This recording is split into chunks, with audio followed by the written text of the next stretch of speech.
The extent to which individuals submit to power may far exceed your imagination. Inan, as a noble of the empire, employs various manipulative tactics to toy with beautiful maidens, leaving them utterly bewildered. This demon is not only a glutton for carnal pleasures, but also holds a profound disdain for life itself. In pursuit of greater power, Inan resolves to exploit his unique abilities to unearth an ever-increasing array of prey. He even instigates one war after another, all in the quest to become the supreme ruler. Under Inan's dominance and manipulation, every individual succumbs to actions that betray their conscience. Chapter 1. The Pua Master Strikes. My lord, have you awakened? A brown-haired fox girl, a youthful maiden, approached Inan with a bowl of medicine. Luo Ling, the fluffy ears atop her head, left Inan in disbelief. Moreover, a percentage of 25 is displayed above her head. What could that signify? Inan cast a glance downward. She was adorned in white stockings and little black shoes, which subtly accentuated her curves. Ah, this is indeed the quintessential attire of a lowly maid from another world. How delightful it would be if she were cradling a plush doll. This is a different realm, Inan is certain, for he has just perished from indignation in his previous life. Indeed, he met his demise in a fit of rage. The once arrogant Inan could not endure such humiliation and shock. His vision darkened, and he departed that charming world. However, his body has also traversed, as a system had assigned him an identity identical to his own prior to his transmigration. Subsequently, the memories were implanted into his mind. As for the original unfortunate soul, who knows where he has gone? This merely serves to erase the concept of soul transmigration. Those damned rioters. Inan gradually accepted the memories of the original owner, feigning nonchalance as he lifted the medicine to drink. Are they still causing a ruckus? Luo Ling was somewhat taken aback. Her lord, upon waking from being beaten by the mob, remained surprisingly composed rather than erupting in fury. What in the world? Has this fellow sustained a brain injury? After witnessing you spitting blood from a beating, they dispersed. Luo Ling furrowed her brows. But if you continue your oppressive reign, I fear. Inan nodded. The original owner had gone so far as to prepare a lavish dowry to court a noble lady, imposing exorbitant taxes for 3 consecutive months that left the subjects of the territory in dire straits. Starving, they resolved to revolt. Inan stepped onto the castle balcony, which offered a panoramic view of the territory. I utterly detest this place. Poverty, chaos, filth, and weakness. The fox girl Luo Ling remained silent beside him. She could not fathom the audacity of her lord to utter such words. Ever since he took control, the plight of this territory has only worsened. Even she had nearly been sold off by the original owner, merely to gather that pitiful dowry. 10 taxes and 3. After sitting down, Inan clasped his hands. This is the figure I deem reasonable. Luo Ling widened her eyes, her face etched with disbelief. My lord, are you truly certain about lowering the tax rate to such an extent? She inquired cautiously, fearing this might merely be a whimsical fancy of Inan. Inan nodded. Let's implement the change. If this chaos continues, no one will be willing to work. Once the storm has settled, I will ensure they comprehend the consequences of assaulting a noble. Luo Ling still felt the matter was exceedingly absurd, yet witnessing Inan's earnest expression, coupled with an unsettling coldness she had never encountered before, compelled her to comply and post the tax reduction notice. Luo Ling's compliance rate, 27, initial trust.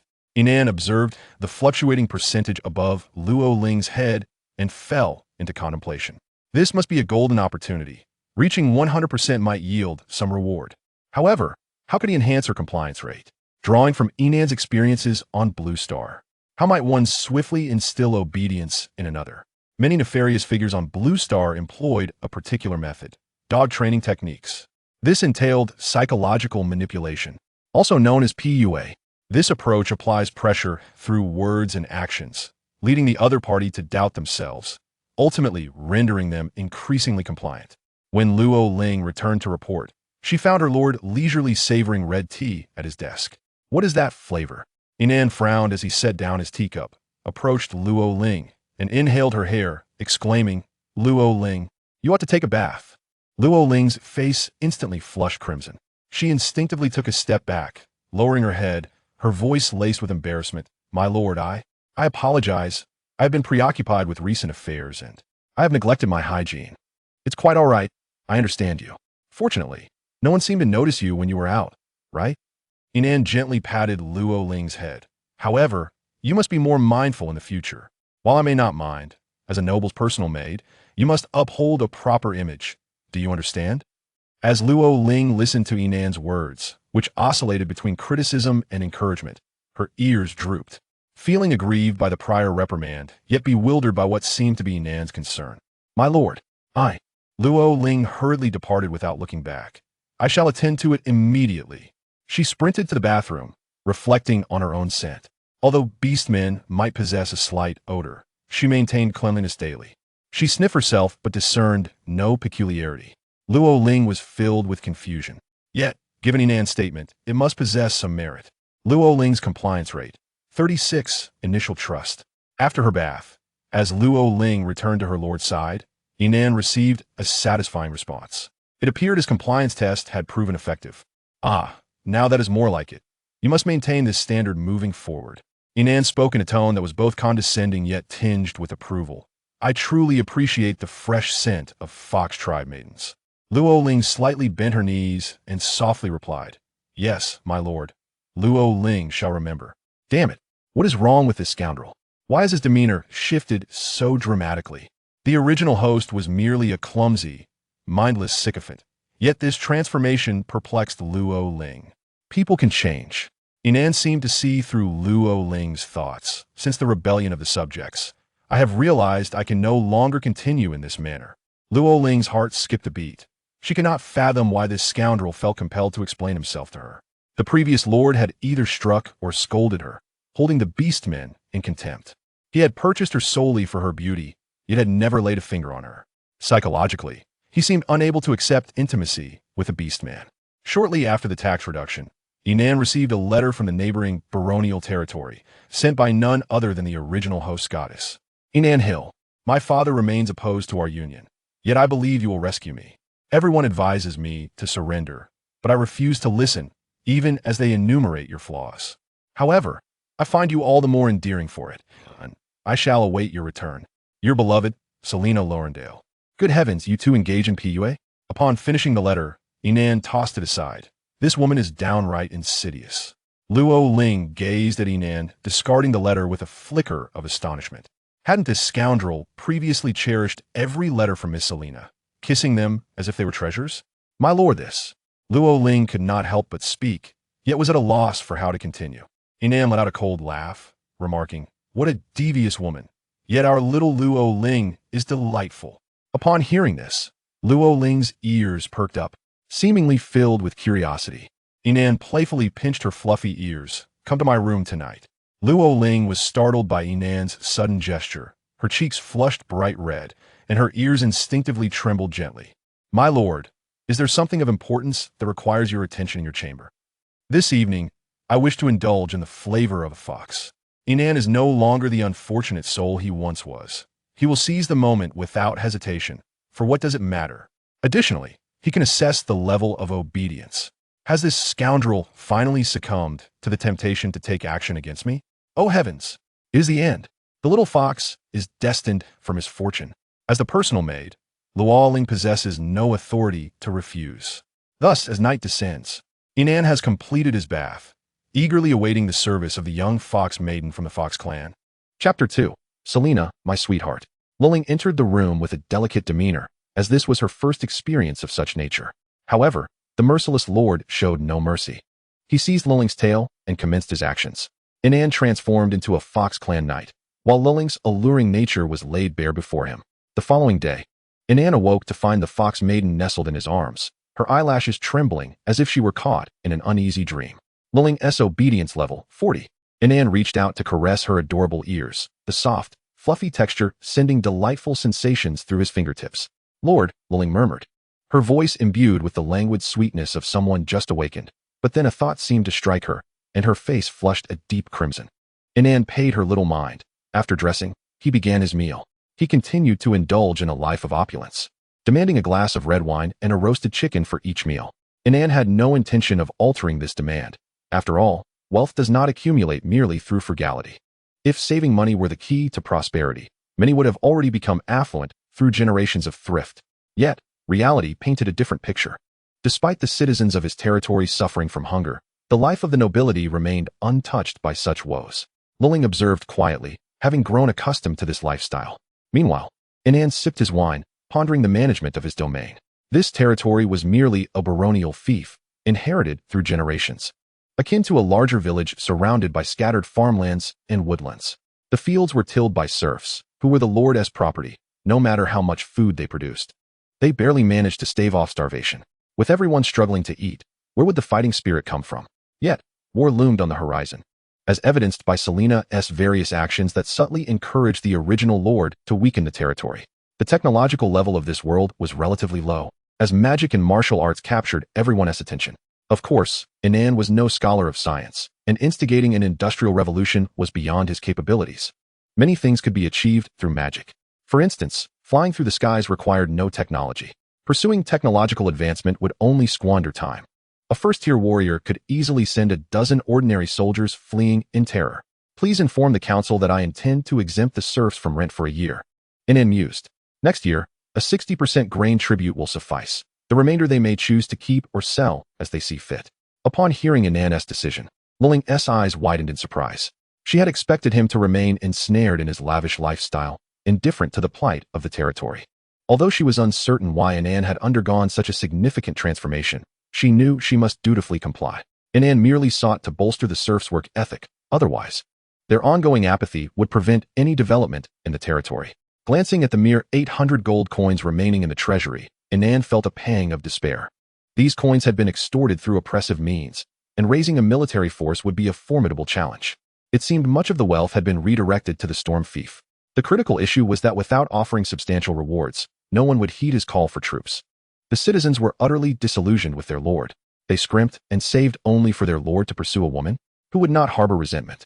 Inan sighed helplessly, then took up a quill to draft a letter. Selina, my sweetheart, I sincerely apologize for keeping you waiting. Alas, I find myself unable to amass the 2,000 gold coins at present.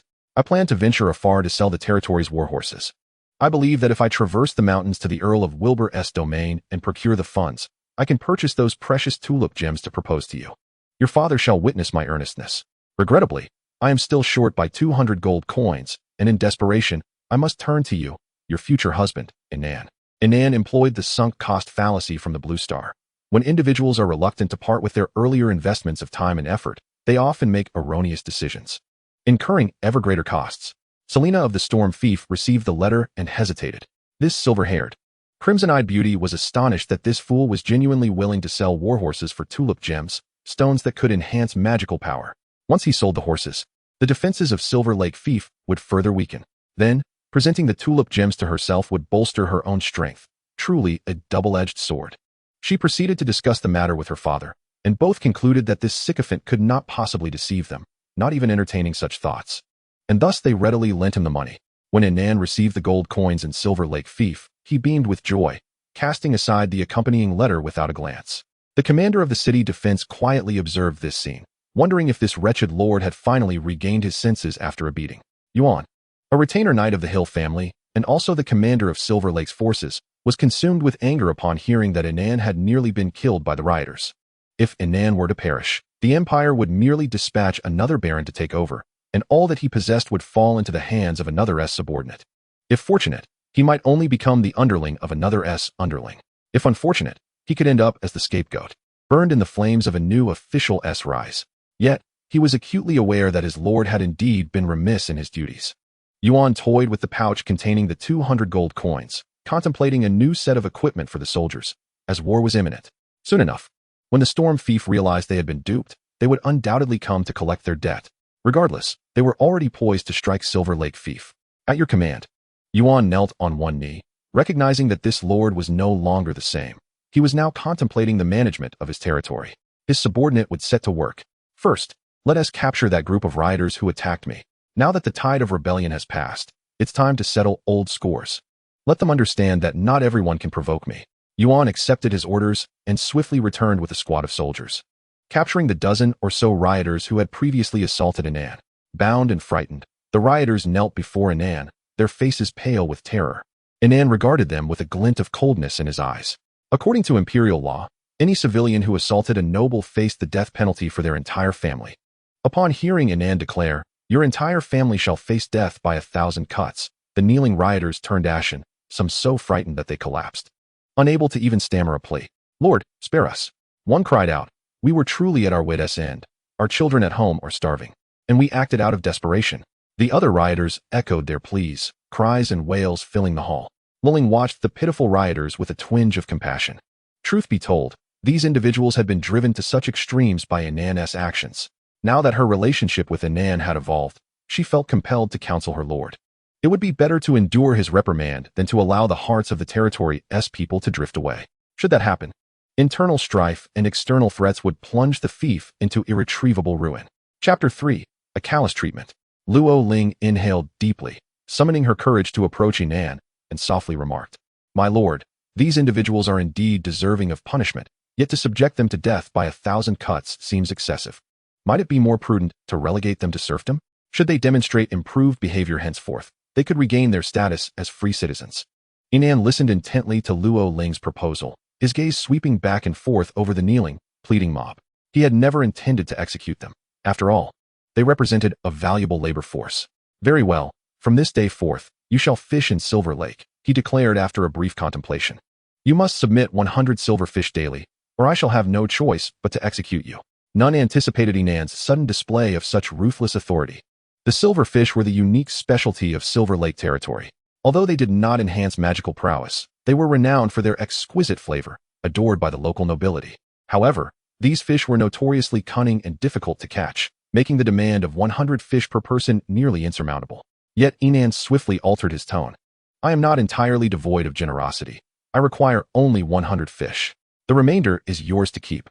His latter statement ignited a flicker of hope in the hearts of the previously despondent mob.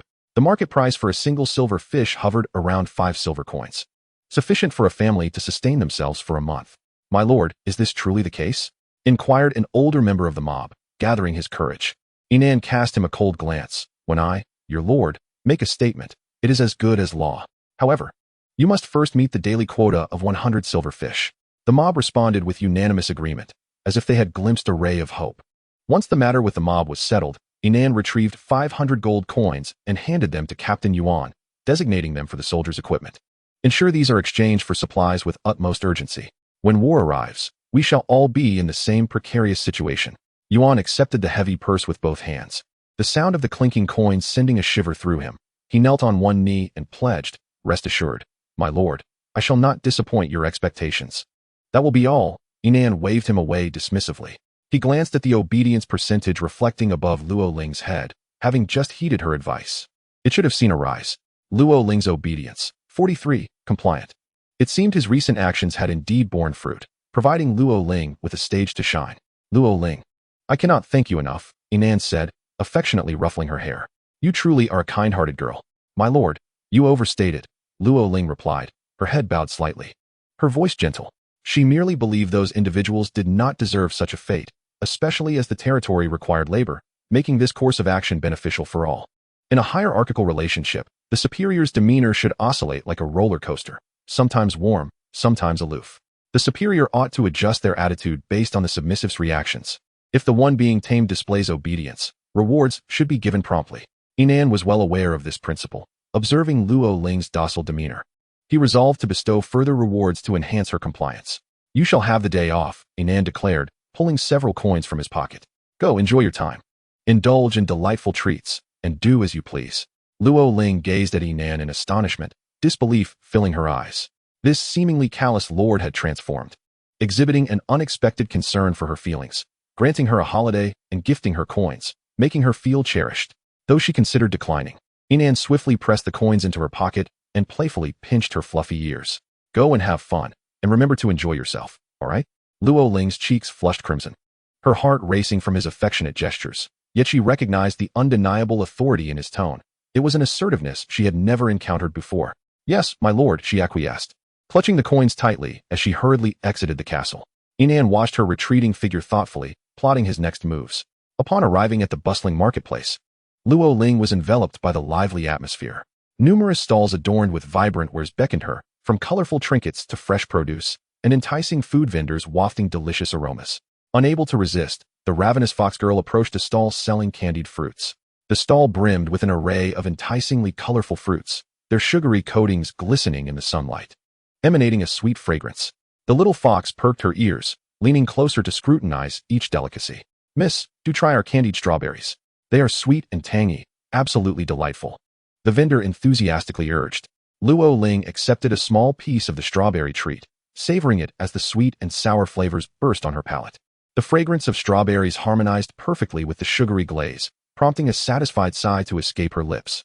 "I would like 2 packages, please," she said with a smile. Imagining sharing one with Inan, her desire to share joy with him bubbling forth. She meandered through the sachet shop, recalling her lord's earlier disdain. She decided to buy 2 sachets, intending to gift one to Inan as well. Remarkably, she had spent very little on her outing, barely 10 silver coins, and planned to return the remainder to Inan. With a heart full of joy, Luo Ling returned to the castle. Tightly clutching her purchases for Inan, her steps light as she made her way to his study. She envisioned his surprised expression upon receiving her gift, her lips curling into a smile. However, when she finally attempted to present her heartfelt gesture, she was met with indifference. Upon gently knocking at Inan's door, she heard his somewhat cold voice call out, "Enter." Luo Ling pushed the door open, finding Inan seated at his desk, engrossed in a document, his demeanor serious. "My lord, I have returned," she said softly, hoping to capture his attention. Inan merely responded with a slight hum, continuing to examine the papers in front of him without looking up. Luo Ling hesitated to disturb him further, placing her gifts gently on the table. "My lord, I bought you some treats from the market." Inan picked up the candied strawberries, glancing at Luo Ling expectantly as he sampled them. However, she noticed a frown crease his brow, seemingly displeased with the flavor. "The taste is quite good," he remarked. Meeting her gaze, "You have a kind heart." Hearing his lukewarm and begrudging praise, Luo Ling felt a wave of disappointment wash over her. Did he not enjoy the strawberry flavor? Or perhaps he simply did not like sweets. "I just wanted to share something nice with him," she lamented inwardly. The little fox sinking into a pit of self-doubt. Chapter 4. Has our love been so easily cast aside? Luo Ling dared not disturb Inan further and retreated from the study. After closing the door, she could no longer hold back the tears welling in her eyes. This was precisely the response Inan had anticipated. If one wishes to keep another longing for them, they should evoke a sense of yearning. That night, upon returning to his chamber, Inan did not summon Luo Ling. Instead, he pondered the impending war. The original owner's memories contained no trace of a conflict, which left Inan feeling overwhelmed. He had never considered that his beloved could bring destruction upon his territory. Now, he could only place his hopes in Luo Ling and the mysterious reward that awaited him for her complete obedience. "Hasten to obey me." 100% compliance. In the solitude of her chamber, Lorling found herself engulfed in profound despondency, perplexed by the sudden chill in her lord's demeanor towards her.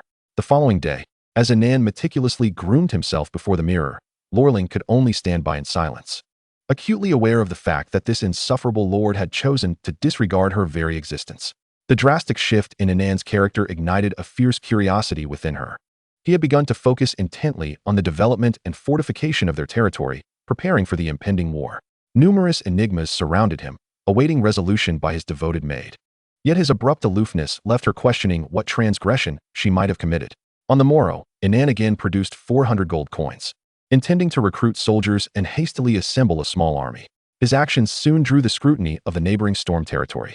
Selina, seated in her opulent parlor with a glass of red wine in hand, furrowed her brow as she listened to her subordinate's report. "My lady, Inan of Silver Lake has been quite active lately. Not only has he begun to reduce taxes, but he has also commenced recruitment and urged the populace to engage in extensive fishing for silverfish, seemingly preparing thoroughly for war," the subordinate reported respectfully. Selina took a delicate sip of her wine, a flicker of anger flashing in her eyes. "This Inan, who previously obeyed me like a lapdog. Was he not planning to sell his war horses? Why the sudden call to arms? This scoundrel even deceived me with his letters to abscond with my funds." In a fit of rage, she hurled her wine glass to the ground, the sound of shattering glass echoing painfully in the stillness of the parlor. "My lady, please temper your fury," her subordinate urged, averting his gaze from Selina's wrathful visage. At that moment, she realized she might have been outwitted by Inan. Although she yearned to confront him directly, her lingering hope led her to maintain her charade as a noble woman confined by her father, unable to be with her beloved. She penned a letter, seeking to gauge this scoundrel's intentions. "Inan, have you abandoned me? Is our love so easily forsaken?" Yet, upon receiving her accusatory missive, a cold smirk crept across Inan's face. He quickly composed a reply, seeking to placate this cunning woman. His letter conveyed that he had initially intended to sell the territory's war horses, but that scoundrel military commander had opposed him. Thus, he resorted to overfishing silverfish for sale to amass a dowry, while simultaneously building an army to deal with the potential insurrection from that troublesome commander. He even suggested that Selena persuade her father to deploy troops to assist him in rectifying the situation. Whether Selena believed him was of little consequence.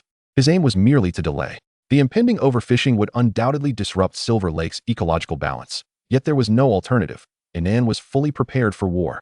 Daily sales of silverfish would yield approximately 75 gold coins, a far swifter accumulation than through extortion.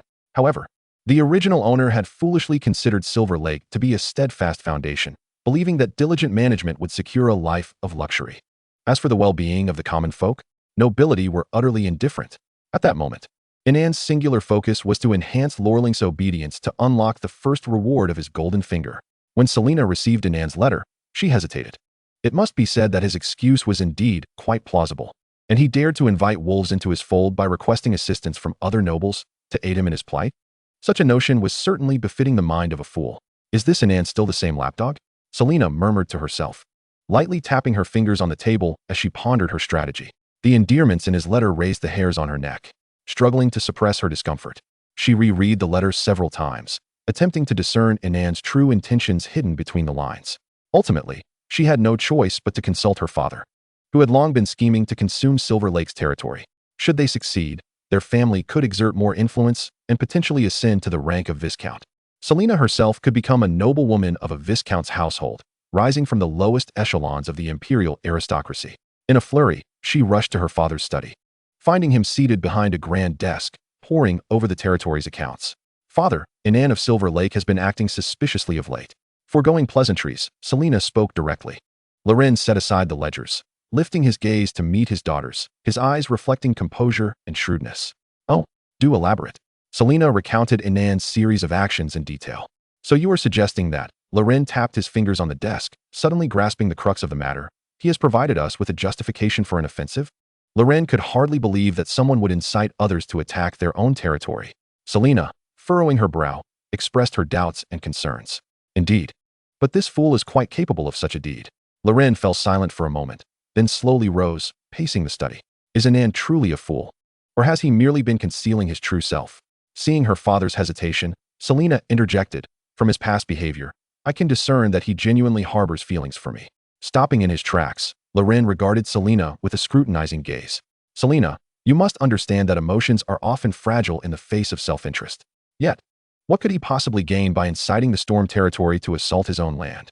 Does he truly believe he can prevail? That is inconceivable." Could it be that Selena had begun to grasp this point? Had he recently received counsel from an esteemed individual? However, there were no such figures in Silver Lake.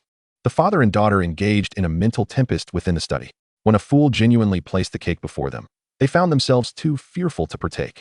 This was a scenario they had never contemplated. Meanwhile, Inan began to devise a strategy to create a sense of contrast for Lorling, aiming to position her increasingly around him amid his fluctuating affections. Chapter 5. Are you questioning me? The moonlight, like liquid silver, spilled over the tranquil garden, permeated by the faint fragrance of blossoms. Inan, clad in a flowing black robe, stood silently beside the garden's fountain, the moonlight outlining his tall figure. "Lorling, this night is truly beautiful," Inan sighed, gazing at the starry sky, which compelled him to reminisce about his childhood. Upon hearing her lord finally speak, Lorling's once drooping ears perked up, igniting a fierce curiosity within her to understand this man. Yet, she refrained from responding, as if still sulking over Inan's previous indifference. Inan continued, "As a child, I too admired the moonlight in this garden with my father. Do you know? He always imposed his unfinished aspirations upon me, hoping that I would shoulder the burdens of the future and restore the glory of the Hill family. He was relentless in his demands, yet he never considered my feelings. I harbored resentment, for why should I bear the weight of his unmet desires? Only recently did I begin to comprehend his intentions. The unrest among the populace revealed to me that this was the Storm Territory's conspiracy. The woman I cherished most merely sought to ascend by stepping on my back. I refused to accept this. Of course, these words were mere fabrications spun by Inan. The original owner's father had long since passed, rendering such claims unverifiable. Lorling, upon hearing Inan's heartfelt confession, felt a stir within her, her earlier petulance diminishing. She covertly cast a glance at Inan, observing the intricate emotions etched upon his face, an amalgamation of resignation, reluctance, and a hint of desolation. His strikingly handsome visage, coupled with a melancholic aura, bore an uncanny resemblance to that of a rogue. Yet, the naive fox girl found herself utterly enchanted. Luo Ling's gaze was firmly affixed to Inan, momentarily unable to divert her attention. Bathed in the silvery glow of the moonlight, Inan's silhouette was adorned with a delicate sheen, enhancing his already noble features. The fragments of her earlier grievances vanished entirely, replaced by an overwhelming sense of compassion. "You may think I am distant lately," Inan said, taking hold of Luo Ling's hand. "But I too am beset by turmoil. On one hand, I am anxious about restoring my family's glory, and on the other, I struggle to confront the treachery of the woman I hold dear." Startled by Inan's sudden grasp, Luo Ling stiffened, her cheeks aflame as though engulfed by flames. She lowered her gaze, unable to meet Inan's penetrating eyes, her heart racing within her chest, as if it sought to burst forth. "Lord," Luo Ling's voice was but a whisper, as soft as a gnat, "I shall always remain by your side." Inan instinctively drew her into his embrace, affirming, "I believe in you. Your unwavering loyalty is something I have always cherished." In the warmth of Inan's arms, Luo Ling's mind went blank, save for the thunderous rhythm of her heart echoing in her ears. The demon smiled with satisfaction, pressing forward, "I assure you, I will never abandon you." Upon hearing this promise, a wave of warmth surged through Luo Ling, sweeping away all prior grievances and insecurities in an instant. She gradually lifted her head, her eyes glistening with tears as she gazed at Inan, her lips trembling yet unable to form words. "Is that true, my lord?" After a long pause, she finally inquired, her voice tinged with a blend of hope and trepidation, fearing it might all be a fleeting dream. No one would believe that a nobleman would confess his feelings to his maid. Yet, it was precisely this contrast that ensnared Luo Ling completely. The demon was pleased as well, having successfully crafted his persona, while also transforming the topic of Luo Ling's unwavering devotion into a declaration that he would not forsake her. This promise even compelled her to seek confirmation. Inan gently lifted Luo Ling's chin, and 2 minutes later, in what he deemed his most sincere gesture, he enfolded her in his arms. Luo Ling nestled closely against him, her compliance rating soaring to 66. Observing this increase, Inan felt a sense of satisfaction. If you find yourselves in such predicaments, be bold and declare, "No." Meanwhile, Loren of Stormhold, after much deliberation, could not resist the demon's allure. He resolved to convene with the leader of his territory under the cover of night to strategize an ambush on Silver Lake. "Do you have confidence in seizing Silver Lake?" Loren paused. "Of course, we must not suffer significant losses." The leader's expression turned grave, and after a moment's contemplation, he replied, "My lord, while I cannot claim absolute certainty, Silver Lake has been weakened for some time. If we coordinate our efforts accordingly, it should pose little challenge." Loren frowned slightly, dissatisfied with the leader's lack of conviction. "Coordinate? Are you counting on that fool to cooperate?" "My lord, while Inan may be foolish, his genuine affection for the lady is well known," the leader suggested, his eyes glinting with cunning. "If you promise to vindicate him, perhaps offering the lady to him could facilitate the effortless capture of Silver Lake. Indeed, that would be the most cost-effective way to seize Silver Lake. As for the promise, Inan would likely meet an untimely demise in battle, perhaps at the hands of his own leader. After all, finding a reason would be simple enough. With the man dead, there would be no need to fulfill any promises. "Return to the camp and prepare yourself," Loren concluded, solidifying his decision to mobilize the troops for a night raid on Silver Lake. The following day, Inan awoke from his pleasant dreams, gently stroking the little fox's ears before donning his attire. The silence from Stormhold came as no surprise. It confirmed his suspicions that they were indeed preparing for an attack. After all, the enemy would not foolishly announce their intentions. Hence, Inan proceeded to the Silver Lake military camp to conduct an impromptu inspection of the leader's preparedness regarding the fortifications. The soldiers were engaged in their routine drills when they spotted the Lord's unexpected arrival and promptly ceased their activities, saluting in unison. "Continue your training. Do not be so formal," Inan waved dismissively, scanning the camp before striding directly toward the leader's tent. The soldiers were bemused. This was the first time their lord had visited the camp, and he appeared far from the fool they had been led to believe. Instead, he radiated an aura of calm authority. Within the tent, Yuan was engrossed in examining the defensive layout when Inan's sudden entrance startled him, prompting a hasty salute. "My lord, what brings you here? Be prepared." Inan cut to the chase. "Stormhold will be attacking in the coming days." Upon hearing this, Yuan's demeanor shifted to one of utmost seriousness. "My lord, is the information credible? Are you questioning me?" Inan's gaze turned icy, emanating a gravitas that seemed incongruous for someone of his supposed foolishness. Chapter 6. Selena. "My sweetheart, please help me." Yuan's heart raced. He had not anticipated that this foolish lord would lose his temper. Where had this formidable authority come from? Was he truly still the same fool? Had it all been an act? He quickly knelt on one knee, bowing his head. My lord, forgive me. I meant no disrespect. This matter is of great significance concerning the fate of Silver Lake, and I was merely hasty in my inquiry. Inan did not allow him to rise, tapping the table lightly. I lured them into attacking. They must be on the verge of making their move. Yuan's heart sank as he shot a startled glance at Inan, his expression a blend of shock and confusion. Yet the lord's demeanor was unyielding, as if he were not jesting. Do not wear that astonished expression, Inan commanded, unwavering. I have seen the soldiers donning their new gear. This time, we shall catch them unawares. Prepare to ambush them, should any forces approach our territory. Inan's eyes narrowed, exuding a chilling intensity. Leave no survivors. Yuan was engulfed by a tumult of emotions. This lord was nothing like the one he had imagined. He yearned to voice his thoughts, but Inan continued, if we emerge victorious this time. He pondered briefly, after seizing Stormhold. I shall grant you a portion of land. Yuan's heart surged with excitement. His previously astonished and confused gaze now brimmed with conviction and gratitude. He knelt once more, his voice resolute. My lord, such a generous reward is unnecessary. Protecting Silver Lake is my sworn duty. Oh dear God. It seemed he was finally about to rise to prominence. This lord was remarkably generous. But was he truly prepared to conquer Stormhold? Did he intend to devour it whole? Had all his previous affections been merely a facade? Had he willingly played the role of a devoted follower for years, just for this moment? How terrifying. Yuan wiped the cold sweat from his brow, marveling at the lord's remarkable ability to deceive. Inan paid him no further mind, assessing the newly established military training before taking his leave. He had more pressing matters at hand, namely, to boost Luo Ling's compliance rating. Just 34 points remained. The next step was to win her over. After establishing his persona, he would then seek to overturn it. Though such actions may seem a betrayal to Lorling, and indeed a disgraceful endeavor, there exists no alternative. All is done in pursuit of a better existence within this world. Every individual would make a similar choice. As long as the end is achieved, the means become of little consequence. Thus, the once wayward and striving Inan now finds himself inebriated beyond measure within the manor.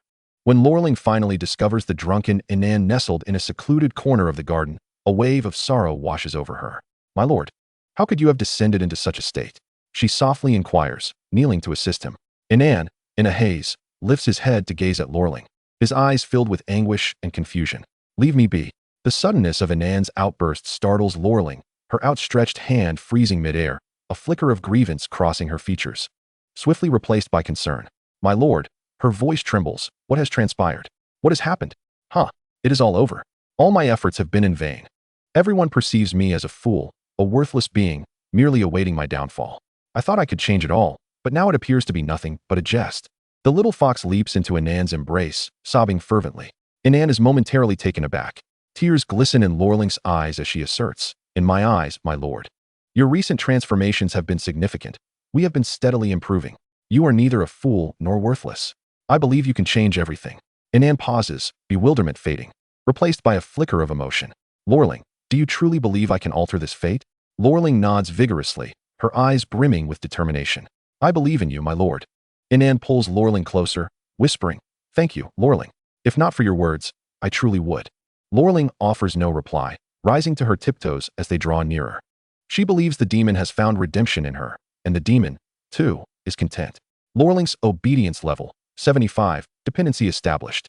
The following day, Inan resumes his steadfast and composed demeanor, much to Lorling's delight, believing she has influenced his transformation. His obedience level rises to 80. Lorling's obedience level, 80, selfless devotion. The war between the two territories ignites. The Storm Territory, under the pretext of Inan's secret correspondence, launches a surprise attack on the Silver Lake Territory, claiming retribution.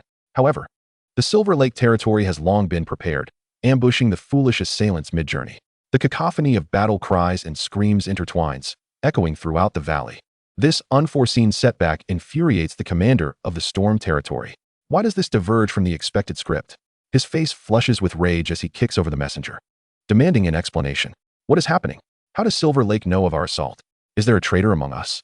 The messenger, knocked to the ground, gazes up in terror, his voice trembling. My lord, I do not know. Fool. The commander exclaims, swiftly beheading the messenger. You have disturbed the morale of the troops. Damn you. The others in the tent shudder, bowing their heads in silence, afraid to breathe. Meanwhile, Yuan is equally shocked. He never anticipated the storm territory would mobilize its forces. How did their lord come to know? But now is not the time for contemplation. They must advance. Attack! Attack! If they seize the storm territory, their lord will surely grant him a fief. Inan is filled with exhilaration at the prospect of victory. Simultaneously, Lorelin and Selena receive word that their forces have been ambushed. With a crash, Selena shatters her wine glass, realizing in that moment that the foolish sycophant has played them for fools. Lorelin's face darkens with fury. Pacing the room while cursing Inan, Selena, in disbelief, grapples with the notion that someone could feign such deep affection for so long. He is the most skilled emotional con artist on the continent. Selena has always taken pride in her ability to manipulate Inan, yet now she feels the sting of betrayal. Silver Lake sends yet another letter, this time from that rogue. Taking a deep breath, Selena opens the letter with a glimmer of hope. Selena, my darling, please help me. Chapter 7. I want 5 wives too. That scoundrel has sent another letter. He claims his commander has rebelled, disregarding his orders and unilaterally deploying the army. He proposes an alliance with the Storm Territory to ambush their own forces. Selena is appalled that this scoundrel would dare call her darling. Crumpling the letter and throwing it to the ground. Only a fool would believe such nonsense. Yet, a part of her still clings to hope. For this fool once adored her immensely. He could not possibly betray her. Lorelin, however, with a countenance shifting like the weather, muses that since the two families have severed ties, all means may be employed. He resolves to spend a fortune to buy Inan's life, though it is unnecessary, as being discovered would be a liability. Hiring an assassin to kill a noble is no trivial matter. Meanwhile, the commander of the Storm Territory finds himself in dire straits. That scoundrel Inan, following his lord's orders, sends small detachments to harass the camp during the witching hour. They shoot a few arrows and flee, keeping the night watchman on edge.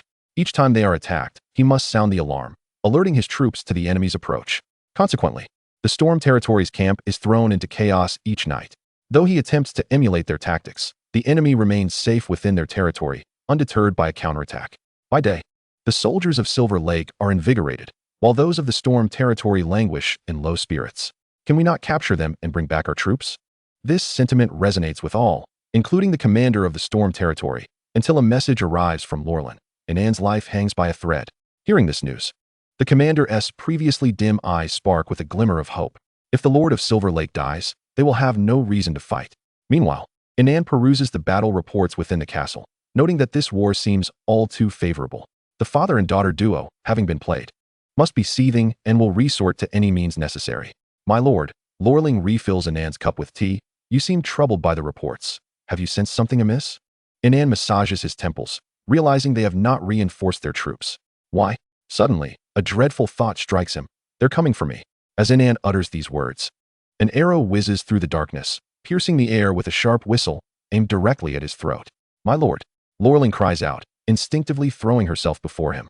Blood erupts upon Inan's face, the warmth splattering against his cheek, tightening his chest in alarm. The assassin, startled, escapes, never anticipating that the devoted maid would risk her life to shield Inan from the arrow. My lord, Lorelin reaches out, wiping the blood from his face. I am happy to protect you. Lorelin's obedience level, 93, selfless devotion, 93. Inan feels a pang of resentment. I will not allow you to die. Inan commands the castle's priest to hasten to provide aid. The priest approaches Lorelin's bedside, gently pushing Inan aside, closing his eyes and murmuring incantations. Regrettably, she is merely a novice priestess, the sole one in the domain, utterly powerless to effect any change. My lord, the priestess said, her forehead beaded with sweat and a look of remorse directed at Inan. Miss Loring's injuries are grave. With my abilities, there is truly little hope left. At most, she has only 2 days to live. Upon hearing these words, Inan nearly lost his composure. For days he had exhausted every possible means to elevate Loring's compliance, and now, just a final push away, he could not bear to witness her demise.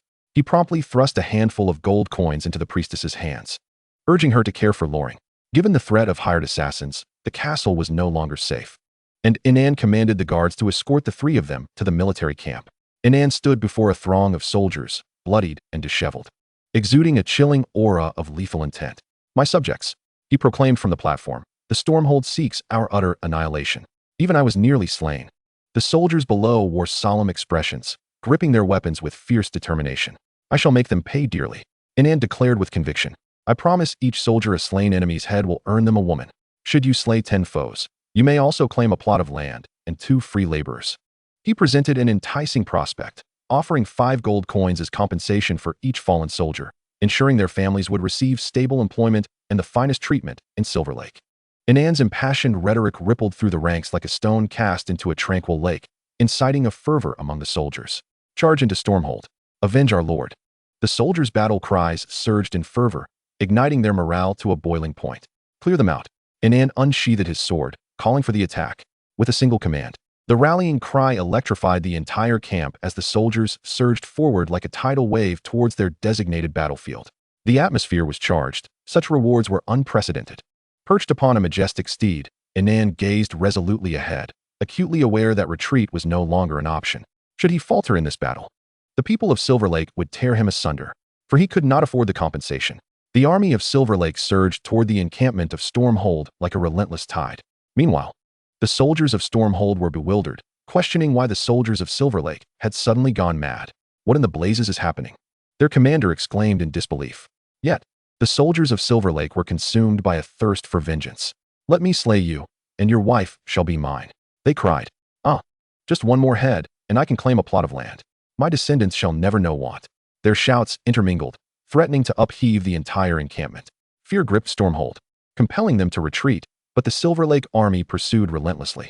The soldiers of Stormhold were on the brink of psychological collapse, questioning their sanity. Is it truly necessary to fight so fiercely? Meanwhile, Inan persistently bolstered the morale of his troops from the rear. Slay them. That soldier has already claimed 5 lives. He now has 5 wives. His rallying cry acted as a catalyst, fueling the soldiers' fervor even further. I too desire 5 wives. I want land. The soldiers of Stormhold, besieged by this frenzy of pursuit, were utterly thrown into disarray. They shoved one another aside, scrambling in a panic, their former military discipline forgotten. Chapter 8. The Violet Vigil. Stormhold was driven back to their doorstep, leaving Lauren and Selena in disbelief. Their dispatch forces had been repelled, and the hired assassins had failed to eliminate Inan. How could this be? What had emboldened their army so suddenly? Selena's eyes widened, her hands gripping the battlements tightly, her knuckles white from exertion. Lauren's expression darkened, resembling the sky before a storm. He understood they had lost. We must seek peace, he sighed in resignation. Selena bit her lip, filled with countless unwilling thoughts. Yet aware of her helplessness. Selena, Lauren grasped her shoulders. That scoundrel has a fondness for you. Plead with him for a ceasefire. Perhaps he will acquiesce. Hearing Lauren's words, a flicker of struggle crossed Selena's eyes. She bit her lip, humiliation and indignation swirling within her. To beg that cur for mercy. Such a notion had never crossed her mind. Nevertheless, she held confidence. After all, he adored her, did he not? Surely he would not disregard her. With a mere beckoning of her finger, he would come crawling back. She turned and returned to her quarters, meticulously selecting a pale blue silk gown, the one Inan admired most. Her cascading locks were casually gathered, with a few stray strands framing her alabaster neck, enhancing her delicate allure. Meanwhile, Inan was tending to Loring's injuries. She had begun to drift into unconsciousness. My lord, Loring mumbled, am I safe? Is it safe now? Inan leaned closer, taking her hand in his. It is not safe yet. Loring, you must not succumb. Awaken quickly. Upon hearing her lord's voice, she opened her eyes in a fleeting moment of clarity. My lord. Her voice was weak, yet filled with resolve. I must protect myself. Loring, you cannot give up. The soldiers of Silver Lake silently bore witness to this scene, recognizing that the maid had sacrificed her life to protect her lord. Outside the tent, a soldier announced, My lord, Miss Selena requests an audience. Let her in. Inan gently laid Loring's hand back beneath the covers. All soldiers present fell silent. After all this turmoil, he was willing to see that woman? No. Loring weakly shook her head, tears streaming down her face as she implored Inan not to let her in. Should that woman succeed in persuading Inan, none would spare him. Yet, Inan paid her no mind, rising slowly to his feet. When Selena reappeared before them, she had regained her previous elegance and haughtiness. With light, yet resolute steps, she approached Inan's camp. Upon reaching him, Selena quickened her pace, leaning towards Inan. It is wonderful to see you. Are you uninjured? My father has agreed to our union. The war shall soon come to an end. How delightful. Knowing that Inan was willing to see her, she felt triumphant. Yet, just as she prepared to throw herself into his embrace, she was met with the sound of steel slicing through the air.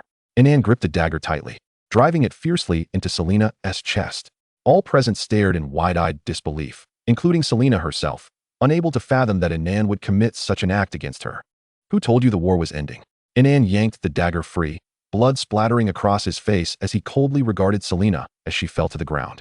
Her eyes remained wide with shock and despair, seemingly unable to accept that Inan could turn so ruthlessly against her. "You have slain my woman. You have killed so many brave soldiers of Silver Lake." Inan bellowed, "I shall not forgive you. Whoever dares to propose a ceasefire shall meet their maker." Inan severed Selena's head, raising it high as blood streamed down his arm, splattering onto his battle armor. "This is the fate that awaits those who oppose Silver Lake. This is the fate of those who oppose me."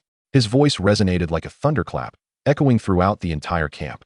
The entire army received the command to fight to the bitter end. The warriors of Silver Lake were utterly ignited by Iman's actions, fighting on without surrender. The shouts reverberated like thunder, as if they could shake the very earth beneath them. "Forward!"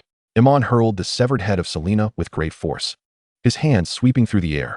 No one anticipated that the man who adored Selena to the point of obsession would exhibit such ruthlessness. Yet, this only further inflamed the morale of the Silver Lake forces. For the sake of this war, he had even slain his beloved. Thus, the conflict could not possibly cease.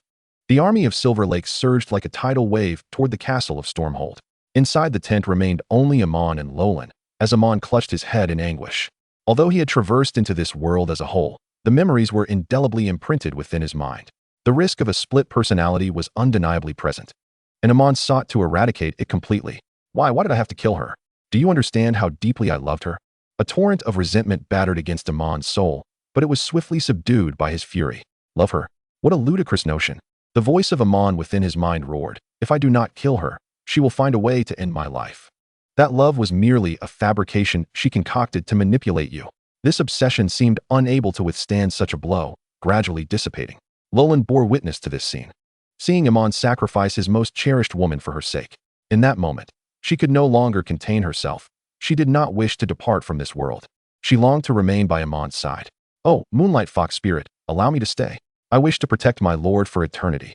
At that moment, Lolan radiated a purple glow, capturing Iman's attention. Lolan's loyalty is 100, unwavering until death. Violet Vigil? Iman unveiled the first treasure of his golden finger, revealing it to be a type of troop. As the purple light shimmered, Lolan's form appeared to be reshaped by a mysterious force. Her formerly frail figure now exuded an unexpected resilience and enigma. The purple glow gradually coalesced, transforming into light armor upon Lolan, as if it had been custom-tailored for her. Emanating a powerful and mystical aura, the armor bore faint runes, seemingly imbued with ancient and formidable power. At that moment, Lolan's hair and eyes also turned purple. "My lord, what is this? Do you like it?" Iman playfully squeezed Lolan's fluffy ears, offering no explanation. Violet Vigil. Lolan leaped into Iman's embrace. She was alive, sobbing uncontrollably. The little fox no longer cared about her transformation. Meanwhile, the demon smiled with satisfaction, for he was on the verge of establishing a powerful legion. Chapter 9. Exclusive Capture Rights. As Iman stepped into Stormhold, the air was thick with the acrid scent of gunpowder. Many of the Stormhold commoners could scarcely believe that this foolish sycophant had dared to bring his army into their territory. Had he even slain his own lady? Good heavens! It seemed the awakened sycophant was far more formidable than they had imagined. Iman, mounted upon a towering steed, bore an icy countenance, exuding an aura of unassailable authority. The image of the once dubbed foolish sycophant had vanished entirely. Numerous soldiers of Stormhold lay slain, while their widows were soon to be assigned to Iman's troops. Loran knelt in the dirt, his face smeared with grime, as Iman looked down upon him from his mount. "Kill him." Iman cast a glance at him before continuing on his way. Loran was taken aback. This scoundrel had not even granted him the chance to plead for mercy. Wait. But Iman had no desire to engage with him. He did not even spare the time for mockery.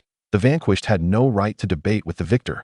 With a single command from Iman, Lolan acted without hesitation. Her long sword glimmered coldly, and Loran's head tumbled to the ground in an instant. Everyone was astonished by the transformation of this fox girl. She was utterly unrecognizable. Yet, no one dared to voice their inquiries. With Loran's demise, this land became the rightful possession of Iman. When one noble declared war upon another, it signified the potential for mutual occupation of territories. Unlike Silver Lake, Stormhold's primary commodity was slaves. Indeed, slaves. Lolan herself had been purchased in Stormhold. The proximity to the wilderness allowed various slave-catching parties to capture orcs and snowfolk as spoils of war. Though orcs and snowfolk were also humanoid, their living space was severely limited, as the Earl of Wilbur, who guarded the northern province, was the dominant power in the area. He focused solely on repelling foreign invasions, disregarding internal strife. To him, A mere baron was but a subordinate, while viscounts were considered his somewhat more capable underlings. Should Inan conquer this territory but fail to deliver a sufficient yearly tribute of slaves like Laron, he would meet a grim fate. Meanwhile, the major slave trading guilds observed the conflict, understanding that the nobles' quarrels were beyond their influence. However, with the victor now determined, they awaited Inan in the hall. Each lord had different rules and taxes, and they needed to be informed promptly. I apologize for the delay, esteemed guests. Inan, bloodied and battered, strode into the hall, his demeanor indicating that he was about to announce the new regulations for slave capture in Stormhold. He revealed a bright smile, as though he had not just emerged from the throes of battle, leaving the attendees with the impression that this individual would be difficult to deal with. Nonetheless, they were eager to discover whether the new lord would alter the existing rules. First, all incoming slaves must be inspected by Stormhold's city guards immediately. If they are of good quality, they must be sold to me at the lowest price without delay. Inan proclaimed the first rule. This was met with unanimous agreement, as this had been Laron's practice in the past. Second, all slaves entering the territory will be exempt from taxes. When Inan announced the second rule, the hall erupted in uproar. No tariffs. Such a wondrous prospect. Conversations erupted among the attendees, turning the hall into a cacophony akin to a bustling marketplace. There's no such thing as a free lunch. Everyone was curious to see what tricks the new Lord of Stormhold had up his sleeve. Yet, when Inan uttered those two words, the room fell into silence. You must possess the proper certification to capture slaves. Otherwise, it will be deemed illegal capture. The atmosphere was so quiet that one could hear a pin drop, all eyes fixated on Inan, filled with suspicion and speculation. A burly man with a beard could no longer contain himself, his tone tinged with dissatisfaction. My lord, what precisely does this certification entail? Illegal capture? Where did that term even come from? No one had ever heard of such a thing. It's quite simple. Inan tapped the table. If you do not have my consent, even if you capture slaves, you will not be allowed through the gates of Stormhold. As the burly man raised his hand, ready to protest, he was met with Iman's frigid gaze. He opened his mouth, ultimately lowering his hand, his face a mask of unwillingness and resignation. Inan surveyed the assembly, slowly rising and leaning upon the table, enunciating each word. This is my domain. If you cannot heed my words, then get out. The audience was jolted by Iman's unyielding proclamation, the atmosphere in the hall growing increasingly oppressive. Next, I shall auction off the slaves of each race under the privilege of slave capturing. Inan surveyed the crowd, declaring that without this privilege, one could not gain entry for the slaves of that race. For instance, with the rabbit folk, if you captured one in the wild but lacked the relevant privilege, I shall deny your entry. Each race possesses a singular privilege. Once acquired, no one else may capture. The privilege for each race lasts for a year.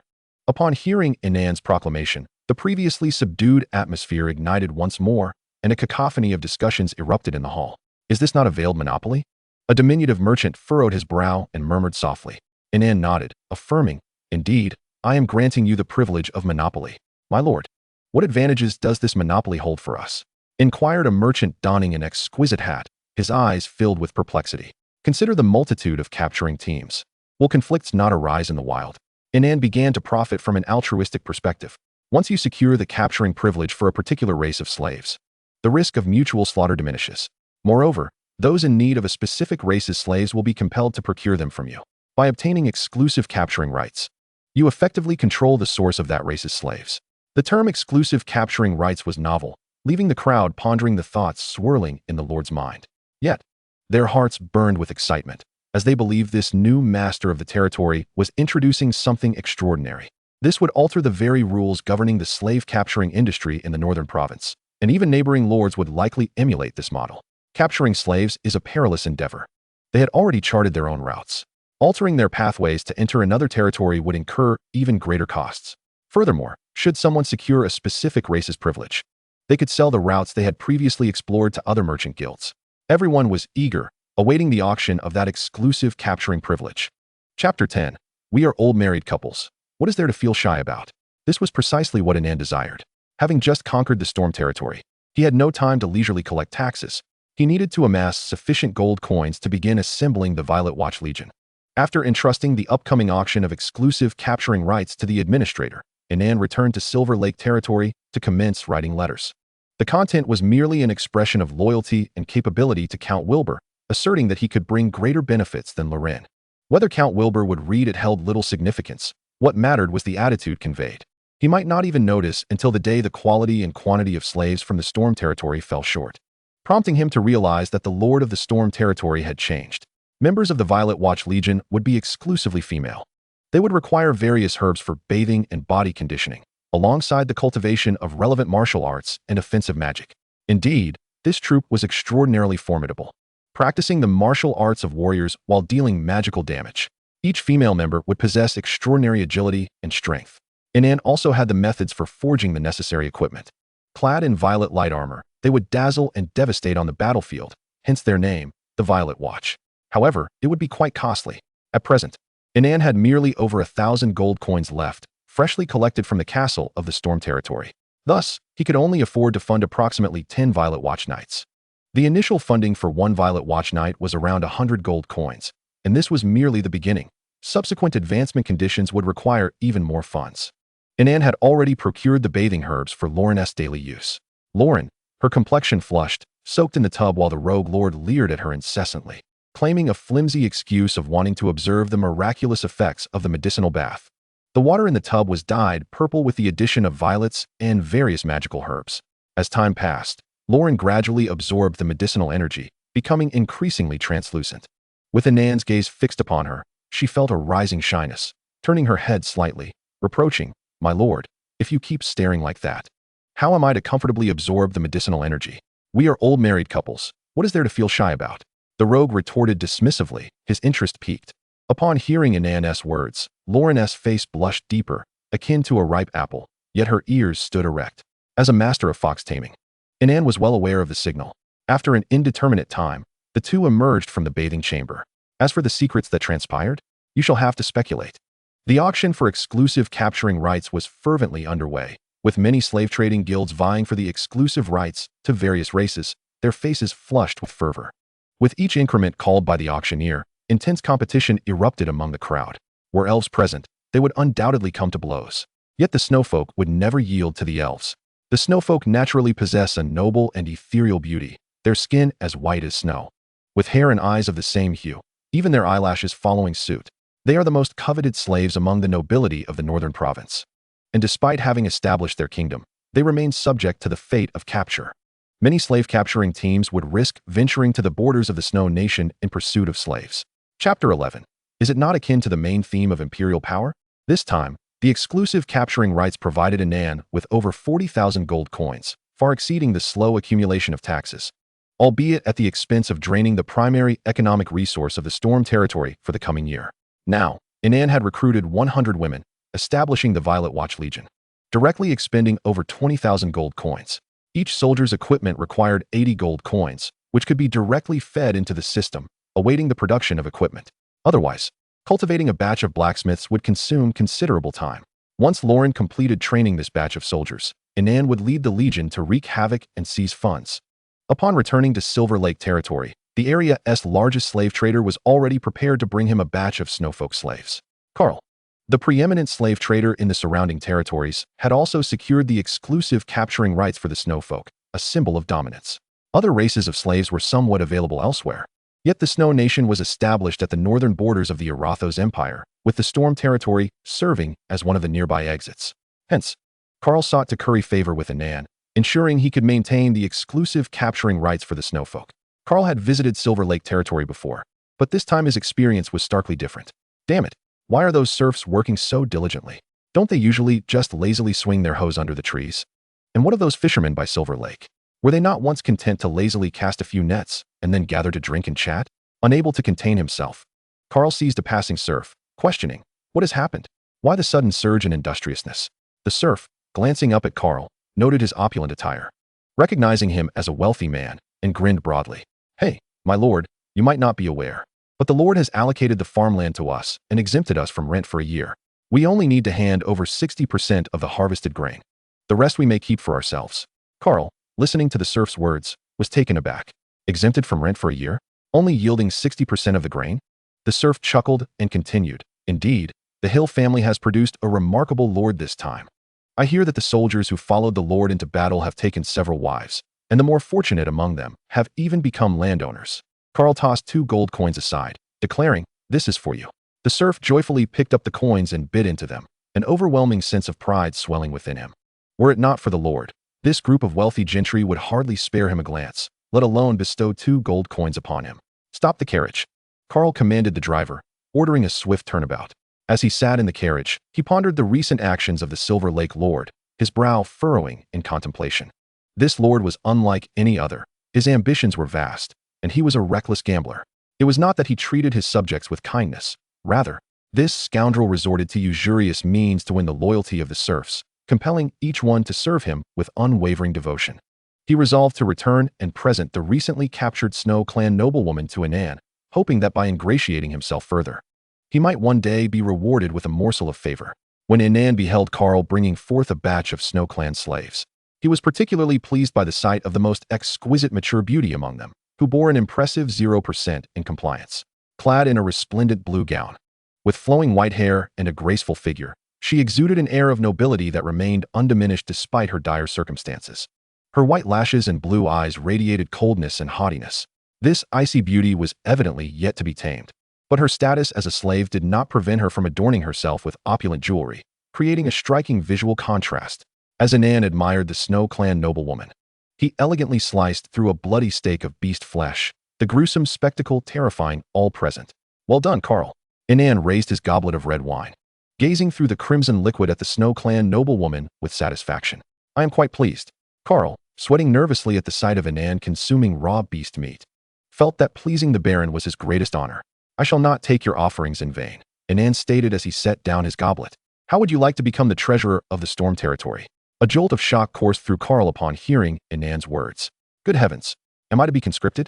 The position of treasurer, previously held by the last treasurer of the Storm Territory, meant he would metamorphose from a mere slave trader into a member of the territorial power structure. This was a monumental turning point in his fate. Seize it, and he would ascend to great heights. Falter, and the consequences would be dire. Understanding this, Carl immediately knelt on one knee, declaring, I am willing to serve Lord Inan. Rise, Inan commanded, instructing his servants to prepare a place for Carl and inviting him to dine together. The prospect of dining with a noble was something Carl had never once imagined. Inan harbored his own intentions. This was the first merchant to approach him, and his generous disposition demonstrated his ability to seize opportunities. While the position of treasurer was typically reserved for confidants, Inan had not designated anyone. Thus, he could choose whomever he deemed capable. After all, he had already devoured the largest piece of the Storm Territory pie. As the maidens presented the bloody beast meat, Carl felt a wave of trepidation, but recalling his newly acquired position and the sight of Inan consuming raw beast flesh, he gritted his teeth and bore through his discomfort.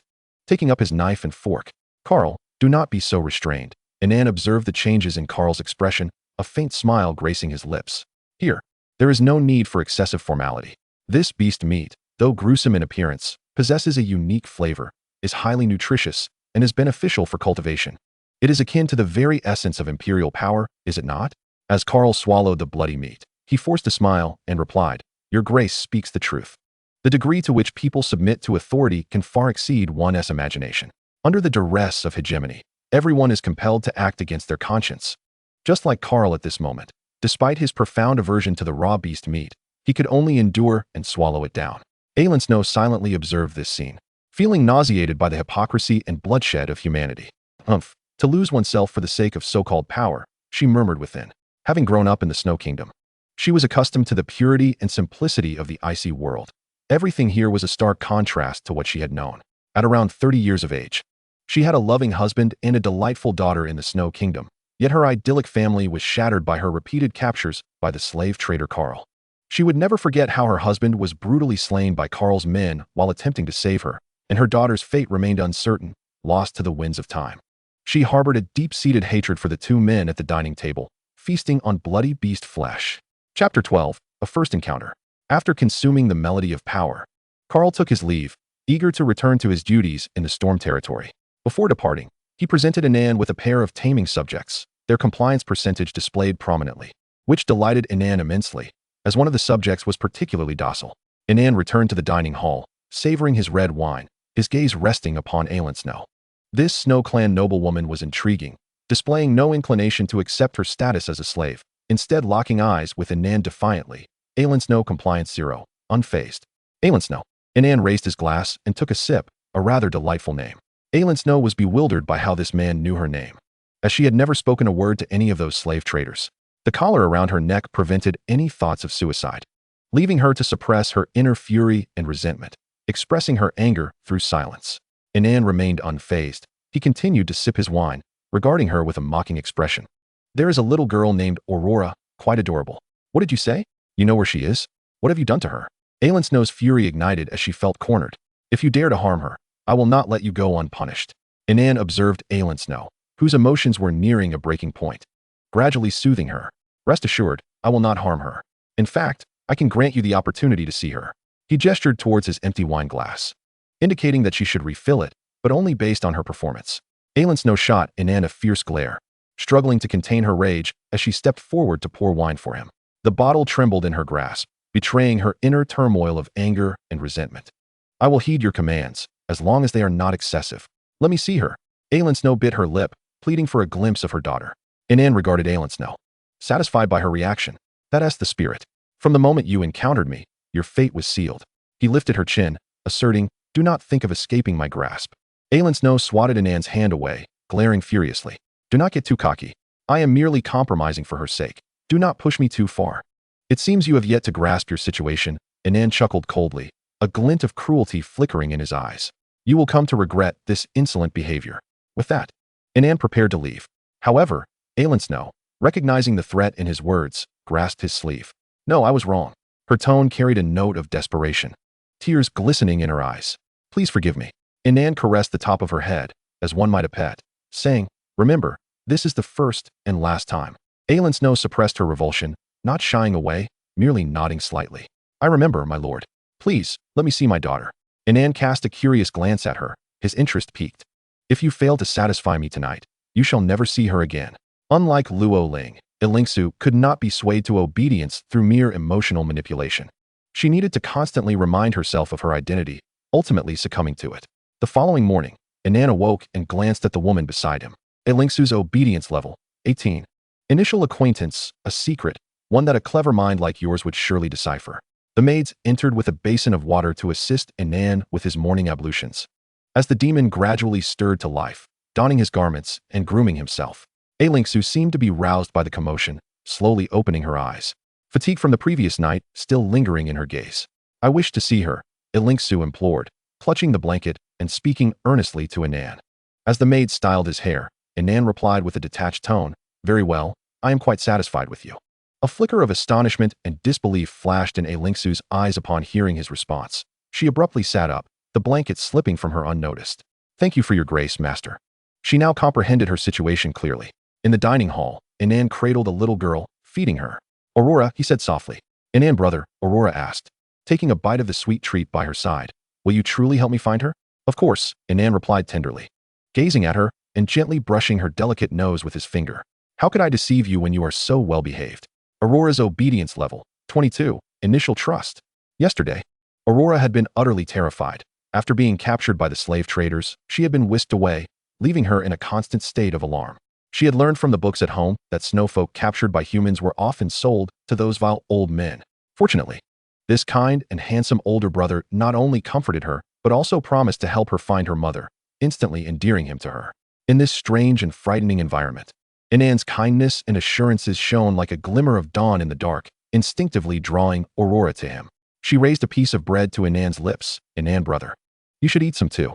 Inan paused momentarily, then broke into a gentle smile, taking a small bite of the bread she offered.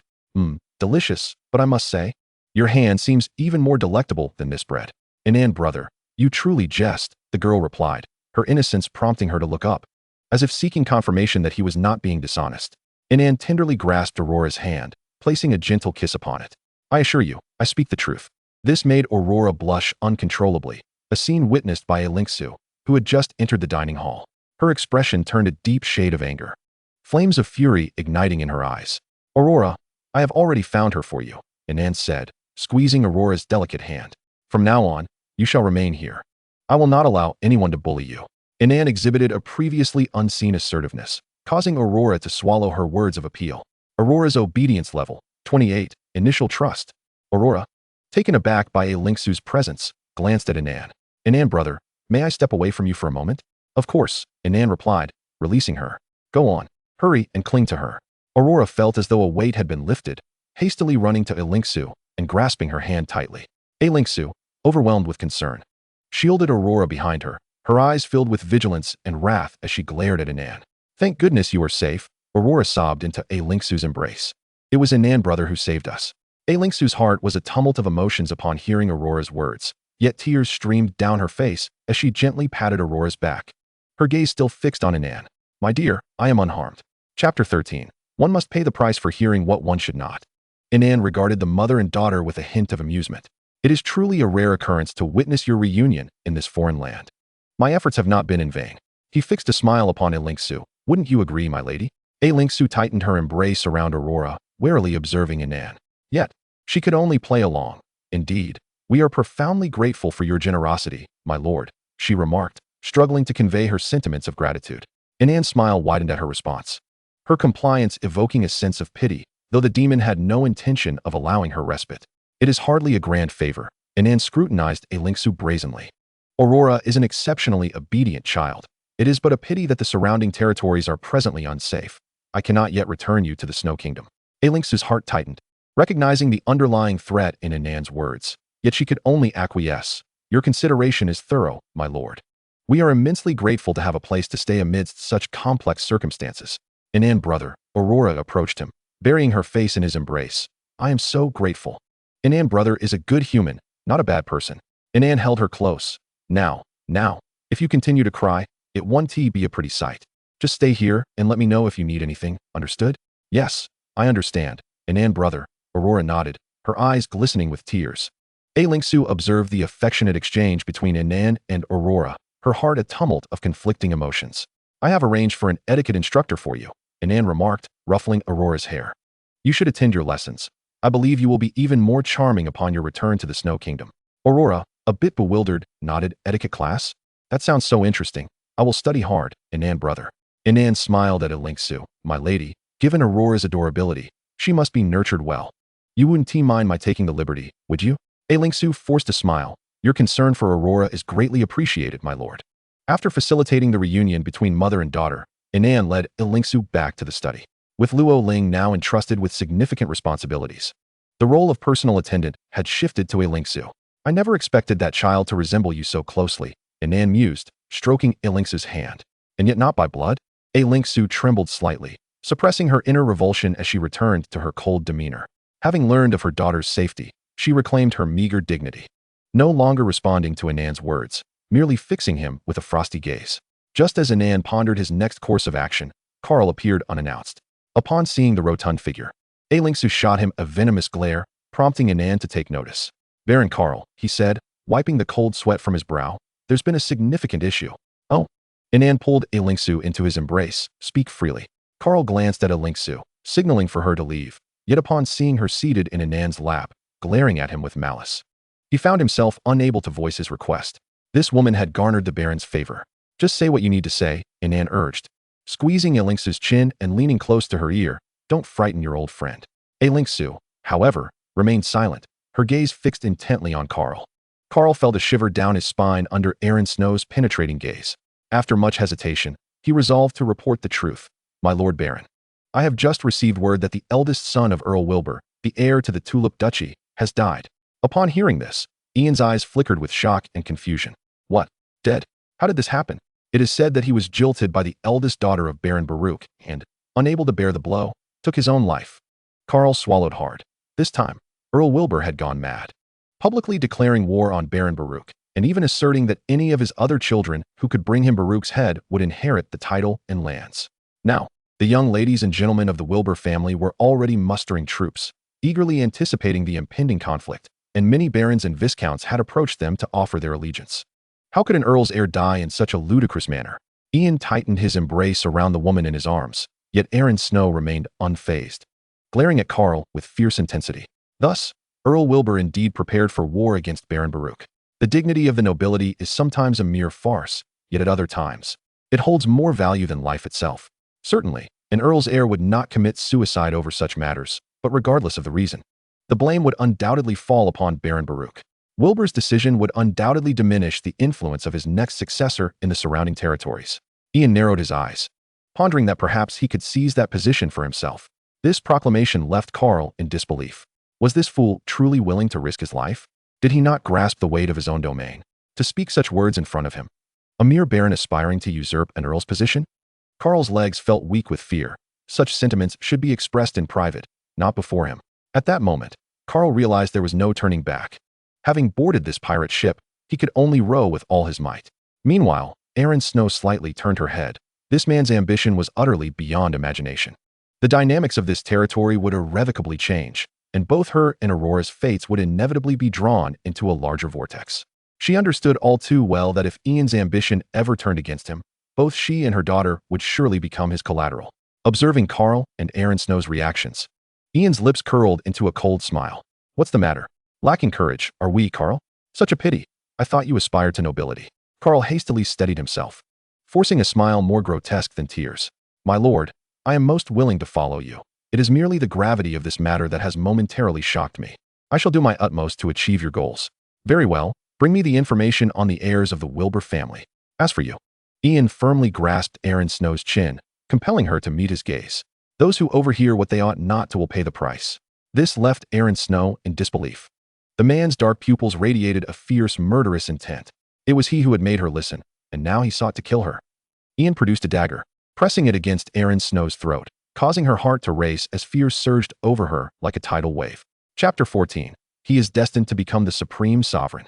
In that moment, Erin Snow's mind raced with thoughts. Would Ian truly kill her?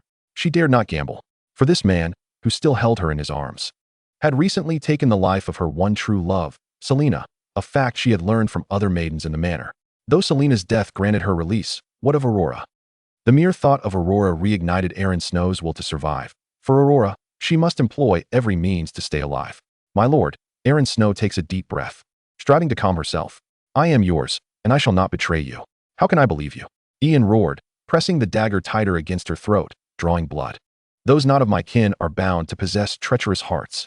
Erin Snow gasped in pain but persevered, urgently replying, My lord, I have long severed ties with the Snow Kingdom. All that I have now belongs to you. Is that so? Ian withdrew the dagger, smiling at her. Did I frighten you? I merely jest. You are a treasure bestowed upon me by the heavens. How could I bear to slay you? A chill coursed through Erin Snow. Ian's capricious demeanor filled her with dread. Carl, witnessing this scene, was equally terrified. This man was indeed a smiling tiger. Erin Snow gasped for breath. The terror of teetering between life and death still lingering, her legs trembling uncontrollably. I have always been your most obedient pet, my lord, Erin Snow stammered, lowering her head and striving to make her voice sound submissive and loyal. Despite the humiliation within, for Aurora's sake, she had no choice but to grovel. Erin Snow's obedience level, 25, submission. Submission? Loring and Aurora had only just begun to trust Erin Snow at this stage. Erin Snow's response yielded Ian a satisfactory answer. It seemed that mere goodwill was not the sole path to compel obedience. A new strategy. War was imminent, and this thrilled Ian immensely. After dismissing Carl, Ian engaged in a protracted psychological battle with Erin Snow. The loser would remain indoors, while the victor would join the troops at the Violet Watch camp. A glance around revealed a plethora of luxurious and dazzling light-armored female soldiers, which left Ian somewhat displeased. Such a battalion would present a conspicuous target on the battlefield. Yet this was a non-negotiable rule of the system. These women, having undergone medicinal baths and trained in the Violet Heart method, had their hair and eyes transformed into shades of purple. At that moment, Loring resembled a valiant general, leading her soldiers in drills. The crisp sound of commands echoed continuously. Her purple armor shimmered brilliantly in the sunlight. On my command, form groups of 3. Concentrate your magical energy into your swords for a combined strike. Move swiftly and synchronize with your teammates. The female soldiers promptly complied, clustering together in threes, their slender magical swords glowing with a purple aura. As the magical energy coalesced, the air around their blades seemed to warp, emitting a subtle humming sound. Mary, we are converting battle energy into magical power for our attacks. Do not attempt to sense the magic. Maintain synchronization with your teammates. Loring called out.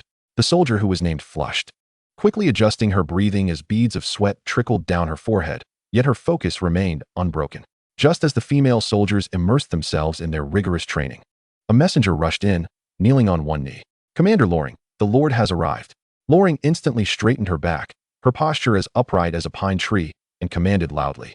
Attention, stand at ease. In an instant, the training ground fell silent. The female soldiers, standing in perfect unison, their magical swords trembling slightly, as if building up the power about to erupt. Ian strode into the training ground, his gaze sharp as an eagle, scanning each of the soldiers. Clad in a long black robe adorned with golden patterns, the emerald gemstone embedded in the hilt of his sword glimmered coldly with each step. Exuding an innate aura of authority, Ian was a noble who valued appearances. He aimed for perfection each time he made an appearance, and today was no exception. The man slowly ascended the observation platform, surveying the entire training ground, perceiving Loring and the female soldiers as mere pawns on a chessboard, with himself as the master of this game. My lord, the entire Violet Watch force of 101 has assembled. In recent days, the military camp's atmosphere has gradually transformed Luo Ling, causing her to shed the guise of a mere maid before outsiders. She hurriedly made her way to the watchtower, seeking her lord's guidance. Inan inclined his head slightly, his gaze continuing to survey the entire troop. Although this legion was modest in size, it already bore the semblance of a formidable force. Luo Ling had acquired various training methods and formations from the system, and now, having developed an unwavering devotion to Inan, she constantly sought to impress him. Excellent. I am very pleased with you, Luo Ling. Inan first acknowledged the commander before revealing the purpose of his visit. The entire army must intensify their training, for we are on the brink of the Violet Watch's first battle, which will echo throughout the Empire. Upon hearing Inan's praise, a rosy hue adorned Luo Ling's cheeks, her eyes brimming with pride and excitement. Thank you, my lord.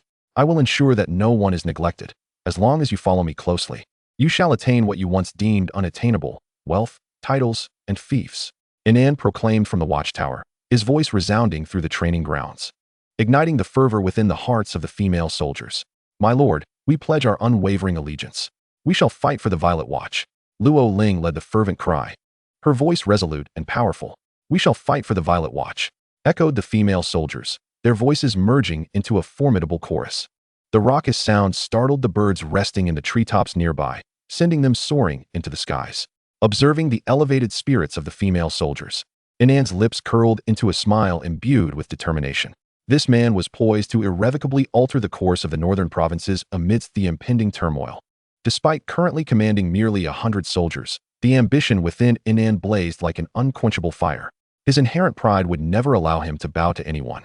He intended to ensure that everyone recognized he was worthy of the paramount position. Step by step, he would conquer the surrounding territories and gradually ascend to become the uncrowned king of the northern provinces. He envisioned ruling the entire northern region of the empire and, ultimately, the entire continent.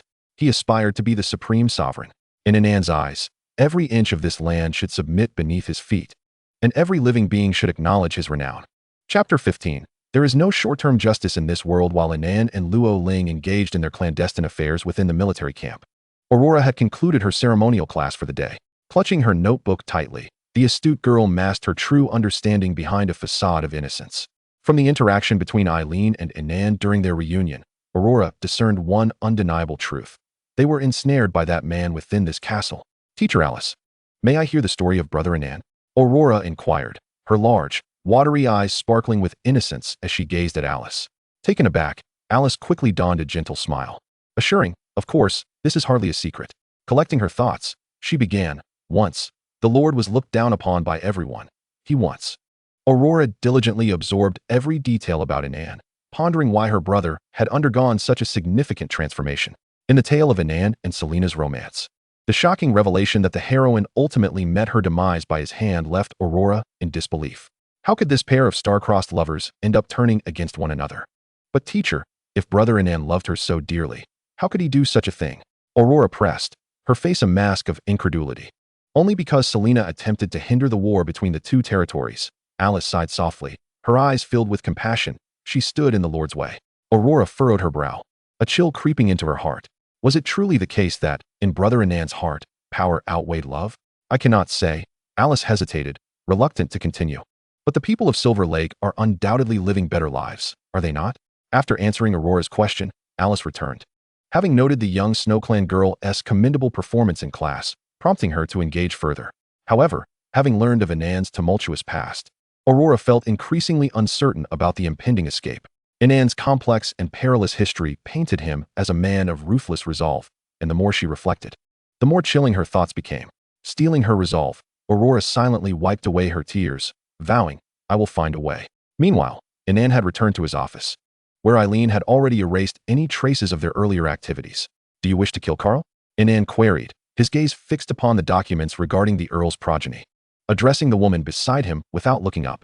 I can offer you that chance. Eileen felt a jolt of surprise. She had not anticipated Inan's sudden proposition.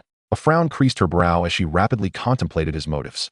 My lord, I do not comprehend your intent, Eileen replied, striving to keep her voice steady. Inan slowly raised his head, a cryptic smile gracing his lips. The fat man killed your husband, shattering your blissful life. Do you not despise him? At the mention of her husband, a sharp pang pierced Eileen's heart, her eyes betraying a flicker of uncontained resentment. Seeing that look, Inan felt a sense of satisfaction. Encounters with me are perhaps the only stroke of fortune in your misfortune. What would have become of you had he delivered you to those aging, loathsome nobles? Eileen shuddered at Inan's vivid portrayal, for she had long heard tales of the absurdities committed by those human nobles in the snow country. The thought of falling into their hands was too dreadful to imagine. My lord, I cannot even begin to fathom, Eileen murmured, lowering her head, her voice trembling slightly. Her hatred for Carl intensifying. Carl was one of Inan's subordinates, and she had witnessed his submission to Inan. Why then was Inan sharing this with her? Eileen gradually regained her composure as Inan further fueled her animosity. Do not relinquish the hatred within you. Though you both currently live well, does it not gnaw at you that the architect of your family's ruin, Carl, continues to thrive? Inan's voice pierced through her thoughts. Even more of your kin may fall into his clutches. This demon who alters the fates of others, along with the nobles of this empire, are the root of all your misfortunes. Eileen's hatred ignited within her like a powder keg, ready to explode. Indeed, while Inan may not be entirely at fault, Carl deserves death. Even the entire Isle nobility deserves their comeuppance. In that moment, reason was nearly consumed by her vengeance. Clenching her fists, her nails dug into her palms, blood seeping from her hands, yet she felt no pain. My lord, I am ready to heed your command. Eileen's voice trembled with excitement, her eyes gleaming with resolute intent. I refuse to accept such an unjust fate. The people of the snow country deserve a happier life. Inan's smile broadened with satisfaction as he rose and approached Eileen, whispering softly into her ear, as if soothing a furious beast. In this world, there is no short-term justice, he murmured, but I can offer you long-term justice. Eileen shivered at his intimate gesture, yet the fire of her hatred and thirst for revenge quickly steadied her. As long as you continue to obey, Inan kissed Eileen's forehead. We can rewrite this unjust fate together. Eileen's obedience level, 44, hatred level, rising. Inan, driven by hatred, guided Eileen Shue's actions and thoughts. Her master, Eileen Shue, rose on her toes to meet Inan's intimacy, tears of hatred streaming down her face. Once apart, her breath wafted like orchids, warm vapor rippling at Inan's nostrils.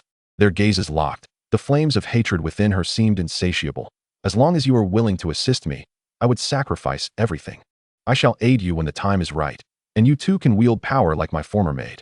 Inan gently wiped away Eileen Shue's tears, his tone deceptively tender, yet laced with an undeniable command. Eileen Shue's hatred had now been redirected. Her hope lay solely with Inan. She realized her mission. Even if she left this place, she could not alter her clan's fate of being captured, but this audacious scoundrel, Inan, was willing to help her overturn the injustice between their nations. Here, take a look at this document. Inan presented the lineage of Count Wilbur to Eileen Shue. Let us choose our first target for revenge. Trembling, Eileen Shue accepted the document, her eyes ablaze with the fire of vengeance as she eagerly perused its contents. These are the heirs of the Wolf family. They all deserve to die. Not one shall be spared. Chapter 16. Your death will have meaning. Soon, Eileen Shue had selected her first soft target, the Count Wilbur's youngest daughter, Nifei Will. Pointing at the document, her eyes glimmered with a fierce light. Master, let us choose her. This virtuous noble lady will be easy to manipulate. Inan nodded slightly, a flicker of approval passing through his gaze. It seemed the fires of hatred had fully ignited within this woman. Eileen Shue did not view Nifei as innocent. Born into the Wolf family and enjoying the privileges of a count's daughter, her idyllic life was built on bloodshed, even if she had never committed a wicked deed. But who could claim her innocence? Nifei, the most amiable among Count Wilbur's progeny, attracted numerous nobles' investments, as such a master was relatively easy to control, yielding greater benefits for these scoundrels. Resolved, Inan and Eileen Shue conferred throughout the night before setting off to the Tulip territory. This time, he mobilized nearly all the Violet Watch warriors, leaving only 10 to guard Aurora in the castle. Eileen Shue could never allow her to remain there. Whenever the two women were together, they were constantly plotting escape. Thus, as long as they were apart, the other would not entertain thoughts of leaving. Along the journey, Eileen Xue felt a mix of excitement and anxiety. Excitement over the first step of revenge about to be taken. Anxiety over the potential for everything to unravel alongside this man. This time, the conflict was not merely between the two earldoms. The furious will had drawn surrounding territories into the fray. Besides the main forces of the Tulip territory, other heirs would lead soldiers from other nobles in a coordinated assault. Many northern nobles had their eyes fixed on the impending war, and at Count Wilbur's funeral, he stood alone before the coffin, slowly extending his hand. He gently caressed the casket. Your death will have meaning. His voice was low and frigid, laced with boundless chill and resolve. No one anticipated that he was the architect of this war. The very father who forced his son to suicide was also the instigator. In this brutal world of survival of the fittest, only by continually expanding one's power could one truly secure a foothold. Should he seize the Barrack territory, Will would have the opportunity to elevate the Will family to the rank of Marquis, possibly even securing a place within the core of imperial power. Nearly 100 Violet Watch warriors arrived at the Tulip territory, drawing numerous gazes. Clad in unified purple light armor, their steps synchronized, they exuded an aura of lethal intent, prompting passers-by to glance and whisper. Meanwhile, Inan made his entrance at the banquet organized by Nifei. Adorned in a magnificent black robe embellished with a resplendent ruby at the collar, exuding noble elegance and authority with every gesture. Beside him, Eileen Xue wore a mask, disguised as his companion. Her beauty was so striking that Inan wished to shield her from the prying eyes of others. Warm yellow magical lights cascaded down, intertwining with the laughter and merriment within the hall. Nifei stood on stage, her soft voice barely audible, yet all ears were attuned to her. Regardless of the outcome of this war, I hope for your safety. Moreover, do not harm innocent citizens or surrendering soldiers. Otherwise, I ask you to leave my ranks. Her words resonated powerfully within the banquet hall. Many nodded in agreement, admiration evident on the faces of several nobles. A faint, sardonic smile curled at Inan's lips. Nifei's sentiments were but naive fantasies. There were no innocents in war, only a brutal struggle between life and death, devoid of absolute mercy. A noble approached Inan. Though your companion wears a mask, I can hardly resist her allure. May I invite her to dance? Inan raised an eyebrow, a flicker of displeasure crossing his features. Before he could respond, Eileen Xue interjected, Apologies, my lord, but I only dance with my master.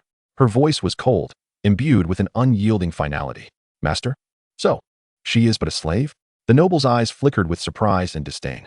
He scrutinized Eileen Xue, his tone dripping with contempt. Oh, merely a slave. Yet she carries such airs.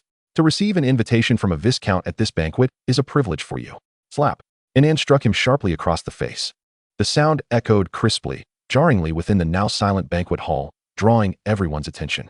The viscount stumbled back, nearly losing his balance, incredulity flashing across his face before anger consumed him. You scoundrel, how dare you strike me? The viscount seethed, trembling with rage. Inan wrapped an arm possessively around Eileen Xue's waist. Cease your prattling. No one is permitted to touch my woman except me, unless you wish to declare war upon me. His provocation plunged the atmosphere of the banquet hall into icy tension. You are an ancier? Do not go too far. Do you think I am afraid? The viscount roared, instinctively gripping the sword at his waist. Surrounding nobles recoiled, wary of being ensnared in the conflict. Nifei's expression darkened significantly. Both of you, calm yourselves. Is this how one conducts themselves at my banquet? As she spoke, she hurried to position herself between Inan and the viscount. Miss Nifei, that viscount still wishes to say something. That scoundrel. Enough. Nifei raised her voice, her face etched with seriousness and urgency. Though Baron Inan's actions are indeed wrong, you were the one who provoked him first. You cannot escape culpability. Nifei was aware of the elite nature of the soldiers brought by Inan. They appeared to be an elite force capable of playing a significant role in the upcoming war. There was no need to consider whom to side with. Humph. Anger ignited in the viscount's eyes. This Inan had humiliated him at a noble banquet for the sake of a slave, and Nifei's bias toward him was utterly detestable. In that case, I shall withdraw from Miss Nifei's ranks. As soon as the words of the viscount escaped his lips, the hall erupted in chaos. At such a critical juncture, when war was on the brink of breaking out, withdrawing from the ranks was undoubtedly an exceedingly foolish act. You wish to depart? Inan unsheathed his sword and severed the viscount's head with a swift stroke. You dare to eavesdrop on our tactical plans and still seek to leave? In a normal empire, such brazen executions of nobility would be unheard of. However, this was the Isle Empire, where Inan possessed the audacity to act. The grand banquet hall fell into an eerie silence, with all eyes wide in disbelief fixed upon Inan. Although the gathering had not even broached the topic of the so-called tactical plans, Inan's declaration held a certain weight. Was this scoundrel truly bold enough to execute a noble in front of everyone? Chapter 17. The arrogance of youth is inevitable. Inan placed his foot upon the severed head, his visage smeared with blood, his eyes glinting with a chilling ferocity. Ladies and gentlemen, we are on the cusp of war, yet some still contemplate retreat. A smile crept upon Inan's lips. I shall use this noble's sacrifice as a banner. I trust you won't mind? The gathered nobles exchanged apprehensive glances, none daring to be the first to respond. Even if he were of noble blood, Inan intensified his tone, pressing down with his foot, the head producing a nauseating thud beneath him. In the face of war, any who waver in spirit shall meet but one fate: death. I care not for his lineage or status. Neve's lips quivered, wanting to voice her thoughts, yet she found herself momentarily rendered speechless by the overwhelming aura radiating from Inan. My lord Inan, we see your determination, she finally mustered the courage to say, but you truly ought not to act so impulsively. Miss Neve, I do all of this for you, Inan replied, narrowing his eyes slightly, blood trickling down his cheek. Your heart is pure, your intentions just, wishing to protect the innocent amidst this brutal war. Yet today, should one person flee, a second shall surely follow. How then will your ideals be realized? Neve bit her lip, torn within herself. While Inan's words held a semblance of truth, his actions were undeniably extreme. The banquet ultimately concluded on a sour note, with Neve merely issuing a few mild warnings to Inan, tacitly acquiescing to his behavior. Inan was indeed an intriguing individual. Neve sipped her red tea slowly, reflecting on how he had aided her significantly. A maid approached, presenting her with chocolate mousse, her favorite dessert. Indeed, my lady, perhaps he could assist you in securing the title of count. Neve's brow furrowed, and in a sudden fit of anger, she splashed the scalding tea into the maid's face. The maid let out a piercing scream, her visage instantly turning red and swollen. Terrified, she gazed at Neve and fell to her knees, trembling uncontrollably. Do you believe I cannot manage without him? Neve glared fiercely, shattering her teacup upon the floor, shards scattering. She picked up a piece of porcelain and approached the maid, pressing it against her face. Such a beautiful face should bear a mark to be truly perfect. Would you not agree? The maid's complexion drained of color, beads of sweat trickling down her forehead as she pleaded, Please, my lady, spare me. I shall never dare again. The room echoed with anguished cries, as Neve finally shed her facade of kindness, her eyes betraying a ruthlessness that starkly contrasted with her previous demeanor. Meanwhile, Inan arrived at Count Will's estate, carrying the Viscount's head. Upon hearing from his servants about a young baron who had executed a Viscount at Neve's banquet and still dared to present himself with the severed head, Count Will found the situation rather amusing. Thus, he summoned Inan to his study, eager to discern the young man's intentions. State your purpose, Will said, stroking the ring on his finger, his thinning white hair a testament to his advanced age. If I find your explanation unsatisfactory, you shall not leave here. At his age, one might expect him to seek a peaceful retirement, yet his ambitions remained undiminished, a rarity within the Isle Empire. Inan met Will's threatening gaze without flinching, placing the head upon the floor and kneeling on one knee. My lord, I have committed a grave error. Will raised an eyebrow, surprise flickering in his eyes. Oh, pray, elaborate. I should have captured the coward who fled, presenting him before you. Inan spoke deliberately, his head bowed. His fate should rest in your hands, for it would assert your authority and clarify to all that the fate of traitors is determined by you. Chuckling, Count Will did not respond immediately, instead narrowing his eyes as he appraised Inan with keen interest. Inan slowly raised his head, meeting Will's scrutinizing gaze with unwavering resolve. You possess a silver tongue, Will remarked, the corners of his mouth curving into a faint, elusive smile. Yet your eyes remind me of my own in my youth.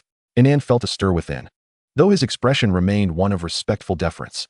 It is an honor for me, Inan Hill, to bear any resemblance to you, my lord. Surely, in your youth, you too abhorred treachery and cowardice. Spare me the flattery. Will waved his hand dismissively. Arrogance is to be expected in youth. Fortunately, you seem perceptive. With a gesture, he signaled to a servant holding a whip. These 10 lashes shall serve as your lesson. This was Will's test and a means to assert his dominance. In this world where strength reigned supreme, any sign of retreat would render all prior efforts futile. Thank you, my lord, for your guidance. I willingly accept my punishment. Inan replied solemnly, straightening his back with determination. At Will's signal, the servant raised the whip and struck Inan's back with a resounding crack. The whip sliced through the air, and Inan felt a sharp pain shoot through him, yet he gritted his teeth, uttering not a single sound. One lash after another fell, tearing through his clothing, blood seeping forth and staining the tattered fabric. After 10 lashes, Inan's back was a gruesome sight, blood trickling down his spine and pooling on the floor. Yet he remained stoic, expressing gratitude for the punishment. vowing to remember this lesson and serve Count Will diligently in the future. Will regarded Inan with a glimmer of appreciation in his eyes. Rise, young man. I hope you can meet my expectations in the forthcoming war, perhaps. I may bestow upon you the title of Viscount. Inan endured the searing pain in his back as he slowly stood, bowing deeply. Thank you for your kindness, my lord. I shall not disappoint your expectations. Inan's objectives had been achieved. He had established his authority within Neve's ranks by executing a Viscount and had swiftly pledged his loyalty to Will, thus eliminating any leverage that could be used against him. After all, should any conflict arise with Inan in the future, one could wield this incident as an excuse to take him down. Yet, he aspired to be the one wielding the blade, not the one to be struck. As for enduring Will's punishment, in this game of power, such humiliation was merely a stepping stone toward his ultimate goal, though Inan was bathed in blood. A twisted smile crept across his face. At this moment, Inan returned to his temporary quarters, lying on the bed while Eileen Shui quietly applied ointment to his wounds. Observing the harrowing lash marks on Inan's back, Eileen Shui knew that this man would only grow more unhinged in the days to come. Chapter 18. Are you thinking of something indecent? This man would drag her into an abyss from which there would be no return. Yet, she had no path of retreat left. The tragic death of her husband, the confinement of her daughter, and the displacement of her kin weighed heavily upon her. To alter this grim reality, she must accompany this man into the depths of despair. Irinsu's obedience level, 51, hatred guide. A self-strategy? Inan noticed the rising obedience level of Irinsu. Undoubtedly, it was the heavy burden of her profound hatred that was at play. Oh, Inan caressed Irinsu's exquisite visage. You seem to be contemplating something nefarious? Irinsu paused slightly. My lord, you still bear injuries. Do not concern yourself with that. Speak honestly, are you thinking of something inappropriate? This inquiry was certainly directed at Irinsu, not the gods. A night passed in silence, yet much was left unspoken, and thus it went on. The war between the two territories was on the verge of erupting, yet it was Count Baruch who made the first move. This left everyone astonished, as Count Wilbur was the established leader of the northern provinces, while Count Baruch was merely a merchant-turned-noble. Inan gathered Violet Watch and Neve along with a substantial force of over 3,000 soldiers under Neve's command. However, the Violet Watch stood out among this throng, leaving everyone puzzled as to where Inan had discovered these beautiful warriors, especially the leader, who was a stunning foxwoman. Furthermore, this legion was splendidly equipped. Many contemplated the prospect of pilfering a few items from the fallen soldiers on the battlefield. Inan was well aware of the intentions of these thieving nobles. However, anyone daring to touch his belongings would face dire consequences. This time, Neve planned to circumvent the front lines and directly assault Count Baruch's territory, specifically the sub-city of Rich Gold. But now the pressing question arose. Whose army would serve as the cannon fodder? Thus, this issue required resolution before they could set forth. Everyone began to eavesdrop in the tents. Neve cast a sweeping glance at the assembly, her inner fury gradually igniting, yet she still needed to maintain her facade. Ladies and gentlemen, her voice was as soft as a gentle breeze. Who would be willing to take the lead in this siege? Neve's tender voice resonated through the silence, striking like a hammer upon the hearts of all present. Yet, those nobles who typically fawned over her now feigned ignorance. They were drawn to her because she was not an iron-fisted ruler, but rather someone amenable to negotiation, not a harbinger of death. Neve understood this well, but the absence of any volunteers nearly provoked her ire. Fortunately, a rogue, aware of her thoughts, voiced what she dared not say. To be honest, the Rich Gold territory is quite a prize, Inan remarked, tapping the table. If Miss Neve does not mind, could we seize some wealth upon our entry? We could then distribute a little more to this vanguard, and surely that would appease everyone, wouldn't it? The instant Inan spoke, the previously stagnant atmosphere within the tent shifted, with flickers of interest glinting in the noble's eyes. Indeed, if possible, I would gladly join this vanguard. What say you, Miss Neve?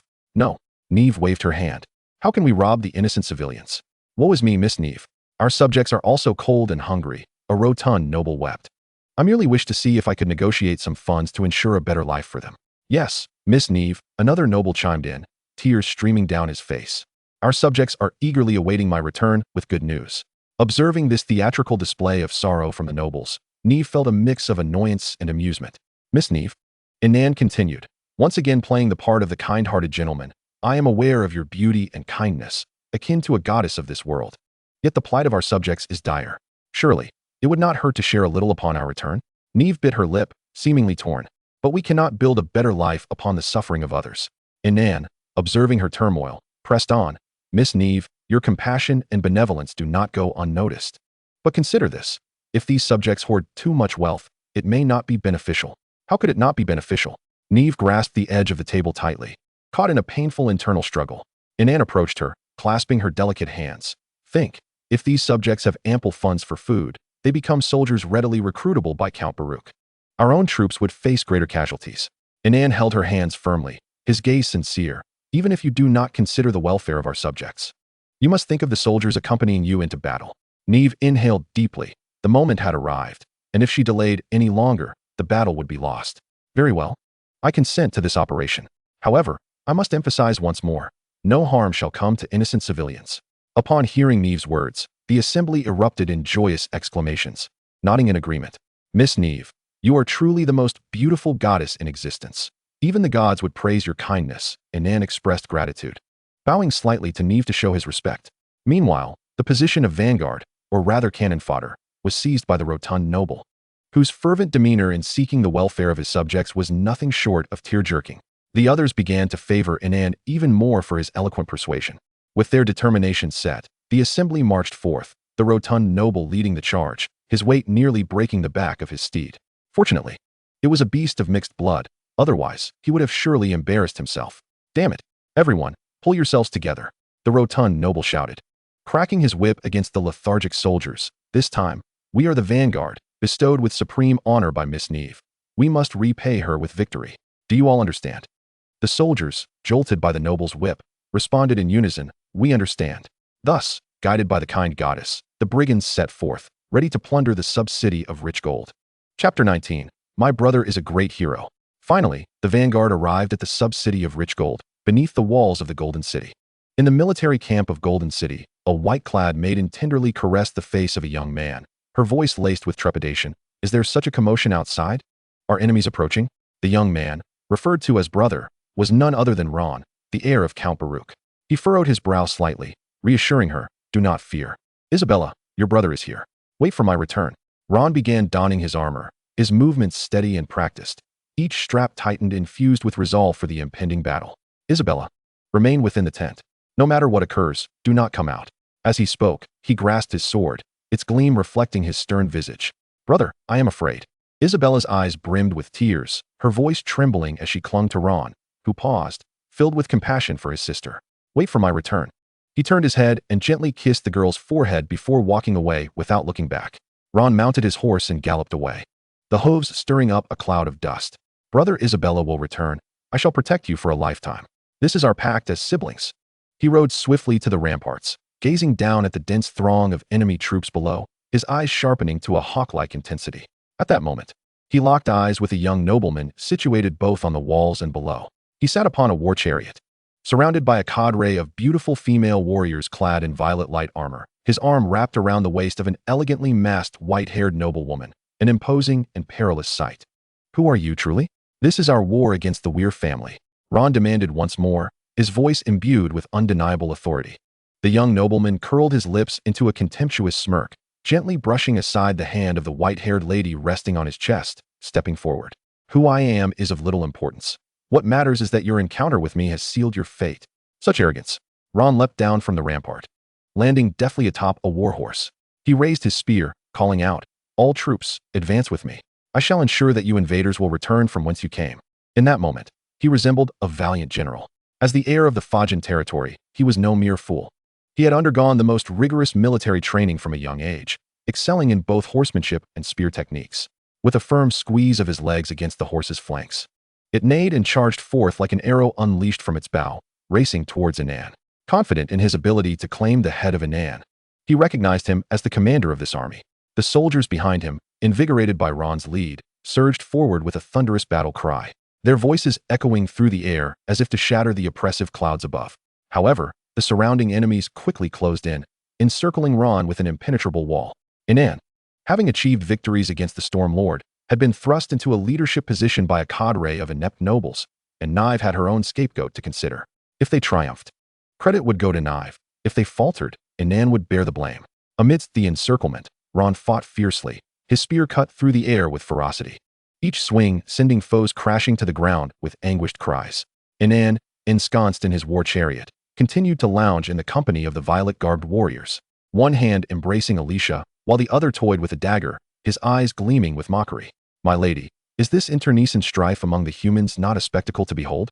Alicia leaned gently against Inan, her gaze icy as she surveyed the besieged Ron. Master, thank you for allowing me to witness this scene. It is even more gratifying than I had imagined. Upon hearing Alicia's words, Inan's lips curled into a knowing smile. You scoundrel, Ron cried, drenched in the heat of battle. Leveling his spear at Inan. Come down and face me in a duel to the death. Inan's smile widened at Ron's challenge. He pulled Alicia closer, beckoning Ron with a finger, further provoking him. Ron's eyes burned with fury, his rage nearly consuming him. The squire at the young count's side, noticing Ron's seething wrath, urgently advised, we must retreat. Grinding his teeth, Ron glared at Inan, his heart heavy with resentment. He longed to charge forth and bring about their mutual destruction. But thoughts of his sister and the heavy responsibility of defending the city compelled him to withdraw with his troops. As he rode, he turned back, drawing his bow, determined to end this insolent scoundrel with a single arrow. Come and take your life, Ron shouted, exerting all his strength to draw the bowstring taut, forming a perfect crescent. This arrow encapsulated his fury, resentment, and unwavering resolve to protect the city of Golden Suns. Meanwhile, Inan remained leisurely engaged with Alicia, playfully lifting her chin to kiss her. Whoosh! The arrow, infused with Ron's wrath and determination, sliced through the air like a bolt of black lightning, aimed directly at Inan. However, it was deftly intercepted by Lorling's sword, producing a sharp clang and showering sparks as the arrowhead plummeted to the ground. She unleashed a wave of violet sword energy, hurtling towards Ron. Here is your gift. Ron's pupils dilated as he sensed the lethal threat of the sword energy. In that critical moment, he sidestepped, attempting to evade the devastating strike. Yet, the speed of the blade proved too swift, grazing his shoulder, slicing through his armor and leaving a deep gash from which blood instantly welled, staining his garments. Upon returning to the encampment, Isabella, her eyes red-rimmed, was tending to Ron's wounds. Brother, how could you sustain such grave injuries? If anything were to happen to you, I would not wish to live. Isabella, do not speak such nonsense. Ron responded, his heart aching at the sight of his sister's tear-streaked face, yet he feigned composure. I promised you. I will protect you for a lifetime, and I shall keep that promise. This injury is nothing. Yes, I believe in you. Isabella cupped Ron's face in her hands, her eyes brimming with trust and reliance. My brother is a great hero. He will surely safeguard our homeland. She mustered a smile, though tears still threatened to spill, her gaze unwaveringly filled with faith in Ron. Ron gently clasped Isabella's hand. Isabella, you must promise me, no matter what occurs, you will live on. Meanwhile, Inan returned to his tent, where the nobles were abuzz with speculation about the ongoing battle. A corpulent nobleman, his face etched with concern, remarked, My lord Inan, I fear today's battle does not bode well. We have scarcely brought enough provisions. Inan had sent other soldiers to fight, while his own remained closely gathered, a fact that incited discontent among the other nobles. Thus, they resolved to reprimand this scoundrel and ensure he contributed his fair share. Fear not, my friends, Inan reassured, patting the corpulent nobleman on the shoulder. In but a few days, we shall secure victory, and we shall await Baron Inan's triumphant news. Nive remarked nonchalantly before taking her leave. After her departure, the tent transformed into a banquet for the nobles, with fine wines and sumptuous dishes laid before them. As they embraced their maidens and feasted heartily, some nobles even began to perform in the center of the tent.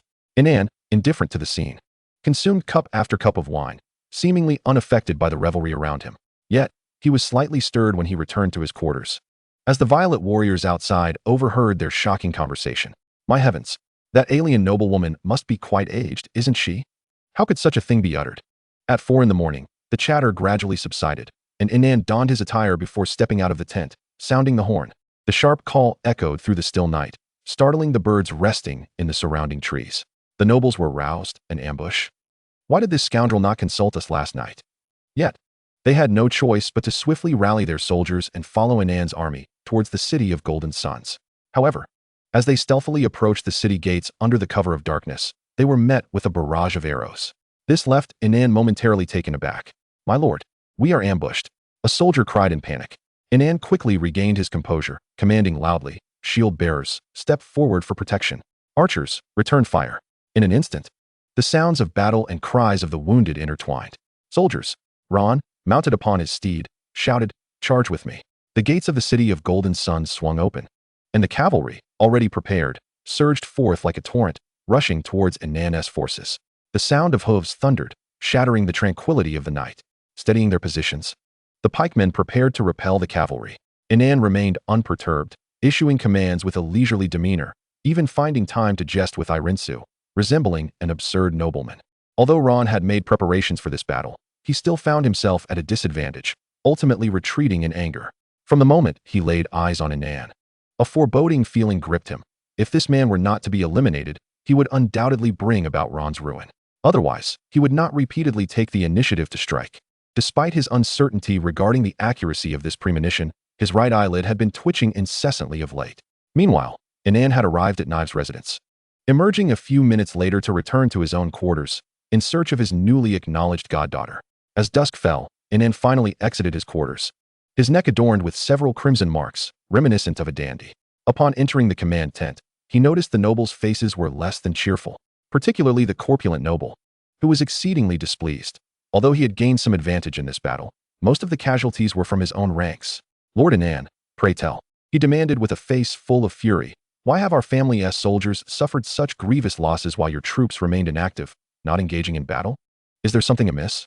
Inan casually touched the sword at his waist, evoking memories of that evening's banquet, causing the corpulent noble's complexion to turn pale, beads of sweat rolling down his forehead. Lord Inan, our current tactics are resulting in severe losses. Would it not be prudent to deploy your personal guard to bolster morale? Inan's gaze turned icy as he regarded the corpulent noble with a sardonic smile. Severe losses? Is there a war devoid of casualties?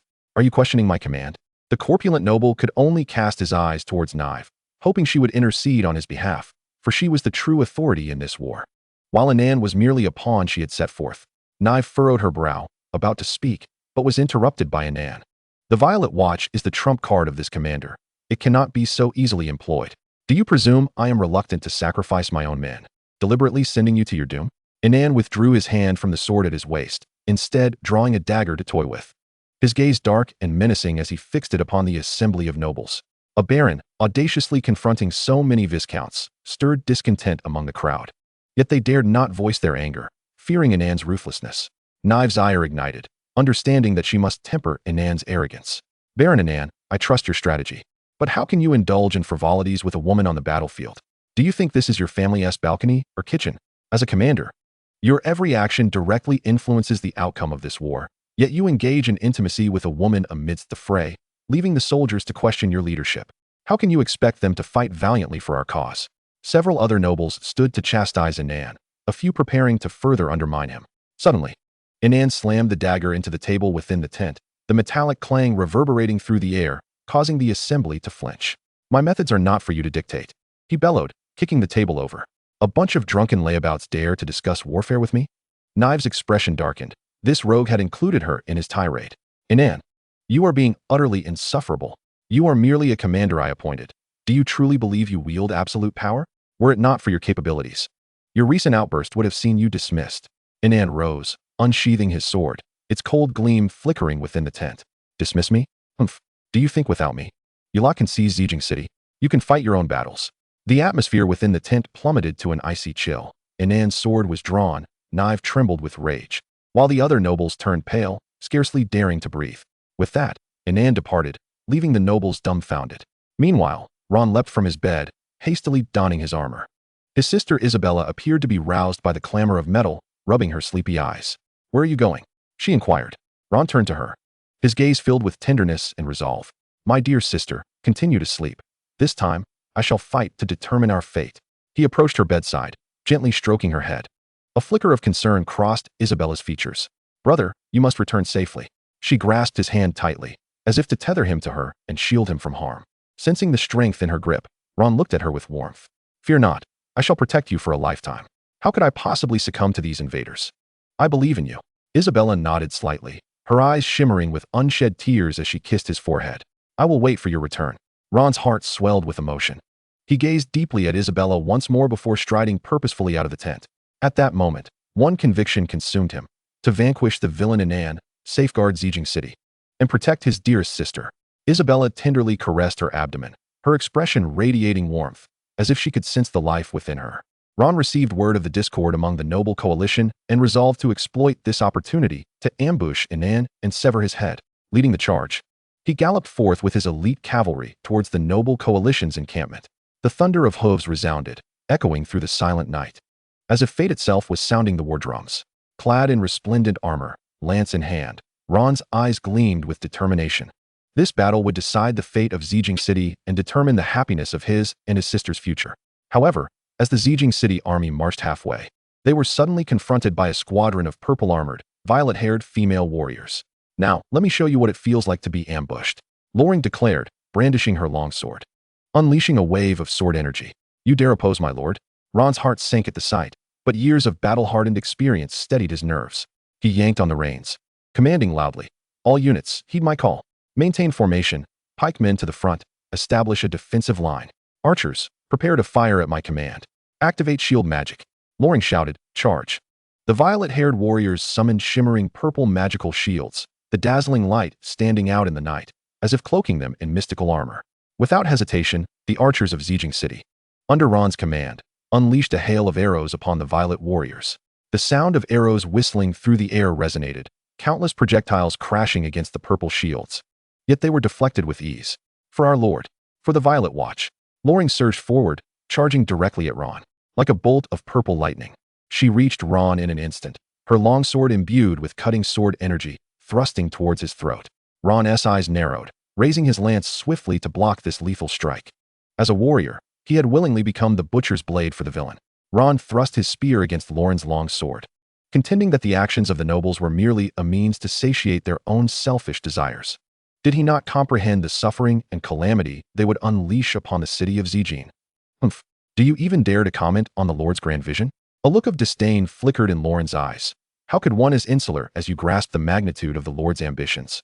With a cold smirk, Ron exerted force, pushing his spear forward. That man was altogether unworthy of discussing grand aspirations. He had no place in this war, which was solely between us and the Weir family. His involvement would only lead to your demise. Loren swiftly drove his sword into Ron's shoulder, instantly staining his gleaming armor with crimson blood. Either eliminate the Lord's obstacles or perish in service to him. Loren summoned a deeper, more potent aura of purple energy. "This was our mission." Ron, enduring excruciating pain, glared fiercely, yet a sense of calm began to settle over him. He had led his troops into an ambush. Where was Inan and the other soldiers? Alarm surged through him as he realized Loren's ploy was likely to restrain him, while Inan seized the opportunity to assault the city of Zijing with its defenses weakened. With Isabella still within the city, Ron's heart raced with urgency. "Brothers, we cannot linger here. The city of Zijing is in peril. We must break through." His voice rang out, laden with urgency and resolve. As a noble, to address the soldiers as brothers was enough for the defenders of Zijing to feel the respect and closeness he bore for them. For the Count, for the city of Zijing, charge forth. The soldiers roared in unison, their voices echoing through the night sky, their eyes filled with determination and resolve. Meanwhile, Inan, accompanied by a cadre of nobles and allied forces, descended upon the city of Zijing.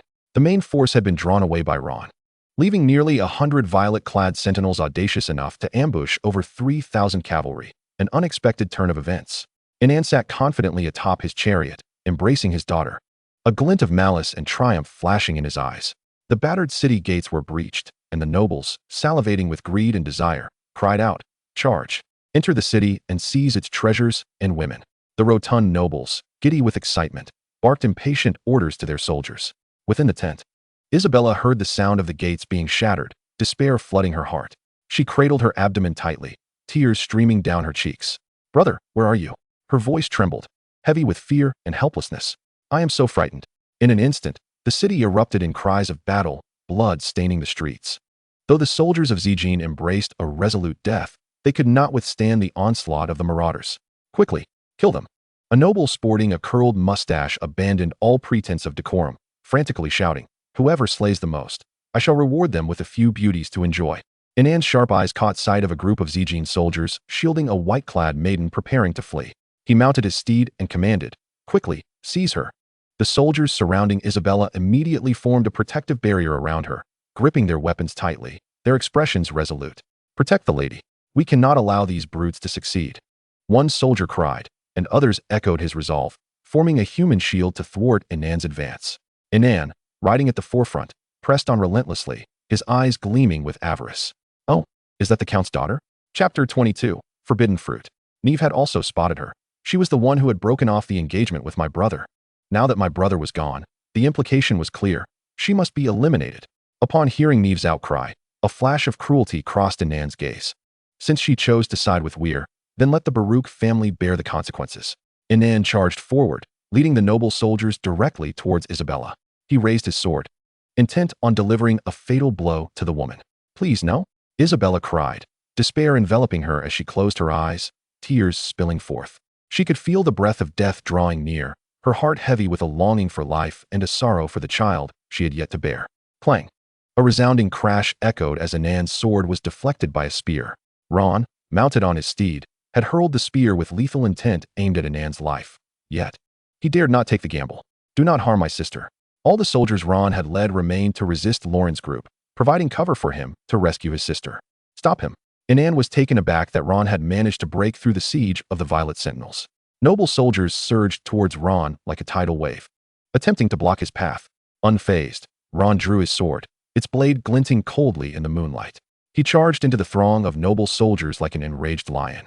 "If you do not cease, I shall kill your sister." Inan had retrieved his sword and pressed it against Isabella's throat. In an instant, Ron felt as though he had been struck by lightning. He froze, his eyes ablaze with fury, fixated on Inan, his sword trembling slightly from the tension. "You despicable coward. Come for me instead. Release my sister." Ron's voice emerged from clenched teeth, brimming with rage and helplessness. Isabella kept her eyes tightly shut, tears flowing from the corners of her eyes, her body trembling slightly. Yet she stifled her fear, urging, "Brother, please go. Don't worry about me." Ron felt as though his heart was being wrenched. How could he abandon his sister to flee alone? "Isabella, do not fear. We promised. I will protect you for all eternity." What an enviable pair of siblings, Inan thought, a glimmer of mockery crossing his features. "If you were so intent on protecting your sister, then why not kneel before me?" Hatred surged within Ron, his eyes seemingly ablaze. Fixated on Inan as he spat through clenched teeth. "You scoundrel. Do not push your luck. Do you think I, Ron, would kneel to a wretch like you?" Inan scoffed, pressing the sword further against Isabella's throat, a thin line of blood trickling down. "Kneel before me now." Ron clenched his fists tightly, veins bulging from the backs of his hands, his mind racked with torment. Suddenly, he noticed a nearby masked, silver-haired noblewoman, the very woman who had been entwined with Inan during the battles. In a fit of rage, he lunged at Eileen Schwe, pressing his sword against her throat. "Release my sister," Ron bellowed, "or I shall slay her." The sudden twist of events left all present in stunned silence, the atmosphere thick with tension. "Ha ha!" Inan erupted in laughter, as if he had heard the most amusing jest. "No one has ever dared to threaten me. She is merely a woman. If she dies, so be it." A heavy weight settled in Ron's heart. He had not anticipated Inan's utter ruthlessness, so utterly unconcerned for Eileen Schwe's life. Eileen Schwe, too, revealed a look of despondency. Before this man, she had always been a mere pawn, disposable at any moment. A wave of sorrow washed over her. Yet she quickly regained her composure. She could not perish yet. "You see, in my master's eyes, I am but an inconsequential existence." Eileen Schwe gazed at Ron, her voice flat yet tinged with fatigue. "Even if you kill me, it will avail you nothing, only plunging you and your sister into a deeper peril." Her gaze shifted to Inan, a complex emotion flickering in her eyes. "Eileen Schwe, who permitted you to speak to him?" Inan grasped Isabella's chin with a mocking expression, declaring, "Even with a sword pointed at you by others, your fate remains firmly in my grasp. I hope you remember this." Erin Schwe clenched her teeth, a flicker of humiliation flashing in her eyes, only to be swiftly concealed as she fell silent. "You despicable scoundrel." Ron seethed with rage, tightening his grip on the sword, consumed by an urge to rush forward and rend Inan to pieces. "Humph, you irritate me greatly." Inan scoffed, raising his long sword and severing Isabella's hand with a swift stroke. "By taking my woman hostage, you merely incite my wrath, yet I shall not hesitate for an instant. I am solely focused on achieving my goal. Kneel before me." Isabella emitted a chilling scream, blood gushing forth like a fountain, splattering across Inan's face, which only enhanced his cold demeanor. At that moment, Ron dared not gamble any longer. That man cared not for Erin Schwe's life, only seeking to impose his will upon him. With a clatter, Ron released his sword, slowly kneeling, his eyes wide with fury as his heart twisted in agony. "I shall kneel if you spare my sister. This matter belongs solely to us. Do not involve the innocent." His voice was low and hoarse, laden with suffering and despair. Inan, with his sword still poised against Isabella, approached Ron, proclaiming, "I shall return your sister to you now." With that, he forcefully shoved Isabella to the ground before Ron. Ron hastily caught his sister, witnessing her pallid complexion, his hatred for Inan intensifying. However, in a swift motion, Inan thrust his sword, piercing through the pair of siblings. Everyone present was left in shock. Even Aaron Shue and Knife could scarcely believe their eyes. Curse be him. Is that bastard a demon? Ron's eyes widened in disbelief and fury as he felt the searing pain of the blade penetrating his body. Isabella coughed up blood, raising her remaining hand to caress Ron's face. Brother, I am a burden to you. Forgive me. As Ron listened to his sister's weak and remorseful words, tears streamed uncontrollably down his face, mingling with the blood splattered across him, rendering his visage heart-wrenching. He wished to utter more, but his sister was already slowly collapsing. He knelt on the ground, yet did not fall, though his heart was bleeding profusely. Humph! Ron's eyes suddenly overflowed with black tears, echoing with manic laughter that reverberated through the still air, imbued with endless resentment and despair. A thick, dark aura began to coalesce around him as he lifted his gaze to meet Inan's, his expression contorted with hatred as he roared. Do you know the cost we paid to be together? Oh, Inan replied coldly, observing him with indifference. I did not expect you to have tasted the fabled forbidden fruit. Chapter 23. The Great Car appears. So what? Ron shouted. I love her. You have destroyed everything, Isabella. Our home. I will make you pay. Inan swung his sword to end him, only to be enveloped instantly by the dark energy. The shadows coiled around Inan's body like countless greedy tendrils. Not good. Knife screamed. This fellow's resentment is too intense. It has drawn the Demon King. The Demon King. The crowd shuddered at Knife's exclamation, their hearts racing. The dark energy surrounding Ron began to solidify into a shadowy figure. Oh, I did not anticipate a human could unleash such potent hatred. The silhouette gradually morphed into a woman. Towering nearly 2 meters, her voluptuous figure was undeniably alluring. Clad in revealing black attire that accentuated her form, her long, toned legs appeared even more defined, and a small black tail trailed behind her. The neckline of her outfit plunged dangerously low, revealing her sun-kissed skin that beckoned curiosity about the mysteries beneath. With white hair and crimson eyes, along with exquisite features and seductive lips, she exuded an irresistible allure. In essence, she was a veritable chariot of thunder, unable to summon AI. They could only observe in awe. Her arrival sent a shiver down the spines of all present, her formidable presence weighing heavily upon them. The air seemed to freeze, every heartbeat echoing in the silence. Several nobles knelt, unable to contain their fear. The sorceress regarded Inan, saying, Little one, what heinous deeds have you committed to invoke such wrath? Inan, lifting his head amidst the dark energy, caught sight of the percentage displayed above her head, unable to suppress his greedy gaze. This woman is remarkable, utterly captivating. Tiffany noticed the handsome human, shorter than she, displaying no fear and unabashedly assessing her figure, prompting a wicked smile to grace her lips. She swayed her hips, drawing nearer to Inan, her unique fragrance intensifying, compelling him to inhale deeply. Tiffany approached Inan from behind, tilting his chin upward. Little one, even now, what wicked thoughts occupy your mind? It seems you remain blissfully unaware of your perilous situation. Her hand glided across Inan's body, from his chin to his chest, sending shivers through him. Leaning close, her breath warm against his ear, she whispered, Now, tell me, what have you done? Nothing much. Inan replied with a smile, seemingly unafraid. I merely killed a pair of siblings. Upon hearing Inan's nonchalant response, Ron's eyes filled with rage, the dark energy swirling around him like a tempest. I will tear you apart. Oh, Tiffany, however, paid no heed to Ron. Her fingers traced Inan's throat, the chilling sensation prompting his admiration. What an intriguing little creature. I am Tiffany, the Fury, one of the 7 demon lords. She licked Inan's cheek, adding, I hope you continue to provide me with such splendid offerings. Otherwise, I may just come looking for you, to devour you. With a flick of her hand, Ron gradually dissipated into nothingness, and Tiffany vanished as if she had never been there. Inan stood frozen, as if the recent events had been nothing more than a surreal dream, save for the lingering warmth of her fragrant touch on his cheek. Tiffany, simply marvelous. Inan murmured the name of the sorceress, then surveyed the crowd, their faces pale with fear, a satisfied smile gracing his lips. Shall we begin our heist? A glimmer of greed sparkled in his eyes. The harrowing experience seemed to have invoked not fear, but rather awakened the malevolence within him.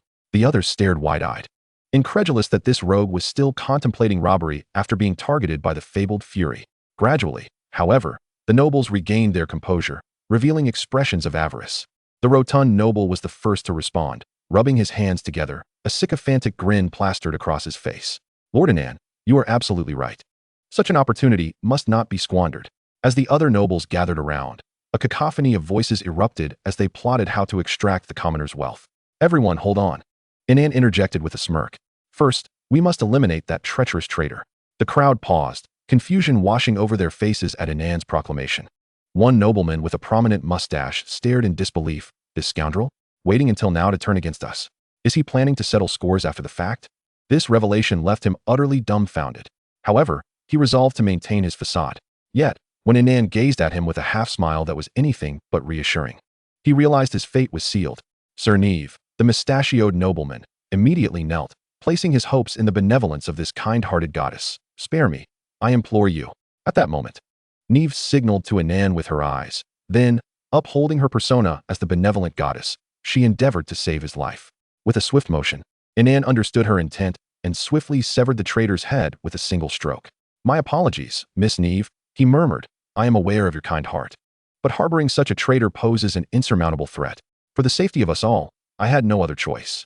He attempted to elucidate his actions. Neve gazed at the lifeless body on the ground, a wave of revulsion washing over her. She stifled her discomfort, her eyes reflecting a tumult of emotions.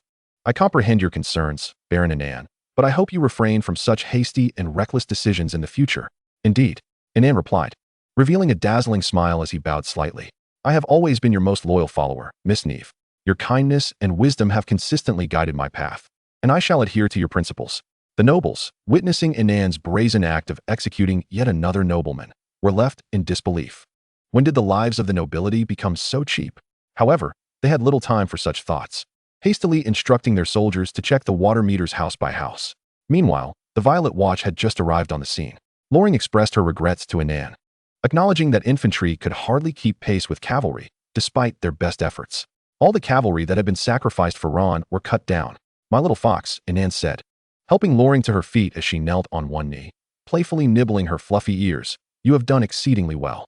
Loring's cheeks flushed slightly, a hint of shyness sparkling in her eyes as she replied, My lord, there are so many people watching. Chapter 24. Could you perhaps scold me a bit too?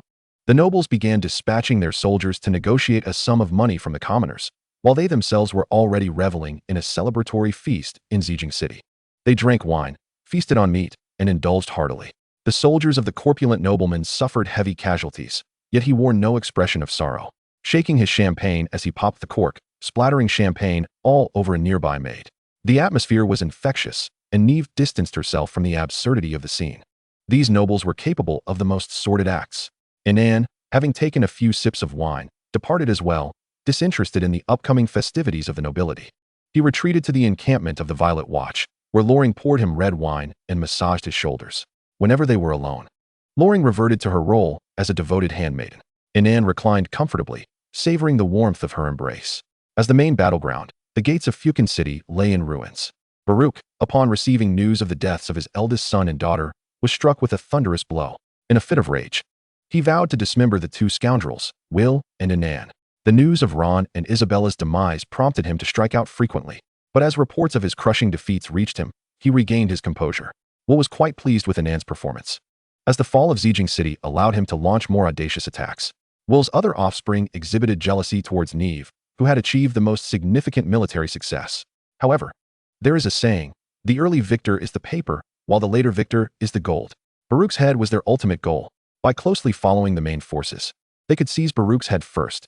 Neve, feeling anxious, had just found Inan, though the timing was rather unfortunate.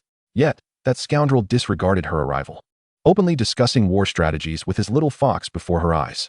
Neve's heart raced. She hadn't anticipated that he was harboring such monumental secrets.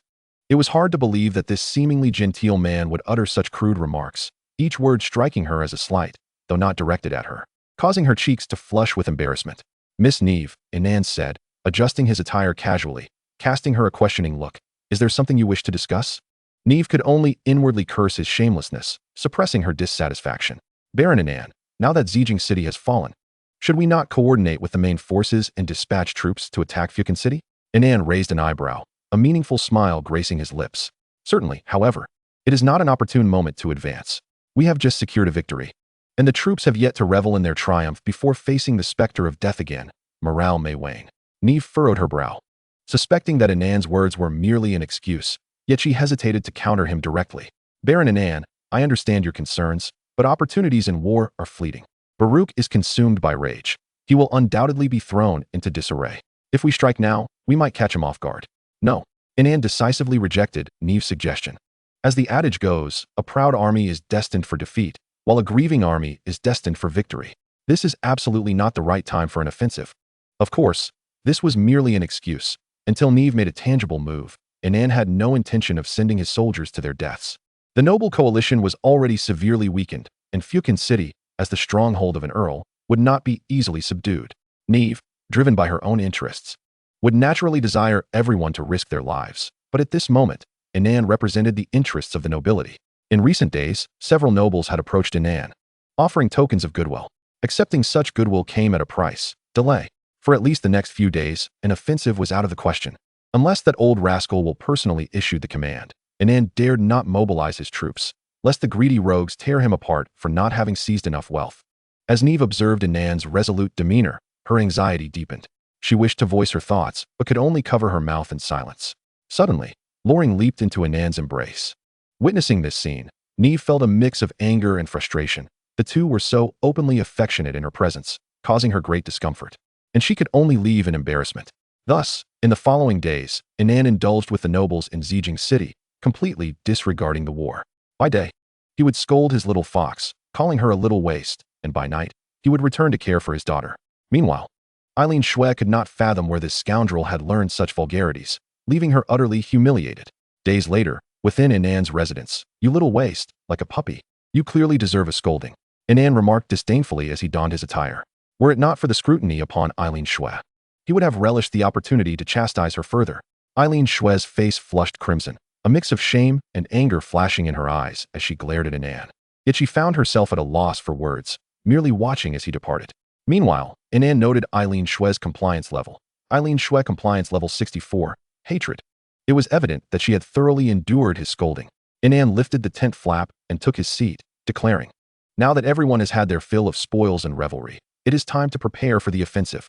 As soon as he took his seat, the previously raucous discussions within the tent abruptly subsided, with the gaze of the nobles converging upon him. Inan glanced at Neve, seated at the head of the table, and rapped on the desk. It was evident that everyone had recuperated over the past few days. It was high time to resume the offensive. Upon hearing Inan's proclamation, a murmur of hushed whispers filled the tent. Neve, who could hardly contain her impatience, thought that any further delay would render her irrelevant. Inan Baron was indeed correct. "Everyone, prepare yourselves immediately, for we shall depart at once." Observing that this pair of audacious individuals had reached a consensus, the others dared not dissent and retreated to urge their own soldiers to prepare for the march. Within the tent, only Inan and Neve remained. Inan regarded this woman, her gaze lingering hesitantly, pondering what thoughts occupied her mind. "Is there something you wish to discuss?" he inquired. Blushing, Neve approached Inan and asked, "Baron Inan, could you perhaps scold me a little?" Chapter 25, Seeking Rebuke. In recent days, as Neve made her way to find Inan, she often overheard those unseemly curses outside the tent, which compelled her to linger by the entrance. What young lady of a noble house had ever encountered such a spectacle? This piqued her curiosity immensely. Upon hearing Neve's request, Inan was taken aback. However, he discerned that the countess's demeanor suggested she was not jesting. He scrutinized her, searching for any hint of jest upon her visage, but found none. Was she genuinely earnest? Inan silently speculated whether she had been eavesdropping on his conversations outside his tent. Thus, Inan resolved to assert his authority. "You little wastrel." Inan seized Neve's shoulder. "Have you been eavesdropping on something?" Neve, momentarily stunned by his grip, thought, did this rascal truly have the audacity? Yet, regaining her composure, she felt his rebuke was excessively harsh. She prepared to retort, intending to teach Inan a lesson to temper his arrogance. However, he denied her that opportunity, grasping her chin and demanding, "I am asking you a question, you little wastrel." "I merely wished to hear you speak thus. I did not eavesdrop on anything," Neve stammered. Inan continued to roar, "What did you call me? Do you wish for me to lead you outside for a few laps, so you may remember your place?" Neve felt bewildered. This rascal seemed to be exceedingly domineering. Nevertheless, she slowly lifted her head, for no one had ever dared to address her thus, "Master." "Humph." Inan caressed Neve's lips with his thumb. "Very well, I am quite pleased with your demeanor, master." Observing Neve's reaction, Inan felt a swell of pride. Although this countess had not received the system's recognition as a submissive, it did not imply she lacked worth. On the contrary, Neve possessed considerable value, potentially influencing Inan's standing in the north. Her flaxen hair, delicate features, and captivating amber eyes evoked an irresistible desire for a kiss. And then, this scoundrel claimed her first kiss. "Very well, remember what you have said." Inan's gaze turned cold as he regarded Neve. "This time, I shall secure you the head of Barak, But you must always remember your identity. Otherwise, do not expect such treatment in the future. Neve nodded vigorously. Yes, master. I shall certainly remember my identity. She had merely wished to indulge in a playful romance, never expecting to receive such a promise from this scoundrel. It was truly an unexpected delight. As the army set forth, Neve resumed her usual elegance, as if the events within the tent had never transpired. Yet, as night fell, the woman could no longer contain herself. She paced within her tent, her mind a battlefield. Rationally, she reminded herself that she belonged to the Weir family, with her own mission and ambitions, and that she should not feel so humiliated before a lowly baron like Inan. However, emotionally, she was ensnared, her thoughts consumed by Inan's domineering attitude. Finally, her emotions triumphed over reason. She approached Inan's quarters, inhaling deeply before gently parting the tent flaps. At that moment, Inan was sipping red wine, while Eileen was beside him, kneading his shoulders. Master, Neve called softly, her voice trembling and resonant in the stillness of the tent. Eileen's disbelief was palpable. How could the noble countess address this scoundrel in such a manner? Her eyes widened in shock and confusion, her hands involuntarily halting their ministrations. Inan, upon hearing Neve's voice, revealed a satisfied smile, extending a hellish invitation. Little wastrel, I did not summon you here. Neve shivered at his words, her eyes reflecting a complex array of emotions. Bowing her head, she murmured, Master, it is I who have been disobedient, you see? Eileen watched this scene unfold, utterly perplexed as to why the typically haughty countess would so humbly prostrate herself before Inan, resembling a dog yearning for affection. Yet, Inan disregarded Neve entirely, indulging himself in his wine, deliberately ignoring her. However, Neve could no longer restrain herself. She trembled slightly as she took a few steps toward Inan, her voice tinged with a sob. Master, please, do not ignore Neve. Inan continued to disregard her, simply swirling the wine in his glass, reveling in its rhythm as it danced within the cup. Then, in an unintentional gesture, he spilled some upon the ground. The floor is filthy, he remarked nonchalantly. Glancing at Neve, what will you do about it? In that moment, a whirlwind of emotions flashed through Neve's eyes. Anger, conflict, embarrassment. Yet she found herself compelled to comply. Eileen observed with glee. These humans truly reveled in their degradation. Neve, her first target for retribution, had unexpectedly succumbed so swiftly. Eileen's obedience level, 70, hostility directed. Oh. Inan noted the rise in Eileen's obedience level, unable to suppress a glance in her direction. Are you pleased? Eileen bit her lip, hesitant to speak. After all, Neve's submission to Inan could just as easily endanger her own life. Inan found her silence amusing. He seized Eileen's chin, forcefully pouring wine into her mouth. Go, feed her. Neve's eyes widened in disbelief. How could Inan be so outrageous? What? Inan smirked at her incredulous expression. What? I merely invited you to drink together. Are you disobedient? Neve trembled slightly, a flicker of hesitation crossing her gaze. You should be aware of the consequences of refusal. Inan, noticing the countess's attempt to regain her rationality, quickly interjected. Then, that would signify the end of our game. And no, master, Neve instinctively exclaimed, her eyes brimming with fear. Neve is the most obedient. Thus, the tale of Miss Neve and Inan commenced, with the two destined to become the best of friends. Their fates would intertwine for the time to come. The following day, Inan sat boldly in the main seat, swirling his wine glass as he surveyed the assembled nobles. His arrogant demeanor incited the desire among those present to slap him, to remind him of the decorum expected of a baron in their presence. The nobles were utterly bewildered, questioning where this audacious individual derived the temerity to occupy Neve's position, whispering among themselves, their faces a canvas of astonishment and discontent. After all, in their eyes, Inan was merely a baron. How could he dare to overstep his bounds? Nevertheless, he exuded a remarkable confidence. Chapter 26. The Fury of Beric. Was he not afraid of death? Many nobles wished to voice this inquiry, yet none dared to utter it aloud. If they were to discover that their esteemed Miss Neve was currently languishing in Inan's abode, they would understand the situation more clearly. Apologies, Inan remarked with a smug smile. Miss Neve is unable to attend the meeting today, and I shall preside in her stead. The nobles were perplexed. Even if Miss Neve were unwell, it was unthinkable for him to take her place. Yet to voice such a question now would be utterly inappropriate, unless one wished to challenge the authority of the man seated at the head of the table. Surely, everyone was aware that our primary objective was to assist the main forces in a concerted strike against Rich Gold City. Yet, Inan tapped the table. Our strength is insufficient for a direct confrontation. The nobles nodded in agreement. It was the Weir family who were responsible for dealing with Beric, and they had merely come to fish in troubled waters, with no intention of engaging in a futile struggle. Of course, should Neve manage to claim Beric's head, All present would undoubtedly qualify to become her inner circle. Wait, Beric's head. What does this scoundrel mean? Observing the nobles gradually grasping the implication, Inan's face broke into a satisfied grin. Indeed, our principal task this time is not the siege, but Beric. The corpulent noble could no longer contain himself. My lord Inan, how do we seize Beric without besieging the city? Inan did not respond to his query. Instead, he produced a box. Do you all assume we have merely slain the count's children? He tossed the box to the corpulent noble, a smile playing on his lips. The noble clumsily caught the box, his fat visage betraying a mix of anxiety and curiosity. Under the watchful gaze of the assembly, he slowly opened the box. A severed head and a small treasure? The crowd recoiled in horror. The corpulent noble's face turned ashen, nearly losing his grip on the box. Delivering this to Beric would undoubtedly infuriate him. Just imagine, when Beric beholds the severed head of his daughter and that of his grandchild. Oh, whether it be a grandchild or a son, what do you think his reaction will be upon receiving such a gift? The assembly exchanged glances, their expressions growing increasingly grave, as their minds involuntarily conjured visions of Beric's potential manic response. One noble managed to speak, his voice trembling. He will surely be devastated, then consumed by rage, and will stop at nothing to exact revenge upon us. Inan burst into a raucous laugh, his mirth laced with arrogance. Indeed, he will be furious. He will be mad. He will lose all reason. And this, my friends, is our opportunity. Beric had been troubled by the war of late, gradually recovering from the blow of his children's demise. At this moment, he was in his study, attending to affairs, even preparing to reclaim Rich Gold City. A trembling servant approached him with a box. Beric frowned, a sense of foreboding washing over him. His usually steady voice now bore an edge of severity. What is this?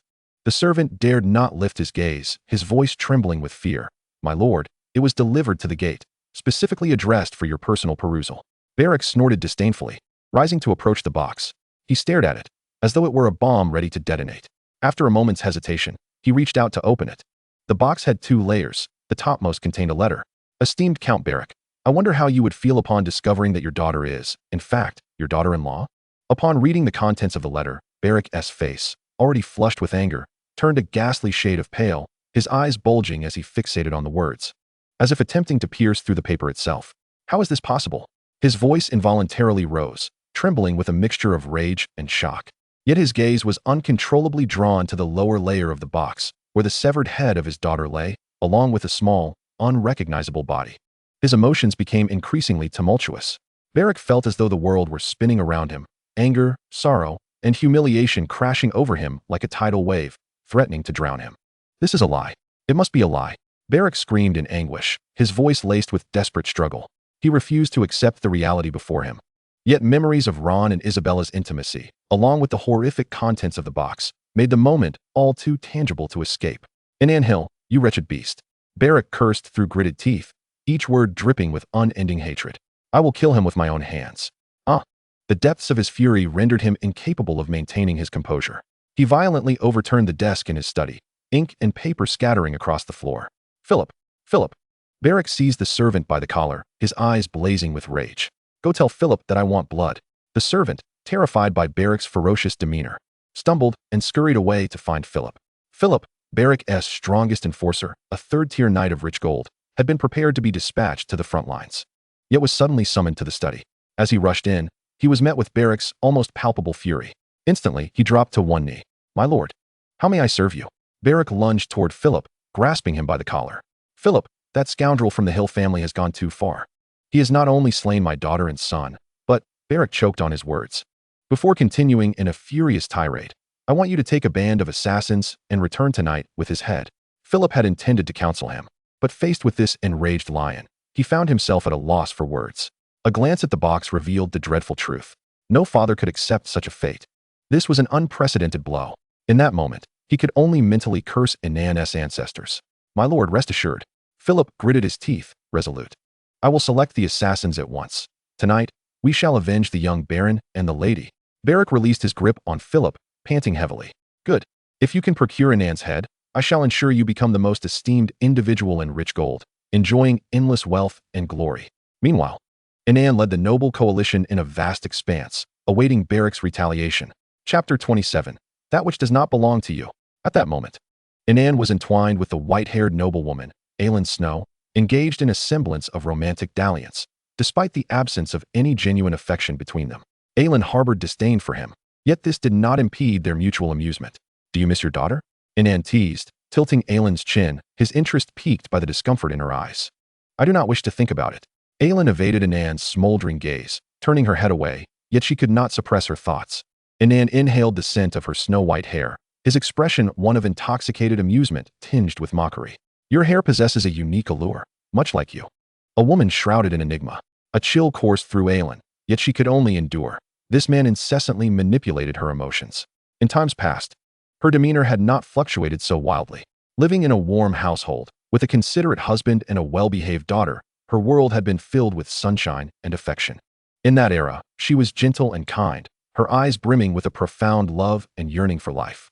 However, everything changed with the arrival of Carl. The avarice and cruelty of humanity led her to lose her most cherished family. Since being ignited by Inan, her heart was consumed by hatred. Akin to a soul engulfed by darkness, plotting revenge every moment. Logically speaking, Inan was also a human, her adversary, but he was also her lifeline. Without this man, her existence would only become more miserable.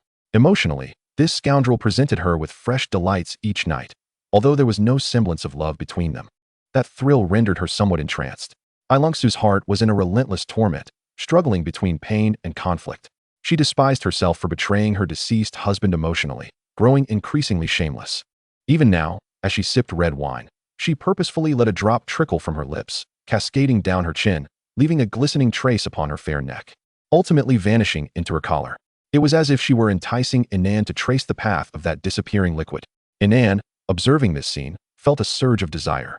Every cell in his body roared, yearning to consume Ailungsu entirely. Yet, this was not the opportune moment, and thus he could only gulp down a mouthful of red wine, using the alcohol to strangle the desires coursing through his veins. Ailungsu was inwardly astonished. This lustful scoundrel could actually restrain himself? This left her utterly perplexed. Had she failed to captivate Inan? With Inan resting his head on her lap, his eyes partially closed, he seemed to struggle to quell the tumult within. Should she act? She gently caressed his cheek, seeking to decipher his thoughts through his reactions. Enemies were approaching tonight. The man on her lap slowly spoke. "I do not wish to be disturbed midway." Ailungsu could only continue to stroke his face, for this was her sole haven in the Isolde Empire. Without him, even more shameless nobles would seize her away. She had witnessed their vile actions in recent days. Inan could be considered a breath of fresh air among them. This man was merely more ruthless and heartless than the rest. Philip, leading nearly 100 assassins, stealthily advanced through the night like phantoms, closing in on Inan's camp. Their singular purpose tonight was to eliminate Inan. However, just as they had concealed themselves midway, soldiers suddenly appeared, unleashing a volley of arrows upon them. Philip inwardly cursed, hissing, "Conceal yourselves."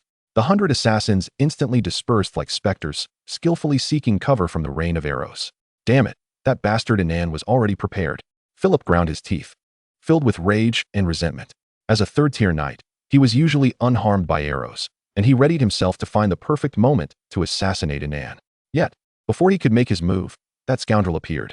At that moment, Inan held Ailungsu's waist, relishing in the display of his icy beauty companion, as if it would showcase his inevitable victory to his foes. "Baruch's men?" Inan savored the delicate fingers of Ailungsu. "You shouldn't have come." His gaze swept past Ailungsu, locking onto Philip with a look filled with disdain and mockery, as if Philip were merely an inconsequential insect. Philip was thoroughly enraged by Inan's contemptuous demeanor. "You demon!" he bellowed, his longsword dancing through the air, lunging at Inan like a ferocious tiger. However, he was intercepted mid-charge by a beautiful fox warrior clad in purple light armor. Unfortunately for him, Loring also possessed third-tier strength, sealing his fate to return empty-handed, or worse, dead. Loring moved with grace, her purple armor shimmering with a mysterious glow under the moonlight. Her longsword traced elegant, yet lethal arcs, each strike meeting Philip's massive sword with precision. "You wish to harm my lord?" Loring unleashed several arcs of purple sword energy. "Unless you can step over my corpse." Philip's face contorted in fury as he clashed his great sword against her sword energy. "You think you can stop me?" Philip roared, his foot stomping down, propelling him like a cannonball toward Loring, his great sword raised high, striking down with immense force. "Is it beautiful?" Inan held Ailungsu close, reminiscent of an absurd monarch. Ailungsu had grown numb to such scenes since the moment Inan abandoned her before Ron. This scoundrel would not care for her life. Even if she were captured by the enemy, he would not transform into a hero to save her. At that moment, She envied the intolerable love between Ron and Isabella. At least they shared genuine love, unafraid to sacrifice everything for one another. Just like her husband, who perished heroically to save her. That was worthy of celebration. Yet, all of it had been destroyed by the demon beside her. Inan seemed to sense her thoughts, after spending countless nights with her. He was somewhat familiar with her emotional fluctuations. His temperament had become increasingly volatile since encountering Tiffany. He yanked Ilungsu closer, treating her like an object. A twisted smile adorning his face. Unhappy? Remembering something unpleasant? You weren't like this before. Let me guess. Are you thinking of the moment I abandoned you? Do you think envying them will change anything? Ron and Isabella's love? Or the love between you and your husband? Everything about you, every inch, belongs to me. From the moment you encountered me, you became mine. I can cast you aside, but you cannot envy others. That does not belong to you. Inan leaned closer to Ilungsu, his breath hot against her face, his possessive words, laced with repulsion, drilling into her ears. Chapter 28. Since I cannot have it, then no one shall. His laughable possessiveness seemed to require this outburst to be salvaged. This woman had never wholly belonged to him. He had been striving to tame Ilungsu. Yet she had never truly opened her heart to him, not once. Ilungsu trembled with rage, exerting all her strength to break free from Inan's grip. Her eyes blazing red as she glared at him. You madman. My heart eternally belongs to my husband. From beginning to end, it is not for you, demon, to defile. Inan was incensed by her words, his face warping with fury, his eyes nearly spitting fire. Say that again.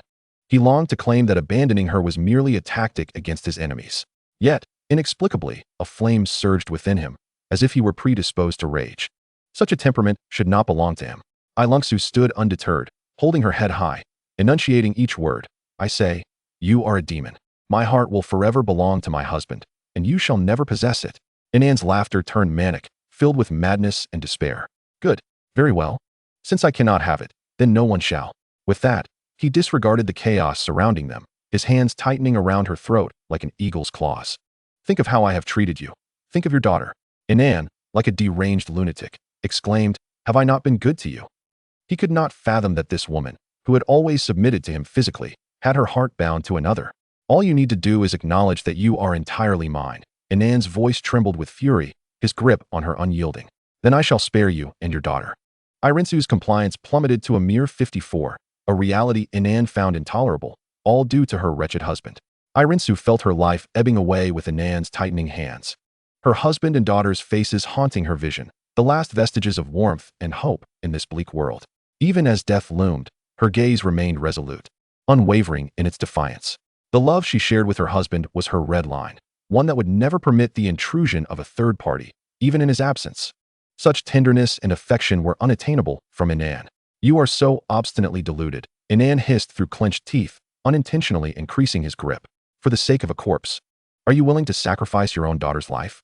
I will never belong to you, even in death, Irinsu struggled to articulate, her voice faint yet imbued with indomitable resolve. What a heartless woman you are. Inan sneered coldly. Think of Aurora, she remains in my castle. Should you perish, I assure you, she will suffer. Huh. You intend to use her as a mere pawn to threaten me. Irinsu managed a bitter smile. I believe she will forgive me, for her mother clings steadfastly to love. Is that so? I shall show you just how laughable your devotion truly is. Inan bit down on Irinsu's lip, drawing blood. After a prolonged moment, Irinsu slowly shook her head. Despite her faltering breath, the determination in her eyes resembled an immovable iceberg. You do not comprehend true love, one that remains loyal through life and death. A person blinded by desire like you can never fathom it. Inan gradually released his grip on Irinsu's neck, finally grasping that this woman was a staunch believer in pure love. But where did she find such audacity? This woman was willing to forsake her daughter for love. Or did she believe he would never harm her child? Was the resolve of pure love so potent in these times?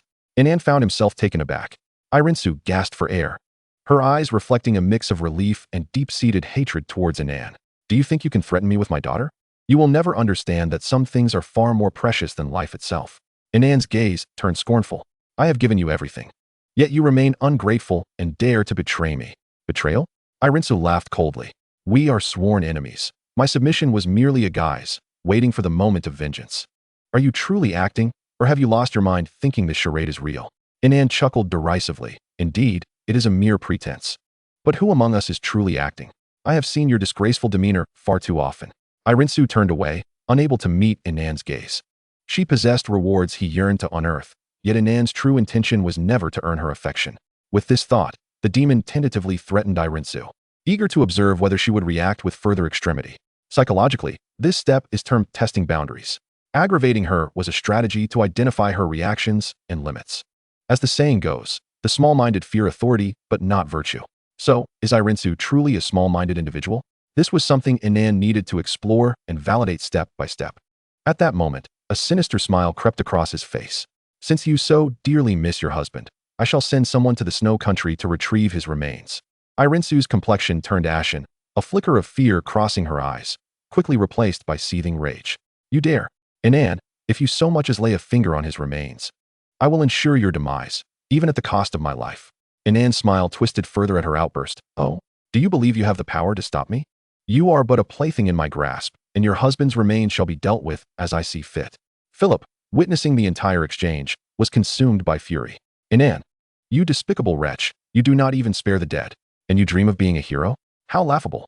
Loring, kill him. At Inan's command, Loring, disregarding her injuries, slowly advanced toward Philip. Her eyes were cold, the bloodied sword in her hand glinting ominously in the moonlight. Loring, do not be deluded. This demon has committed countless atrocities. Do you wish to aid him in his villainy? Philip warned, eyeing her warily. And what of it? My worth lies in bringing joy to my lord. Loring declared resolutely. I willingly accompany him into hell. At that moment, Inan realized that only absolute obedience would grant him peace. This little fox's loyalty touched him deeply, reinforcing his conviction that his pursuit of power and control was justified. Chapter 29. Did we not agree? Philip lay slain, his body collapsing beneath the relentless assault of the Violet Guardians. Yet, Inan felt no joy. The woman he had tamed for so long had turned her heart. Her compliance diminished. The following day, Inan rose slowly from his quarters. Beside him, Irinsu lay with closed eyes, trembling slightly, her face etched with agony. However, Inan did not spare her a glance as he strode out. When Baruch received Philip's severed head, disbelief washed over him. The strongest enforcer of the Fajan territory had fallen at the hands of a mere baron? How had this transpired? This ignited a deeper fury within him, propelling him toward his impending doom. The Earl Wilbur's assault grew increasingly ferocious, a threat to his life at any moment. Thus, he resolved to lead his loyal soldiers to flee, for one must preserve the mountains to avoid the fear of firewood. Yet before departing, he was determined to slay that scoundrel Inan. He turned to his assembled soldiers, expressing his regret. I am a failed lord, unable to protect my territory or my children. Whoever wishes to leave, I will provide you with a sum of money. Go if you wish. The soldiers exchanged glances, and after a brief silence, a bearded soldier stepped forward. My lord, we have followed you for many years. You have granted us our current wealth and status. How could we abandon you now? Others echoed his sentiments, pledging their loyalty to Baruch. Moved, Baruch reflected that victory and defeat were the nature of warfare. While Wilbur was indeed despicable, he could not bear to let Inan live. Follow me. If I cannot sever his head, I shall not find peace. Kill him. The soldiers roared in unison, their voices echoing across the wilderness, filled with the determination of those who would fight to the last breath. Kill him. Kill him. Baruch instructed his soldiers to pour strong liquor, personally raising a bowl high, declaring, I will not shortchange you. Once we finish this liquor, we shall claim Inan's head. The soldiers, fueled by fervor, raised their cups and downed the spirits, clamoring to slay Inan. Forward, Baruch commanded, his steed whinnying in response, surging ahead. It sensed its rider's wrath, a rare fervor that had not been felt in many years. The monstrous war steed appeared to be ignited by Barrick's fury, its hooves kicking up a tempest as it galloped fiercely forward. The soldiers of the noble coalition stood vigilant, archers drawing their bows, the arrowheads glinting with a chilling brilliance. With a command from their leader, a volley of arrows rained down upon Barrick's ranks like shooting stars. Yet, Barrick's loyal guards showed no fear, charging ahead, determined to slay Inan in honor of their lord. The battle cries resounded deafeningly, and amid this cacophony, their resolve only grew stronger. Leading the charge, Barrick swiftly breached the first line of defense, brandishing his spear as if traversing an uninhabited realm. In that moment, he felt transported back to his youthful valor. Inanshire, where the hell are you, you wretched bastard? Barrick roared, his voice echoing throughout the encampment. My lord Barrick, such wrath is unbecoming of a noble, came a voice. As Inan slowly appeared in the distance, a mocking smile adorning his face. Upon seeing Inan, Barrick's eyes seemed to blaze with flames. Is this the little wretch? How dare you embrace a woman on the battlefield? A baron so brazenly disregarding account. Barrick spat, Inanshire, I shall slay you. He urged his monstrous steed forward. charging towards Inan like a bolt from a crossbow. Yet, Inan did not even cast a glance his way. He held Alicia Snow closely, as if this battlefield were merely the backdrop of their love, despite the stark reality of their relationship. Alicia's neck bore the marks of crimson, remnants of Inan's claims from the previous night, as if only such marks could assert his possession over her. Aren't you filled with resentment towards humanity? Inan queried. Gripping Alicia's chin, why relinquish that hatred? Did we not make a pact? Observing her impassive demeanor, Inan sensed danger. It seemed she was profoundly shaken by the fear of abandonment. What more do you desire? Why this sudden change of heart? Is the destruction of your family not enough to solidify your thirst for vengeance? Or is it merely because I disregard your life? He continued. This is all to vanquish an opponent. You must comprehend that. Alicia, however, merely bit her lip, falling silent, believing that her unwavering obedience would earn her his affection. Alas, to him, each person was but an object, and should they threaten his fundamental interests, compassion would be cast aside. Alicia had come to grasp this reality in that moment. Inan Shire, prepare to meet your end. Beric had closed in, his spear slicing through the air with lethal intent. Just in time, Loring appeared, interposing herself to block this fatal blow, while the violet sentinels emerged, readying to besiege the Count. Beric had long suspected Inan's concealment of this violet legion, yet he never anticipated their ferocity. The warriors of the violet sentinels moved as one, swiftly encircling him and his guards, forming a tight barrier. Their eyes were resolute, and the weapons they wielded gleamed with a frigid light, resembling a cadre of seasoned reapers. Shire's wretch, do you believe these fools will save your miserable life? Beric bellowed, engaging fiercely with Loring while hurling insults at Inan. It had been ages since Beric had engaged in battle, since taking over the family estate. He had dedicated himself to governance. You have grown old, Inan sneered, observing Beric's current state. You are but a dying stray dog. Beric's rage surged at these words, each strike of his spear imbued with cataclysmic force, wishing to rend Inan limb from limb. Wretched cur, do not be so arrogant. Today, you shall pay for your transgressions. Inan's laughter echoed, mocking. I wonder how you felt upon receiving my gift. It must have been akin to this very moment. Beric seethed with anger at the humiliation. You are quite the pitiable figure, Inan remarked, witnessing Beric's fury morph into despair. Your children never spoke your name even unto death, yet here you are, sacrificing yourself for them. This statement struck Beric with a profound sense of desolation, blending anger, bitterness, and resentment within him. Seizing the fleeting moment of Beric's distraction, Loring thrust her sword into Beric's heart. Beric stared in disbelief at the blade piercing his chest, his eyes wide with shock. Fixated on Inan as if wishing to impale him with his gaze. That scoundrel had come perilously close to extinguishing his life. You, despicable wretch. His voice, laced with bitterness and rage, faltered under the agony in his chest. Despicable? In this chaotic era, only victors have the privilege of defining everything, Inan retorted coldly, devoid of any semblance of mercy. A fitting sacrifice, a sultry female voice interjected, and Tiffany, the wrathful sorceress, appeared as if conjured from the shadows. Her steps light and ethereal, her crimson eyes shimmering with an otherworldly glow. The two stood face to face, Inan barely reaching her chin, her tall form exuding an allure both intoxicating and fearsome. She enveloped Inan in her embrace, leaving him momentarily breathless. Little one, Tiffany cooed, stroking his hair. Is that longing in your eyes for a big sister's affection? You dare conspire with a sorceress? Beric gasped, his vitality waning. Yet he could hardly believe the scene unfolding before him. Inan attempted to speak, but Tiffany held him fast. Is this to curry favor with me? Is that why you strive to incite others? Of course not. Inan began to protest, but Tiffany tightened her grip, stifling his words. She gazed down at him with an expression of playful mockery, as if toying with an innocent creature. Do not be shy, little one. Admitting it is no great sin. Her voice, soft as silk, entwined around Inan's ears. Suddenly, sensing something, Tiffany released Inan. You, little one, are growing bolder by the day, she remarked. Her arms crossed as she regarded him from above, her crimson eyes flickering with perilous light. Do you know the consequences of provoking my wrath? A chill ran down Inan's spine as he faced the danger radiating from Tiffany. I merely found it hard to breathe, he replied, acutely aware that this woman was not one to provoke lightly. Tiffany's eyes narrowed, the menace within intensifying. Hard to breathe? Such an excuse is rather feeble. She paused. Nevertheless, you have provided me with ample fury. Gripping Inan's chin, she added, but do not let me be displeased again, understand? Of course, Inan replied, offering a charming smile. How could I bear to upset my dear sister? Tiffany found amusement in his obsequious demeanor and smiled in return. I shall gift you something delightful. Before Inan could react, she leaned in and kissed him. Tiffany's lips were soft, yet carried an icy touch, a strange enchantment coursing through him as the kiss enveloped him. Soon, her form grew increasingly translucent, while Barrick's life force ebbed away, reminiscent of the moment when Ron met his demise. Inan stood frozen, still reeling from the unexpected kiss, unable to grasp the gravity of the moment. He could only sense a peculiar magical force coursing through his body, a power that was both foreign and imbued with Tiffany's unique essence. Wait! Inan suddenly snapped back to reality, exclaiming loudly. At that moment, Tiffany appeared to have nothing but her face left. Is there something else, little one? She teased. Have you bestowed gifts upon anyone else besides me? A faint, elusive smile flickered across Tiffany's increasingly translucent visage. What's this? Little one, are you feeling jealous? Her voice resonated from all directions, laced with playful mockery. Such gifts are not something just anyone is entitled to. The wrathful witch departed, yet there were supposedly 7 more witches like her. A realization unfolded in Inan's mind, as if Tiffany had imparted it to him.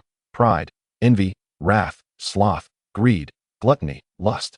And the 7 deadly sin witches corresponded to the 7 virtuous maidens? Humility, tolerance, resilience, hope, generosity, temperance, chastity. Were the witches and maidens truly so remarkable? Should he aim to seize them all? This audacious thought flitted through Inan's mind. Though it was wildly ambitious, it ignited a flicker of excitement and ambition within him. If he could indeed command both the 7 deadly sin witches and the 7 virtuous maidens, he would wield unfathomable power across this continent. Of course, such aspirations felt distant at present. Inan drew forth a dagger, methodically severing Baruch's head. As the blade plunged in, blood gushed forth, detaching the head from the body. Alicia watched the gruesome scene, covering her mouth in horror. Inan stood slowly, holding Baruch's severed head aloft, unable to suppress a maniacal laugh. The northern realm of the Isle Empire ought to bear my name. Alicia gazed at Inan in terror. To her, he now resembled a madman possessed by a demon. This man seemed to embody the essence of all 7 deadly sins: pride, envy, wrath, greed, gluttony, sloth, lust, manifesting them in vivid clarity. Don't look at me with those eyes. Inan noticed Alicia's gaze. Aren't we the closest of companions? Alicia wished to speak, yet her words faltered, replaced by a gaze interwoven with profound disappointment and fear, as if the person before her had become a complete stranger. Tell me, why is your demeanor so now? Inan appeared to have been seeded with anger, easily ignited. Have I not treated you well? Alicia inhaled deeply, her voice trembling as she implored. I beg you, spare us both. Want to leave me? Inan's eyes widened with disbelief and fury. Do you think I would hand you and your mother over to goblins? Alicia's complexion turned pale with fright at Inan's words, her body shaking uncontrollably. Why betray me? Inan yelled, gripping Alicia's collar. Is it for that ethereal notion of love? What right does a dead person have to compare with me? Alicia felt dizzy from Inan's violent shaking. I have not betrayed you. She struggled to steady herself, her eyes filled with sorrow and helplessness. But I do have my limits. Limits? Huh. Inan laughed bitterly in rage. You traded your body for your and your mother's safety. What limits remain for you? You betrayed your husband. What right do you have to speak of love? You certainly didn't say that while in bed. Chapter 31. I pledge my loyalty to Miss Neve. Perhaps Inan grew weary of arguing, or perhaps since encountering Tiffany, he had found himself increasingly prone to fury. Ultimately, Inan spared Alicia. He approached the gathered nobles, bearing Baruch's head. Is that Inan Baron? They whispered in disbelief. This scoundrel truly obtaining Baruch's head? The crowd quickly formed a circle, their gazes growing fervent. Inan strode directly to Neve. Miss Neve, I have fulfilled my duty. A triumphant smile graced his face as he presented Baruch's head, blood continuing to drip, pooling at their feet. Neve gazed at the severed head, excitement flashing in her eyes before she regained her composure, a refined smile emerging. Inan Baron, I indeed did not misjudge you. She was soon to become the heir to the countship. Drawing her sword, its cold gleam shimmered in the sunlight. She resolved to bind Inan more tightly to her chariot of war. A flicker of annoyance crossed Inan's eyes. This little dog dared to compel him to pledge his loyalty before the assembly. Yet, at that moment, he could only kneel, allowing Neve to rest the sword upon his shoulder, unless he wished to forsake his standing. This was the fealty ritual among nobles. Once established, he would bear the mark of Neve's faction, obliged to serve her henceforth, unless he wished to desecrate this solemn oath. With the sword held aloft, its tip lightly resting on Inan's shoulder, Neve scanned the assembly of nobles, her voice ringing clear and authoritative. Today, Baron Inan, with his extraordinary courage and wisdom, has removed Baruch, our formidable foe. I, Neve Weir, hereby declare that Baron Inan officially pledges his loyalty to me. From this day forth we shall share both honor and disgrace. Inan gritted his teeth, raising his gaze to meet Neve's. I, Inan Hill, pledge my loyalty to Miss Neve, ready to face fire and water for your glory and the benefit of your family. Neve smiled with satisfaction, sheathed her sword, and extended her hand to assist Inan. Baron Inan, arise. I believe that with your assistance, we shall accomplish great feats in the Northern Realm. In that moment, she had to shed her benevolent persona. At least henceforth, she could not let others perceive her as merely the kind, noble maiden. The first female countess of the North was about to be born, perhaps even a female marquis. The crowd regarded Inan with envious eyes, questioning why the one kneeling was not themselves. Inan stood, outwardly exhibiting a facade of deference and submission. Yet internally, turmoil raged within him. From this moment on, his fate was temporarily entwined with Neve's. But this was merely a stage on his ascent to the pinnacle of power, not the conclusion. Neve surveyed the gathered nobles, reveling in their envious glances. Her heart swelling with pride, she raised her voice, declaring, "Gentlemen, Baruch is dead. We shall prepare to return to our territory immediately."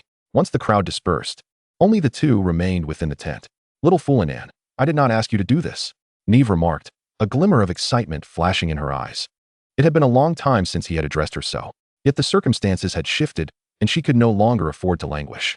"Baron Inan, our game has concluded. I hope you can recognize this and restore our normal relationship." Upon hearing Neve's words, Inan could not help but let out a cold laugh, slowly advancing towards her. "Normal relationship? Little fool, do you truly believe we can still have a normal relationship? Baron Inan, what do you intend to do?" Neve's voice tightened with apprehension. "You are not permitted to be disrespectful." Inan, observing her reaction, smirked, slowly retrieving a cloth to blindfold her. Instantly, darkness enveloped Neve as she instinctively gasped, her hands reaching to remove the cloth, only to be swiftly seized by Inan. "Baron Inan, you go too far. What do you intend to do?" Neve's voice quivered with tension, though a hint of excitement lingered beneath her words. "Stay still," Inan whispered, stroking the head of this rebellious little dog. "You will soon find out." Inan stepped outside, instructing the soldiers of the Violet Watch to guard the entrance. Before returning to the tent, the female soldiers of the Violet Watch could only observe their lord entering the tent with a toolbox, a box they recognized. Some had experienced its contents, certainly not instruments to be spoken of openly, yet they would indubitably evoke unforgettable memories. A few exchanged fleeting glances before hastily averting their eyes. In short, those who had been through it would find it hard to hold their heads high in Inan's presence. Their cheeks flushed with secret anticipation for their lord to once again lead them into perilous realms. Days later, the group returned to the Tulip territory. In his study, Will caressed his signet ring, having successfully navigated his connections and poised to reap the rewards. He had steadfastly defended the northern borders of the empire, a commendable feat. At least during his tenure, the northern frontier had remained stable. However, his years were dwindling, and those adversaries above him might leverage this to strike back. Yet, he had done all he could. The remainder lay in the hands of the aristocrats in the imperial capital. Recently, carts laden with tulip gemstones and the wealth plundered from the rich gold territory had been incessantly dispatched to the capital. As for Inan, who had played a pivotal role in the war, he would not be stingy. He stood silently observing the count. Will paused his caressing of the ring, lifting his gaze to meet Inan's, a glimmer of scrutiny flashing in his eyes. "You have chosen to pledge allegiance to Nive? That is not a wise choice," Will remarked, surprised that the position of heir had ultimately fallen to his own daughter. She was admirable in every regard, save for the lamentable fact that she was a girl. Inan stood silently, unsure of the reason behind Will's comment. Was it concern for Nive's capabilities or apprehension regarding Inan himself? A sense of caution enveloped Inan as he carefully replied, "My lord, Miss Nive embodies the noble qualities of the aristocracy. Surely, this speaks to your commendable guidance as her father.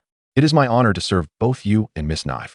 Will narrowed his eyes slightly, pondering the deeper implications of Inan's words. After a brief silence, he slowly spoke. "Baron Inan, no, I should refer to you as Viscount Inan now. Your recent performance has indeed been commendable. In any case, the objective has been achieved." Inan's eyes brightened. Was Will preparing to elevate his status? Chapter 32. I suggest you return and apologize to your grandfather. Inan said nothing, merely bowing slowly to Will before departing the study. He had received what he desired. Becoming a viscount would afford him greater wealth and resources. And significantly, a viscount could assemble a larger, better-equipped army. In addition to regular infantry, he was permitted to form cavalry units of up to 500 men, provided he had the financial means. Typically, baronial territories offered only a few specialties, such as the Silver Fish of Silver Lake or the Slaves of Stormhold. Baronial lands might possess only small clay or sand mines, used for crafting simple pottery or building materials, yielding minimal profits. However, Viscounts were different. They were entitled to access metal resources. Of course, such privileges would not be granted without merit. Only royal-awarded viscounts might directly receive territories and mines. Otherwise, one must earn them through one's own endeavors, whether by seizing treasures from other nations or justifying the occupation of local nobles' lands. Ultimately, one must rely on one's own capabilities. Take the Tulip territory, for instance. Will's family had claimed the Tulip gemstone mine, a source of magically infused ore incomparable to ordinary metals. The rich gold territory boasted numerous gold mines, yet paled in comparison to the Tulip gemstone mine. Recently, Will had paid a hefty price for this advantage, and it was unlikely he could simply bestow a mine upon Inan. The elevation of a title was already a significant favor. Inan was quite content, though the declining obedience of Eileen Shui weighed heavily on his mind, and he could not conceive an effective solution. Will had not made a grand announcement of Knive's status as his heir. He merely declared it at a family banquet, which sufficed. As per our agreement, from this day forth, Knive shall be my successor, Will declared, slicing into a portion of monster steak, casually setting the tone for the matter. Upon hearing Will's words, the guests at the banquet began to murmur amongst themselves. Knive raised her chin slightly, a flicker of pride in her eyes, though she quickly regained her composure. Elegantly, she took up a napkin, delicately dabbing at the corners of her mouth, as if everything had unfolded according to her expectations. The other children cast glances of discontent, feeling themselves no less capable than Knive. Will noted this sentiment and spoke slowly. I understand your discontent, but it's akin to your experiences in school. No one cares how hard you worked before the exams. What matters is the outcome. Grades are the proof of effort. His gaze swept over each child's face, as though he could see through their inner turmoil and resentment. Each child merely feigned normalcy, yet upon returning home, they would surely reinforce their ties with the nobles who had previously been under their influence, ever ready for the day this old rogue would pass from the world. This was also a downside of Will's decision to involve neighboring territories in the war, as Inan had previously stated. Such a choice would significantly diminish his successor's influence among the surrounding lands. Knive was acutely aware of this, and during this time, she must certainly eliminate a few nobles to assert her dominance, demonstrating the consequences of disobedience.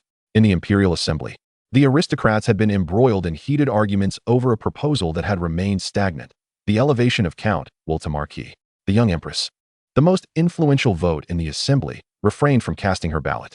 The emperor's single vote held the weight of 30, yet nobles often cleverly sidestepped voting, only resorting to it when discussions reached an impasse. If the emperor were to cast a vote, it would signal a test of her authority. Thus, she could only watch as the aristocrats clashed. The significance of Will's family holding such a crucial position in the northern frontiers demonstrated their long-standing trust from the royal family. However, this proposal had been initiated by a duke from the north, indicating that Will's family had realigned their allegiances. This was undoubtedly a major blow to the newly ascended empress. Sitting high upon her throne, the young empress observed the red-faced aristocrats below, her eyes reflecting a blend of helplessness and exhaustion. Will, you old rogue, you have betrayed my trust. Empress Teresa Isel gently stroked her white silk gloves, silently cursing Will in her heart. At that moment, she yearned for a hero to emerge, one who could restore her voice in the northern territories. Her golden hair shimmered under the crystal chandelier above the throne, casting a captivating glow, while the weighty crown atop her head felt suffocating. Though still young, she bore pressures far beyond her years, having been groomed from birth to be a successor, yet her father had passed too swiftly, leaving her to confront the obstacles of her reign without prior resolution. Her right eye, adorned with a cerulean pupil, resembled the starry sky of the night, where faint glimmers of starlight could still be discerned, while her orange-red left eye mirrored the radiant sun of dawn. It is a tradition within the Isel royal family that any child born with such heterochromia, regardless of their abilities, is destined to become the next emperor. This peculiar decree, observed throughout Isel's millennia-long reign, appears to be remarkably prescient, as those who possess these extraordinary eyes invariably maintain a firm grasp on the empire, as if these eyes endow them with exceptional fortune. However, it seems that this might not hold true for Teresa. Your Majesty. A close female attendant gently roused Teresa from her reverie. It is time for you to make your stance known. Teresa was momentarily taken aback, pulled from her contemplation. She inhaled deeply, striving to compose herself, adjusted her splendid gown, and rose slowly. A hush fell over the assembly, every gaze fixated on her, surveying the dignitaries before her. She declared, "Ladies and gentlemen, the elevation of Count Wilbur to a marquis is of paramount importance and should not be decided recklessly." This phrase had become her most frequently uttered sentiment over the past few days. Until she received a satisfactory answer, she was determined not to allow Wilbur, the indecisive one, to have his way. Indeed, Count Wilbur was of advanced age. It was her belief that he should not bear such weighty responsibilities. We ought not to further burden an old hero. A nobleman chimed in, whether to curry favor with the empress or to appease other powerful dukes. His intent was clear. He sought to oppose. Teresa nodded slightly, tacitly acknowledging his words. Hypocrite, your grandfather was not much younger when he became an hereditary marquis. I suggest you return and apologize to him. Ideally, kneel before his tombstone, shedding tears of gratitude for his enduring toil, while simultaneously lamenting his advanced age. A northern nobleman retaliated fiercely, igniting a tense atmosphere in the assembly hall. Chapter 33, Her Majesty Teresa. The imperial assembly descended into chaos once more, making it hard to fathom that a hall designated for discussing matters of state had devolved into a cacophony of ill-mannered ruffians. Yet at their core, they were simply a band of brigands. While several dukes were disinclined to see the empress thrive, they were equally unwilling to permit their old companions to prosper. Witnessing their peers gain the upper hand was more irksome to them than incurring financial losses.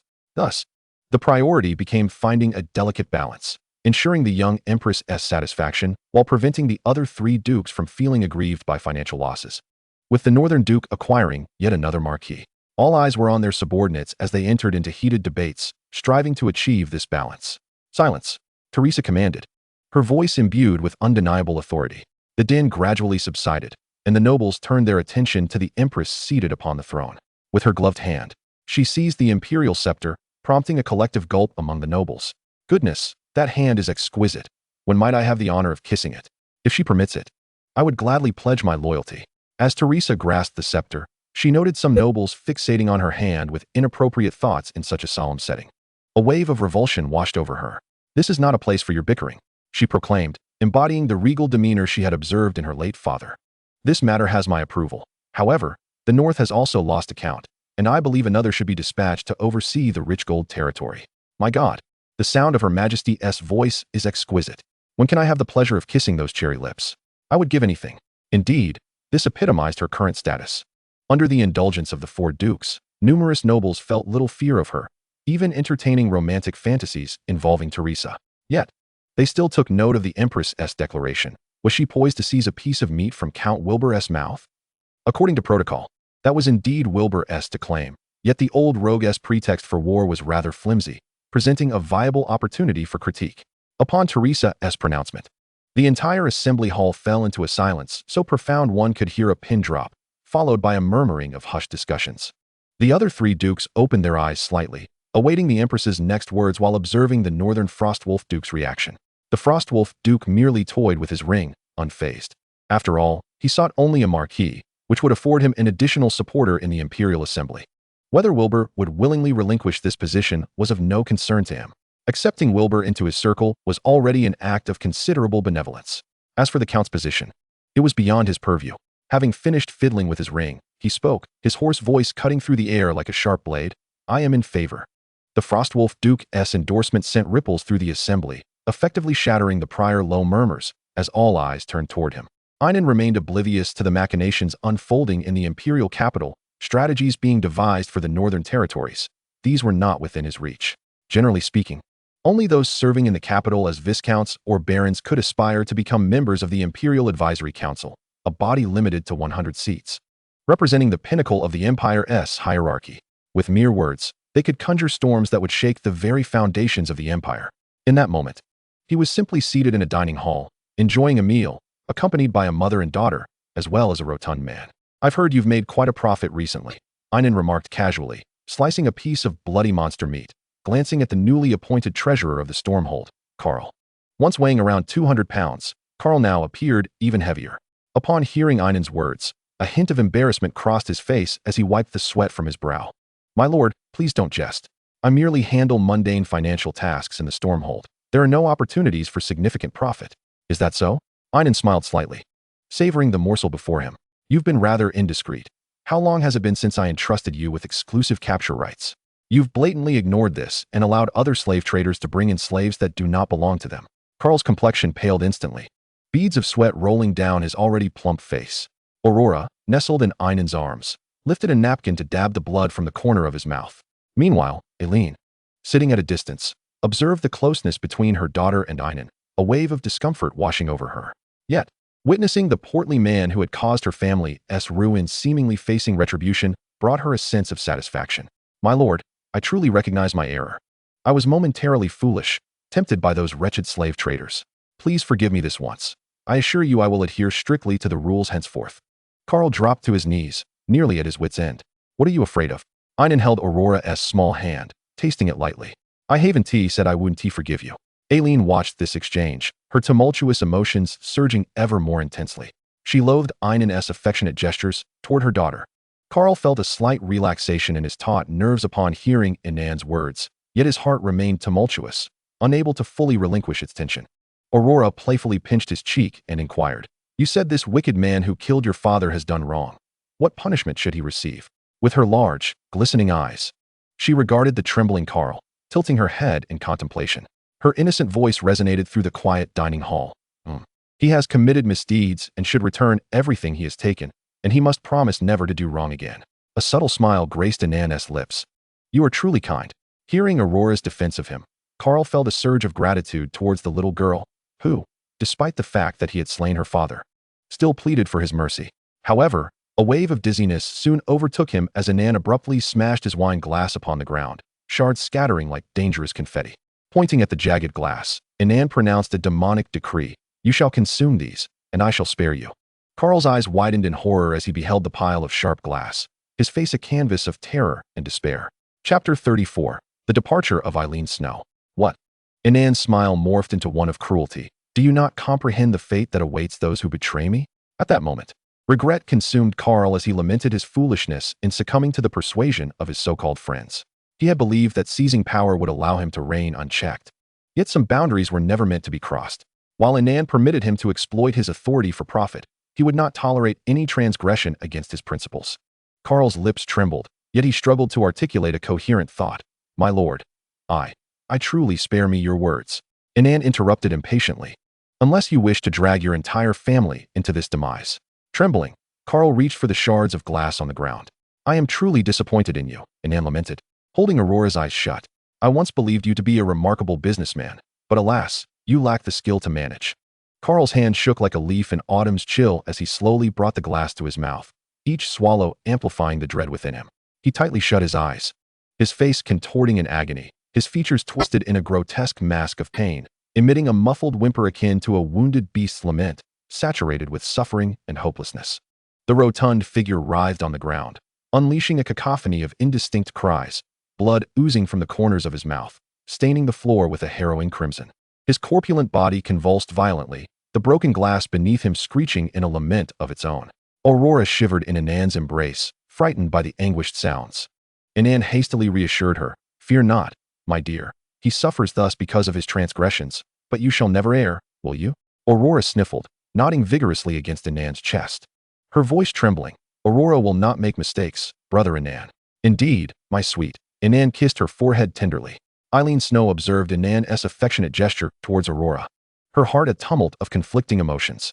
With a wave of his hand, Inan signaled for the castle's priests to carry away Carl for treatment. If fortune favored him, he might survive. At that moment, Inan rose, preparing to depart with Eileen Snow. Yet, as they walked slowly together, she suddenly turned back, seizing a shard of glass. Intent on attacking the seated Aurora, she aimed to murder her own foster daughter. Inan, as if sensing the impending danger, swiftly pivoted. His gaze sharpened like an eagle's. And without hesitation, he grasped Eileen Snow's wrist. Have you lost your mind? Inan bellowed, his voice reverberating through the vast hall, imbued with undeniable authority and fury. Eileen's eyes blazed with madness as she struggled, the glass shard glinting ominously in the light. Release me, you monster, she shrieked, her voice piercing like a night owl's call, tears streaming uncontrollably down her cheeks. Aurora, startled by this sudden upheaval, burst into tears once more. Curling up in her seat, her eyes filled with fear and helplessness. Mother, why? Her voice trembled, laden with confusion and sorrow. She could not fathom why her mother sought to end her life, when they had been planning to escape their confines together. But why did Eileen Snow wish to kill her? Do not blame your mother. Eileen Snow prepared to hurl the glass shard, intent on ending Aurora's life. Inan's grip on Eileen's wrist tightened, veins bulging on his arm, his anger intensifying. Madwoman, is your heart so devoid of compassion?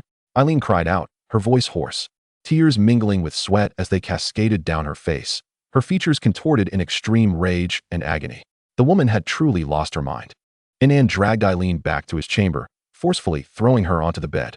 Her body bounced slightly before curling into a ball, continuing to sob and curse. Observing the deranged woman, Inan briefly glimpsed a complex emotion. Her resolve surpassed all expectations. Do you truly despise me? Are you so afraid of me? Eileen lay curled on the bed, her body trembling violently from her sobs. It was the first time she had wept before Inan. I hate you. Of course. I hate you. You are like a demon, intruding upon our lives and ruining everything. She screamed, her voice sharp as a blade, slicing through the stifling air of the room. Fear. I have long forgotten what it means to be afraid. From the moment you humans captured me. From the moment I met you. From the moment you abandoned me to fend for myself. I have known no fear. Not only do you wish to control me, but you also seek to dominate my daughter. I will not allow her to endure the same torment as I. Eileen continued to shriek, each word seemingly wrung from the deepest recesses of her heart, steeped in boundless resentment. Inan approached her, striving to suppress the surge of anger within. A tactic reminiscent of Tiffany's methods. When fury enveloped him, it bestowed great strength, yet now was not the time to display power. You are a perfect woman. Inan offered his first genuine compliment. Perfect? What significance does such a statement hold now? Do you not find it laughable? Eileen scoffed, her tone dripping with scorn. It holds significance. Inan slowly retrieved a toolbox, extracting purple ink and needles. He intended to leave an indelible mark upon this woman, ensuring her presence would forever loom over Aurora. Yet Inan was confident in his ability to draw her back to him. Simultaneously, the reunion would carry immense emotional value. Be it physical dependence or vengeful wrath, she would eternally strive towards their reconnection, as long as he left a profound impression upon her heart. The path of torment and love was a journey that both had to traverse. Days later, Eileen Snow was sent back to the Snow Kingdom. Indeed, Inan had released her, even commanding that she be escorted home. However, she bore an indelible mark, rendering her incapable of being candid with any other man. It was the emblem of the Hill family, with intricate patterns entwined around a heart, within which a name was inscribed. Unless one looked closely, the words Inan Hill would remain hidden. Irinsu sat within the carriage, her gaze blankly fixed upon the window, allowing the passing scenery to flit by like ephemeral phantoms. Her fingers unconsciously traced the imprint of the seal of the Hill family upon her skin, akin to the invisible shackles that Inan had placed upon her. Do not fear the imperfect corners of life. They will render you even more captivating upon our next encounter. The echo of Inan's words reverberated in her mind, causing her hand to stiffen abruptly, and a blaze of fury ignited in her eyes. Her daughter remained in Inan's clutches, and she must devise a means to wrest her back from that demon. The flames of hatred burned fiercely within her, for Aurora's biological mother had perished during childbirth. At the time of her marriage, Aurora had only just been born. Her husband had treated her with utmost respect, showering her with boundless affection. However, the loss of Aurora's mother had struck him deeply, diminishing his capabilities. Thus, he had bestowed all his love upon Irinsu, whose gentle, humble, and industrious qualities shone brightly in that remarkable man's eyes, as he cherished her. Irinsu had also cared for Aurora as if she were her own flesh and blood. Yet now her precious child was in the hands of an enemy. It was imperative to retrieve her, by whatever means necessary. Chapter 35. In the north.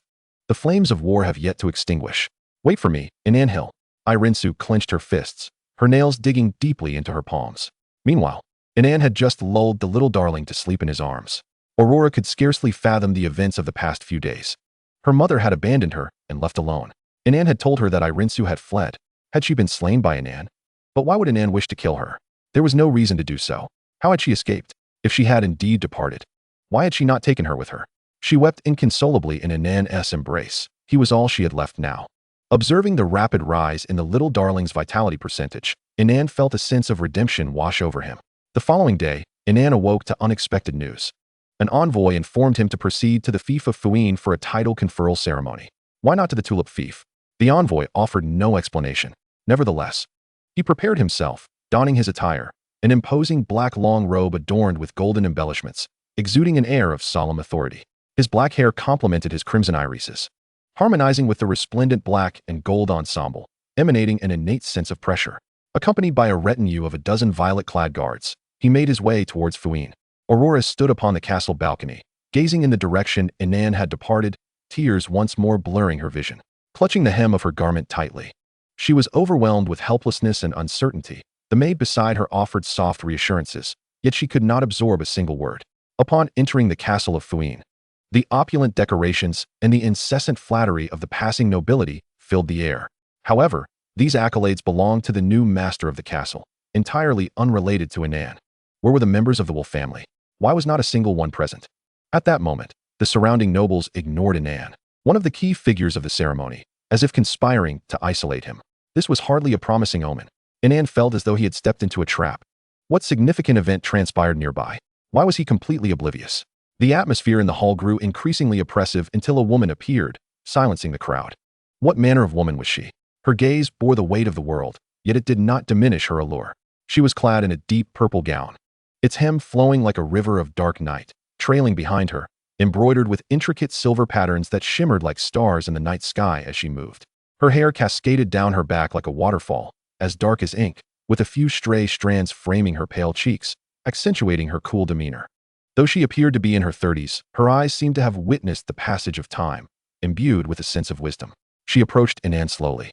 The sound of her high heels echoed in the quiet hall, each step resonating like a tolling bell, striking the taut nerves of the onlookers. Nancy, she introduced herself. A pleasure to meet you, Inan Hill. Finally, she stood beside Inan, her voice soft and soothing. I am Nancy Orlando, a countess from the imperial capital, and henceforth, I shall officially take charge of the fief of Fuin. Inan raised an eyebrow, his mind racing with astonishment. He scrutinized Nancy discreetly, responding with feigned politeness. Countess Nancy. It is an honor. Indeed, Nancy extended her right hand towards Inan, who promptly took it, bowing to kiss her hand. The elegance of his gesture elicited a glimmer of appreciation in Nancy's eyes. She gently withdrew her hand and moved to a nearby intricately carved chair, settling herself gracefully.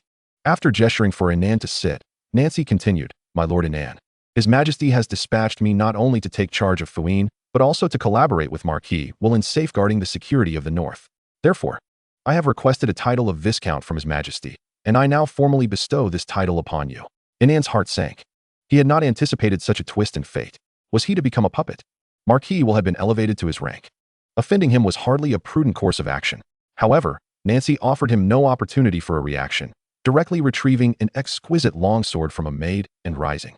This is the Viscount's sword, bestowed by Her Majesty, Teresa.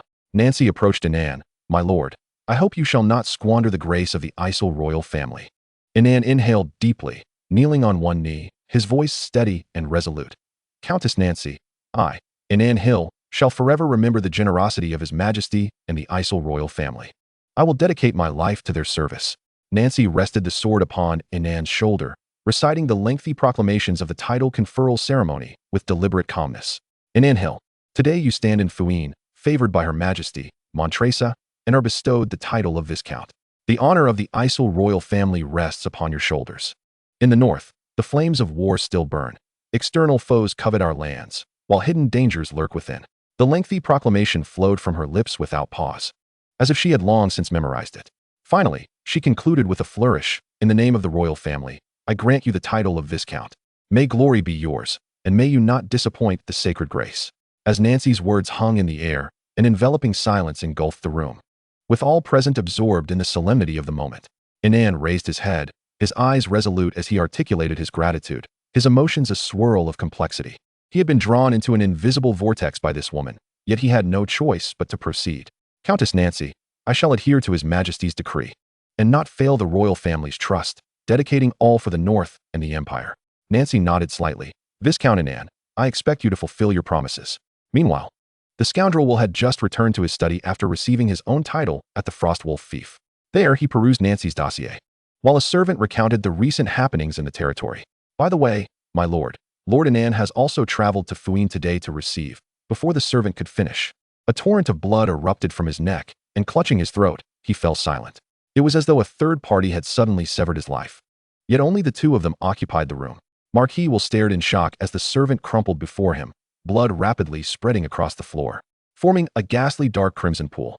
Nancy Orlando? Wilmer fidgeted with his ring, regaining his composure. Was it typical for individuals from the imperial capital to possess such fiery tempers? Or was it that His Majesty could no longer contain his impatience? This was a meticulously orchestrated warning, and the centenarian Wilmer suddenly realized that the power dynamics he had maintained in tranquility for years had been disrupted by his own ambition.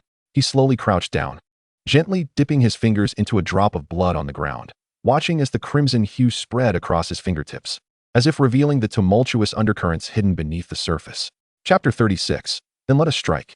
Just as Wilmer emerged from his study, intending to summon a servant to dispose of the corpse, he discovered that the head had been severed outside the Marquis Wilmer's estate. A young girl clad in a flowing white gown materialized in the air, holding a severed head in her hands. A guard, upon seeing her, promptly opened the gates, departing alongside her. Thief, do you think this time old Wilmer will meet the same fate as his previous adversaries, at the hands of Mother Dearest? The girl in white inquired of the guard. A smirk of disdain crossed the guard's face. Humph, no matter how cunning that old fool may be, having offended the wrong people, his days are surely numbered. The girl in white chuckled, her laughter echoing through the night sky, crystalline yet laced with an unsettling chill. Ever since her mother had received a significant royal assignment, the court had dispatched a top-tier assassin thief to serve her, awaiting her commands. This thief did not steal gold, but rather identities. With the ability to assume the form of anyone she killed, this skill enabled her to excel in various assassination missions, akin to a sword poised above the nobility of the Isle Empire. The girl in white was also a premier assassin. She could render herself invisible. Although this invisibility came at the cost of her sight, she could approach her targets using the terrain and sounds provided by the thief infiltrating enemy ranks. Since their paths had crossed, they had found a kindred spirit in one another. Together, these two elite assassins operated seamlessly, leaving no trace of their methods. Upon returning to his territory, Inan promptly expanded the ranks of the Violet Watch, having just received a generous reward from Nancy, which allowed him to bolster the legion to 500 men. Nancy even bestowed upon him 100 magical warhorses for under heavy rewards. Brave men are sure to emerge. Although Inan was unsure whether this was a precarious venture, he felt compelled to seize the opportunity. Even if Nancy instructed him to slap Wilmer, he could only comply obediently. Observing the spirited training of the Violet Watch, Inan felt a tumult of emotions. He sensed the surrounding nobility growing distant from him. That wicked woman, Nancy, fearful of his isolation upon her arrival in the north, had summoned him to her doorstep and tied him down with metaphorical ropes. Now, Inan could only submissively extend his neck, allowing her to tighten the bindings, lest he be discarded. The other nobles watched, eager to see how Wilmer would deal with Inan, the proverbial fence-sitter, solidifying his position as the unacknowledged king among them. Thus, Inan could only hasten to expand his forces and fulfill the obligations of one who dares to stand out. Upon entering his study, he was greeted by the sight of a severed head resting upon his desk. The individual was one he recognized, a servant who had executed his flogging that fateful night in Wilmer's study. Blood had been used to scrawl a message on the desk. I avenged you. As Inan beheld the head, his pupils constricted sharply, a chill coursing from his feet to his head. Should he return it? Inan lacked the audacity to do so and could only instruct a servant to bury it somewhere inconspicuously. That wicked woman had truly gone too far, even delivering a show of force. Lord, Miss Aurora requests an audience, came the announcement from the guard outside. Let her in. Inan composed himself. As soon as Aurora entered, she rushed into Inan's embrace, sobbing, Inan, brother, where have you been? Do you no longer want me? Inan gently held Aurora, stroking her hair. My dear, how could I ever bear to abandon you? Aurora's obedience level, 63, dependence, high. Now, Inan could only hope that this sweet child would prove to be of assistance. Swiftly unlocking the second reward. Releasing Eileen Snow was a step into the abyss for Inan. He had to redirect his focus onto Aurora, rapidly enhancing her obedience. As long as Aurora remained, Eileen Snow could not escape. Aurora sniffled in Inan's arms, lifting her tear-filled eyes to him. Inan, brother, I'm so scared. Everything here feels so unfamiliar. You are all I have. Fear not. No matter what occurs, I shall protect you. You must trust me, all right? Inan urged, offering her a piece of cake. Aurora slightly parted her lips, delicately nibbling at the cake, a sweet smile illuminating her face. This little darling, with traces of tears still visible, now appeared exceptionally endearing. Yes, I believe in you, Inan, brother. You are the best. Inan gazed at Aurora's innocent visage, unable to resist the urge to devour her. Yet, the time was not yet ripe. Now, tell me about how your etiquette classes are going. Aurora blinked her large, watery eyes, animatedly chattering away in Inan's embrace, until suddenly she felt something amiss. She sprang from his arms, exclaiming, Inan, brother, bad. With that, she dashed off, her little feet pattering away. Inan watched Aurora's shy retreat, inhaling deeply, downing a glass of red wine, and then summoning Lolan to the castle to assist him with some matters. At 3 a.m, Lolan had pressing duties to return to the military. Inan, clad in a robe, entered his study alone. Recently, silverfish from Silver Lake and slaves from Stormhold had been unsellable. The surrounding nobles refused to accept them. leaving Inan to struggle with self-sufficiency. He watched as the servant presented letters of report, tearing them to shreds in frustration. The united front of the neighboring nobility would not show immediate effects, but over time, it would undoubtedly plunge Inan into an economic crisis. Should he dare to seek assistance from Nancy, he would surely be scorned. After all, having just received so many gifts, would he allow Wilmer to snuff him out with a mere flick of his finger? Wilmer had already begun to suppress him, even denying him an opportunity for explanation. Were these two scoundrels treating Inan as a mere pawn? Nancy, that wicked woman, wanted him to be the scapegoat, while that old rascal Wilmer sought to impose his authority. The surrounding nobility conspired to isolate him? Then let the battle commence. Inan shattered the wine glass in fury, his eyes ablaze with rage, his resolve firmly set. He was prepared to wage war on the nearest territory. Anyone who dared refuse to buy his goods would be seized and punished. Moreover, should that old rascal Wilmer dare to enter the fray personally, Nancy would undoubtedly follow suit. Now, it was a matter of whose subordinates were stronger. As Nancy's foremost subordinate, if Inan could instill fear in them, others would begin to take sides. Should Inan falter, the others would flock to Wilmer, pledging their unwavering allegiance to the Marquis. However, allowing them to simmer in complacency would surely lead to Inan's demise. Seizing the day was preferable to waiting for the right moment. On the morrow, Inan would provoke the neighboring nobles, seeking a pretext for war. Chapter 37. Do not call her a wicked woman. On this night, Nancy too had yet to sleep. Clad in a seductive purple nightgown, she savored red wine in her study, with a dossier resting on the table, inscribed with the name Inan Hill. This little rascal certainly knows how to stir up trouble. Displaying an audacity that is quite remarkable, daring to associate with that wicked woman, Tiffany? Nancy gently swirled the glass of red wine in her hand. Reflecting that Baruch's defeat by such a person was hardly unjust, her gaze drifted through the window towards the direction of the Inan territory, her lips curling into a knowing smile.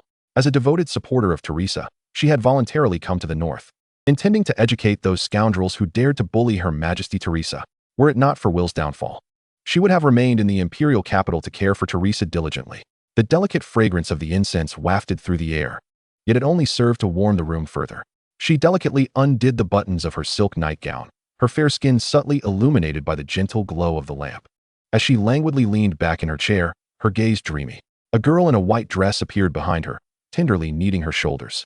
Nancy squinted her eyes in pleasure, relishing the perfectly timed massage, letting out a soft, contented hum. My dear, what amusing events transpired today. Do share them with Mother. The girl in white continued her ministrations while responding, Mother, as per your instructions. I visited Marquis Will's estate with the thief today to exact a bit of revenge for that little rascal Inan. That scoundrel was just in his study, furious, cursing you as a wicked woman. At this point, the girl couldn't help but emit a melodious laugh. Nancy's previously tranquil expression faltered slightly. She had just called Tiffany a wicked woman, only to hear the same accusation directed at her. She pulled the girl in white into her embrace, asking playfully, So, my darling daughter, do you think Mother is a wicked woman too? Sherry, still adorned with a mischievous smile, replied, Mother is the best mother in the whole world. She had been adopted by Nancy as a child and trained to become a top assassin. In Sherry's heart, Nancy was not only her benefactor who granted her a new life, but also a divine presence. As dawn broke, the pale light seeped through the cracks in the window, softly illuminating the opulent bed. Nancy gently kissed Sherry's forehead, rising from the bed and stretching, her fair skin glowing softly in the morning light. Meanwhile, Inan, akin to her, also bestowed a kiss upon Aurora's forehead before slowly rising from bed. This rascal had been unable to contain his temper last night. It was hardly a favorable situation, and he could only blame everything on Tiffany. Anger is the original sin, after all. Therefore, he decided to vacate the room early, granting Aurora some personal space. He headed directly to the study, instructing the butler to summon Carl and Ewan. Carl had a remarkable tenacity, surviving despite Inan's punishment. Before long, Carl entered the study, dragging his somewhat weakened body, and respectfully knelt on one knee, lowering his head to say, My lord, you summoned me. How is your recovery progressing?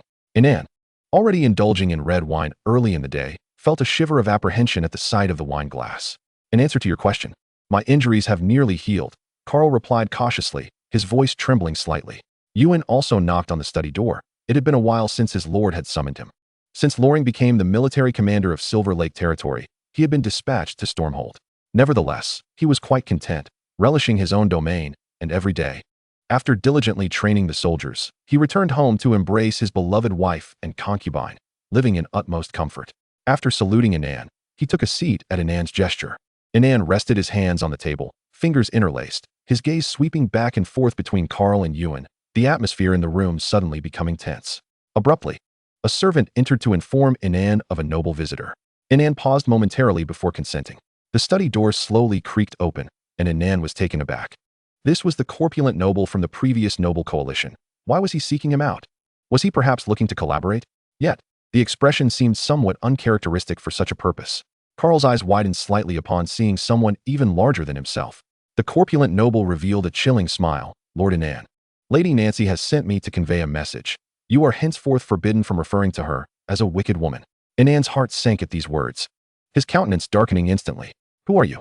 Inan was acutely aware that this individual was certainly not the corpulent noble. Who I am is of little consequence. I am now your partner. The thief flashed a sly smile, leaning forward slightly, fixating her gaze on Inan as though scrutinizing his every reaction. This identity of a thief was truly formidable. She had killed others, yet continued to live under the guise of a victim. Moreover, Nancy's audacity was remarkable. She dared to send someone to assassinate a noble. However, Inan was oblivious to all of this. What on earth does Nancy intend? Is she so brazen as to inform him that she is monitoring his every move? Suppressing his rising anger and confusion, Inan fixed a steely glare at this impostor. Do not be so vexed, the thief remarked casually, picking up Inan's wine glass and drinking from it. As long as you do your part, the Empire will not treat you poorly. She savored the red wine that Inan had previously sipped, a satisfied expression blooming on her face upon noticing Inan's disgusted gaze. Handsome boy, do not mind me. In reality, I am a beauty, haha. The corpulent noble wore a lewd grin, as if defiling Inan in the process. Now, tell me, what plans does Lady Nancy have? Upon hearing that the individual was a beauty, Inan felt less inclined to object. The thief, noticing Inan's softened demeanor, wore an even more mischievous grin, leaning forward conspiratorially. Lord Inan, as you suggested, let us strike. Inan's lips twisted into a sinister smile. Nancy had truly provoked him. At that moment, it felt as if she had stripped him of all his defenses. Of course we shall strike. Inan grasped the corpulent noble's hand, inquiring, might I have the pleasure of knowing your name? The thief hesitated briefly, seemingly caught off guard by Inan's sudden shift in attitude, yet she quickly regained her composure. A glimmer of mischief in her eyes. I am called Thief. I look forward to collaborating with you. Thief. What a delightful name. Inan grasped Thief's hand tightly, his gaze fervent, his previously twisted smile now infused with fervor. Thief felt a chill run down her spine under Inan's intense stare, akin to being targeted by a venomous serpent. Chapter 38. Why do you only read and not respond? What is it? Inan refilled his glass. Are you afraid? Thief suppressed a flicker of unease within her, forcing a chuckle. Afraid? Lord Inan, you must be jesting. How could I possibly fear? It is merely your lascivious gaze that led me to believe you have peculiar tastes. Miss Thief, you are truly amusing. Inan swirled his wine glass. Then let us converse. Just then, Loring's figure gradually appeared outside, her gaze fixed intently on every move the thief made. Should she dare to act out of line, Loring would not hesitate to eliminate her. Under Inan's care, she had ascended to the 4th tier. Each pleasurable encounter with Inan bolstered her strength, a boon from the system. Yet, she still felt a sense of pressure facing this corpulent noble. The four engaged in negotiations that stretched for hours. Upon returning to the affluent territory, the thief resumed her original appearance, revealing her graceful form. She tossed her cascading hair back, her eyes glimmering with a mix of pride and contemplation. Her golden hair and azure eyes resembled twinkling stars, mirroring the left eye of Her Majesty Teresa. However, unlike Teresa, both of her eyes were identical, lacking the orange-hued right eye. Subsequently, she entered Nancy's bedroom and reclined upon the bed. Shortly after, Nancy pushed the door open and, upon spotting the thief lying on the bed, was momentarily taken aback, only to soon break into a tender smile. My dear, how did it go? Nancy inquired as she approached the bedside, deftly loosening the delicate shawl draped over her shoulders. The thief emitted a soft sigh, preparing for action. Upon hearing the thief's response, a glimmer of satisfaction flickered in Nancy's eyes as she sat beside him, gently stroking his hair, pondering whom he was prepared to confront. In any case, Nancy gazed at the thief with a gentle demeanor, her expression imbued with anticipation for the unfolding plan, coupled with an air of confidence in her control over the situation. Meanwhile, Inan dispatched his subordinate, Ewan, to provoke a neighboring viscount. Among viscounts, there exists a hierarchy of disdain. Hereditary viscounts look down upon their non-hereditary counterparts, while those with mineral-rich territories scorn those without such resources. Clearly, Inan found himself at the bottom of this social ladder. Yet he was confident in the prowess of his soldiers.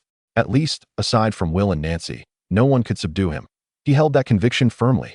Ewan rode directly to the doorstep of a nearby Viscount's estate. The steward of the Rosen territory, upon seeing this knightly retainer of Viscount Inan, was about to refuse Ewan's visit. However, Ewan offered him no opportunity to respond, pulling out a handful of gold coins and tossing them at the steward. "Take care of my carriage, or I shall break your legs." The steward, momentarily stunned by the coins, felt a flash of anger, yet, confronted with Ewan's fierce demeanor and the armed soldiers behind him, he ultimately swallowed his indignation. Gritting his teeth, he bent down to collect the coins from the ground. Ewan forcefully pushed open the gates of the Rosen estate, calling out loudly, "Lord Rosen! Lord Rosen!" His voice echoed within the estate, startling the nearby servants, who cast fearful glances in his direction. Upon hearing this jarring call, Lord Rosen swiftly made his way to the front hall, exclaiming, "How dare you? This is not a place for your antics. Lord Rosen, my lord has written you several letters." Ewan cracked his knuckles, producing a series of ominous sounds. A malicious smile gracing his face as he continued, "Why have you only read and not replied?" The Viscount furrowed his brow, a sense of foreboding washing over him. "I've been rather busy these days. I shall return shortly to address it." Ewan let out a cold laugh, his eyes glinting with derision. He had come with a purpose, to provoke Lord Rosen. "Busy, are we?" He kicked the Viscount, sending him tumbling back, landing heavily on the ground with a pained grunt. He could scarcely believe that Inan's subordinate would dare to lay hands on him. Was this madman insane? Yet, he only heard Ewan's harsh words, "Tomorrow, should you refuse entry to our merchants, I will ensure you suffer the consequences." The military commander of the Rosen territory, upon learning that his lord had been assaulted, stormed furiously into the estate, but Ewan had already taken his leave. At this moment, he could only listen to the impotent fury of his lord. Lord Rosen trembled with rage, gritting his teeth as he seethed. "Inan Hill, you scoundrel! How dare you send your lackey to provoke me? My lord, what shall we do?" The commander clenched his fists, flames of anger igniting in his eyes, eagerly awaiting Lord Rosen's command. At this moment, he yearned to muster his forces and march against Inan's territory to avenge this insult. Rosen waved his hand, asserting, "When the time comes for vengeance, I shall let you lead the charge, but now is not the moment. That scoundrel will be dealt with in due time." Although the commander was filled with indignation, he could only suppress his fury upon hearing Lord Rosen's orders, kneeling on one knee. "Yes, my lord, but at your command, I shall lead my brethren to raise Inan's lands." The following day, Inan did not receive a declaration of war and sent Ewan out once more. Ewan, once again mounted on his horse, boldly approached the Rosen territory. This time, a convoy of carts filled with goods accompanied him, seemingly prepared for trade. The guards of Rosen, upon sighting Ewan, instantly wore grim expressions. "You again? Are you not afraid of death?" One guard shouted angrily at Ewan. Ewan, however, remained unfazed, striding confidently to the guard and declaring loudly, "Inform your lord that Viscount Inan's merchant convoy has arrived for trade. Tell him to cease his pettiness and allow passage." The guards exchanged looks of uncertainty and anger. "Our lord has decreed that trade is closed for the next few days. You must leave." Upon hearing this, Ewan's smile vanished, replaced by a dark scowl. He unsheathed his spear and swiftly killed the guard. "Today, whether you wish to buy or not, I must sell," Ewan declared, not permitting trade. "Are you attempting to blockade the territory? This violates the Empire's edicts." As Ewan's words hung in the air, the atmosphere turned tense. "Cease your foolishness." Another guard shouted angrily, "We are merely closing trade for a few days." Ewan paid no heed to him. He had received the answer he sought. During peacetime, the Empire forbids nobles from restricting the entry and exit of merchants within their territories. It was merely a pretext. Chapter 39, The Death of Karl. After Ewan's violent outburst, he departed, leaving Inan satisfied with the outcome, praising him and hoping the young man would continue to excel. Ewan, flushed with excitement at his lord's commendation, stood taller with pride. "Rest assured, my lord, should such matters arise again, I shall ensure a more splendid outcome," he responded loudly, his eyes shimmering with fervor. Since acquiring his own fief, he had secured a future free from financial woes for himself and his descendants, all thanks to Viscount Inan. Inan had nothing more to say, waving him off to return. Karl, too, began to take action, leading a group of slave traders from the Storm territory towards the Rosen lands. The slave traders drove a group of emaciated captives, bound by ropes, their eyes filled with fear and despair. The border guards of Rosen, upon witnessing this procession, immediately grew vigilant. "Halt! Who are you? What business do you have in Rosen?" Karl rode forward, leisurely stating, "We are slave traders from the Storm territory. Having heard of a recent labor shortage in Rosen, we have brought a batch of slaves to see if we might conduct some business. After Ewan's recent ruckus, now you come, Does Viscount Inan have some ulterior motive? The military commander of the Rosen territory approached the city gates. You are not welcome here. Turn back. Karl chuckled. Oh, come now. We are merely ordinary merchants hoping to make a bit of profit. Viscount Inan is quite busy. He has no time for our trivial matters. The military commander, however, was not swayed by Karl's words. He pulled Karl from his horse and kicked him. A few days ago, Inan's underling had just assaulted the lord of his household, and now he was determined to seek vengeance against Rosen. However, he was utterly unprepared for the consequences of his actions.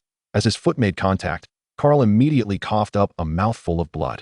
The hefty frame of over 200 pounds collapsed onto the ground, teetering on the brink of death. Witnessing this, the military commander felt a tightening in his chest, for he had exerted little force. You are finished, a slaver bellowed, pointing at the military commander. Did you just kill the treasurer of the Storm Territory? Upon hearing this accusation, the military commander felt as though struck by lightning, his complexion draining of color. He is the treasurer of the Storm Territory. I did not use any significant force. He protested, pointing angrily at Karl. This is slander. But the crowd remained unconvinced. The slavers began to shout in unison. We all witnessed it. You kicked him down and killed him. Do not speak such baseless accusations. The military commander, both frantic and furious, felt the veins on his forehead throb. He turned to his subordinates, imploring, all of you, bear witness. I hardly exerted any force. He must be feigning. Yet, no one paid him heed. The slavers commanded their servants to lift Karl's lifeless body, preparing to report the incident. Wait and see. Our Lord Inan will not let this go unpunished. Stop. You shall not leave. The military commander drew his sword, its cold gleam flashing ominously before the slavers. You cannot take him away today. No one shall leave until this matter is resolved. If they were allowed to carry Karl away, it would be akin to stuffing mud into his trousers, an unacceptable disgrace. However, the slavers, unperturbed by his threats, scoffed. What do I care? You think you can kill someone and then whip their corpse? Suddenly, a woman dismounted from her carriage and knelt beside Karl. My lord, how could you leave us like this? Her cries were heart-wrenching, piercing the air with a shrill lament. You said you were going out to trade, yet you were killed so senselessly. The military commander wished to respond, but the woman, like a harpy, charged at him, raking her nails across his face. He longed to retaliate, but feared that a single misstep might lead to yet another death. Meanwhile, the cunning slavers seized the opportunity to discreetly carry Karl's body away. At the Silver Lake territory, the lord's castle was abuzz with the slavers bearing Karl's corpse to the entrance, where his wife wept inconsolably. My lord, you must come out and seek justice for our master.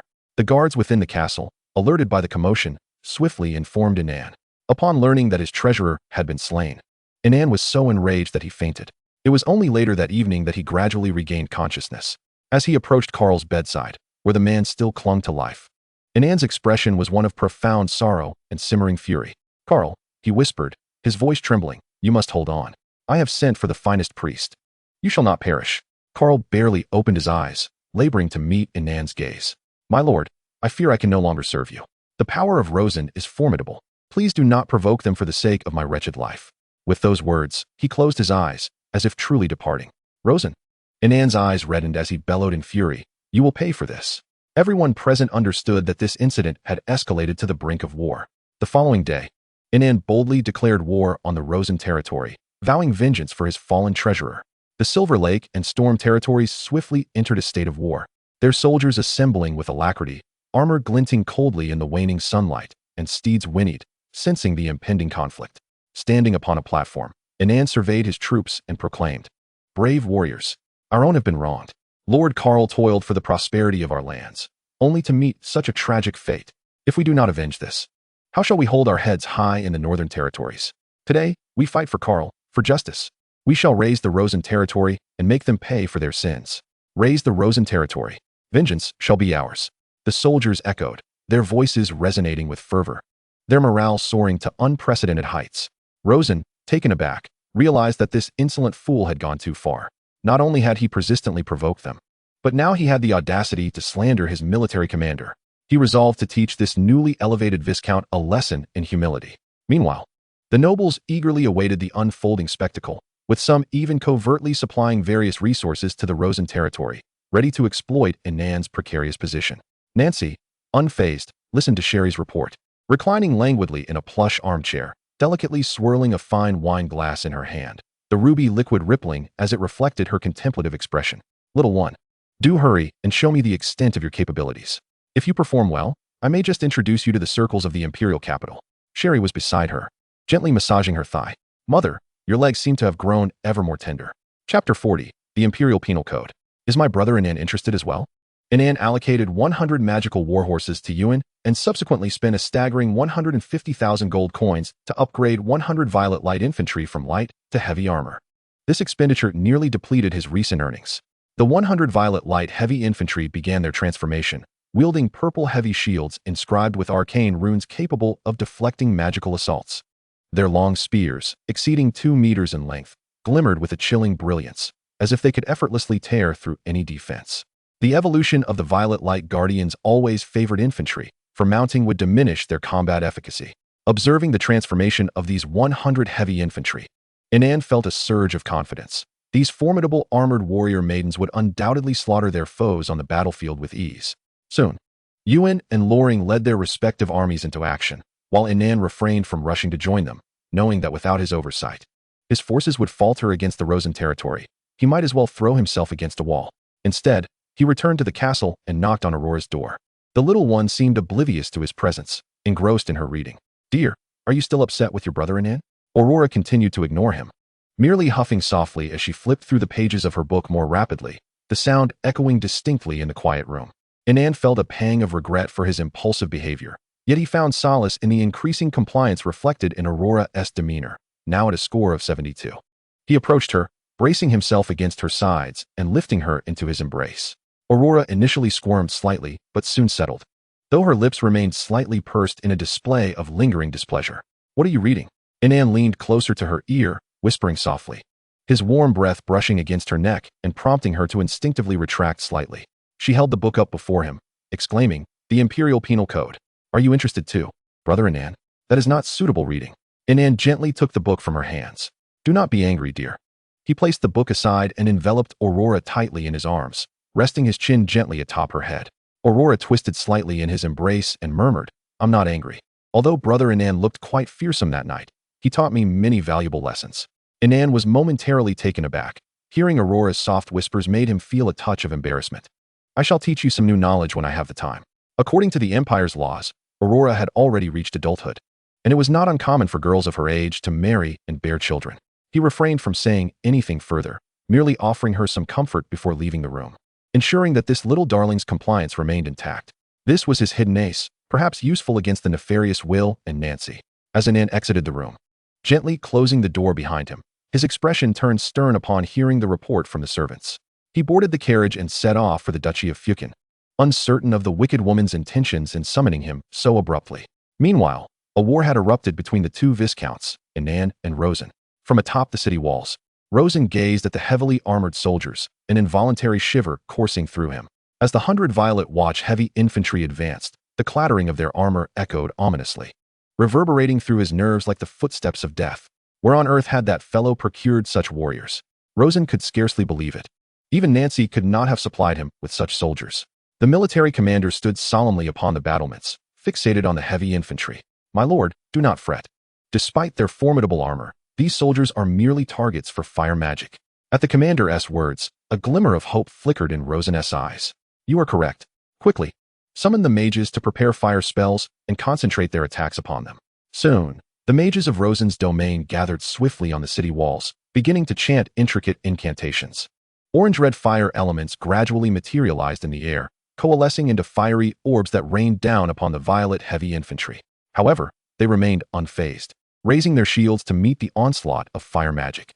The thunderous explosions resounded continuously for over 10 minutes, until the mage's magical energy was nearly depleted. Smoke billowed, obscuring the heavy infantry silhouettes. Rosen anxiously focused on the shrouded figures, his heart heavy with trepidation. The military commander, sensing his unease, reassured him, "My lord, even with such excellent equipment, under this relentless bombardment, they are merely awaiting their demise. Surely, few remain now." Although Rosen felt somewhat reassured by the commander's words, his gaze remained fixated on the smoke, not daring to relax for a moment. Yet, the familiar sound of clashing armor rang out once more, and one by one, the heavy infantry emerged from the haze, seemingly unscathed, defying all logic concerning their armor's vulnerability to fire magic. Rosen's heart plummeted at the sight of these soldiers, intact and imposing, eliciting a cry of disbelief and fury. What on earth are these creatures? The military commander mirrored his incredulity. This surpassed all his understanding. Could those armors be inscribed with magical runes? That was impossible.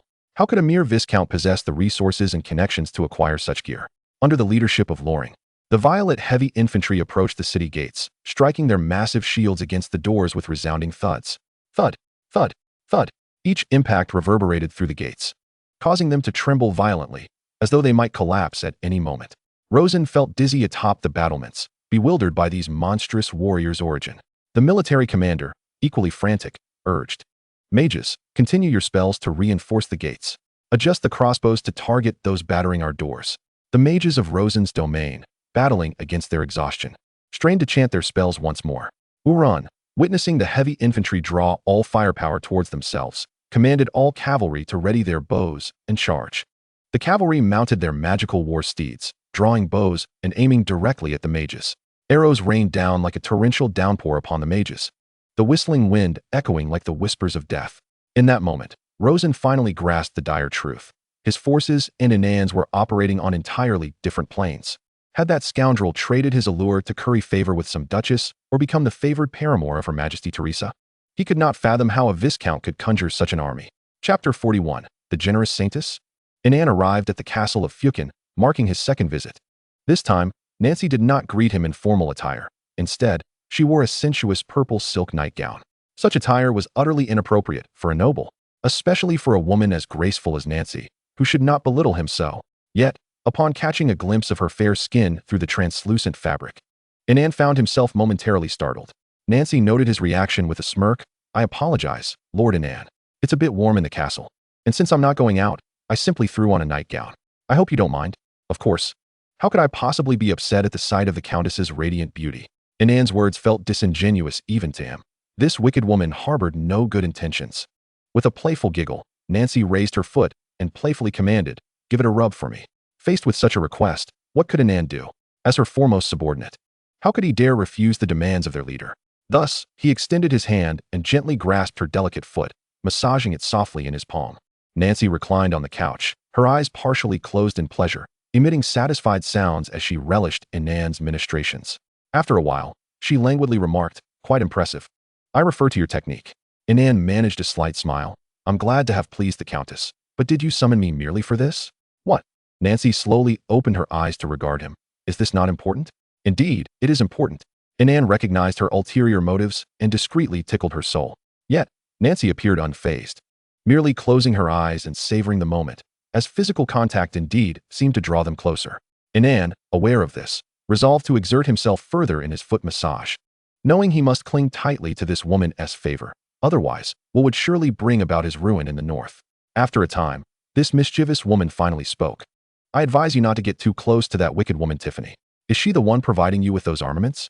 In that instant, Inan understood her intentions had been laid bare. She sought to inquire about the origins of his equipment.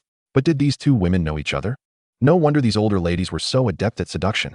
"I was left with no choice," Inan sighed. "Had it not been for the safety of my territory, I would never have resorted to such measures to secure peace." Nancy erupted into laughter, her mirth causing her to tremble upon the chaise longue. After a hearty laugh, she gradually settled down, her gaze filled with playful mockery as she regarded Inan. "Are you attempting to challenge me to a contest of suppression? How amusing. In that case, I concede." Although this matter may sound absurd, Inan felt a twinge of discomfort.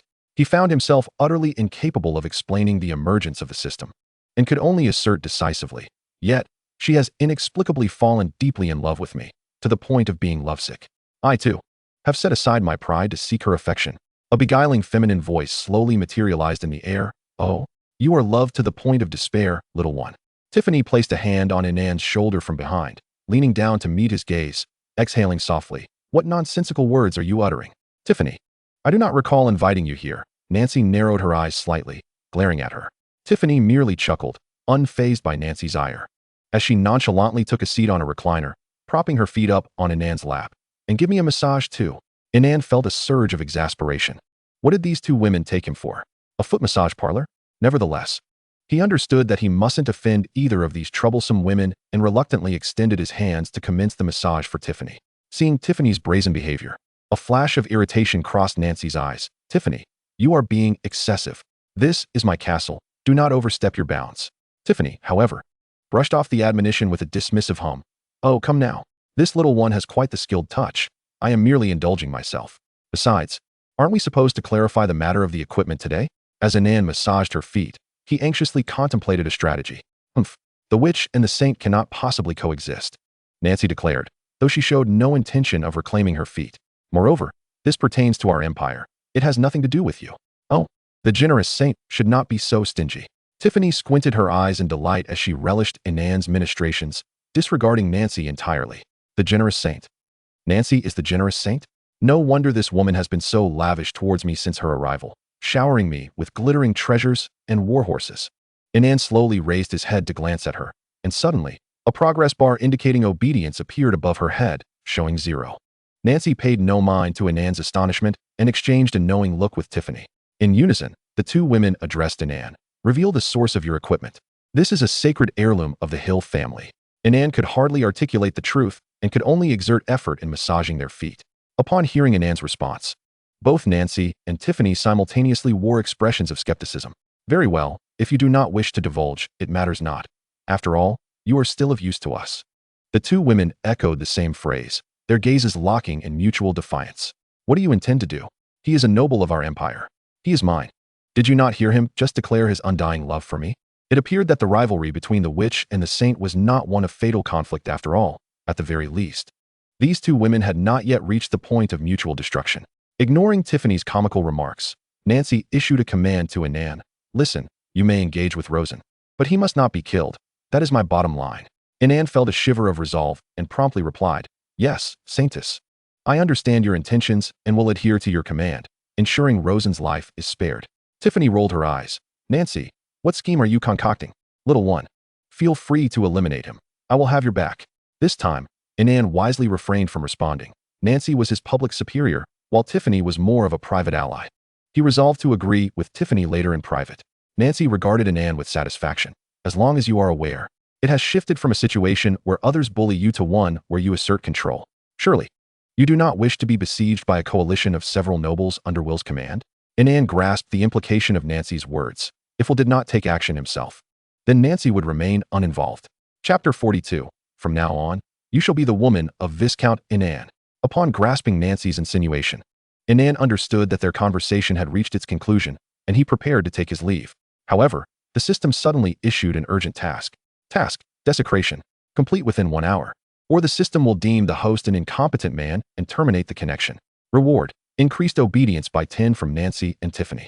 The obedience of any target may be increased by 20 at any time.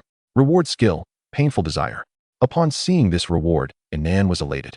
This meant that if Aurora's obedience increased by just 8 more, it would be maxed out. Moreover, there was a skill reward. This skill sounded formidable, but the penalty was rather severe, was it not? This left Inan, who had been ready to stand up and leave, frozen in place as he read the task details. Finding himself speechless, clearing his throat, Inan ventured, Recently, I have learned a secret technique for foot care. Would you care to try it?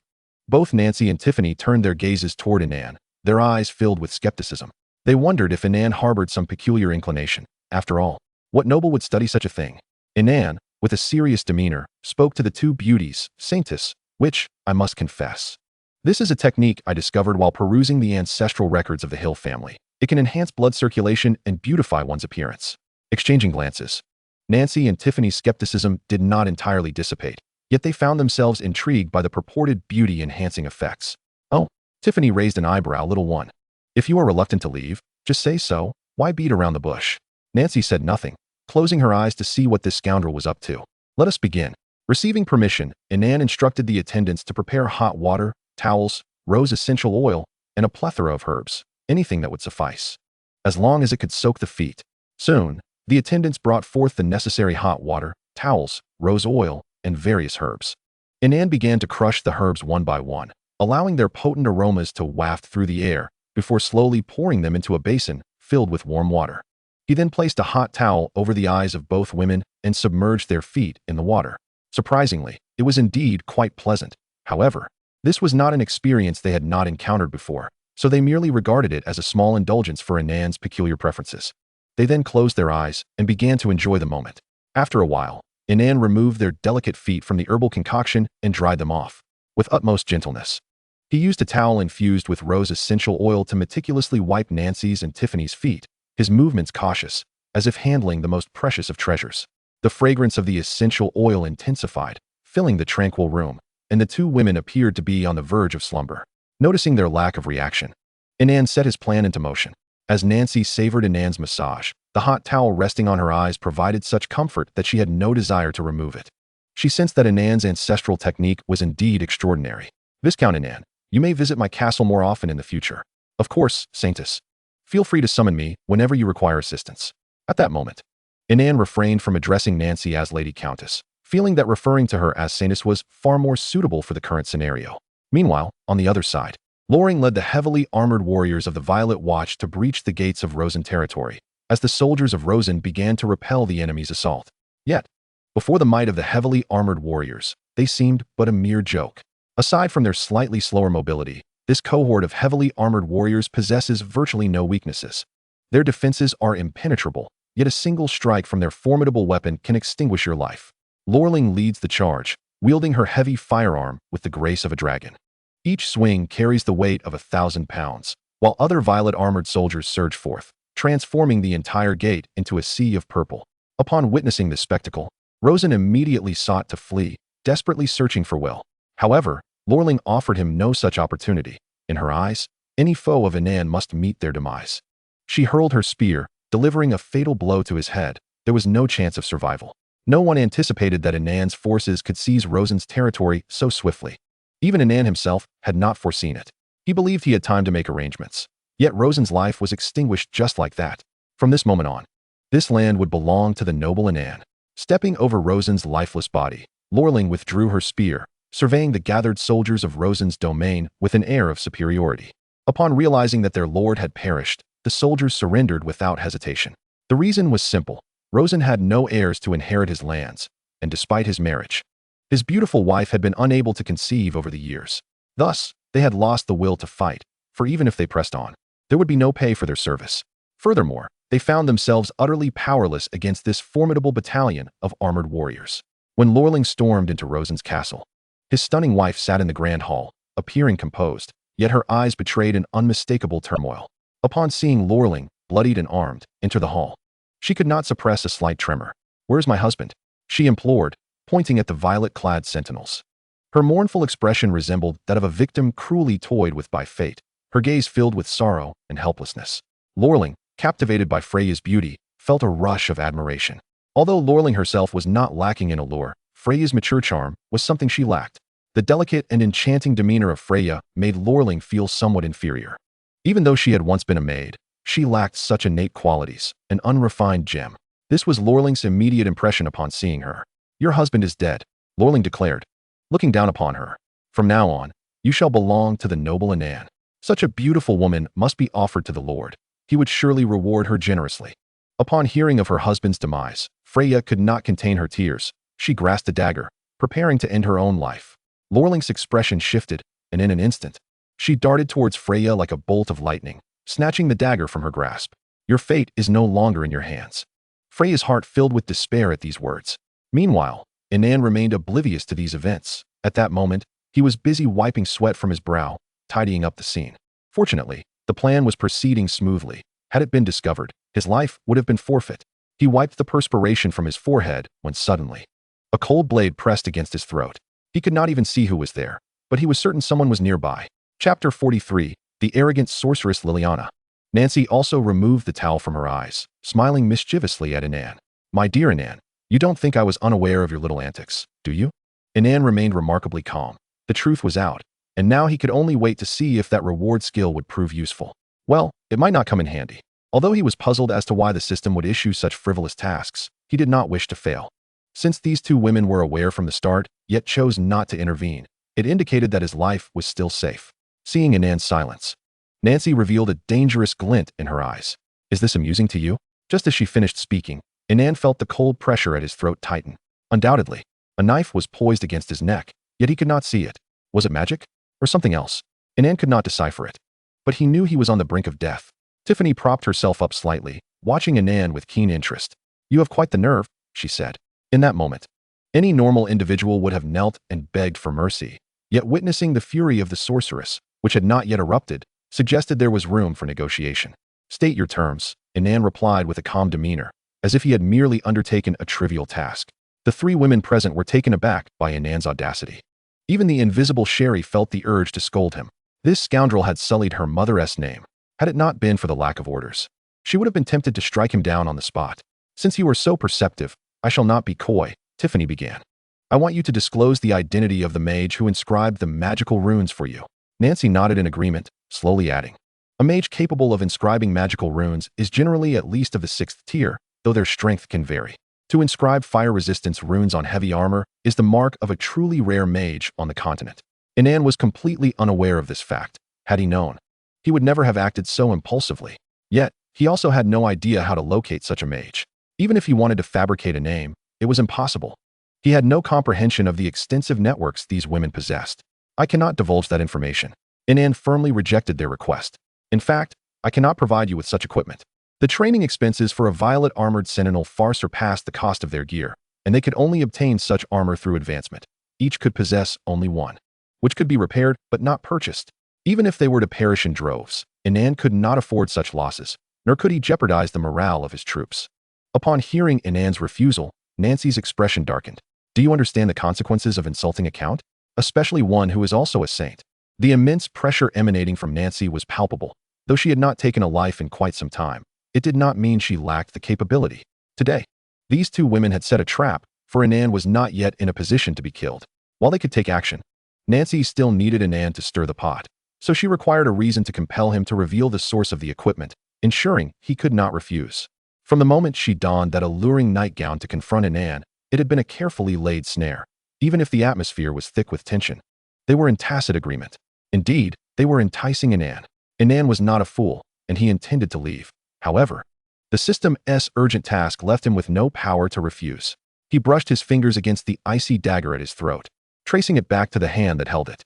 He grasped it gently. The soft touch indicated it belonged to a woman. "If you insist on forcing my hand, then let us part ways." Inan seized the invisible hand, yet found it immovable, which surprised him. In that moment, he felt as though he were invulnerable, seemingly unperturbed by the threats of these two women. "Speak only what I can accept, and we shall consider today's incident resolved." Nancy and Tiffany were momentarily taken aback by Inan's sudden assertiveness. They had not expected him to display such defiance in such a perilous situation. Nancy shifted closer to Inan, and with a resounding slap, she struck him across the face. "I do not tolerate disobedient dogs." However, to everyone's astonishment, even with a blade pressed against his neck, Inan dared to retaliate. A resounding slap echoed through the room, startling all present. Inan swiftly returned the blow, his gaze icy as he stared at Nancy, declaring, "I am not your subordinate. We are merely partners. Do not elevate yourself beyond your station." The room fell silent in an instant, the tension palpable. As if the drop of a pin could be heard, Nancy, momentarily dazed by Inan's slap, could hardly fathom that he had the audacity to strike back. But what was that slap all about? She found herself in a ridiculous position, even contemplating the absurd notion of inviting Inan to strike her again. Inan had acquired a new skill, painful desire, the ability to transform a portion of pain inflicted upon women into pleasure. This was the very foundation of his boldness. Nancy's face flushed with a mix of crimson and pallor, her emotions churning tumultuously like a rising tide. "Do you wish for death?" Yet Inan paid her no heed. His determination unwavering. No one could trample upon his dignity unless they were prepared to face his wrath. He had always been a proud individual during his time on Blue Star, and that had not changed. Suddenly, a feminine voice echoed through the space, reminiscent of a young girl's. A pink-haired lowly gradually materialized, hovering above and casting a condescending gaze upon the assembly.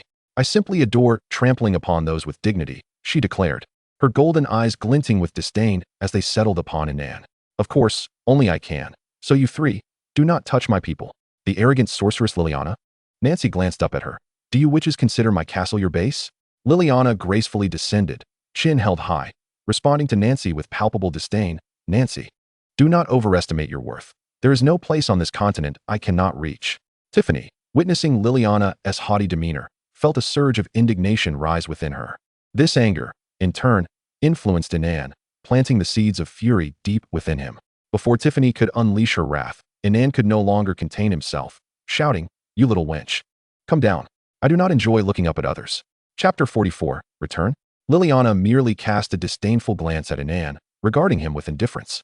She slowly descended, her bare feet resting upon Inan's shoulder, resolutely maintaining her lofty stance, her golden eyes surveying Nancy and Tiffany from above. Inan found himself compelled to speak. Yet the words eluded him, evidently ensnared by a binding spell. "Let us converse," Liliana huffed. "I have taken a liking to this one." Subsequently, the three women proceeded to enumerate a series of inequitable treaties right before Inan, eagerly anticipating his signature. By the time Inan returned to the castle, it was already around 4 in the morning. He savored a fine red wine in his study, a satisfied smile gracing his lips. Now he boasted formidable connections, standing atop 3 formidable allies. Indeed, evil could not touch him. Who could have imagined that the perilous predicament he found himself in, due to offending Nancy and Tiffany, would take such a remarkable turn with the sudden appearance of the arrogant sorceress Liliana? Though he had been coerced into acquiescing to their onerous demands, it was not entirely unacceptable.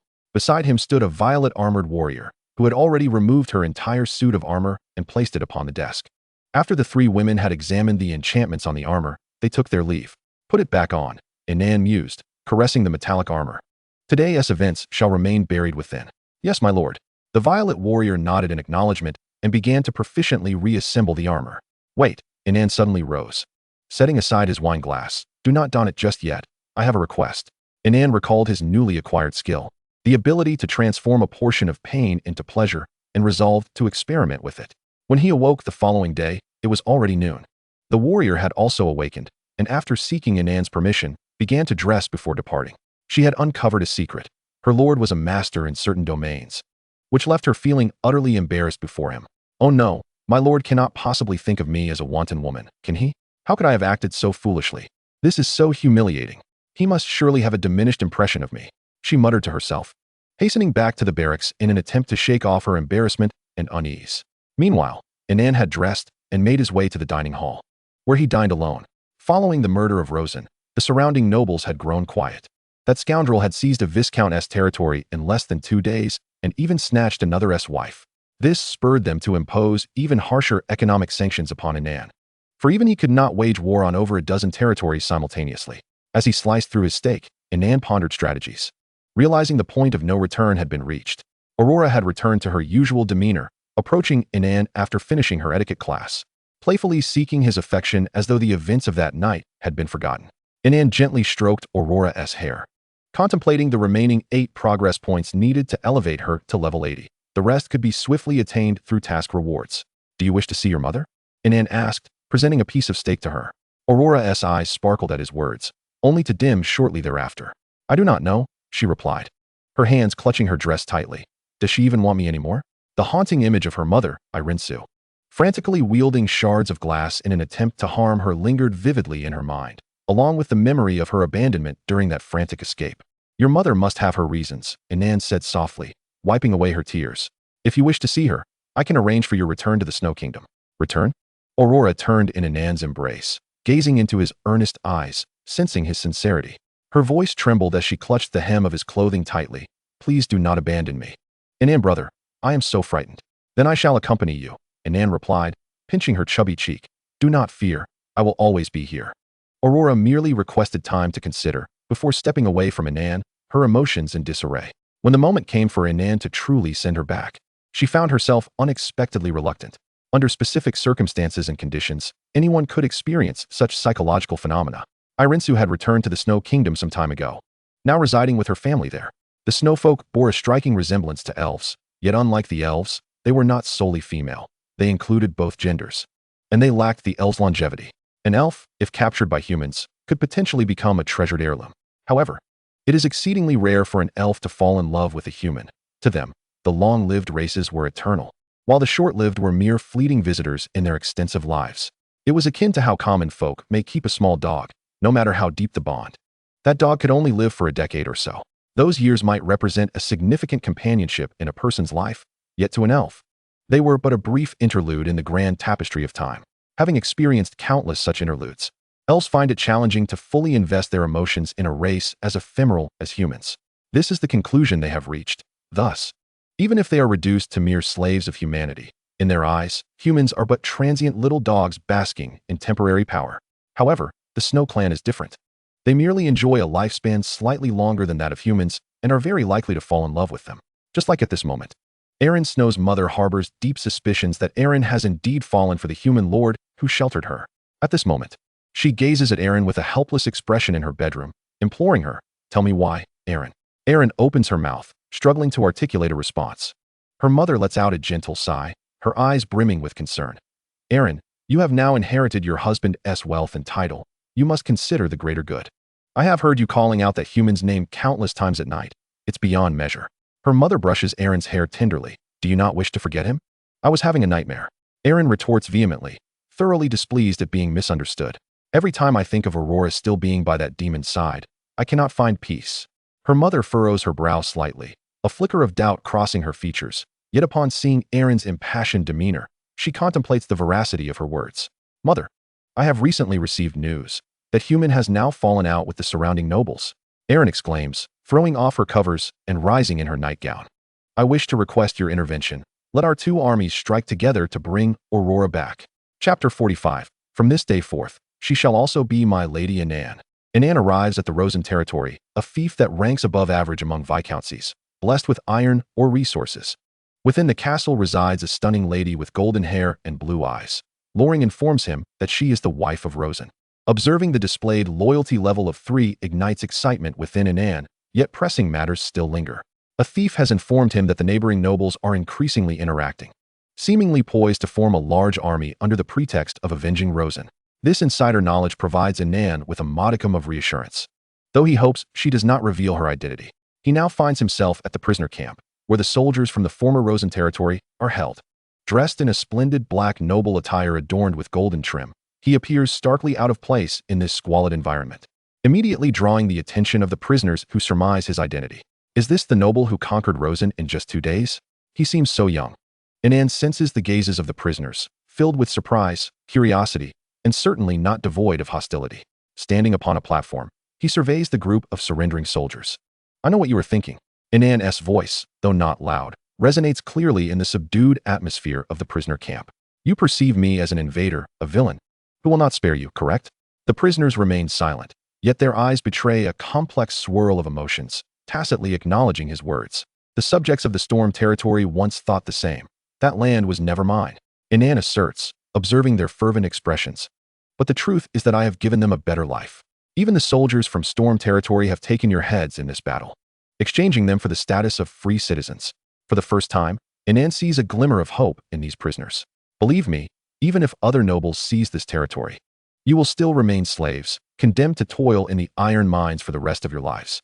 Inan's words strike like heavy bombs, sending ripples through the hearts of the prisoners. "Tell me, do you wish to be mine slaves?" Inan's piercing gaze sweeps over the prisoners as he demands loudly. This shout reverberates with an invisible force, echoing within the oppressive confines of the camp.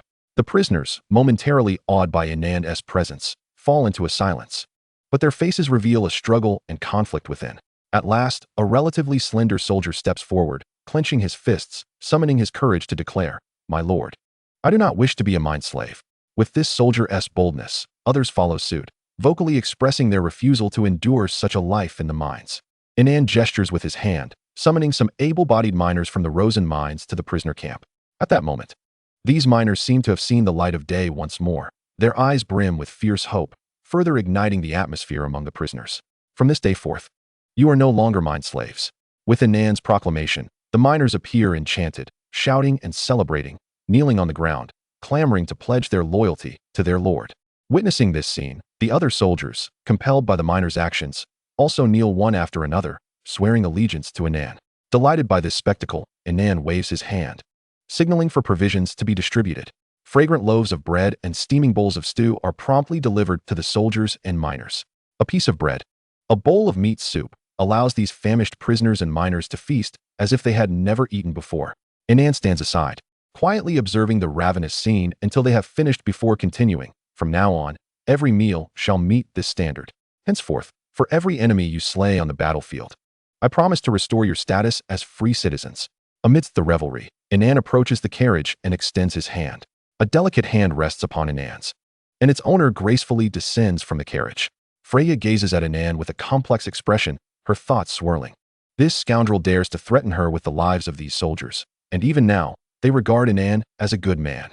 Inan takes Freya's hand gently, facing the crowd and proclaiming loudly, "Ladies and gentlemen, I trust you all recognize this lady. She is Lady Freya of Rosen. I have not brought her here to impose upon her, but rather to convey an important message. From this day forward, she shall also be my wife, Inan. While I cannot grant her the status of a primary wife, she shall nonetheless be my lady. Indeed, I will respect and cherish her, and she will safeguard your interests. For the sake of my lady and your own, pledge your loyalty." Inan's declaration instantly stirs a tumult of murmurs among the soldiers. They are taken aback at first, then erupt into a flurry of whispers. Freya, too, is left dumbfounded. She never anticipated Inan would publicly declare such a decision. She had assumed her life would be shrouded in darkness, for nobles typically show no mercy towards the wives of their foes, employing every means to humiliate them. Yet the soldiers begin to cast aside some of their prejudices. After all, pledging loyalty to Lady Freya does not quite equate to betrayal, especially since Lord Inan seems rather amiable. Having made his announcement, Inan departs, leaving Johann's deputy to oversee rigorous training for the prisoners.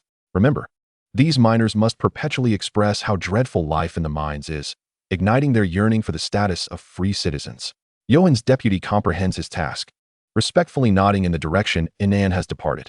He then turns to address the newly hopeful miners and prisoners, proclaiming loudly, "Have you heard the Lord's words? In the days to come, as long as you work diligently, a life of luxury and comfort shall not be out of reach. But for now, training begins." Under Johann's deputy's vigilant supervision, training unfolds in an orderly manner. "Hurry up, what are you dragging your feet for? To attain the coveted status of a free citizen, one must toil relentlessly." Vice Commander Johann bellowed, his whip slicing through the air with a sharp crack. As night fell, they concluded their training, only to be enveloped by the mournful laments of the miners echoing from the tents, extolling Lord Inan as their savior. The harrowing tales of life in the mines struck terror into the hearts of the former captives, who had never experienced such despair. Those who had not endured the darkness of the mines listened with faces etched in horror and compassion as the miners recounted their plight. Meanwhile, Inan truly held a wedding within the castle, devoid of any noble guests, save for Nancy, who alone offered her blessings to the newlyweds. Chapter 46. I provide the gold. You provide the life. Though the wedding was sparsely attended, it was nonetheless replete with all the necessary trappings, even surpassing the splendor of Freya's wedding to Rosen. Now, she stood as Inan's second wife, the position of the first wife temporarily vacant, yet sufficient to ensure her safety. Her maternal family resided far to the south in the empire, making it impossible for them to traverse mountains and rivers to rescue her. In her youth, she adored travel, and upon arriving here, she was swayed by Rosen's fervent pursuit and ultimately wed him. However, this once beautiful love began to show cracks after their marriage. Despite their affection for one another, an indelible chasm remained. Freya exhausted every means to persuade various doctors and clerics, yet none could restore Rosen's lost abilities. Among the nobility, it was a grave taboo for couples to be without children. Inan and Nancy sipped red wine at the desolate wedding, she sitting silently beside him, seemingly grappling with the reality of her situation. "What troubles you?" Inan grasped Freya's hand, his gaze inquiring, sensing her disquiet. Freya trembled slightly, wishing to withdraw her hand. Yet ultimately, she remained still. She met Inan's gaze with a hint of melancholy. Everything felt so abrupt. Her eyes, flickering with uncertainty against her mature visage, resembled that of a wife coerced into infidelity. This stirred within Inan an undeniable urge to claim her entirely, but with Nancy present, he reluctantly set aside that desire. "Why don't you return to your chambers and rest?" Inan gently patted the back of her hand, encouraging her departure. Freya, unable to withstand the heat of Inan's gaze, hurriedly exited the wedding venue. Nancy swayed her wine glass delicately, her expression distant and inscrutable. Inan quietly sipped his drink, patiently awaiting her words. The unexpected demise of Rosen left the situation more precarious than anticipated. "You've acted wisely in this matter. Treat this woman well." Nancy finally set her glass down, fixing her gaze upon Inan. "Above all, ensure you guard this place." With that, she rapped the table, and servants brought forth boxes of gifts. The weighty contents unmistakably filled with gold coins, armaments, and various supplies. The generous saintess displayed remarkable largesse. The amassed gifts were worth approximately 200,000 gold coins. Inan raised an eyebrow. This formidable lady was indeed lavish. Her intentions were clear. "I shall provide the gold, and you shall risk your life. Or perhaps, my lord, you might consider returning that slap. I feel quite guilty receiving all this for free." Inan scratched his head, momentarily regretting the impulsive slap he had dealt Nancy in a fit of anger. Such a master is hard to come by.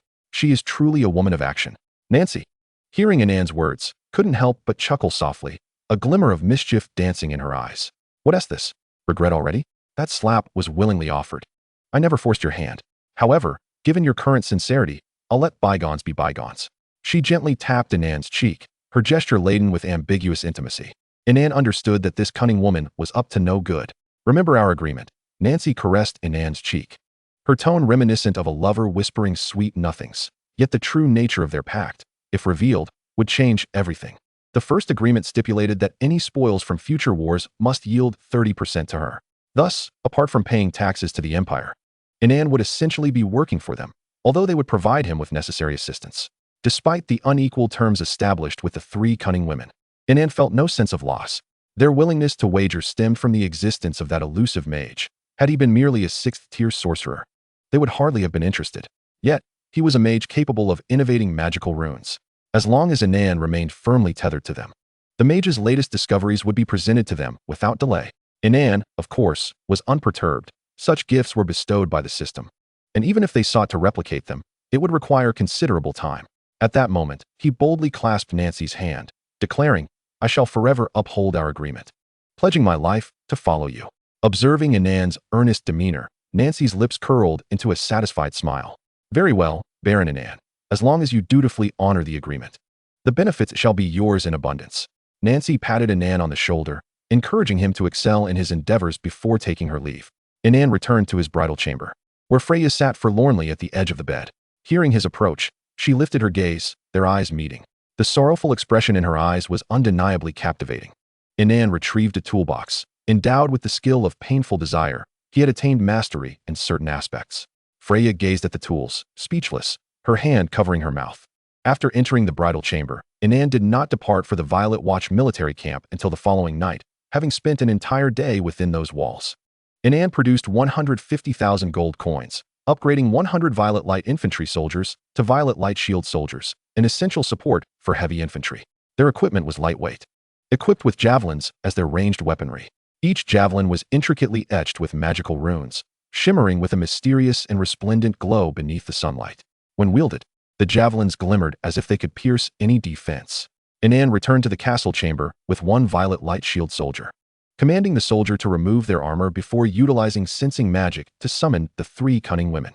Shortly thereafter, ripples of energy danced through the room, and three figures gradually materialized. Liliana appeared as disheveled as ever, playfully perching barefoot upon Inan's shoulder. The other two women, unfazed by this, began examining the equipment strewn about. "Has the rune master produced new works?" Tiffany picked up a spear, intrigued by its apparent ability to breach armor. "Impressive. I can sense that this rune activates with minimal magical energy." Liliana, still on Inan's shoulder, summoned a light shield with a mere gesture. Defense and agility? How do these two characteristics harmonize? Nancy scrutinized the light armor with eyes gleaming in admiration. After exchanging insights, the three women began transcribing the runes from the magical tome. Once Nancy and Liliana completed their transcriptions, they exited, leaving Tiffany behind. She beckoned to Inan with a delicate gesture, causing him to uncontrollably rush toward her. This towering figure enveloped the diminutive Inan in her embrace. "Well done, little one. For your efforts, I reward you with a chance to snuggle with your elder sister." Only when Inan was nearly breathless did she slowly release him. Chapter 47, An Unexpected Feast.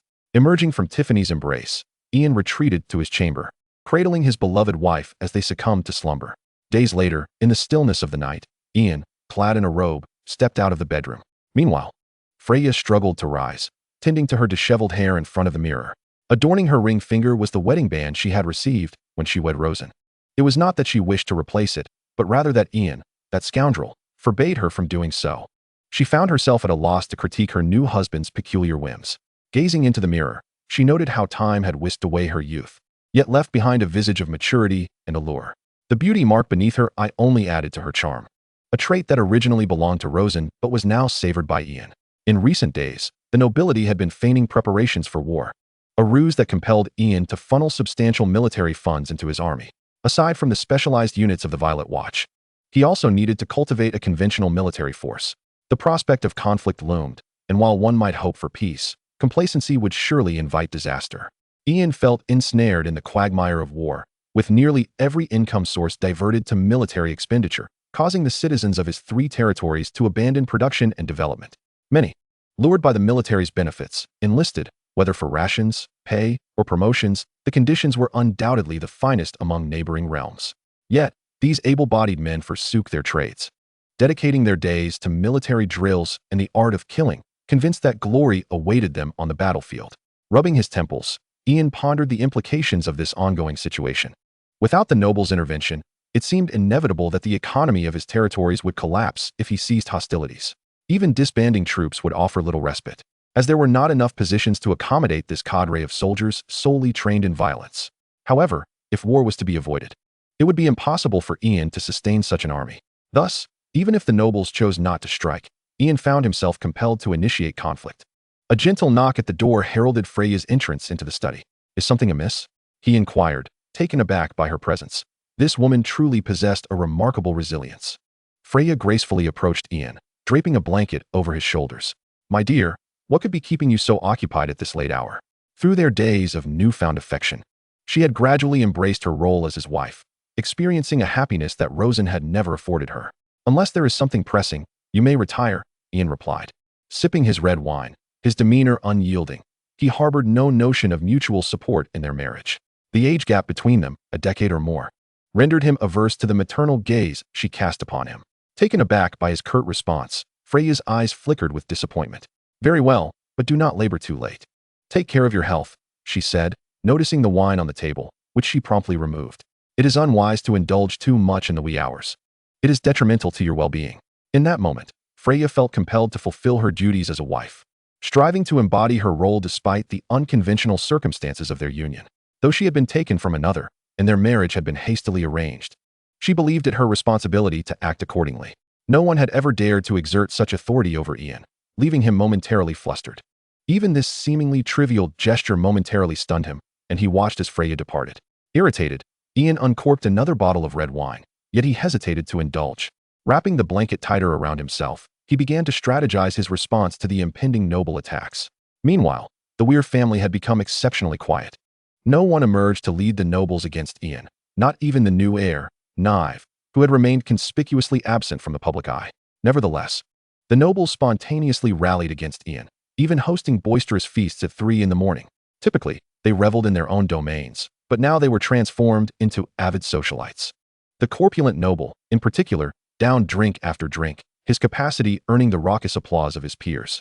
In his drunken state, he stood, raising his goblet high, proclaiming, "Esteemed guests, we cannot show leniency in our dealings with Ian. This rogue dares to betray Marquis Weir, utterly unaware of the peril he invites." He drained another glass of spirits, crashing it to the ground as if he bore a deep-seated vendetta against Ian. Having consumed a dozen cups of Dragon's Breath Ale, a potent brew with a fiery amber hue that ignited a burning sensation upon entry, he reveled in the intoxicating magic that surged through his veins, granting him a sense of invincibility. Dwarves particularly cherished this spirit, yet few humans could match his capacity. However, even he, with his remarkable tolerance, was nearing his limit, and the gathered nobles recognized his inebriation. As he collapsed to the ground, the surrounding nobles paused in shock before erupting into laughter. "Huh, this fellow has succumbed to his own excess before the battle even begins," chortled a lanky noble, clutching his belly. Yet, he spoke truthfully. If Ian was willing to serve as Nancy's lapdog, he must be taught a lesson, one that would demonstrate the grave consequences of offending Marquis Weir in the north. An elder noble stroked his beard, his countenance darkened with anger. "He dares to marry Rosen's widow. I have heard that only Nancy attended the ceremony.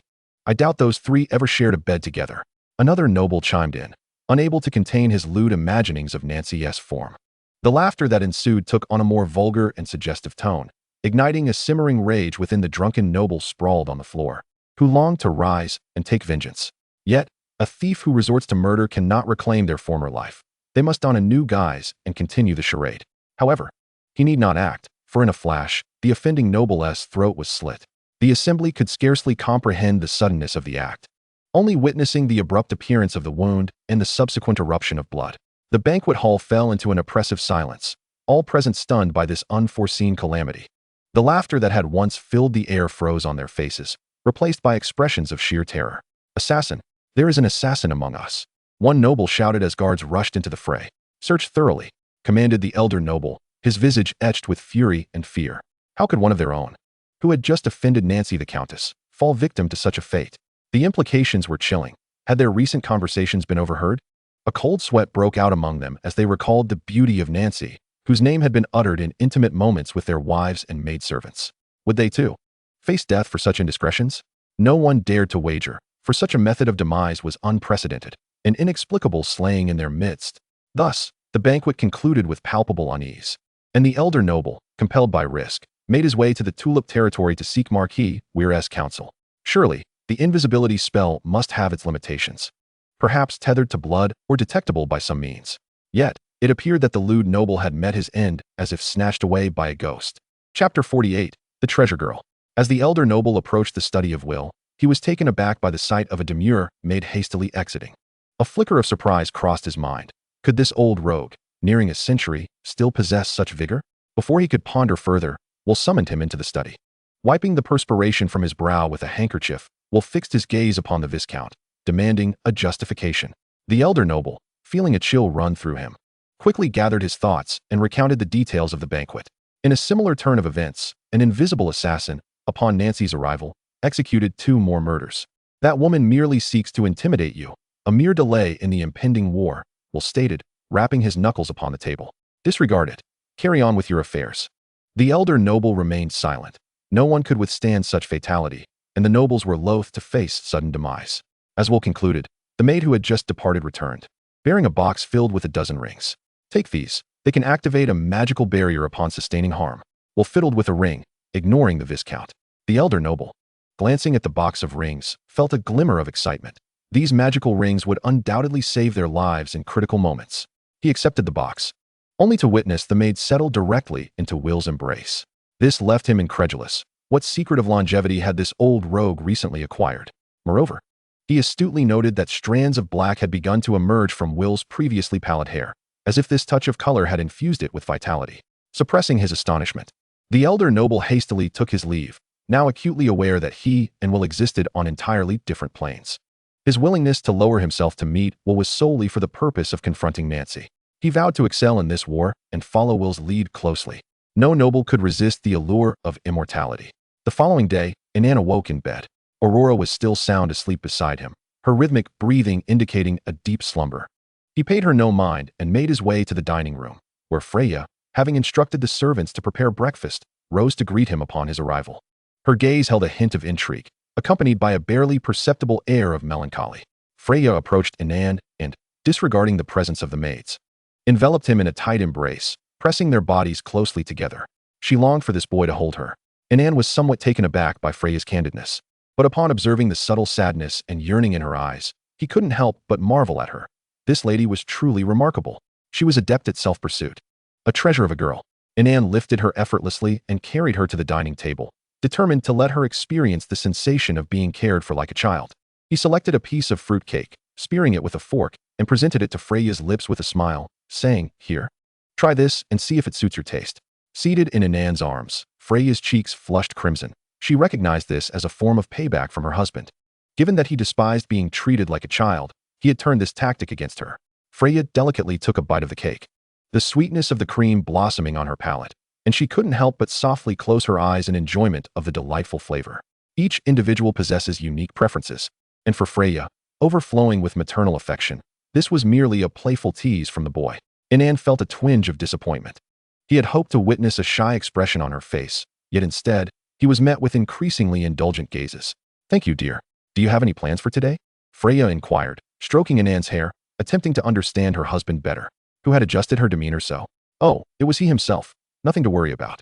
You needn't concern yourself with my matters," Inan asserted, taking her hand that caressed his hair and gently withdrawing it.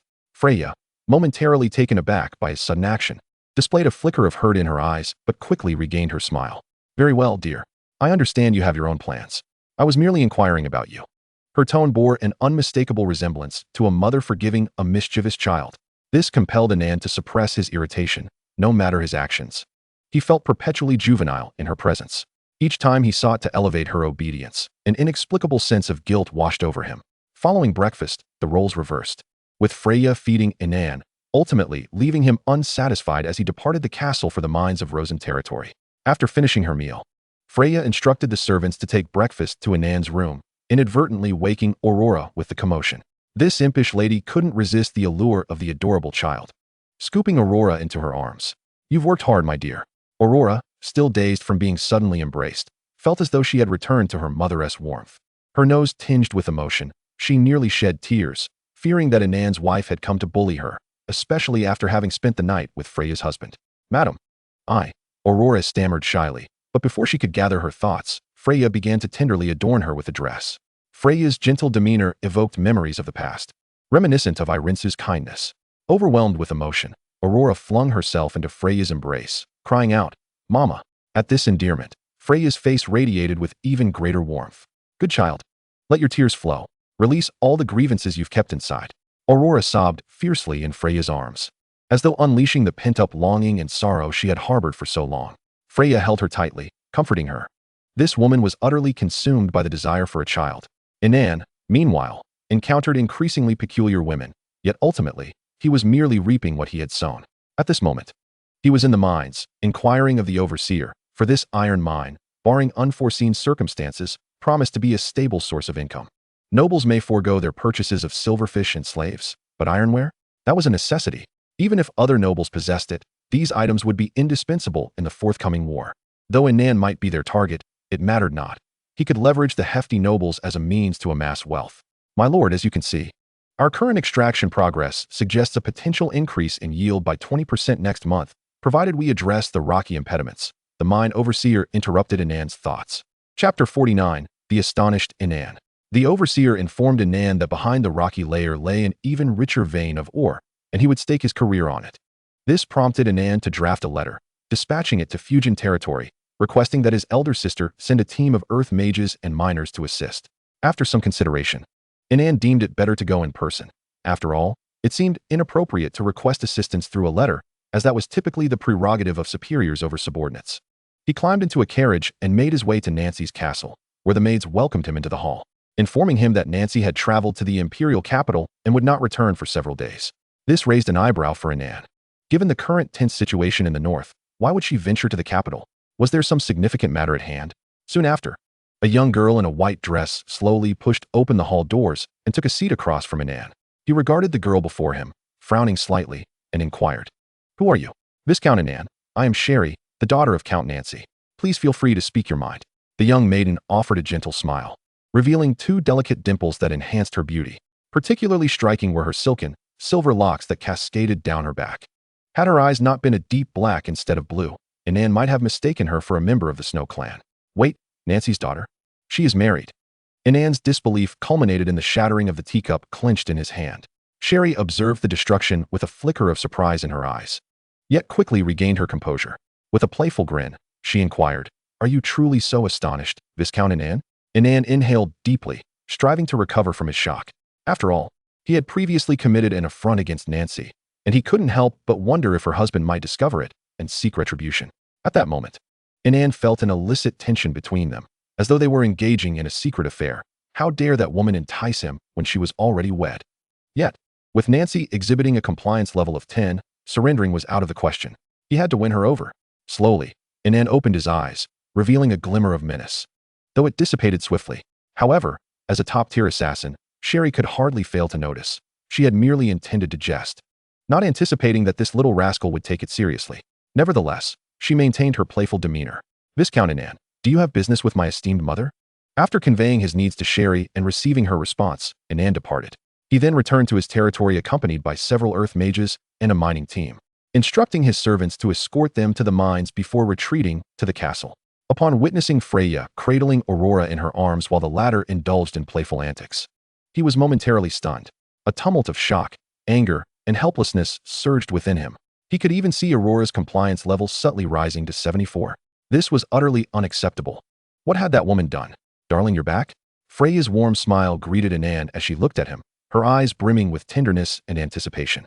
She then cast an encouraging glance at Aurora, urging her forward. Aurora leaped from Freya's embrace and approached Inan, looking up at him as she sweetly uttered a title that left him astounded, "Daddy." Inan felt as though he had been struck by lightning. Although he had occasionally encouraged Aurora to call him that, what had Freya done to elicit such a declaration in broad daylight? Freya gently approached Inan, wrapping her arms around him. "Darling, seeing how adorable Aurora is, I couldn't help but adopt her as my goddaughter." She gazed up at Inan with a look of endearment, as if regarding her own son. Inan was nearly petrified. Did she even realize the implications of her words? Why was this situation so convoluted? Aurora was Inan's lover, and Freya was aware of this fact, while Inan also had ties to Aelin Snow. He had never heard of any woman who would recognize her husband's lover as a daughter. If this information were to spread, it would undoubtedly create a scandal. Inan felt as though he were trapped in an absurd dream, rendered speechless by Freya's behavior. Why had such a seemingly normal woman become so unhinged? Freya, rest assured. I will summon the finest psychologist in the territory for your treatment, Inan declared, grasping Freya's hand, his expression darkening. He feared that he had pushed Freya too far, causing her to view both him and Aurora as siblings. Freya chuckled softly, ruffling Inan's hair. Darling, are you feeling a bit confused? So you're not planning on receiving treatment? Then, Inan took a deep breath, striving to maintain his composure, as he became increasingly convinced that his wife had lost her mind. Silly child. Mother doesn't need. Freya seemed to realize she had misspoken and quickly corrected herself. Darling, you need not worry. I'm perfectly fine. Inan abruptly shook off the manic woman's grip and retreated to the castle, muttering curses under his breath. Even a gentleman like Inan couldn't help but berate her inwardly. The wife he had acquired seemed capable of enhancing the compliance levels of his subjugated subjects, a notion that became increasingly absurd the more he pondered it. He felt as though someone had stolen his sense of achievement. Ultimately, he resigned himself to accepting the ridiculousness of his wife. Unable to resist pulling out Freya's past records from his drawer and perusing them several times, he could only conclude one thing. It was his problem. Meanwhile, the nobles received the rings bestowed by Earl Wilbur, bolstering their confidence. At that moment, a gathering of noblemen convened in a serious atmosphere. With the title recently inherited by the son of the nobleman who had been slain for his inappropriate remarks, Harold stood before the assembly, bloodied from his recent conquest. Having just dispatched several disobedient old ministers in the territory, the air around him was thick with the scent of blood. The nobles regarded this fierce beast with admiration. He was far superior to his father. Harold caressed the ring given to him by Earl Wilbur and spoke slowly. Gentlemen, I have devised an excellent strategy to deal with the armored warriors of the Hill family. We can commence our assault. The nobles' interest piqued at Harold's words, and they eagerly gathered around him, eyes gleaming with anticipation. One nobleman, unable to contain his excitement, asked, Harold, please share your brilliant strategy. Harold surveyed the gathering and slowly uttered 2 words, virus. The nobles paused in surprise before expressions of understanding spread across their faces. Harold then produced a small green vial. This is a virus developed by our territory's alchemist. A single inhalation can lead to a visceral infection. We can simply use archers to launch it, ensuring they will not return. Chapter 50. The 3 armies can seize the spirit. The general can seize the heart. After finalizing their plans, the nobles prepared to return to their territories, strategizing to split their forces into 3 groups, simultaneously attacking Inan's 3 domains, aiming to overwhelm him. They also began pooling resources to mass-produce the virus, as its components were rather precious, and a single vial would not suffice. Harold amassed a significant amount of funds and returned home, unable to suppress his elation. Meanwhile, Inan received news from the traitorous thief, narrowing his eyes in disbelief. He had never imagined these shameless scoundrels would devise a method to counter the armored warriors. Though such tactics were limited to small-scale operations, they effectively neutralized the armored warriors. There was simply no time to prepare gas masks or similar defenses. The best course of action was to strike first while they still had only a couple of vials. Resolute, Inan ordered Loring and Yuan to mobilize their troops that very night, while he began gathering soldiers from the Rosen territory to prepare for the offensive. At 3 in the morning, Inan assembled an army of 20,000 from the 3 territories. He led the troops to the nearest Viscount's domain, the Lord of Aid, who never anticipated that Inan would dare to initiate war first. After all, one would expect this rascal to adopt a defensive strategy. Moreover, he hadn't even issued a declaration of war. He had simply marched in without a word. Viscount Inan, what in the world are you doing? Ed was now solely focused on stalling for time, desperately hoping that his allies would arrive to provide support. In stark contrast, Inan sat astride his horse, coldly surveying Ed, utterly disinterested in engaging in idle chatter. Heavy infantry, advance. Light shield warriors, coordinate your attacks. Archers, suppress their fire. With a commanding shout from Inan, the 2,000 troops sprang into action like a finely tuned war machine. The violet-clad heavy infantry marched forward with resolute and heavy steps, brandishing their formidable spears and shields, resembling a moving citadel of steel as they pressed towards Ed's defensive positions. Meanwhile, the light shield warriors hurled javelins at the battlements, targeting any living force atop the walls. The violet-hued javelins streaked across the night sky like meteors, accompanied by a whistling wind, accurately aimed at the defending soldiers on the ramparts. In an instant, Ed found himself on the brink of death, but for the protective ring gifted by Will. A mere one-time use item. He scrambled down the battlements in a panic. Those bastards. Inan, this is not over. Trembling with rage, Ed was filled with both fear and fury. Loring led the Violet Legion forward, commanding the heavy infantry to ram against the city gates. The force of their assault surpassed that of any siege weapon. Within the walls, Ed could hear the deafening impacts, intensifying his dread. Quick, send someone to reinforce the gates. Use boulders, anything we can find. His voice, strained and hoarse, betrayed a hint of desperation. Yet, Inan's relentless onslaught offered Ed no respite. The Violet Light Shield warriors remained vigilant against potential counterattacks while continuing their javelin assault on the defenders attempting to impede the heavy infantry. With each successive crash against the city walls by the Violet heavy infantry, the structure crumbled, dust billowing into the air, and the cacophony of battle amplified exponentially. Yuan led the cavalry in a decisive charge, swiftly annihilating the enemy forces. The thunderous sound of hooves reverberated through the silent night, and the glint of the cavalry's long blades reflected the moonlight, resembling the sickle of a grim reaper harvesting lives. Wait, I surrender.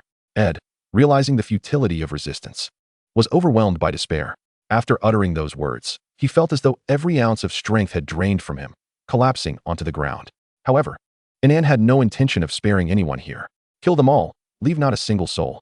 With this decree, reminiscent of a death sentence, the entire Ed territory was enveloped in an even more intense atmosphere of bloodshed. Under Inan's ruthless orders, the massacre within Ed's domain rapidly spread to every corner. Soldiers, following Inan's commands, ruthlessly harvested lives, with blood pooling into streams. The defenses crumbled, and the enemy surged into the city like ravenous wolves, burning, killing, looting, an array of atrocities beyond description. Some attempted to flee the carnage, only to be mercilessly pursued by soldiers, their lives snuffed out like insects. Ed could do nothing but watch in horror and despair. Inan approached Ed, a seemingly warm, yet chilling smile gracing his lips. He looked down upon Ed with not a trace of pity, only the cold resolve of a victor. Let your death serve as a warning to those fools who dare oppose me. Upon hearing Inan's words, a flicker of resentment crossed Ed's eyes, swiftly drowned by profound fear. Do you know what you are doing? Marquis will not let you go unpunished. Inan laughed derisively, his gaze filled with disdain. How that old fool intends to deal with me, you will never witness. With that, he unsheathed his sword and severed Ed's head from his body. In the early hours of dawn, as the sky lightened, Inan's forces finally withdrew from the territory, having chosen not to occupy it. When the nobles mustered their armies and arrived at Ed's domain, they were met with the horrifying scene of carnage. The morning sun cast its light, yet it could not dispel the heavy stench of blood that lingered in the air. The nobles beheld the scene before them, resembling a hellscape, their faces pale, some unable to suppress their nausea. Hylier stared wide-eyed, disbelief etched across his features. This demon, Inan, how dare he? He had thought himself ruthless enough, but found that there was a greater villain than he. Inan had directly led a bloodbath in this territory, though this would tarnish his reputation. The significance of such an act was monumental. Militarily, he had decimated one of the main forces of the noble coalition. Psychologically, he instilled fear in all the nobles. The soldiers led by the nobles, witnessing the slaughter, began to tremble. Hylier surveyed the pale faces of his men, a mix of anger and urgency swelling within him. Pull yourselves together. Hylier's voice thundered through the bloody ruins, echoing in the silence. That bastard is merely a deranged lunatic, a paper tiger. Yet, fear still lingered in the soldiers' eyes as they gazed upon the mountain of corpses and rivers of blood, some unable to contain their terror. Inan had achieved his objective. The morale of the troops can be seized, the hearts of the generals can be conquered. These soldiers, shaken before the battle had even commenced, would undoubtedly spread panic once they faced Inan in combat. Chapter 51. The situation in the imperial capital. Even the thief clad in the skin of a corpulent noble was taken aback by this scene. Did this madman not consider the consequences of his actions? Yet, the effectiveness of his brutality was undeniable. At this moment, she quickly feigned terror, collapsing to the ground, pointing at the mountain of corpses and sea of blood. Monster, I will not fight anymore. I want to go back. The soldiers, witnessing a noble so frightened, were swept up in the atmosphere. Seeing the corpulent noble in such a state made their faces flush with anger. What a useless ally. Hylier seized the collar of the corpulent noble, yanking him up. You pig, if you dare to retreat now, I will kill you. Are you forcing us into battle? The noble, weighing over 300 pounds, quivered comically. Hylier's eyes widened in disbelief. This pig still dared to undermine their morale, as if he had a death wish. With a swift motion, he drew his sword. its cold blade resting against the noble's neck.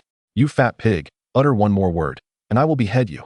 The surrounding nobles exchanged glances, surprised to find that this newly appointed viscount possessed a spark of blood and spirit. Once Hylier dealt with the corpulent noble, he turned to rally the noble coalition forces, proclaiming that he could defeat the violet heavy infantry without shedding blood. As the soldiers listened to Hylier's assurances, they gradually began to regain their morale, though the pervasive fear still lingered in the ranks. Meanwhile, Inan began to tally the spoils of his conquest, having effectively stripped Ed's territory bare. What could not be taken was set ablaze, ensuring that no enemy would benefit from his victory. A satisfied smile crossed his face as he directed his soldiers to collect their rewards. The immediate priority was to bolster the morale of his own troops. Otherwise, 2,000 soldiers would stand no chance against the 80,000 noble coalition forces. Last night, while he was cleansing Ed's territory, he had also initiated a wartime mobilization, relocating the citizens of Stormhold and Silver Lake to Rosenhold, effectively abandoning those two territories. These are the remnants of his remaining vitality.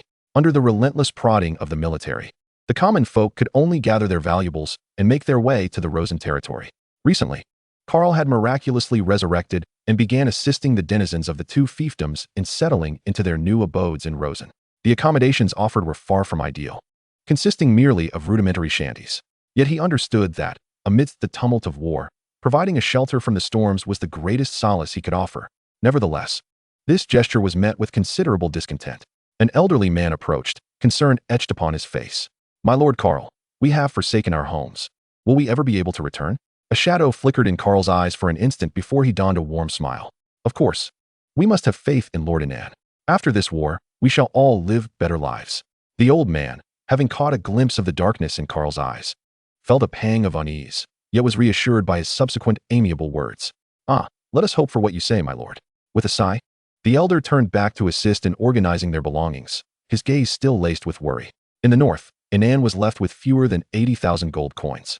He began to frequently sell off the properties of the Rosen territory. The commoners, eager to secure a better life for their families, could not resist parting with their coins.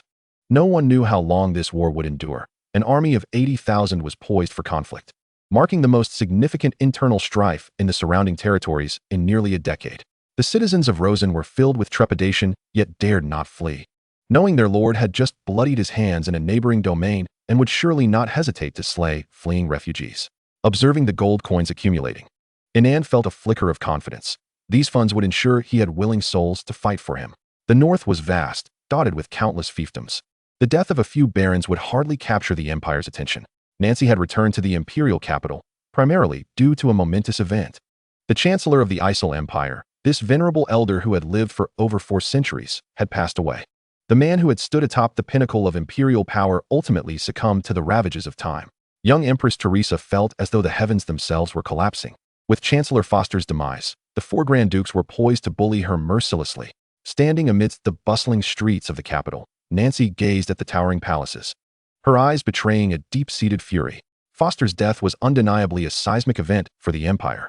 The 4 Grand Dukes' eyes glimmered greedily, each contemplating the ascension of a puppet to serve their interests. The power structure of the empire was comprised of the Imperial Council and the Noble Tribunal. The former could issue various decrees, compelling the nobles to comply, while the young empress served as the chair of the Imperial Council, though her voting power was rapidly dwindling. The latter could adjudicate the nobles, condemning them, stripping them of their titles and lives. The young empress acted as the chief judge, responsible for imposing sentences. Below her were 2 deputy judges, one tasked with gathering evidence, the other with apprehensions. Why could they not search for evidence while making arrests, or simply take someone in for judgment? The nobles would not agree. It had to be done separately, otherwise, they would withdraw from the king's game. The chancellor was the executor of evidence collection, while the deputy judge responsible for arrests was the representative put forth by the Grand Dukes. If these 2 deputy judges could not maintain absolute loyalty to the empress, a schism in power would inevitably arise. Should she condemn the nobles without evidence to support her claims, she would be left with nothing but an empty shell. Within the palace, young Empress Teresa was in a state of frantic urgency, having torn through countless pairs of white silk gloves. Fortunately, the old chancellor had eliminated many dissenters before his departure. Otherwise, her position would have been untenable. Yet the Grand Dukes were eager to turn the young empress into nothing more than the empire's mascot. Their ancestors had ventured alongside the founding emperor of Isle to establish this empire. Although they possessed their own duchies, they were always subject to the empire's command. a situation that had long bred resentment among these ruffians. The nobles were somewhat taken aback by Nancy's return. Even Oldwell had failed to detain this woman? Duke Frostwolf flashed a look of discontent, instructing his subordinates to report on the recent happenings in the small territory of the north. The Heel family still had descendants in succession? The four Grand Dukes had nearly forgotten about this lineage. Centuries prior, a figure of great renown had emerged from the Heel family, only to be relegated to a minor noble position in the north after choosing the wrong side in the power struggle within the imperial capital.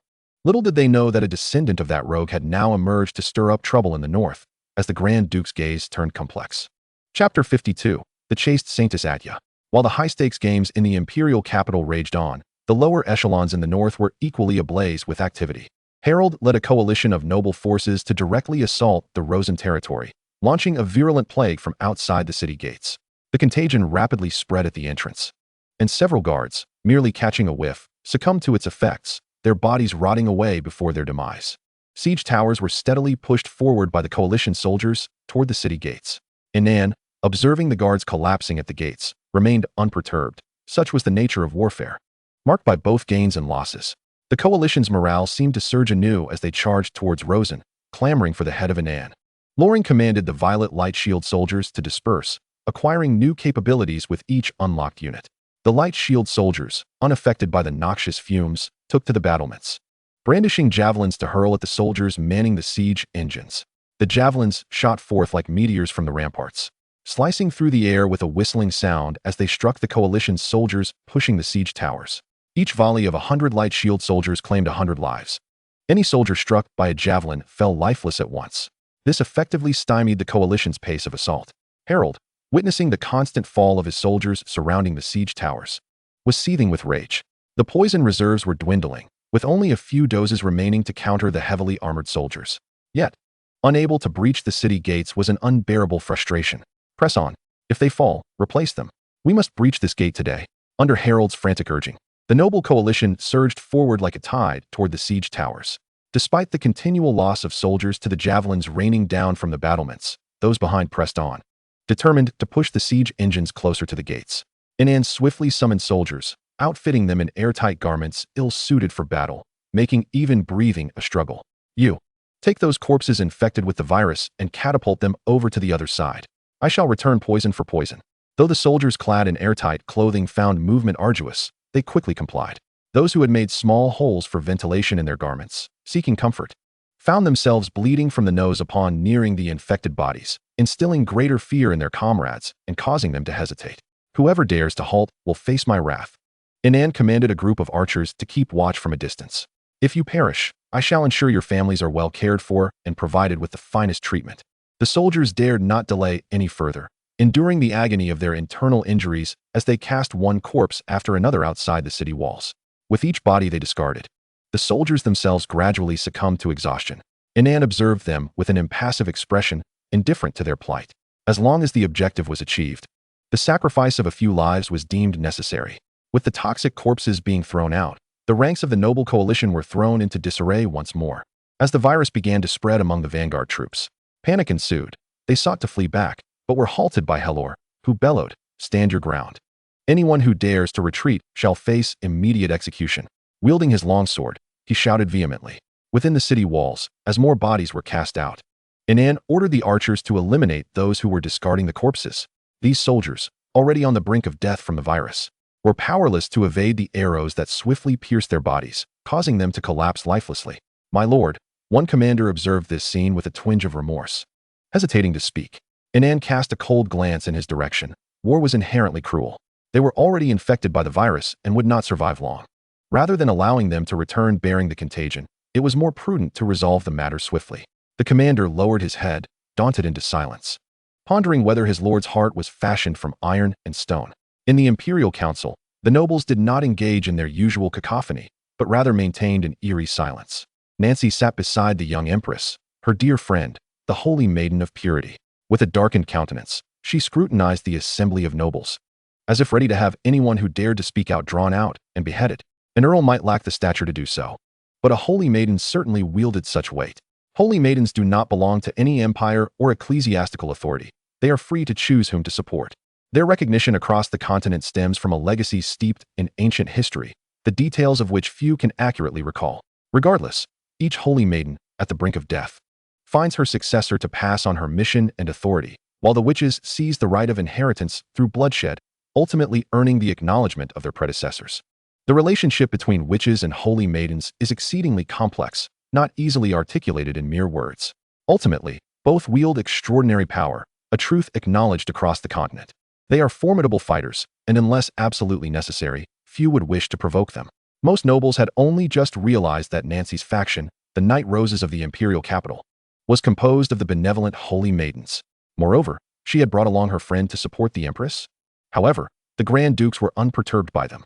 Their ancestors had followed the emperor to cultivate this land thousands of years ago, and their deep-rooted heritage rendered them entirely unafraid of the holy maidens. The Grand Duke of the West regarded the holy maiden Idia with a tone that concealed barbs beneath its softness. "My lady Idia, I can comprehend that Lady Nancy, as a noble earl and a member of the council, participates in this assembly, but your presence as an outsider suggests you have no right to be here." Idia lifted her gaze slightly, a glimmer of cool light flashing in her eyes. Unfazed by the West's Grand Duke's provocation, she responded, "Lord Grand Duke, as the Isle Empire is renowned across the continent, the matters discussed here concern the welfare of the populace. If that is the case, how could one who cares for the world be turned away?" Grand Duke Xuanlong scoffed. "Are you suggesting that the rise and fall of the realm is the responsibility of every individual? If so, wouldn't anyone be entitled to voice their opinions on imperial matters?" His statement was quite impolite, implying a desire to expel her. Idia smiled softly, her expression reminiscent of the first snow in spring. "If, as you say, only those within the court, bearing hereditary titles, may discuss imperial affairs, then who shall heed the voices of the common people? While I may lack an imperial title, my heart, which yearns for the welfare of the populace, is no less fervent than that of anyone present." Grand Duke Xuanlong appeared to find her words utterly ludicrous. "I am aware that you holy maidens are skilled in this charade, but if you are permitted to attend this council, does that mean I can invite others as well? Perhaps the Wrath Witch Tiffany?" A subtle stir of unrest rippled through the council chamber. The notorious reputation of the Wrath, which was well known among those present. Despite her seemingly harmless demeanor before Inan, her erratic behavior and ruthless methods posed a threat. Should she indeed be allowed to participate in the Imperial Council, the situation would inevitably spiral into chaos. Chapter 53. Friends Sacrificed to the Heavens. Boundless Magic. "Ah, I hear you have been discussing me." Tiffany swung open the doors to the assembly hall, swaying her hips as she made her entrance into the sight of the gathered assembly. This time, she was not clad in her usual black attire, but wore a flowing gown of fiery red, her striking crimson eyes scanning the crowd. Her tall figure stood against the light at the doorway, the hem of her dress fluttering slightly in the air, reminiscent of a blazing flame.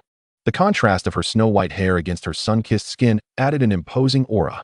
Nancy narrowed her eyes slightly, realizing that this woman had indeed been swayed by the Grand Dukes, enlisted to counter her influence. Even though they shared certain secrets with Inan, it did not deter their rivalry. Speaking of Inan, he had been under immense pressure in recent days. The city walls of Rosen had transformed into a mountain of corpses, with half of his army lost. The noble coalition was similarly suffering, for this scoundrel proved to be an impenetrable bastion, no matter the insults hurled at him. Inan remained steadfast, refusing to lead his troops into battle. Helor, in a frenzy, employed a human wave tactic, sending forth waves of soldiers, yet still failing to breach the gates. Yet, Helor's expression grew increasingly smug, for he believed that Inan's defeat was inevitable. Meanwhile, Inan's countenance darkened further. He could no longer afford to pay the compensation to the fallen or the soldiers' wages, nor could he procure provisions. Presently, he sat in the study of his fortress, having spent these days either on the battlefield or in this room, scarcely having slept a wink. The flickering magical lights cast shadows on his weary and haggard face, illuminating the mountain of documents strewn across the table, records of casualties, reports on food supplies, and defenses of the territory. Yet, what troubled him most were the account statements. If he could not produce the necessary funds, no one would risk their lives for him. Everyone would begin to consider their own escape routes. Should that occur, it would mark the onset of a catastrophic avalanche. Were they to lose? The commoners had already lost the will to fight. The casualty rate exceeded all expectations. Of 20,000, 10,000 had perished, extinguishing any dreams of rising to prominence. The logistical capabilities of the nobles were far beyond his reach. To have lasted this long was nothing short of miraculous. The shadow of defeat loomed like a heavy cloud, pressing down upon his heart. To resist the assault of a dozen nobles with a single viscount's territory would undoubtedly etch his name in the annals of the North. Yet, he desired not to become a mere footnote in history. He had attempted to rally allies, but those 3 women had not responded. He had no idea where they had gone. Freya entered the study, carrying a bowl of meat soup, gently placing it before Inan. "Dear, you should eat something. You haven't properly nourished yourself in quite some time." She tenderly massaged his temples to help him relax. Inan closed his eyes for a moment of reprieve before slowly opening them again. "You should return to rest." Freya understood that her presence here was of little assistance, and she turned to leave the study, softly closing the door behind her. Her heart was a tempest of emotions. She could not bring herself to hate the adversary who had slain her husband. Instead, she found herself wishing for his victory, apart from her physical dependence on Inan. Another reason for her reluctance to fall into the hands of other nobles was her desire to avoid their clutches. In recent days, she had attempted to contact her family, seeking her father's support, only to be met with rejection. Her family resided far in the southern reaches of the empire, utterly unable to extend any assistance. After confirming Freya's departure, Inan rose slowly, pouring out the broth. In this moment, he trusted no one. His sustenance consisted solely of a meager ration of water and a piece of bread, which had to be personally delivered by Loring. Apart from this little fox, who obeyed him without question, he placed his trust in no one else. Now, Inan contemplated a decisive strategy to settle these debts. Failure was not an option. He would issue war bonds and a victory fund. These 2 instruments required a triumph to illuminate the dawn of victory for the common folk, thereby allowing for their widespread sale. However, once released, they would signify that this territory would be increasingly mired in the quagmire of war. War bonds were tantamount to the commoners lending their money to Inan. Upon maturity, he would repay them the principal and interest at the agreed-upon rate. The victory fund was typically established under the auspices of war, intended to support military endeavors in pursuit of victory. Should they emerge victorious, they would receive substantial funding. Yet, the prerequisite was to first secure a military victory, to strike proactively, transforming the commoners into gamblers eager to place their bets.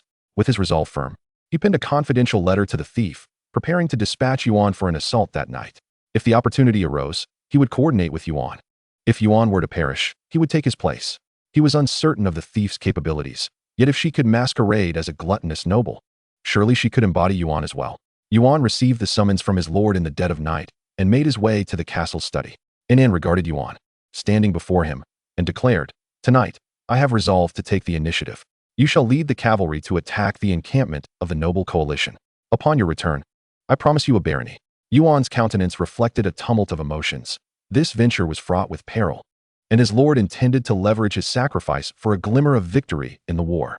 A medley of feelings surged within Yuan as he gazed at Inan, his lips quivering, as if on the verge of uttering something, yet ultimately swallowing his words.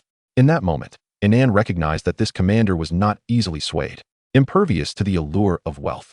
"I understand this is difficult." Inan placed a reassuring hand on Yuan's shoulder. "At the very least, for the sake of your family, they should not be reduced to the status of slaves under those nobles. I have brought them to the castle. They are safe."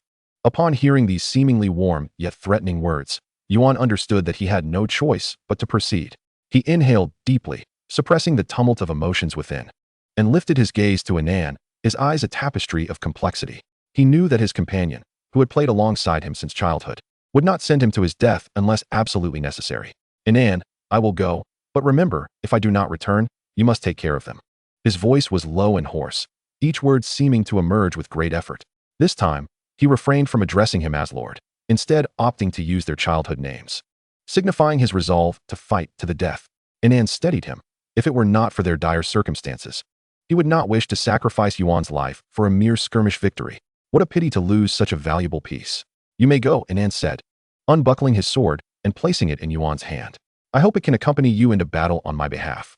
Yuan gently caressed the hilt, memories of their shared childhood and training flashing through his mind. This sword bore witness to their years of friendship, now transformed into a testament to this life and death struggle. "Rest assured, Inan, I shall return safely with it." Yuan secured the sword to his waist, determination flickering in his eyes. Chapter 54, Nancy's Refutation. Ultimately, Yuan met his demise.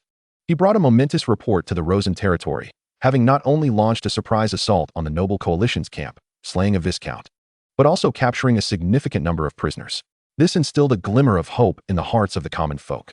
Yet, unbeknownst to them, that night, a knight who had sworn eternal loyalty perished while serving his lord, a tale worthy of song. Tragically, the one responsible for his death lurked in the shadows, a figure of his own allegiance, a true tragedy. Yet, fortunate was it that someone donned his guise and continued to live on. How fortunate indeed that none were aware of his passing. Inan stood amidst the jubilant crowds celebrating their victory, his heart devoid of joy or sorrow. The thief knelt before Inan, hands presenting the sword of Yuan. "My lord, I have fulfilled my duty." Inan gazed at the kneeling figure, disguised as Yuan, and slowly extended his hand to accept the sword stained with Yuan's blood. Inan publicly lauded General Yuan's greatness, extolling his achievements, before conveying the concepts of war bonds and the victory fund to the commoners. After patiently elucidating the benefits to the populace, he entrusted the subsequent tasks to Karl.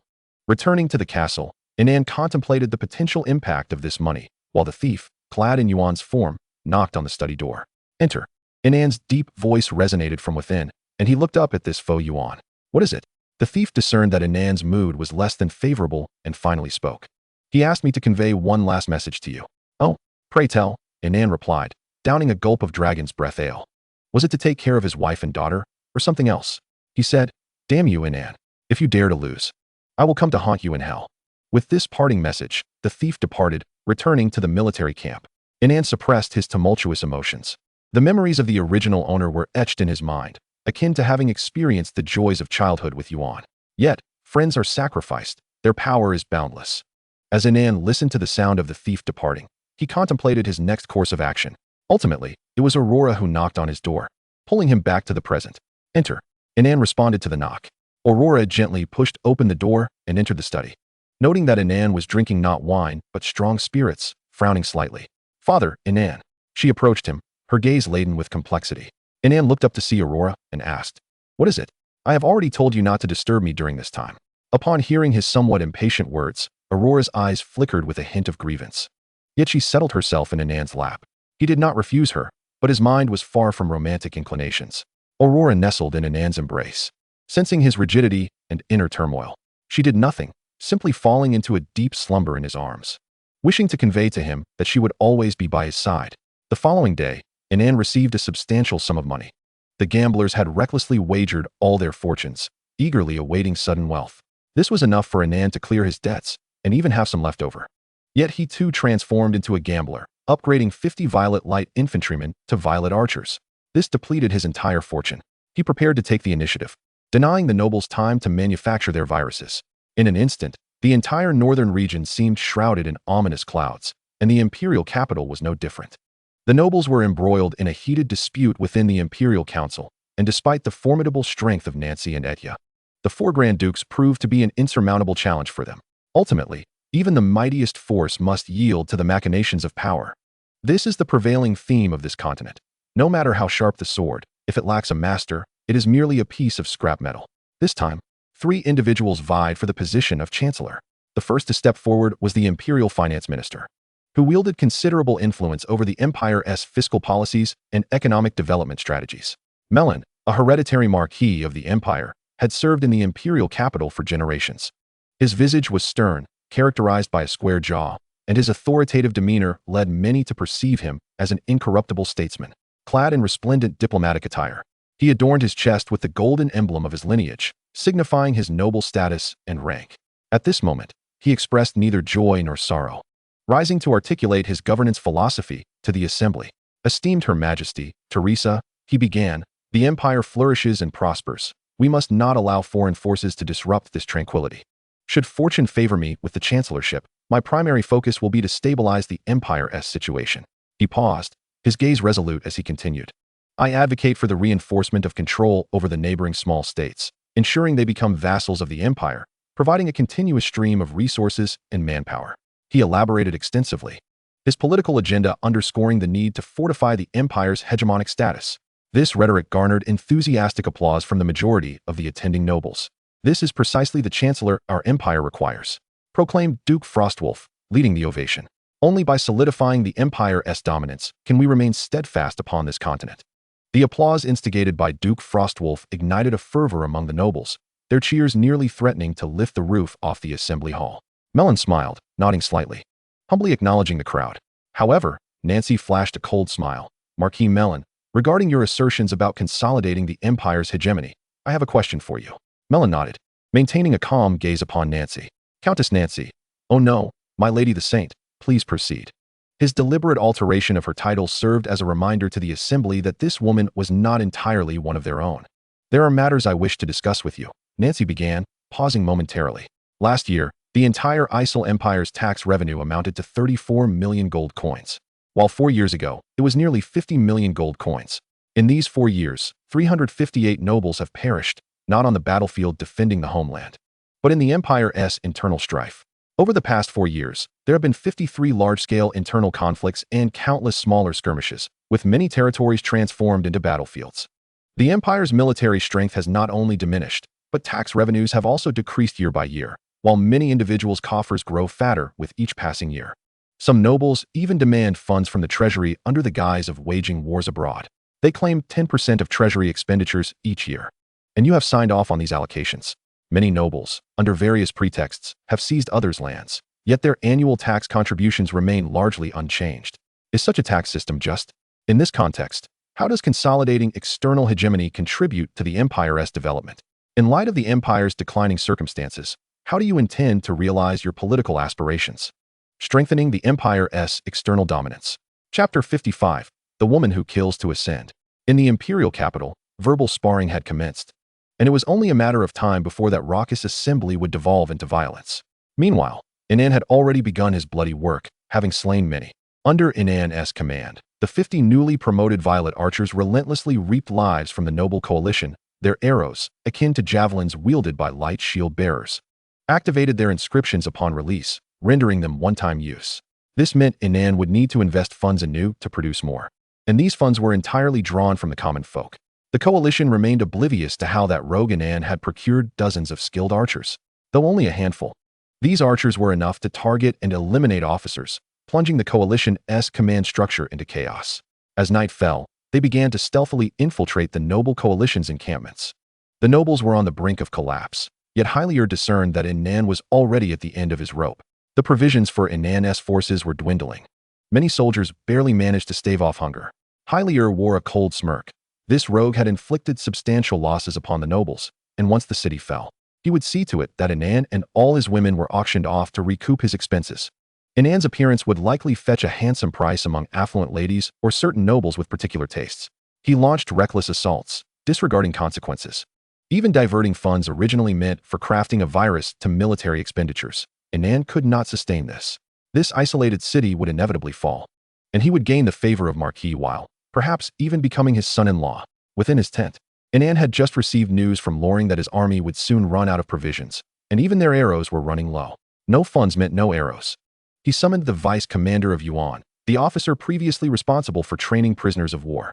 The vice commander swiftly entered the tent, kneeling on one knee, awaiting Inan's orders. "Go dispatch some soldiers. I care not whether they are wealthy merchants, officials, or impoverished peasants, as long as they reside in Rosen territory. Let them pay their taxes in advance, half a year's worth. If they lack money, let them compensate with grain." Inan rapped his fingers on the table. "I do not care what excuses they have or how difficult their circumstances are. I demand results. Anyone who dares to resist shall be executed on the spot." The vice commander hesitated for a fleeting moment, but promptly responded, "Yes, my lord." Watching the vice commander depart, Inan's expression darkened. He had wagered everything on this war. He vowed to annihilate those scoundrels, to cleanse them in blood, thereby establishing his position in the northern territories. Leaning against the back of his chair, Inan fixed his gaze forward, his eyes ablaze with the flames of vengeance and unwavering resolve. The following day, Inan acquired a substantial sum of funds and resources, sufficient to reduce the nobles to a state of utter disgrace. Following Nancy's incisive rebuttal, Mellon found himself at a loss for words.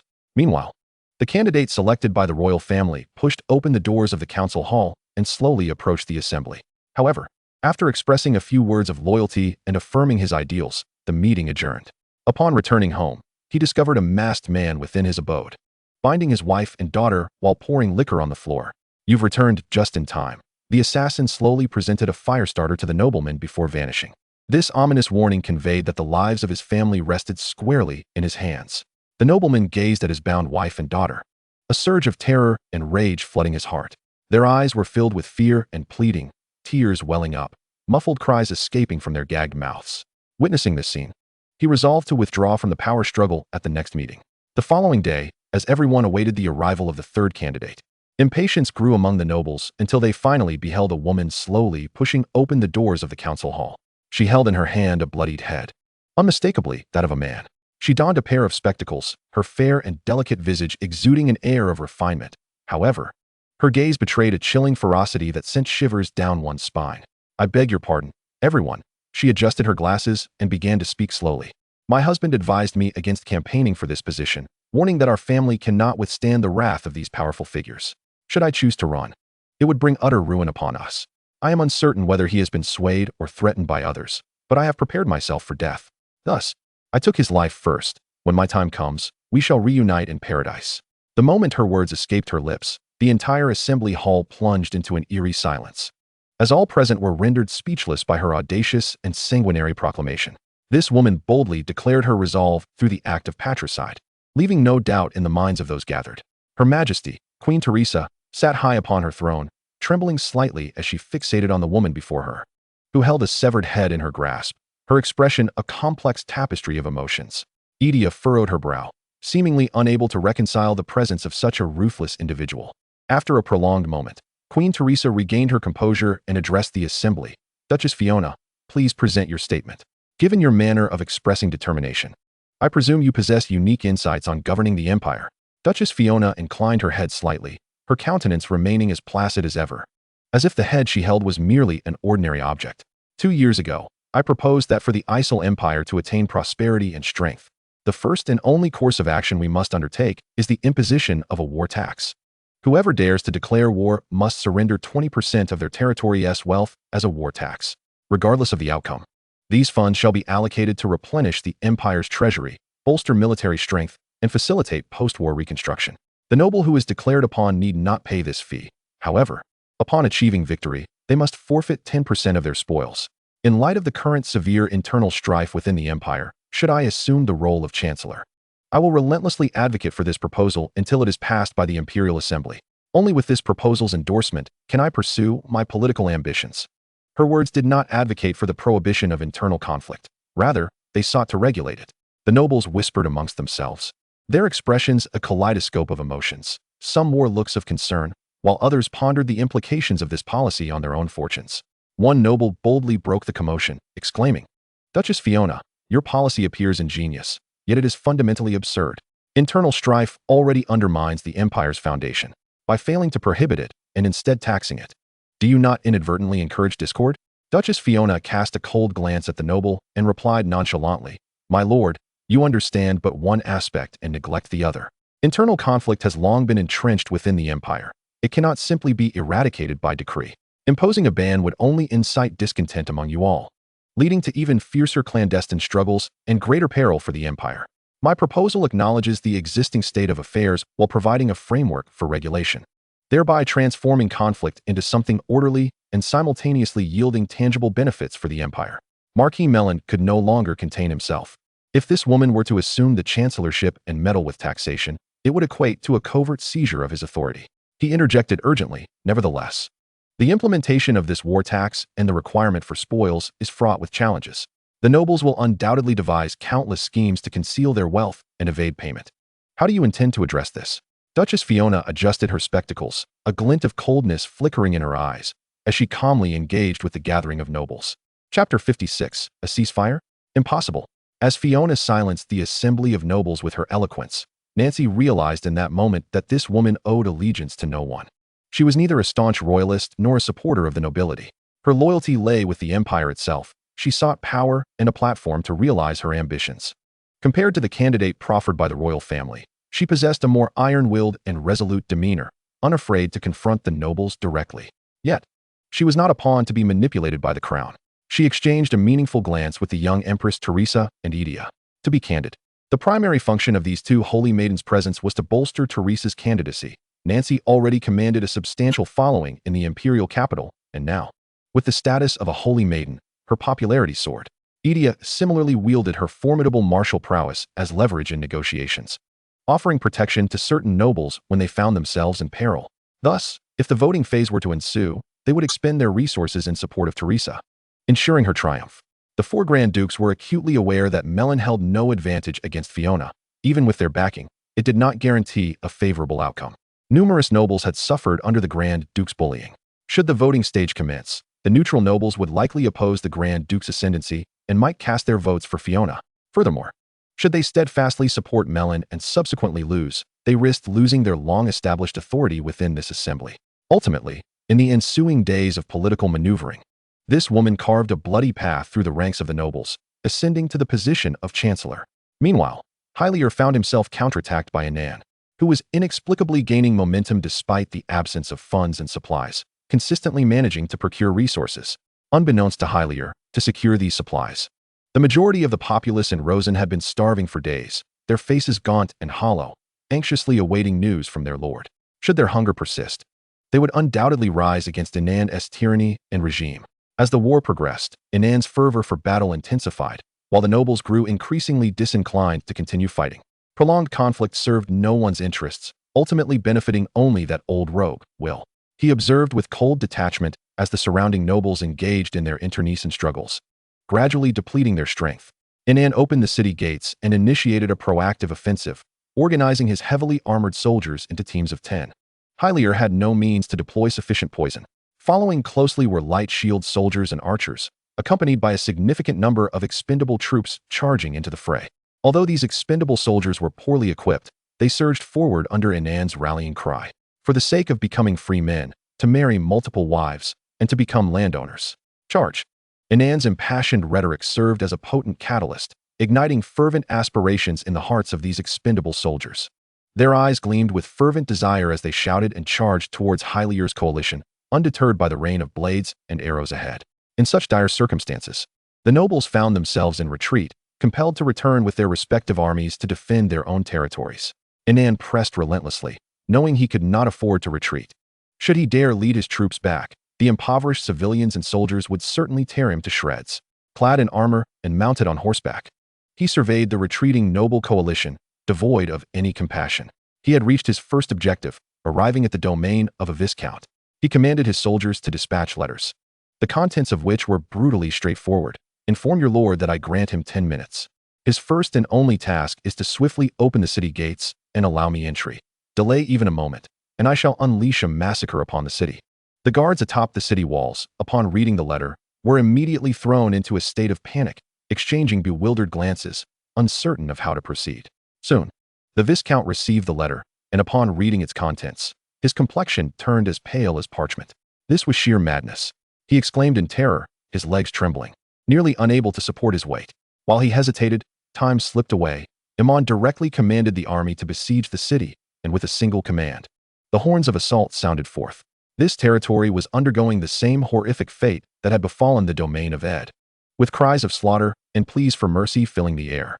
For days, Iman's troops had endured relentless bullying, and now each one transformed into a devil. The horrors of humanity were laid bare in this moment. In this war, no one was innocent. No one wished to become a soul lost beneath the blade. Yet escape was impossible. The soldiers killed indiscriminately, regardless of who crossed their path, each life merely a stepping stone to their military glory. These lives became the foundation upon which they tread toward power. Meanwhile, the nearby territories were thrown into chaos. Refusal to surrender would lead to a complete bloodbath. The atrocities committed by Iman's army rapidly spread through the surrounding lands, panic proliferating like a plague. 3 noble territories had already fallen victim to this demon's hand, and the words spilling from his mouth felt like hailstones striking the hearts of all present. Days later, Nancy returned to the north, incensed to discover Iman's madness. In such a brutal situation, Count Wilbur had no choice but to step forward. He had never anticipated that this scoundrel Inan could triumph over the nobles, let alone engage in such barbaric acts. He organized a banquet, inviting all the surrounding nobles, including Nancy and Inan. At the banquet, the atmosphere was heavy and oppressive, candlelight flickering and casting shadows on the anxious faces of the nobility. Yet, with Marquis Wilbur presiding, they began to feel reassured. War would finally come to an end. This was the sentiment of most attendees, as they began to feel fortunate that their territories were distant from Iman's domain. They raised their glasses in celebration, as if rejoicing in some happy event. Nancy arrived at the banquet hall ahead of Inan, intending to counsel him against his madness. Such brutality was far from her original purpose in the north. Nancy and Wilbur exchanged only a few polite words, marking their first formal encounter. Seeing no friction between them, the nobles felt emboldened to celebrate. After all, Nancy's demeanor signified Iman's stance. She was, after all, Iman's superior. Could he possibly ignore her wishes? The moment Iman stepped into the banquet hall, the raucous atmosphere froze, every gaze fixated upon him. He was adorned as usual, in a black and gold embroidered noble attire, a sword belted at his waist. Upon seeing Iman's arrival, Marquis Wilbur gently rubbed his signet ring and stated, "Viscount Iman, we are gathered here today to seek a peaceful resolution to our past disputes. Let us put the past behind us and consider the future of the North, shall we?" Iman, noting Nancy's silence, displayed a flicker of surprise. Then, he seized a goblet of red wine and smashed it upon the ground. A ceasefire? Impossible. Let me tell you, this war has been ignited, and it must continue, unless you too wish for my demise. Nancy prepared to speak. The Empire was beginning to manage internal strife, and she needed to alert Iman. However, he did not grant her the opportunity. "You cannot persuade me. It is futile. This is not just my decision. It reflects the will of hundreds of thousands of my subjects. If they learn I agreed to a ceasefire, they would send me to the guillotine. Hundreds of thousands, clinging to the glimmer of victory, have survived until now. Marquis Wilbur, do you believe you can simply utter a light word and bring this war to an end?" Chapter 57. The Great Liliana. Iman's hysterical outburst thoroughly enraged Wilbur. How dare anyone in the North openly defy him? Since ascending as the head of the Wilbur family, he had reigned as the undisputed leader in the vicinity, and no one had dared to challenge him openly. Iman was the first. He must be made to understand his place. "Young man, do not be too reckless," Wilbur remarked, his tone measured as he rubbed his signet ring. "I am not here to negotiate with you, but to inform you. Do you understand my meaning?" This statement ignited a firestorm of fury within Iman, dark energy emanating from him, as if a voice within urged him to unleash his wrath. Iman unsheathed his sword, pointing it at Wilbur. "Old man, let me tell you, no matter how long you have wielded power here, this war is under my command. Not even the mightiest can intervene." This unexpected action plunged the banquet hall into an atmosphere of extreme tension. Dark energy swirling around him, Wilbur regarded Iman's ominous aura with a flicker of astonishment. "Have you received the protection of the witch?" "Indeed, he is mine." Tiffany appeared out of thin air, her towering figure enveloping Iman in a tight embrace, greedily inhaling his essence. After a long moment, she lifted her head slightly, gazing at Wilbur. "Do you wish to oppose me, Marquis Isel?" Tiffany's arrival intensified the already taut atmosphere of the banquet hall, like a bowstring ready to snap. Her towering form encircled Iman, as if declaring her possession of him to all. Wilbur's gaze remained fixed on the intimate display between Tiffany and Iman, a glimmer of apprehension flashing in his eyes. "Angry witch Tiffany? I do not recall inviting you to this banquet." Wilbur tapped the table, and a contingent of knights clad in golden armor entered. The leading knight placed a hand on his sword hilt, poised to draw his weapon against Tiffany. Wilbur, unfazed, continued to stroke his signet ring.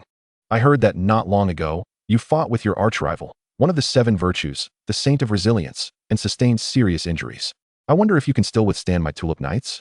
Hearing this, Tiffany tightened her grip on Iman, a hint of disdain crossing her lips. "You may try. I do not mind exterminating your entire lineage." Wilbur's anger flared at Tiffany's provocation, his face momentarily reflecting rage, but he quickly regained his composure. Observing the escalating tension in the room, Nancy intervened, her voice firm.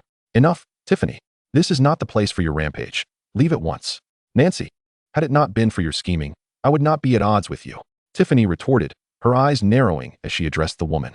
"Today, I have come to find you. I shall make you aware of the consequences of provoking the wrath of an angry witch." With that, Tiffany boldly kissed Iman in front of everyone. After a long moment, she licked her lips, a smirk playing on her face. "Not bad. It seems you've accumulated quite a bit of anger recently." Iman entered a state of serene clarity, feeling an unprecedented calm, no longer affected by the tumult of rage. Tiffany waved her hand, instantly transporting Iman back to his castle, while she erupted with a dense crimson aura, charging towards Nancy. Wherever she went, blood splattered, the tulip knights barely managing to impede her before being slaughtered. Nancy's form shimmered with purple light as she clashed with Tiffany. "Tiffany, how dare you regard our Viscount as a source of wrath? Do you truly believe Isel Empire cannot deal with you? And what of it?" Tiffany's eyes sparkled with a dangerous allure. "Blame that little fellow for being so irresistible. I simply cannot resist devouring him." Nancy felt both alarmed and furious.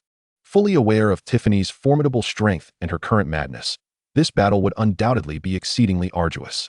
The two individuals clashed violently within the estate of Marquis Will, while the latter, under the protection of the Knight of Tulips, observed from a distance. As Inan was transported back to the castle, he immediately established magical communication with Liliana. This time, he finally received a response. However, the haughty which presented a series of exceedingly stringent conditions. Initially, Inan found it hard to accept, but reflecting on the frustrations he had endured during this period, he rallied his forces, preparing for a final assault. He understood that tonight represented his last opportunity to reclaim his assets. At the very least, he was determined to slay that scoundrel. Hylier, leading his army, he swept through one territory after another, intent on slaughtering any city that refused to open its gates. The nobles, terrified of provoking him further, hastily surrendered, opening their gates. While soldiers removed their armor, piece by piece, to be transported to Rosen territory. At last, he reached Hylier's domain. Hylier, come forth, Inan bellowed from a distance, ensuring he remained beyond the range of the local archers. If he were struck, all his efforts would be in vain. Hylier, grim and brooding atop the castle walls, cursed his incompetent allies, seething at how this rogue had invaded his territory without shedding a drop of blood. Inan, do not revel in your triumph. If I can hold this ground tonight, you shall await your doom come dawn. Hylier was aware that once the wrath of the arrogant which subsided, Countwell would commence dealing with Inan. Hearing Hylier's taunts, Inan could not help but scoff. Do you believe that old scoundrel will save you? I have dwelled in the northern realm for years, nurturing many, spending vast sums. I am no easy prey. Who told you I relied solely on one witch for protection? Upon hearing this, Hylier's heart sank. Was Inan implying he had formidable allies beyond Tiffany? Huh. Spare me your lowly threats, Hylier retorted, a frenzied glint flashing in his eyes. I have prepared 10 vials of poison for you. Should you dare approach the castle walls, I shall deliver them all to your army. Inan, ignited by Hylier's audacity, momentarily felt a surge of rage. Then, recalling the conditions set forth by Liliana, he clasped his hands together in supplication. Gritting his teeth, he recited a humiliating decree. Esteemed haughty witch, the great Liliana, you are forever the most exalted being in this realm. Each time I behold you, I am overwhelmed with the impulse to kneel and allow you to tread upon my head. Please, respond to your most devout follower. Come forth and tread upon me. He vowed to return the humiliation bestowed upon him by Liliana with even greater fervor in the future. As he finished his disgraceful invocation, the air around him seemed to freeze, leaving the soldiers bewildered at their lord's bizarre antics. Hylier, atop the castle, laughed uncontrollably, nearly shedding tears. Inan, do you truly believe that casting aside your dignity will summon the witch? If that were the case, I could assemble all 7 virtues. However, a distortion in the air astounded the onlookers as a pink-haired, golden-eyed imp materialized above Inan, barefoot upon his head. She gently caressed his scalp with her foot, a display of affection for her pet, and with a mere flick of her hand, all heads, including Hylier's, detached from their bodies, soaring into the air. My apologies, but I do not appreciate being looked down upon, so please, perish. With that, she effortlessly extinguished the lives of all soldiers atop the castle, and with a grasp into the void, all the poison flew into her possession. Shortly thereafter, the arrogant witch vanished, seemingly uninterested in conversing with mere insects. Chapter 58. The war concludes. Witnessing this spectacle, the crowd could not suppress their shivers. Was this the legendary witch? Inan wasted no time allowing his soldiers to ponder. With a pointed sword, he commanded the army to besiege the castle. The landscape was ravaged under Inan's wrath, the territory reduced to ruins, Hylier's domain left in tatters. Men became headless corpses beneath the scorched earth, a feast for wild dogs, while women submitted to the enemy, soon to become the wives of these invaders. Children gazed around, lost and alone. Beasts, brutes, demons. This was the assessment of Inan by the surrounding nobles and commoners over the past few days. Inan's forces swept through the neighboring territories like a merciless storm, plundering the wealth of any noble in their path. Otherwise, they faced gruesome annihilation. Letters were dispatched to Tulip territory for Marquis will descend to the imperial capital, all indicting the atrocities of this demon. Meanwhile, Inan led all the people of the territory to erect a monument to the heroes in Rosen territory, inscribed with over 10,000 names, the foremost being Yuan's. The military commander of Silver Lake territory ultimately succumbed to his injuries post-war. Yuan's wife and daughter wept bitterly beneath the monument, while many commoners mourned for their loved ones lost in the conflict. Inan, rarely seen among the populace, made an unprecedented appearance. A heavy rain began to fall, yet no one left. Furia and Aurora held umbrellas, watching from below, while Inan ascended the steps of the hero's monument, braving the downpour. Finally, he reached the highest tier, standing alone, gazing down upon the soldiers and civilians below. After a long pause, he spoke, his resonant voice cutting through the sound of rain. Esteemed gathered souls, though we have achieved victory in this war, the cost has been grievous. Countless vibrant lives have been extinguished, leaving behind sorrow and tears among their kin. Today, We gather to honor these heroes. They sacrificed their precious lives for our territory, for our homeland. These 12,398 heroes, with their blood, have declared to all invading foes that our land is not to be trifled with. From the crowd, a low murmur of weeping arose, Yuan's wife and daughter particularly devastated. Last night, the military commander of Silver Lake, Lord Yuan, succumbed to his injuries after futile attempts at recovery. I was profoundly shocked upon receiving this news. Inan's tone turned somber, imbued with sorrow. In my eyes, he was not only a brother who cared for me since childhood, but also the guardian of Silver Lake, an outstanding man of great responsibility. He approached his duties with utmost seriousness, maintaining the stability and security of Silver Lake, a commendable military commander. He was a knight, and dying on the battlefield was his honor. Yet, he was also a husband and a father. Inan paused briefly, gazing towards Yuan's wife and daughter. From this day forth, I grant them permission to reside in the Silver Lake Castle, to receive the highest of honors.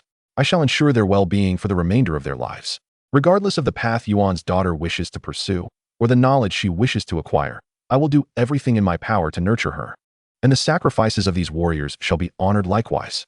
I will allocate funds to establish a school, ensuring that the children who have lost their loved ones can attend free of charge. The school will employ the finest teachers to impart knowledge and skills, enabling them to acquire a trade and thrive upon this land.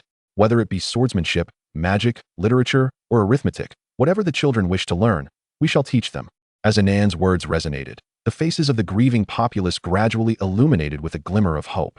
The children who have lost their loved ones possess a glimmer of unique light in their eyes, a manifestation of their yearning for the future. Inan is endeavoring to restore his reputation. Despite his indifference to such matters, a noble must present himself well, lest the impression of his bloodthirsty nature become indelibly etched in the hearts of others. This carefully crafted facade serves as the cohesion of the territory's inhabitants, safeguarding Inan's firm grasp over his domain even amidst the isolation imposed by neighboring nobles. After Inan departed to garner the support of the populace, Karl returned to the treasury, distributing compensation, bounty rewards, and funds to gamblers investing in victory. He toiled for over 10 hours, and only after the clock struck 1 in the morning did he conclude his labors. Though this gluttonous figure felt the pangs of hunger, he refrained from dining immediately. Instead, he summoned all the slave traders to the Grand Hall of the Rosen Territory's council chamber. The merchants, bewildered by their sudden summons, sought to glean some insight from Karl. Each presented bags of gold coins, which the rotund man accepted without hesitation. His ample frame, clad in loose garments, seemed capable of accommodating an endless supply of gold. Once the last trader had finished his delivery, he spoke slowly. "The Lord has summoned you here to alter your fates." This was all he could divulge, yet it was sufficient to instill a sense of reassurance among those present. The number of lives lost at the hands of that fiend likely surpassed 100,000, perhaps even exceeding the toll taken by that old scoundrel, Will. No one wished to be called to a gathering only to be inexplicably slaughtered. "Lord Karl, please spare us the suspense. How exactly will our fates be altered?" inquired a diminutive slave trader with a cunning gaze.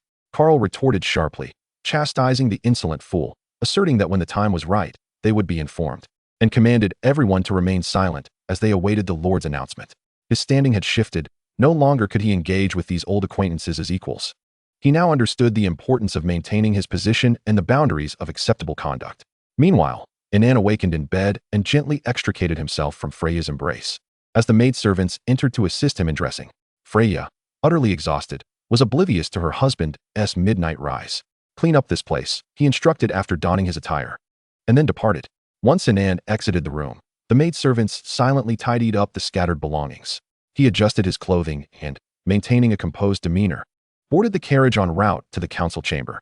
The slave traders sat stiffly in the assembly hall, awaiting Inan's arrival. Chapter 59. Strategizing the Northern Territories. Upon entering the council chamber, Inan observed the slave traders had shed their usual languor, and a flicker of admiration crossed his eyes. As the notorious killer made his entrance, the gathered individuals rose in unison, standing at attention in acknowledgement of his presence. This man had, with the strength of a viscount, resisted the encroachment of numerous neighboring nobles and had even devastated several territories. His infamy had spread throughout the entire north. Even some earls of the empire turned pale and wary at the mere mention of his name. They were afraid. As long as the empire refrained from issuing orders to deal with Inan, he remained the most formidable presence in the north, second only to Marquis Will. The northern expanse of the empire is vast, comprising numerous provinces, yet the north, with its myriad territories, has yet to unify under a single governing body.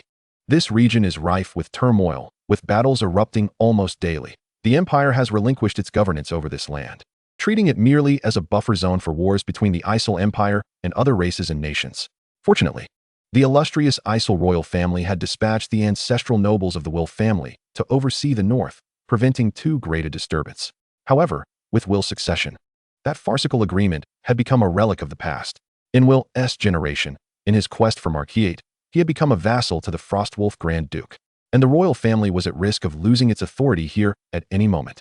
A common jest throughout the empire is that the north does not belong to the empire. Rather, it is merely the empire's cannon fodder. Thus, the brutal atrocities committed by Inan have been met with an ambiguous attitude throughout the empire. Otherwise, a viscount would not dare to perpetrate such rampant devastation upon the surrounding territories. Inan was well aware of this reality. Sensing the unmasked reverence of those present, Inan waved his hand to signal everyone to take their seats. I have summoned you all today to announce the dissolution of your slave-catching squads. For the exclusive catching rights previously auctioned to you, I shall compensate you with a portion of gold based on the duration, ensuring you do not suffer losses. Upon sitting, Inan declared a shocking announcement that left everyone astounded. His words threatened to sever the financial lifelines of all present. The slave traders widened their eyes in disbelief, yet none dared to speak. These merchants, who valued wealth above all, had never contemplated a day when their means of income might be abruptly curtailed. And now they could only watch Inan, awaiting his next words, for Karl had foretold that Inan would alter their destinies. Noticing the traders' expressions of bitterness and suppressed emotions, Inan smiled and picked up a dagger, leisurely grooming his nails. From this day forth, I shall establish a slave-catching department. Upon your inclusion, I will enact a territorial constitution that acknowledges your identities. Moreover, I will provide you with superior equipment. The slave traders were momentarily stunned. This indicated they were about to enter an official framework. Having amassed considerable wealth from this lucrative industry, they not only engaged in the despicable trade of catching slaves, but also contributed to various social events and charitable initiatives to enhance their public image, aspiring to one day gain acceptance among the nobility like Karl, becoming their sycophants. Once they joined Inan's slave-catching department, they would no longer be branded as slave traders, but rather as diligent ministers of the territory's development. In any case, this marked a pivotal moment for them. A transformation of identity. Your task is to go forth and capture those despicable alien beings. I do not care if they are beautiful, warriors, able-bodied laborers, or black slaves. If they possess value, you are to bring them to me. Furthermore, I can provide you with funds as an investment. Have your lackeys establish taverns, aptly named slave taverns. These establishments can sell slaves and also serve as venues for patrons to indulge in merriment. Inan continued, his tone unhurried yet imbued with a hint of severity. Within 6 months, I desire these taverns to proliferate throughout the north. Inform the slaves who work in these taverns that if they provide us with valuable information, all debts will be absolved. Should they wish to leave, they shall be compensated. Should they choose to stay, they will be granted the status of free citizens. Inan's words struck like a hammer, resonating in the hearts of the slave traders, eliciting both excitement and trepidation. Rest assured, my lord, we shall exert every effort, proclaimed a burly trader, his face adorned with excess flesh, his eyes gleaming with avarice as he envisioned the wealth and status awaiting him in the future. Others expressed their allegiance, each pulling out a chair and kneeling before the seated Inan, pledging their loyalty. Inan nodded in satisfaction and continued, each of you shall be responsible for capturing individuals from the races previously apprehended. This time, we shall not only seize exotic beauties, but also their warriors. Bring them to me for taming. Should any resist, they are to be slain without hesitation. I desire those of value. The worthless may perish without remorse. His tone was unruffled, yet it exuded a chilling cruelty. As for your subordinates, from this day forth, they must undergo military training. I am aware they are a bunch of mercenaries, accustomed to a loose lifestyle and resistant to discipline, but I trust you can manage them. Regarding equipment, consult Karl. As for the tavern's operations, you may deliberate amongst yourselves. In short, tally the expenses and present them to me. With that, Inan entrusted the remaining matters to Karl and departed, confident that these bloodthirsty merchants would figure out their next steps. His intent was solely to cultivate these slave-capturing squads into his own armed force, laying the groundwork across the northern territories to commence direct opposition against Will. Subsequently, he made his way to the rich gold territory and entered Nancy's study. Nancy appeared as she always did, dressed in a seductive purple silk nightgown late at night, casually sipping wine with her legs crossed. Beside her sat a beautiful woman with short blonde hair, her cerulean eyes speckled with starlight, a figure known throughout the imperial capital for her royal lineage. Yet, Her assassin's garb seemed incongruous with her status. As Inan stepped into the study, the air was infused with a subtle scent of wine and an alluring atmosphere. Observing Nancy's lack of fatigue following her battle with the Furious Witch, he felt a twinge of confusion. In Inan's eyes, the Furious Witch Tiffany was undoubtedly stronger than Nancy. The generous saint. Tiffany's prowess overshadowed Nancy's, rendering her a formidable force indeed. However, this was not the moment for such trivial thoughts. Lord Inan, you certainly made quite the impression this time, Nancy remarked, swirling her red wine, a hint of a sly smile playing on her lips as she regarded him.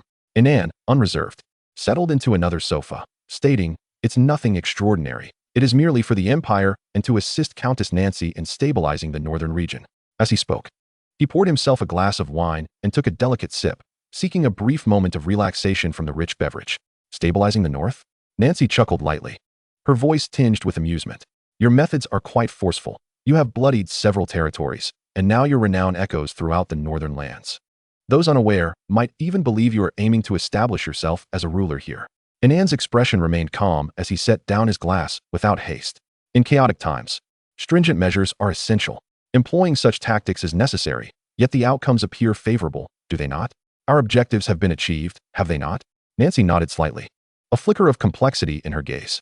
This time, you acted too impulsively. Your exploits have reached the ears of Her Majesty Teresa and the newly appointed Chancellor. Our new Chancellor's political ambition is to manage the internal strife among the nobility. She paused. It is quite possible she intends to use you as an example to assert her authority. Upon hearing Nancy's words, Inan recognized the absurdity of her insinuation. A chancellor utilizing a mere viscount to establish her dominance? Did she not fear becoming a laughingstock? Chapter 60. Inan's excitement. Nancy, perceiving Inan's composed demeanor, felt a twinge of surprise. Even a glimmer of appreciation flickered in her eyes. If this man aided her sister, he might indeed replace Will in the northern territories. Although his ambitions were grand, as long as he was not beholden to the four great dukes, there was hope. The royal family's primary objective was to topple those very dukes. Realizing this, the clever young lady set down her wine glass and asked, "Lord Inan, do you aspire to supplant Will?" Inan was taken aback. He had not anticipated such a question from her, indicating her status was undoubtedly superior to Nancy's. Indeed, Inan nodded earnestly. No man could refuse the allure of power. Witnessing his forthright response, the young lady's admiration for him intensified. "Excellent, Lord Inan, your candor is indeed rare." Inan interpreted her words as a signal that the news of his bloody exploits had been suppressed, for she would not have posed such a question otherwise. Following her statement, the young lady fell silent, casting a glance at Nancy before relinquishing the conversational reins back to her. Nancy placed her feet upon Inan's lap, instructing, "Please give them a gentle massage." Inan hesitated. The young woman in the white dress had clearly informed him that Nancy was already married. Wouldn't her husband be incensed to learn that another man was attending to his wife's feet? At the very least, Inan was resolute in not allowing such a scenario to unfold. Thus, he felt the need to probe cautiously. "Madam, is this appropriate?" Inan inquired, his gaze fixed on her delicate feet, yet he refrained from making a move. "Madam," Nancy replied, somewhat surprised. She was not married, so why was she being addressed as such? Then, she recalled her adopted daughter's report regarding her conversation with Inan, a sly smile crossing her lips. Nancy leaned closer to Inan, her breath warm as she teased, "What is this, Lord Inan? Wasn't your boldness always quite pronounced? Why the hesitation now?" The enticing aroma of wine and her sweet scent enveloped Inan, challenging his resolve against temptation. This woman was attempting to engage in an affair with him? Though such behavior was common among the nobility, Inan found himself uncertain. Had she not been a saint, not a countess from the imperial capital, he would have acted without hesitation. However, her esteemed status compelled him to exercise restraint, utilizing his intellect rather than succumbing to desire. Ultimately, a voice within him reasoned that this woman would inevitably belong to him. Whether he offended her husband sooner or later would amount to the same. Thus, he boldly began to massage Nancy's feet. Nancy closed her eyes, relishing Inan's ministrations. "I've managed to suppress the impeachment against you from the imperial capital, but upon my return, you must exercise some restraint."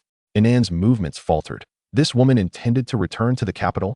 Though he was uncertain of her reasons for leaving, he surmised that remaining alone in the northern territories would render him vulnerable to Will's machinations. Nevertheless, Inan wisely chose not to broach the subject, focusing solely on attending to Nancy's needs.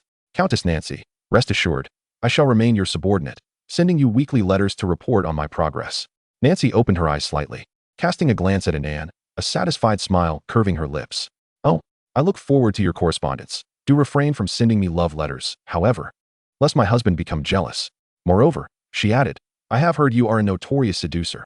A certain girl named Selena fell victim to your charms. What a tragic fate for her. Inan remained silent, aware that such a topic was beyond his capacity to engage. Observing his reticence, Nancy's expression flickered with a mix of disdain and admiration. The juxtaposition of these conflicting emotions was rare, yet she embodied it effortlessly. The disdain stemmed from Inan's deceit, manipulating others' affections to achieve his own disguised ambitions, culminating in the demise of the woman who loved him. What is truly admirable about this man is his ruthless resolve. He bears the weight of scorn and continues to masquerade, ultimately eliminating that woman, bolstering the morale of his troops, and securing victory in battle. Nancy gazes at him, while Ian remains silent, his hands still massaging Nancy's feet, though the pressure subtly shifts. The lady will remain here to assist you. Nancy refrains from disclosing the thief's identity, observing Ian with keen interest. After all, this lady can be considered an old acquaintance of yours. Thief, my lady? Ian blinks in surprise, struggling to comprehend that this woman, whose status is undoubtedly equal to Nancy's, is also an assassin. The thief chuckles softly, locking eyes with Ian. What is the matter? Have you forgotten me? How could Ian possibly forget her?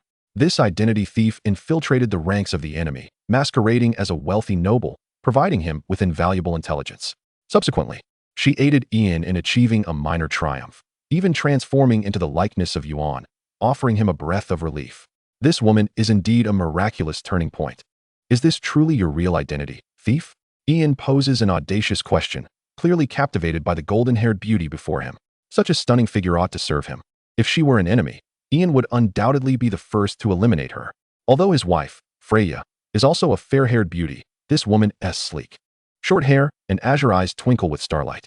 Her aura is distinctly different from Freya's. One exudes maternal warmth, while the other embodies a cold, dangerous allure.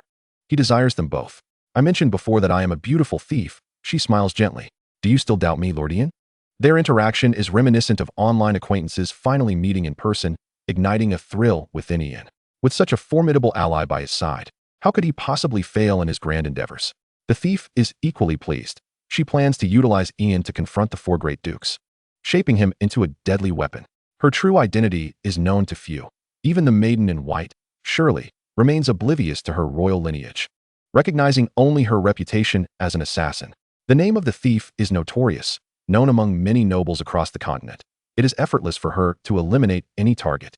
She can effortlessly steal the identity of anyone, allowing her to approach anyone, whether by poisoning, assassination, or arson. She excels in all. As the flames of desire ignite within Ian's eyes, he possesses an uncanny skill in dealing with women. The combination of painful longing and his mastery of the alphabet domain can enthrall any woman. Chapter 61. Establishing one's position. Yet, in the thief's eyes, Ian is merely a tool, someone she intends to cultivate. When Ian becomes obsolete, she plans to hand him over to Fiona, the chancellor seeking to control the nobility, as a testament to her achievements. Indeed, the pig must be fattened before slaughter. Thus, the three of them harbored ulterior motives as they lingered in the study. Ian continued to massage Nancy's feet until she drifted into a deep slumber before departing from the estate.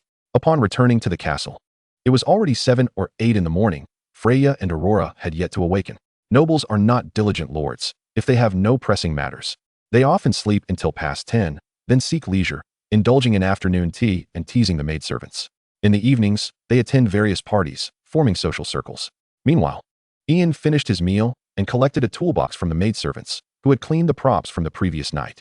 This rascal then proceeded to Aurora's chamber with the toolbox in hand. Aurora, seemingly roused by the sound of Ian entering, rubbed her eyes sleepily. Brother Ian?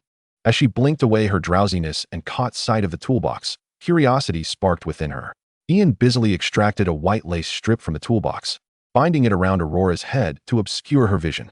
Aurora let out a soft whimper, instinctively reaching to remove the lace, only to have Ian gently grasp her wrist. Stay still, my dear. Thus began the industrious day for Lord Ian. Regardless of the circumstances, one cannot deny that Ian is indeed a diligent lord. His industriousness has recently inspired Carl to become equally industrious. Upon learning of the lord's return to the castle, he planned to report to the Viscount's estate after finishing breakfast. He had just dined with a group of slave traders, now referred to as the slave-catching ministers, who were served plates of bloody beast meat. Carl, the rotund figure, mimicked Ian's dining style, cutting chunks of raw beast flesh and forcing himself to swallow, suppressing his discomfort. Since being compelled by Ian to consume shards of glass, he learned a vital lesson. Power can crush everything. Hence, despite his current discomfort, he felt elated. For the slave traders gazed at him with expressions akin to how he once observed Ian dine. "What's the matter? Is this not to your taste? Esteemed ministers of slave catching?" Carl boldly shoved a piece of raw meat into his mouth. "Or do you wish for something else?" The ministers exchanged glances. They too longed for alternatives, but dared not voice such desires. Thus, they gritted their teeth and shared the feast with Carl. This is the essence of power. Carl has finally gleaned a sliver of wisdom from Ian. After finishing his meal, Carl promptly boarded a carriage bound for the castle in Rosen territory, where he waited in the hall for quite some time until noon, when Ian slowly made his entrance. Ian took his seat at the head of the table, and Carl began to report on his work. Ian was disinterested in the minutiae until Carl mentioned an initial investment of around 100,000. Ian waved his hand dismissively, instructing a servant to retrieve the funds from the treasury. Carl felt invigorated. His lord was commendably efficient, never lingering unnecessarily or probing too deeply. He simply desired results. Noting Carl's excited expression, Ian withdrew a dagger to groom his nails. He glanced at the rotund man. "I am quite satisfied with your work. I am not one to be ungrateful. Speak, what do you desire?" Upon hearing Ian's words, Carl's eyes sparkled with excitement, but soon apprehension took hold. To be frank, Ian was the most unpredictable noble he had encountered.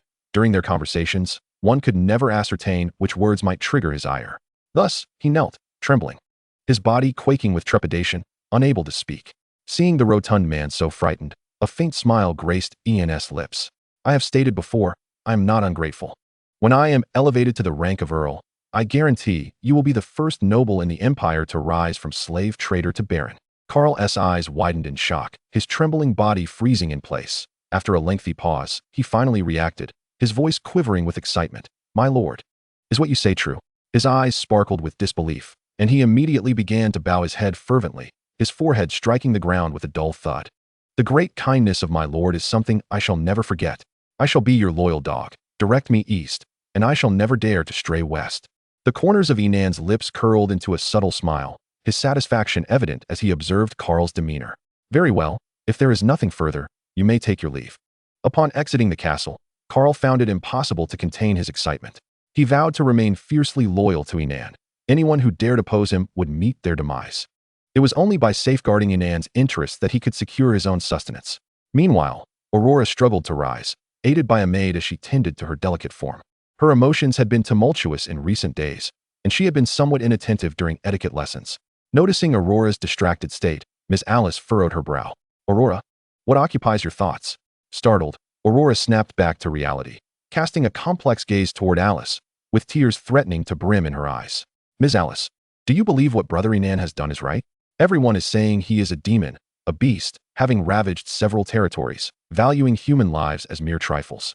Yet, I believe my brother Inan is a good person." Miss Alice hesitated, taken aback by the turmoil and confusion reflected in Aurora's expression, a flicker of pity stirring within her heart. She took Aurora's hand and led her to a cluster of roses in the garden. "Aurora, place your hand upon the stem of this rose and attempt to pull it out." Aurora looked at Miss Alice in confusion, uncertain as to why she was being asked to uproot a rose, yet complied. She grasped the rose's stem and pulled with all her might. However, the roots were deeply embedded in the earth, and she could not uproot it. Instead, her fingers were pricked by the rose's thorns, drawing forth a droplet of blood. "Ouch!" Aurora gasped, quickly retracting her hand. "Indeed, pain is to be expected. You might blame the thorns for inflicting harm upon you," Miss Alice said, gently cleaning the wound on Aurora's small hand. "Yet, the green leaves and petals of this plant do not hold the thorns accountable, for they protect the leaves and blossoms as they draw nourishment from the soil. If even a delicate flower like you cannot comprehend the purpose of Lord Inan's thorn, he would surely feel sorrow." Miss Alice sighed softly, her gaze tender as she looked at Aurora, filled with hopeful anticipation. Thus, the etiquette teacher departed from the castle, having imparted a lesson to Aurora entitled Understanding One's Place. During dinner, Inan was taken aback to discover that Aurora's obedience had reached an astonishing 80. He had merely taken her to explore perilous territories, and her obedience had only increased to 78. Who, then, had propelled this final advancement? He cast a sidelong glance at Freya, his expression laced with complexity. Freya, perplexed, sensed a hint of jealousy in the boy's gaze. "What is it, dear?" she inquired, wiping the corner of Inan's mouth with a napkin. "Have I done something wrong?" Freya often referred to herself in this manner when alone with the two, unable to resist the habit. Inan, disinterested in correcting her, recognized that even with his minimal attention, her obedience continued to rise day by day. What more could one demand from such a woman? If only he could be surrounded by more like her. He could simply recline in bed and conquer this world. After their meal, Inan guided Aurora to her chamber.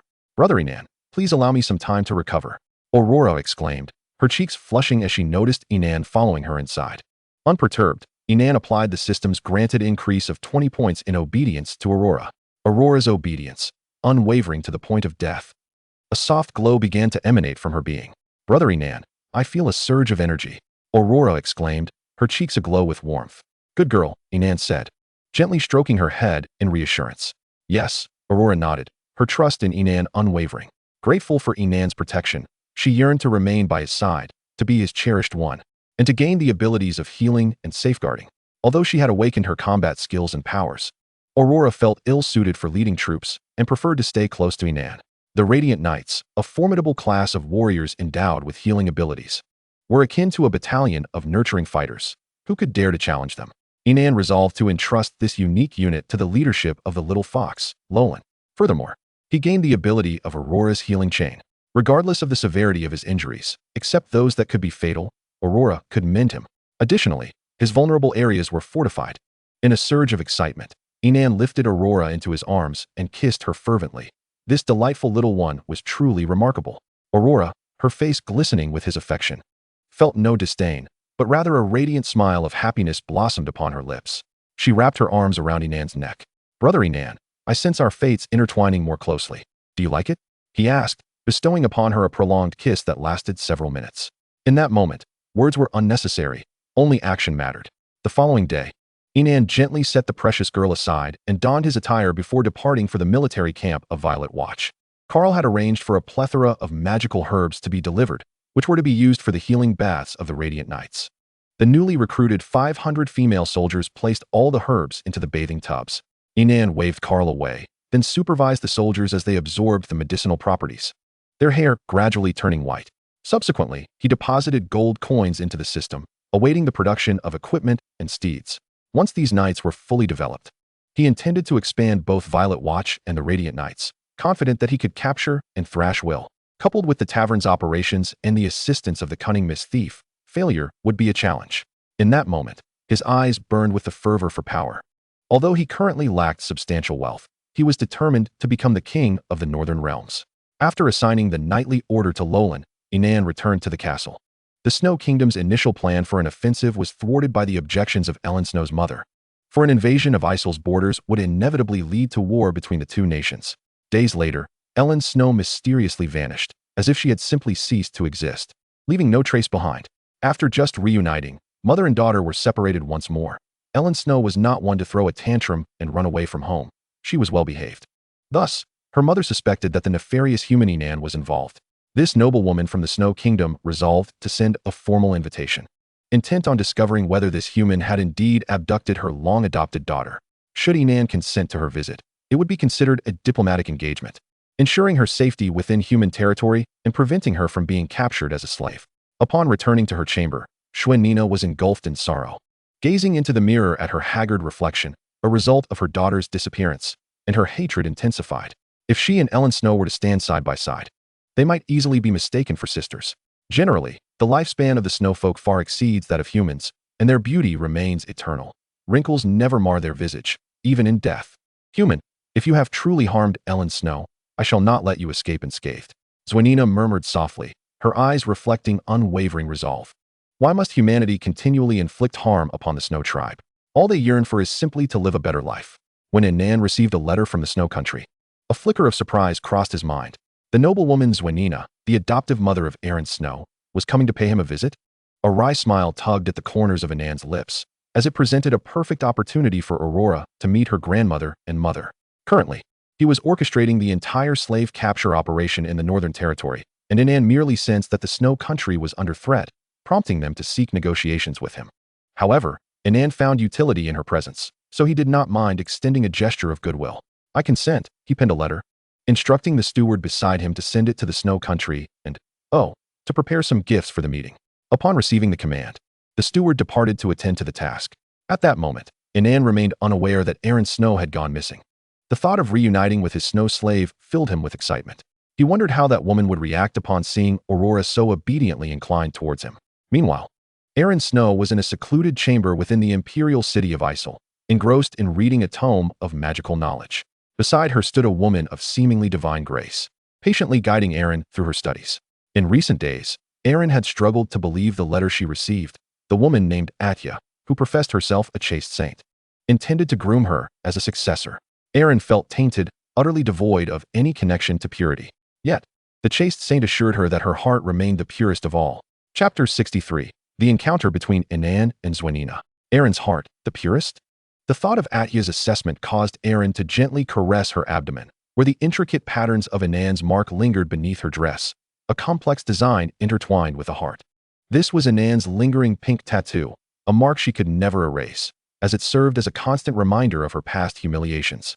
I wonder if you ever regret everything you have done, Aaron mused softly, her gaze falling as she traced the surface of her magical tome. Inan Hill, the shame you have bestowed upon me shall remain etched in my memory forever.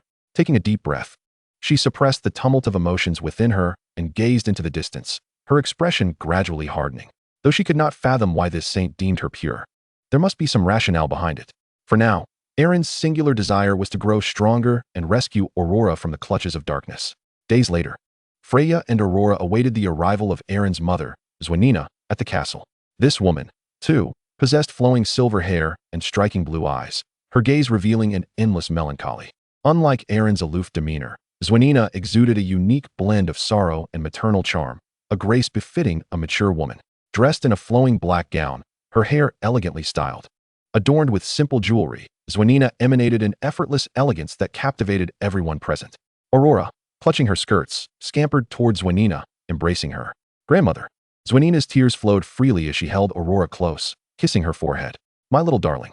Feeling the warmth of Zwenina's affection, Aurora beamed, gently wiping the tears from her grandmother's cheeks, her sweet voice chiming. Grandmother, please don't cry. You want to look beautiful if you do. Yes, my little darling. You've grown so understanding, Zwenina replied, dabbing her eyes. Reuniting with her granddaughter in a foreign land, witnessing her dressed like a little princess and scathed from harm, brought her immense solace. Freya approached Zwenina, extending her hand. Madam, welcome. I apologize for my husband being occupied with matters outside. He will return shortly. Please, allow me to escort you to the parlor to savor the delicacies of Rosen territory. Zwenina nodded slightly, taking Aurora's hand as they followed Freya to the parlor. Within the room, a magnificent crystal chandelier cast a soft glow, illuminating a table laden with an array of mouth-watering dishes from Rosen territory, exquisitely arranged to tantalize the appetite. This was Zwenina's first foray beyond the borders of the snow country into the realm of humanity. Naively, all she desired was to spend her life in the snow country. They wished for no entanglements with humans unless absolutely necessary. Inan, having just concluded an inspection of the iron mine, returned to the castle, slowly pushing open the grand doors to the parlor. At a mere glance, Zwenina recognized him as the nobleman who had imprisoned Aaron and Aurora. He possessed striking features, with piercing eyes and a sword at his waist, its hilt adorned with an emerald gem, clad in a black noble's attire intricately etched with golden patterns. When Inan's keen gaze fell upon her, Zwenina felt an unsettling chill. How many lives had this man extinguished? How many innocent souls had he slaughtered to wield such a disdainful gaze towards life? Even though he emanated a refreshing aura, a palpable scent of blood lingered. In that moment, Zwenina felt like a lamb, poised to be devoured by this ravenous wolf. She fought to suppress her rising panic, regaining composure. After all, she was here in an official capacity as a diplomatic visitor, representing the Snow Tribe's image. As turmoil whirled within her, Inan approached, towering over her, rendering Zwenina, seated on the sofa, too intimidated to move, as if she were on the brink of being extinguished. Then, she beheld the young nobleman smile, bowing slightly to take her delicate hand and press a kiss upon it. This was a customary gesture of greeting among humans, and although Zwenina understood it, she dared not stir. Madam, I apologize for the wait. Inan's hand-kissing gesture was impeccable, executed with utmost elegance. He lifted his gaze to meet that of the snow noblewoman, offering a warm smile. It is my honor today to invite you, and I hope you will not hold it against me if my hospitality falls short. Zwenina trembled slightly as she withdrew her hand, striving to maintain her composure, returning a somewhat stiff smile. Lord Inan is too polite. As the Lord of the Northern Territory and a friendly neighbor to the snow country within the Isel Empire, I have always held deep admiration for your people. Inan demonstrated his political acumen, speaking candidly. To be frank, I am quite appalled by the behaviors exhibited by certain nobles towards the Snow tribe. I extend my sincerest apologies for the countless Snow tribesmen displaced within the Isle Empire. Inan's sudden apology caught Zwanina off guard.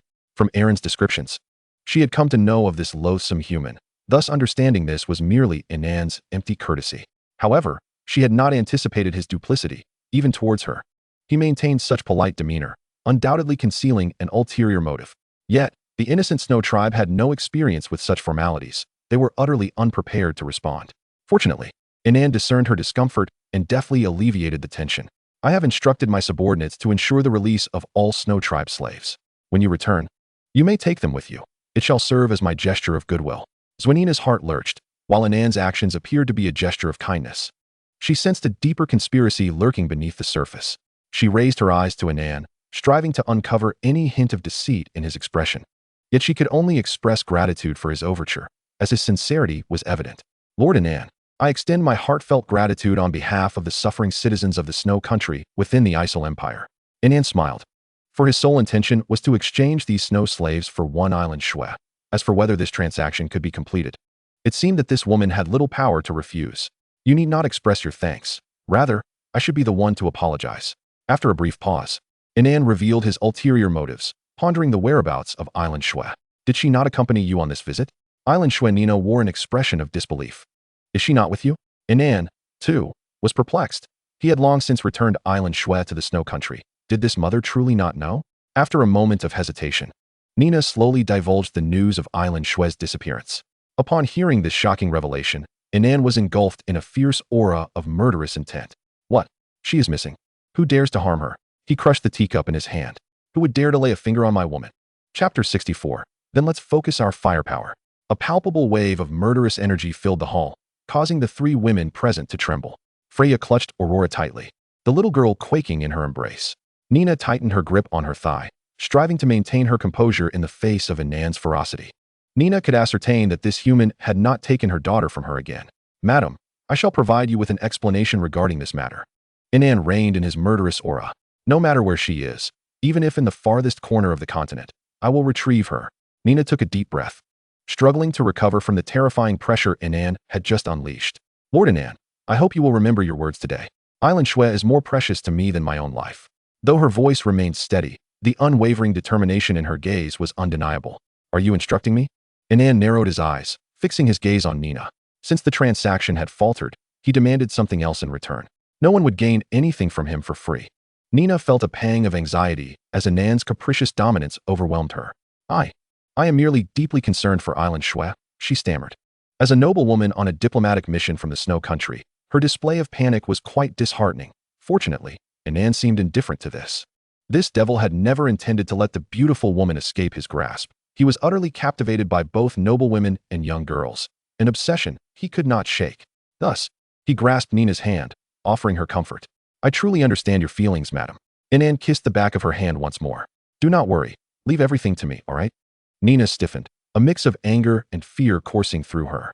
She yearned to withdraw her hand, but feared inciting Inan's wrath. So she forced herself to suppress her disgust and managed a strained smile. Lord Inan, thank you. I express my gratitude on behalf of Island Shui. Inan released her hand, pausing before transitioning to the next topic. I harbor a deep disdain for those wretched slave traders who capture our kind, and I wish to collaborate with you to strike against these despicable fiends. It was quite comical for Inan, as the lord of those slave traders, to utter such words. Yet Nina dared not mock him, merely listening to discern his true intentions. I have heard that within the Snow country, there exists a spring that produces holy water capable of being brewed into fine wine. Inan once again unveiled the purpose of this meeting with Nina. If you can persuade your queen to sell me this holy water, I can guarantee that from this day forth, no Snow tribesman captured by the slave traders shall pass through the gates of the Rosen territory. Nina's heart swelled with clarity as she finally comprehended Inan's scheme. This matter was of great significance, and Nina's eyes reflected her hesitation. I fear Her Majesty the Queen may not consent. I believe you can make it happen. Inan replied earnestly. I have heard that those slave traders have recently acquired a batch of exceptional equipment and are now brazenly capturing various races around the northern borders. Surely, you do not wish to see more of our kin seized and enslaved in foreign lands. Nina's heart twisted in turmoil. Inan's words pierced her with the sharpness of a sword, igniting her anxiety for the fate of her fellow Snow tribesmen. Lord Inan, Nina said, her expression pained. I will find a way to persuade Her Majesty the Queen, but please grant me a little time. Inan took up the teapot to refill Nina's cup with hot tea. Then I shall await your good news. Try this falling blossom red tea. It is sweet and fragrant. In the Isle Empire, it is said that falling blossom red tea is like a mature woman, its flavor lingering on the palate, making one yearn for more. Nina could hardly miss Inan's implication.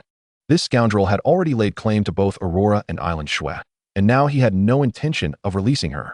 A tide of revulsion surged within Nina, as Inan's seemingly graceful gestures and veiled insinuations only intensified her disgust. Yet, for the sake of her fellow tribesmen and in her quest to find her daughter Island Shui, she had no choice but to suppress her fury. Nina spent a night in the castle, preparing to depart the next day. She could hardly bear to imagine the consequences of lingering longer in the presence of that devil. How would the three of them meet again in the future? Thus, she bid farewell to Inan the following day, ready to leave this place. Before her departure, Inan presented her with the crest of the Hill family. Nina gazed at the intricate patterns entwined around a heart and sensed that it was hardly a respectable emblem. However, Inan spoke of its significant utility. Madam, affix this insignia to your carriage, and it shall be as if I am personally guarding you. You will pass through the northern borders unimpeded, and none shall dare to obstruct your path. This item proved immensely useful to Nina. Despite her distaste for the emblem's design, it promised to safeguard her. After exchanging pleasantries, Nina took her leave of Aurora and Freya. Nina wished to bring Aurora back with her, but after inquiring, she found that the little darling had declined. Aurora wished to remain by Inan's side, to be his beloved for a lifetime. This left Nina at a loss for words. She could hardly forcibly take Aurora away. After all, the girl had boldly proclaimed Island Shui as Inan's woman. Did she still wish to be his lifelong lover? This tangled relationship left Nina increasingly bewildered. She could not fathom why Aurora would willingly stay by Inan's side. Yet, she had no choice but to mount her carriage and embark on the journey home. Along the way, both commoners and patrolling soldiers bowed and saluted the carriage. Nina understood that their respect was not directed toward her, but rather to the emblem upon her carriage. Nevertheless, it stirred a tempest of confusion within her. How could that devil command such heartfelt reverence from these subjects? What exactly had he done? Nina resolved that upon her return, she would gather information on Inan. Seeking to understand this man, Inan stood on the balcony of the castle, gazing down as Nina's carriage gradually departed. A smile graced his lips. Do not disappoint me, madam. With that holy water, my tavern shall never lack for profit. With this thought, he summoned Carl. Carl entered the study, immediately sensing Inan's fury as he quaked in fear. Inan smashed his wine glass, bellowing at Carl. I provided you with ample equipment. Yet how is it that only such a meager number of snow slaves have been captured? From this moment forth, if the daily capture quota does not meet my demands, you are to leave. Do you understand? Carl knelt, acknowledging, I understand, my lord. As Carl departed from the castle, he wiped the incessant cold sweat from his brow. He had intensified his efforts to capture the snowkin, yet the lord remained unsatisfied. Thus, it was time to concentrate their efforts, specifically targeting them. Chapter 65, The Merdin Tribe. In recent days, Carl had escalated the intensity of slave catching in the Snow Kingdom. This was the pressure exerted by Inan on Zwenina. It is hard to fathom how a man can be gentle with you while secretly plotting your harm. Meanwhile, Nancy was preparing to return to the imperial capital, this time accompanied by the rustic Inan, to witness the grandeur of the city. In the carriage, Inan was flanked by Lolan. The little fox had resumed her former maid appearance, nestled in Inan's embrace. The mischievous fox, Inan, lifted Lolan's chin, his eyes gleaming with affection. Are you satisfied? This little fox had already employed a soundproofing spell, rendering their conversation inaudible to outsiders. After sharing moments of affection in the carriage, Lolan found herself somewhat disoriented. Upon hearing Inan's query, she lifted her head. My master, I adore you, do you know? Lolan gently caressed Inan's cheek, wishing she could remain by his side forever, just like Aurora. A complex expression flickered in Inan's eyes. Lolan, this little fox, must fight for him, as he could find no substitute for her. Lolan sensed Inan's turmoil. She nestled closer in his embrace. I know. I have always known. The Lord requires me to demonstrate my worth before he can bear to part with me. Inan gazed at Lolan in his arms, his heart a tumult of emotions. This little fox was, without a doubt, his moonlight in this world. Beyond her, he dared not gamble on whether his complete obedience would falter. He would never love another woman, only seek to possess every valuable beauty. Thus, he could only reassure Lolan, Lolan, it won't be long. I will marry you.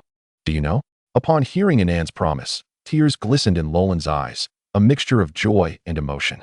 She embraced Inan tightly, her voice quivering. Master, I knew you would never abandon Lolan. I am willing to wait, no matter how long. Observing Lolan's profound affection, Inan gently stroked her hair. Lolan, when the time comes that you no longer need to fight, will you bear me 7 or 8 little foxes? A blush crept across Lolan's face. Inan's words filled her heart with sweetness and longing. Thus, the two shared a bond of love and mutual appreciation in the carriage until they entered the imperial capital.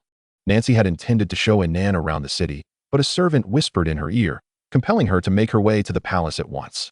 My apologies, Lord Inan, she said, maintaining her poise as an elegant lady. Even though you are my subordinate, I must excuse myself. I shall take you around the capital tomorrow.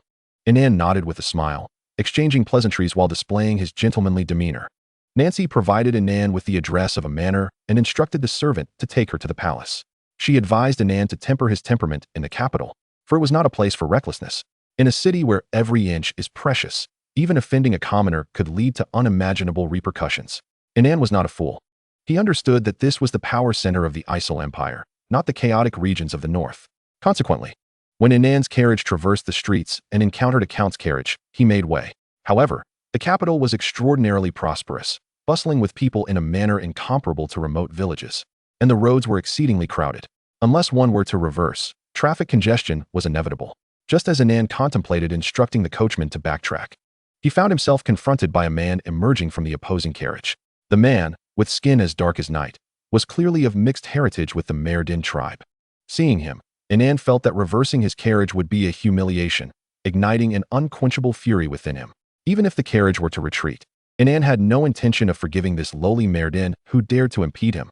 The Merdin were a tribe often captured by the Isle Empire to serve as slaves. Yet, over time, nobles would bear offspring with them. Just as the North boasted many silver-haired beauties of mixed blood, the Snowkin had exquisite features and faced no discrimination. The Isle Empire was home to many mixed-race individuals. Despite the Isle people's lofty status, they did not openly disdain other mixed lineages, even coexisting peacefully with attractive half-beasts. But the offspring of black slaves were a different matter altogether. They were born with an appearance that elicited no goodwill. Theft, robbery, murder, and the violation of women. Men were not spared from their malevolence, with over 60% of crimes traced back to this vile lineage. This earned the Isle Empire, which prided itself on its inclusivity, to look down upon this bloodline, widely regarded as the lowest of the low. If you bore even a hint of black slave ancestry, apologies, but I do not recognize you. In the capital, one could see numerous individuals of mixed black heritage. Over 3,000 years ago, they were cast aside at birth or condemned to a life of servitude. Through relentless effort across generations, they united, wielding considerable influence within the empire. Despite being looked down upon by the Isle natives, they remained a force to be reckoned with. You scoundrel! A carriage bearing the sigil of a viscount dares not disembark to greet me. A count? The dark-skinned mixed-blood count thundered as he descended from his carriage. Inan slowly alighted from his own carriage, his eyes reflecting profound disdain upon seeing the man's skin color, a gaze that epitomized the true Isle lineage. No matter how formidable the Merdin, a genuine Isle commoner would look down upon them. Inan, possessing the purest Isle blood, held contempt for any tribe. This was not mere racial discrimination, but an innate aversion. Their unsightly appearance, coupled with the foul odor that emanated from them, led everyone to perceive this tribe as despicable and ignoble. Regardless of how long they endured in the Isle, they would privately be referred to as black slaves. The count sensed the unmistakable disdain in Inan's eyes and could not contain his fury. What are you staring at? Hurry and apologize. Inan's gaze bore an unmasked scorn. He had no desire to engage with these lowly Merdin, yet this lowest of races dared to offend a noble of pure Isle descent. What manner of creature are you? Inan looked down upon the dark-skinned count. You disgust me. Be gone. The count could scarcely fathom that Inan would dare to humiliate him so brazenly. Even though he was a half-blood and possessed a trace of Isle bloodline, he was still looked down upon. You insolent wretch! How dare you speak to me with such disrespect? Do you know I am a count? Inan slowly approached him. I have stated my intentions. Leave at once. And if I refuse, what will you do?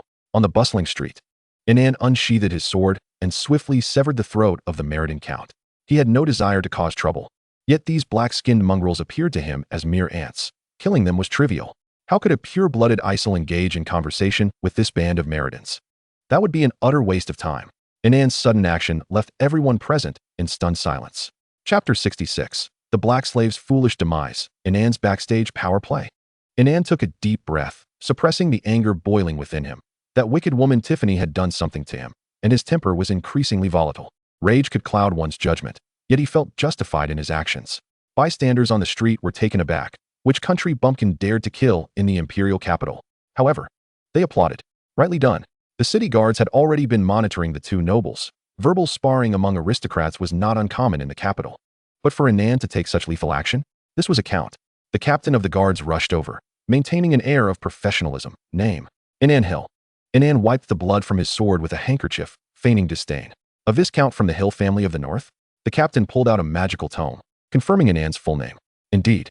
Well then, you are advised not to leave the imperial capital unaccompanied for the next few days. I will report this incident to the office, and it will be submitted to the noble tribunal. Someone from the tribunal will come to address this matter. With that, the captain turned to leave, casting a cold glance at the corpse on the ground, revealing a trace of contempt. Indeed, he regarded Inan as a hero, thus opting to pass the matter off to the noble tribunal, not even bothering to apprehend him. The attendants of the slain Black Count were incensed. The captain of the guards was blatantly biased. You cannot just leave. One attendant rushed forward, attempting to obstruct the captain. He has killed our Lord Count. He must be punished. Disrupting official business. Take them away. The captain waved his hand, and the guards swiftly apprehended the slaves. This is unfair. The slaves cried. Why treat us this way? We are also part of the Isle Empire. This sparked a flicker of anger in the captain, who swiftly slapped one of the black slaves. Who said you were part of us? The slap caused the slave attendant's head to turn, blood instantly spilling from the corner of his mouth. His eyes brimmed with indignation and resentment. Our master is running for imperial counselor. He has killed a candidate for the council, and you do nothing? The captain of the guards hesitated momentarily, but ultimately chose to disregard it. If he dared to stand up for these Meridans, he would likely become a laughingstock back at the office. The director might even invite him for tea to discuss his reassignment or suspension. Inan was somewhat taken aback. Was he truly so fortunate? The imperial capital was home to tens of thousands of nobles, yet only 100 were imperial counselors. With merely a few dozen substitutes, had he truly killed one of them? But what of it? A Meridan in conflict with an Isle was merely courting death. No one would side with them. It was pitiful that he had clawed his way to the position of count, perhaps contributing to the empire in some way. Yet from the moment he became arrogant, his fate was sealed. Upon returning to the carriage, the female soldiers mounted their steeds, guiding the chariot away slowly. Throughout it all, Inan remained unaware of the count's name and had no desire to find out. He did not even regard the incident as significant. Typically, such occurrences would result in a mild reprimand from the noble tribunal, followed by a monetary fine, and that would be the end of it. Upon arriving at the estate address provided by Nancy, it was akin to Lu Lao Lao entering the Grandview Garden. This wealthy lady possessed an estate in the geographical heart of the capital. The opulence of this estate was beyond measure.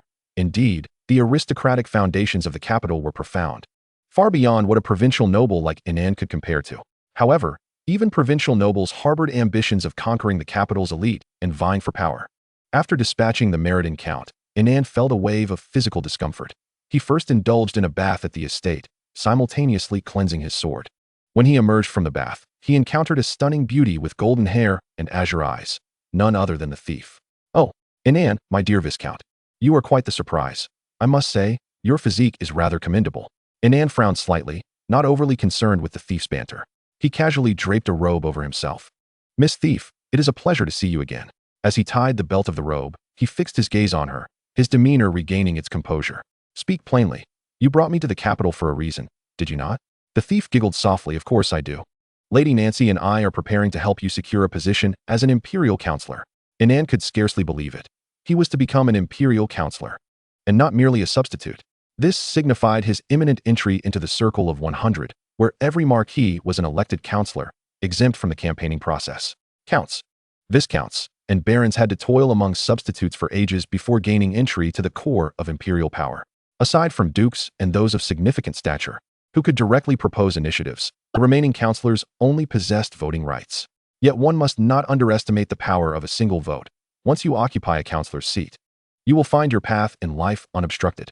For instance, if an economic crisis struck your territory, or if you fancied a certain beauty, or if a relative encountered trouble, scheming nobles would be there to resolve it for you. It was entirely possible that another noble might even send his wife to your bed. This was the power of an imperial counselor. Furthermore, various benefits and protections safeguarded counselors. With such an identity, he would, in essence, stand on equal footing with Will. But could these two women wield such immense influence? What are you pondering? The thief teased, pinching Inan's chin. Are you not excited? Of course, I am excited. Inan smiled faintly. Miss Thief, You appear even more beautiful today than our last meeting. Spare me the flattery, dear. The thief released his chin, leaning closer to him and playfully whispering, with such a grand reward bestowed upon you, you must perform admirably henceforth. No problem.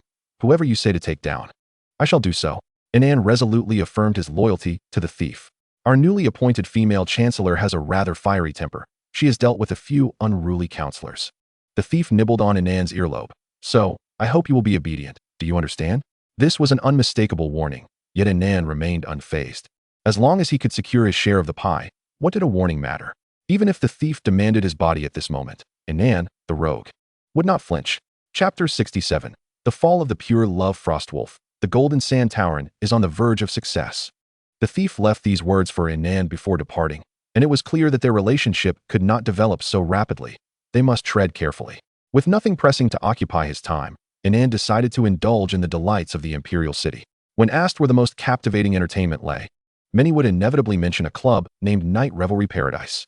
This establishment is a haven for the aristocracy, personally managed by the Grand Duke of Golden Sand, who profits immensely from its operations. It is far more than a mere brothel. It offers an array of entertainment options. Eager to witness the splendor of the capital, Inan resolved to visit Night Revelry Paradise.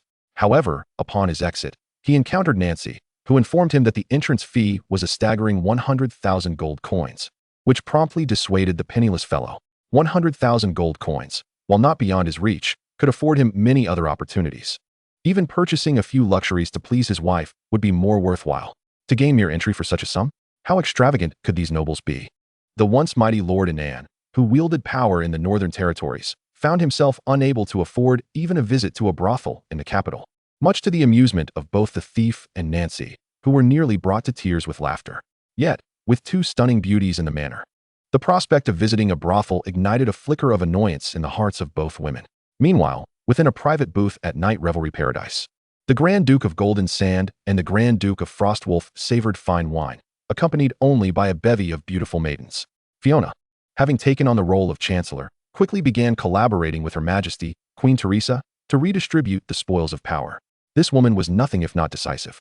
Typically, the Grand Dukes resided within their own duchies, but recent upheavals in the capital had them contemplating how to seize the vacant seats in the council. I have procured a splendid elixir, the Grand Duke of Frostwolf declared, producing a small vial of potion and pouring it into their goblets. Drink this, and even the lowly earthworm shall transform into an iron nail upon the construction site. The Grand Duke of Golden Sand's eyes sparkled with excitement. You have indeed married a remarkable lady. Has she concocted another secret potion? Upon sharing a knowing smile, they raised their glasses in unison, indulging in the exquisite wine. After drinking, the Grand Duke of Golden Sand appeared to relax, disregarding decorum as he threw an arm around the shoulders of Frostwolf, leaning inconspiratorially. In a few days, why not invite your lady to the capital? My wife has long wished to meet yours. The Grand Duke of Frostwolf shook his head, firmly declining the invitation, demonstrating through his actions that he belonged to the pure love faction. The Grand Duke of Golden Sand, witnessing this, chuckled derisively. After years of experience, he was well aware of the nature of those who champion pure love. In his extensive observations, he had found that the advocates of pure love could never triumph over the tyrant. For, in truth, those who professed such ideals often indulged in the pleasures of others' wives, only to don the cloak of moral superiority afterward, hypocritically espousing their pure love rhetoric as if it could absolve their guilt. This marked the beginning of their moral decline. With a clap of his hands, the Grand Duke of Golden Sand signaled for the maidens to withdraw, and soon after, a striking woman entered the booth, his wife. Upon making eye contact with her husband, she boldly flung herself into the arms of the Grand Duke of Frostwolf. A flicker of astonishment crossed the Frostwolf's face. Clearly unprepared for such a turn of events, he instinctively attempted to push her away, but she clung to him like an octopus, sweetly murmuring, Grand Duke Frostwolf, I have long admired your grace. It is a privilege to be close to you today. I hope you will not refuse me. The intoxicating scent wafted from her lips as she lifted a goblet to her mouth, sharing a kiss with the Frostwolf Grand Duke right before the eyes of her husband. The Frostwolf Grand Duke's eyes widened, his expression a mixture of shock and disbelief. Yet, the authenticity of his astonishment was uncertain as he pretended to push her away, struggling to free himself from her embrace. But the softness of her body coiled around him like a serpent, making it difficult for him to escape. With his strength, he could not dislodge such a captivating beauty. The Grand Duke of Golden Sand observed the scene with a smirk, having long coveted the Frostwolf Grand Duke's wife and eager to taste that forbidden fruit. Meanwhile, in the Frostwolf domain, a noble young woman knelt before a lady of high status. The girl was the daughter of the Grand Duke of Frostwolf. Yet her attire was somewhat at odds with her noble lineage. "Stepmother," the blue-haired girl said softly, casting her gaze downward. Though this woman was not her biological mother, she bore a unique significance. Generally, one could summarize a woman's appeal with a phrase about her exquisite features and curvaceous form, but this lady demanded a more elaborate description. For she was not only the Grand Duke's wife, but also held the esteemed title of a princess. However, she lacked the traditional golden locks of royalty. Having dyed her hair a striking blue, her right eye was obscured by bangs, leaving only her left eye visible. A delicate black veil adorned her face, small enough to cover only the bridge of her nose and right eye, providing an air of mystery. Her left eye, devoid of royal traits, shone not with the starry azure or the vibrant orange of dawn, but rather with a captivating shade of pink. Furthermore, her revealing attire boasted a plunging neckline, from which a silver bell dangled, while a tattoo of a silver wolf adorned her smooth thigh, as if inscribed with a critical rune for the Frostwolf Grand Duke. If the silver wolf on her thigh represented the Frostwolf Grand Duke's critical rune, then the silver bell was surely a symbol of his attack speed. She was a sentinel of allure, a vision that enticed all who beheld her.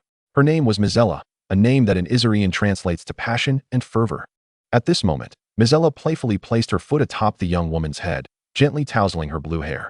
"Aurelia," she purred, her voice dripping with seduction. "I have said you may address me as mother or mistress in private. Why do you not obey?" Aurelia bit her lip, her eyes alight with fervor. "Is it truly permissible, mother?"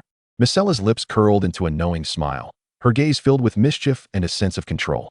She leaned closer to Aurelia, her warm breath caressing the girl's face. "Of course, darling. As long as you behave, Mother will provide you with everything you desire." Chapter 68. Inan's moment of crisis, Fiona's boundless ambition. This twisted relationship is indeed astonishing, yet who could have foreseen it?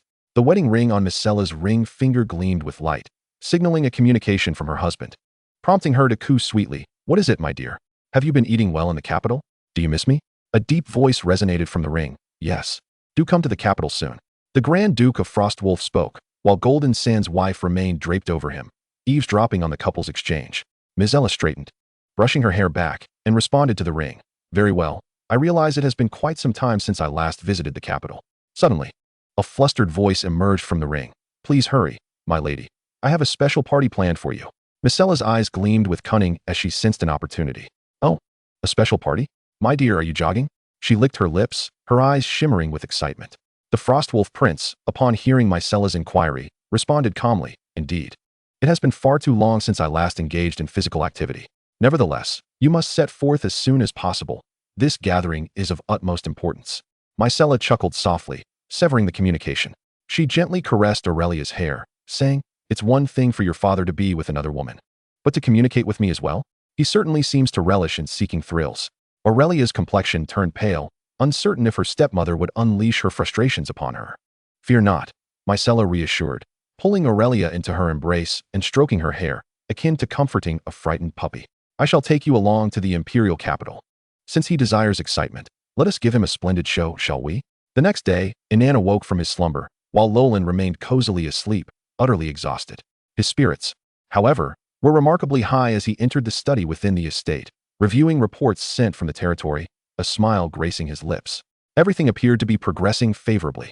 Yet, when Nancy entered the study, she bore shocking news.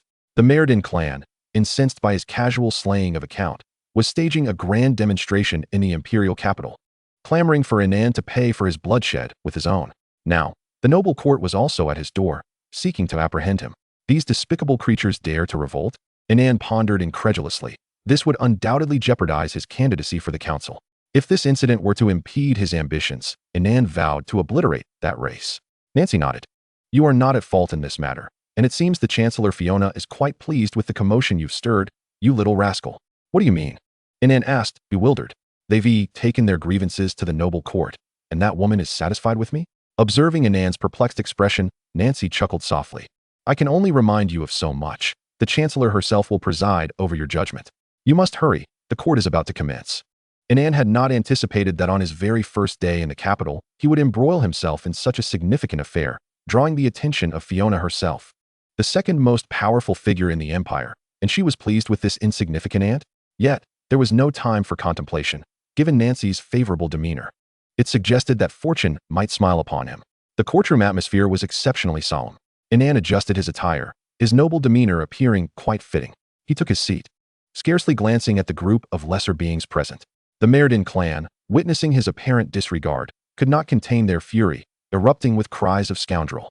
Demon! You must pay for your blood debts today. Blood debts must be repaid."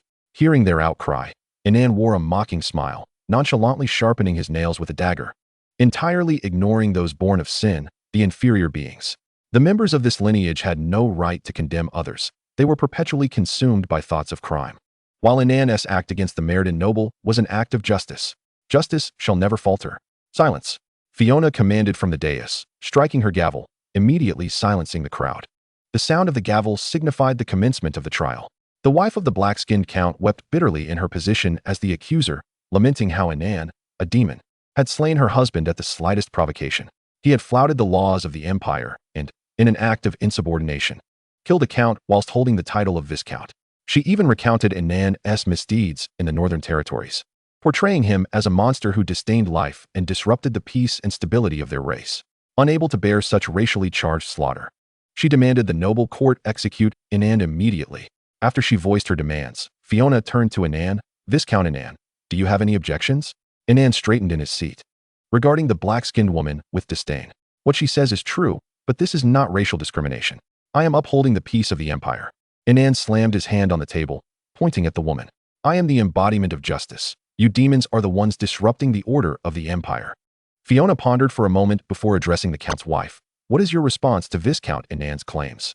The count's wife, still sobbing, replied, "My Lord Chancellor, he is merely evading responsibility. My husband was always discreet in his dealings and never committed such heinous acts." "Humph," Fiona interjected. "Statistics demonstrate that the Meriden clan accounts for 60% of murder crimes in the Isle Empire, indicating that the law enforcement's workload is predominantly derived from this lineage of criminals. Out of the myriad races within the empire, they are responsible for a staggering proportion of crime. My Lord Judge, I propose that we eliminate this breed of demons to restore tranquility to the empire." The Meriden clan present gasped in disbelief. They could hardly fathom that this scoundrel not only refused to acknowledge his wrongdoing, but also suggested their extermination. He sought to annihilate their race. "Viscount Inan, as a member of the Imperial Council, I shall seriously consider your suggestion," Fiona remarked with a curious smile. "However, this is a court of law, not the Imperial Assembly. Thus, please elaborate on matters pertinent to this case." The attendees were astounded. How could Fiona, as Chancellor and presiding judge, utter such words? The Meriden clan quaked in fear. The woman standing on the dais was contemplating such a ludicrous proposition. Millions of lives at stake. Was she truly willing to eradicate an entire race? Inan, too, could scarcely believe it. Had he inadvertently become a council member? He had not even participated in the election. In that moment, Inan finally grasped the magnitude of the situation. The Chancellor, responsible for investigating criminal evidence, was poised to orchestrate a grand spectacle to bolster her own authority. Genocide. The woman's heart was mercilessly unyielding. She intended to escalate this case, compelling Inan to position himself as the victim. This would undoubtedly test his acting skills and impromptu oratory. Chapter 69. The Meriden clan is about to face calamity, and Inan prepares to tame Nancy. Inan cleared his throat. "Your Honor, as a true-born Isolian, I possess an inherent reverence for the capital of the Isle Empire. It is a sacred, noble, and pious aspiration. When I traversed the arduous paths from the northern territories to the imperial capital, I found it to be resplendent, tranquil, and filled with joy, a veritable paradise upon the continent, until I encountered that Meriden count, who, wherever he went, instilled panic and unease among the populace. Out of curiosity, I sought to discern the cause of this turmoil. What transpired was shocking. My carriage merely crossed paths with his on the road, and although I prepared to yield, I was merely a second late. This Meriden count audaciously demanded that I, an Isolian, kneel and apologize. He even threatened to kill me should I refuse. In that moment, I nearly believed that this empire was named the Meriden Empire. When the dignity of my race and my very life were under threat, I realized that I must rise to defend all that is just. Upon learning of their numerous transgressions, a voice within me proclaimed, "No more Isolians should suffer. It must start with me, and I shall retaliate." Inan delivered his impassioned speech with fervor, declaring that even under the pressure of a count, he would not kneel. Ultimately, my unwavering resolve and determination to reclaim racial dignity incited the count's murderous intent. In self-defense, I had no choice but to retaliate. The dark-skinned woman could scarcely believe that this man could so brazenly distort the truth, concocting lies and engaging in deceitful arguments. Deceit, deceit, my Lord Chancellor. He is tampering with the very fabric of reality. Silence. Fiona rapped her gavel, casting a stern glance at the twisted truth-teller, Viscount Inan. Are you certain this is the true nature of the events? Here, every utterance you make will be recorded as testimony. I am certain. I would stake my very soul to the Almighty himself that every word I utter is the truth. Honorable Judge, on that day, numerous citizens of Isel and the captain of the guard can attest to my claims. Subsequently, Fiona summoned the witnesses from the scene of the incident, and to her astonishment, they all rallied in support of Inan. Even the citizens of the imperial capital began to gather in the courtroom, vehemently recounting the various atrocities committed by the Murdens. The Murdens were struck with fear. It seemed as if the tide of public opinion was turning against them. Bang! With a decisive strike of her gavel, Fiona announced the final verdict. I hereby declare that Viscount Inan, in excessive self-defense, is sentenced to 10 years in prison. The Murdens had anticipated Fiona would exonerate him. Yet to their relief, the judge had not shown bias. Indeed, she proved to be a person of integrity. Inan's complexion paled, as if he bore an immense injustice. Your Honor, if this is deemed excessive self-defense, does it mean that in the future, we must silently endure the Murdens' bullying? A wave of public sentiment erupted in the courtroom. Indeed, was it true that they would be forced to suffer in silence? This is unjust. Your Honor, Chancellor Fiona, you must deliver justice for Lord Inan. He is a hero. Why should he receive such a verdict? Fiona surveyed the impassioned Isolans, secretly satisfied with the unfolding drama. She raised her hand for silence. And as the room calmed, she spoke slowly. Ladies and gentlemen, I comprehend your sentiments. Viscount Inan undeniably displayed commendable bravery in upholding racial dignity. However, the law is the law. Excessive actions must be punished. This is to maintain the integrity and authority of imperial law. Otherwise, chaos will ensue as everyone acts in the name of justice. Inan fanned the flames of public fervor. Esteemed citizens, please understand the Chancellor. After all, she is also striving to uphold the law of the Empire. I believe that if I, Inan, fall today, tomorrow another Inan will rise. A single spark can ignite a prairie fire. For the sake of our dignity, I am willing to sacrifice 10 years of my freedom. Upon hearing these words, the atmosphere in the courtroom soared to a fever pitch. The Isolans erupted in fervent cries for Inan, their emotions boiling over. They shook their fists, shouting for justice for Inan while simultaneously expressing their long-held grievances and anger towards the Murdens. In the ensuing days, the citizens of the imperial capital took to the streets, clamoring for justice for Inan, their numbers swelling as they broadcasted the Murdens' heinous acts. The Murdens quaked in fear, realizing that even other races, including half-beasts, had joined the protests. And the marchers treated them as prey, ready to pounce. The Murdens began to gather, plotting their counterattack. Did they truly think those madmen could be so easily intimidated? Some Murdens could no longer suppress their baser instincts, committing acts of rape, murder, and theft. Numerous bloody missives detailing the Murdens' crimes were dispatched to the Chancellor's office, condemning the atrocities of this vile lineage.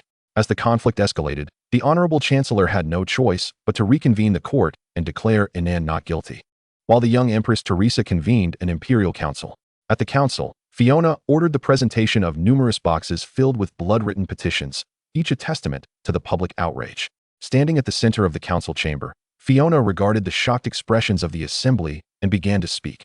Honorable members, these petitions come from the citizens of the imperial capital, each one brimming with their accusations against the Murdens' misdeeds. The case of Viscount Inan may appear straightforward, yet it has unearthed a multitude of crimes that the Murdens have perpetrated within the Empire. Inan watched with keen interest as the newly appointed Chancellor showcased her performance. Feeling fortunate to occupy a position at the heart of power, how exhilarating. The subsequent events no longer concerned him. Thus, he cast a sidelong glance at Nancy, whose compliance level had now reached 12. Aside from the system's reward of 10, she had only increased by 2 during their time together. Grateful for her support, Inan believed their bond should deepen. Therefore, he resolved to revisit his old strategies, contemplating how to further cultivate Nancy's submission during their time in the capital. Taming her would prove to be a formidable challenge. Indeed, every action she took seemed to be a means of subduing Inan in turn. Thus, he felt as though he were ensnared in an inverted world. She appeared flawless, yet surely possessed her own flaws. Inan decided to gather information on Nancy's husband, considering that approach as a means to leverage their relationship. Lost in thought, Lord Inan paid little heed to the council's proceedings and departed as the session concluded. Afterward, he promptly sought out several nobles to probe for information, only to discover that she was not married at all. This cunning woman had outmaneuvered Inan once again. At that moment, It was imperative to test her boundaries, perhaps through physical contact. Chapter 70. Inan begins testing. Nancy is plunged into doubt. This night, Rose of the imperial capital cannot be tamed merely through emotional or psychological pressure. One must first establish physical contact. Only when they are sufficiently intimate can emotional and psychological coercion be effectively employed in tandem for subjugation. Little did Nancy anticipate that this man intended to mold her into a K9. Ahem, for those in the know. K9 is a term that should be familiar to the insiders. Although Inan could not physically overpower Nancy, he had another weapon at his disposal, his skill in inducing pain and desire, a particularly sharp tool. Thus, the crux of the matter lay in how to guide Nancy into that realm and provide her with an unforgettable first experience. The first point, one must not rush. It requires a gradual approach. He would begin with some tests of obedience to ensure she would lower her standards in his presence. Among interpersonal dynamics, a suitable method for testing submission is to disturb her during late hours. At unreasonable times, one can approach her and propose certain requests to gauge whether the submissive will sacrifice personal time to fulfill the demands of the superior. Conveniently, Inan had an excuse to seek out Nancy. Late at night, he staggered into her chamber, thoroughly intoxicated, and knocked on her door. Lady Nancy, there is something I wish to discuss with you." Nancy was jolted awake from her slumber by the knocking and Inan's calls. Frowning as she donned a purple silk robe and opened the door, her irritation palpable. "What on earth are you doing, Viscount Inan? Is it customary to disturb someone in the dead of night while drunkenly seeking my attention?" Nancy's voice was laden with clear dissatisfaction. "I apologize, Lady Nancy. I have overstepped," Inan replied, a flicker of conflicted emotion crossing his face, before he begrudgingly turned to leave. In Nancy's impression, Inan would never be so rude, leading her to believe that he must be concealing something from her. This thought made her hesitate slightly, as she was still intent on maintaining a firm grip on Inan. Whatever the matter was, she would confront it. The bedroom was a rather private space, and they were not intimate enough to discuss matters there. So they retreated to the study instead. "Is there any tea?" Inan began to prepare for a further subtle test to see if Nancy would pour him a cup. In such a specific environment, Nancy instinctively overlooked Ianan's slightly presumptuous behavior and gracefully poured him a cup of black tea to help him sober up. Inan took a gentle sip of the tea and slowly spoke. "Today, I sensed that Fiona, that woman, might use my death to further escalate the conflict. This scoundrel was merely trying to frighten her, yet it was indeed a possibility." Upon hearing this, Nancy's expression turned serious. If Fiona dared to harm her people, it would be a provocation, and she would find a way to protect Inan at all costs. "Rest assured," Nancy said, narrowing her eyes slightly as she tapped the table. "I won't let her touch you. Is this why you've drunk yourself to such a state?" Inan, witnessing Nancy's declaration, felt a twinge of disappointment. He had hoped to see a more vulnerable side of her, yet even when invoking the Prime Minister, he could not catch a glimpse of her apprehension or distress. This was indeed a challenging situation. However, it mattered not, for Inan could seize this unique opportunity to further test her boundaries. Gratefully, he grasped Nancy's hand, exclaiming, "I am immensely grateful to you, Countess Nancy. You have always cared for me as though you were my sister, and I find myself at a loss for how to repay you." Nancy frowned slightly. This man seemed rather peculiar tonight, yet his expression did not suggest insincerity. Although they often engaged in physical contact, it was always initiated and consented to by Nancy. Ianan's current initiative was a test to see if it would provoke Nancy's aversion. Fortunately, Nancy merely patted the back of Ianan's hand, speaking in a comforting tone, "We have already signed an agreement.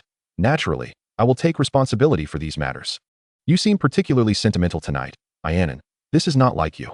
Actually, there is something else I wish to trouble you with," Inan said, releasing Nancy's hand with the right measure and taking a swig of his tea. Nancy crossed her legs, her interest piqued as she regarded Inan, eager to discern what this rogue might be up to. "Speak, what is it?" Inan took a deep breath and began to recount the love story between himself and Eileen Schwe, a tale of a nobleman falling in love with his snow slave. Enough to capture anyone's attention. Women are fond of gossip, especially when it comes to Ianan's remarkable talent for fabrication. Ultimately, in this love story, Eileen Schwe, the female protagonist, could not accept betraying her husband. Inan expressed his regret and best wishes, sending Eileen Schwe back to her icy homeland. However, she had since gone missing, and Inan was quite anxious, seeking Nancy's assistance. Yet, this clever woman had also gathered substantial information on Inan, aside from some private matters. She was well aware of most things. This man was particularly adept at emotional manipulation, a label he had earned since he killed Selena. Inan acknowledged this fact. Hence he needed to clear his name. Eileen Schwe and Selena, despite their different hair colors and expressions, bore a striking resemblance. Inan stood up and approached the window, turning his back to Nancy so she could not see his expression. When I met her, I hoped to atone for my guilt through her. Having uttered this, Inan paused and then took his leave. He could not guarantee whether Nancy would believe him. She was a formidable opponent, and he needed to proceed with caution lest he attract the attention of Shun-hee. In the study, Nancy was left alone to savor her tea, her gaze revealing an inscrutable emotion. Could a murderous demon truly harbor feelings of love and guilt? What a grand jest. Yet, if this were indeed true, Inan could successfully transform his image, delivering a profound shock to Nancy. To her, it resembled a meticulously orchestrated performance.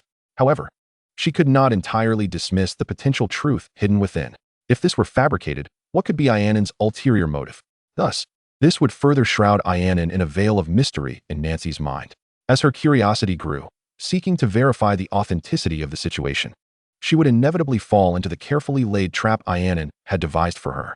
Inan stood in his bedroom, pulling back the curtains to gaze at the night sky, a smile gracing his lips. He then penned a letter, sending it back to his territory, awaiting the unfolding of events. Chapter 71. Inan frames and trifles with the black slaves. Misila makes her entrance. The next day, Inan awoke in bed, the little fox hiding beneath the covers. "Master, you are awake?" This little fox had been clad in black attire for days, gathering intelligence. Although that group of black slaves dared not breach Nancy's estate, they were still a threat. Inan, however, did not wish to be blind to the situation. The resentment that had been accumulating against him was palpable. Offending hundreds of thousands of people could lead to dire consequences in the blink of an eye. Nevertheless, a refreshing day began anew. As Loring was ready to report the situation to Inan, 100 Violet Light Shield soldiers, along with Loring, stood by, awaiting his command to escort him back to his territory. However, Inan could not leave just yet. That cruel woman, Fiona, might indeed be plotting to take his life, and Inan was not willing to take that gamble. Even with Nancy's assurances, he would not place his life in the hands of another. After hearing Loring's report, Inan furrowed his brow. "Are you saying there is a small group of armed slaves lurking near the northern gate of the imperial capital?" "Yes. They may be preparing to ambush you as you leave the city." Loring nodded, the blush on her cheeks still evident. This little fox had recently developed quite an appetite. Yet, Inan did not mind. After some contemplation, Inan decided to take the initiative and confront the danger head-on. Indeed, he wished to gamble.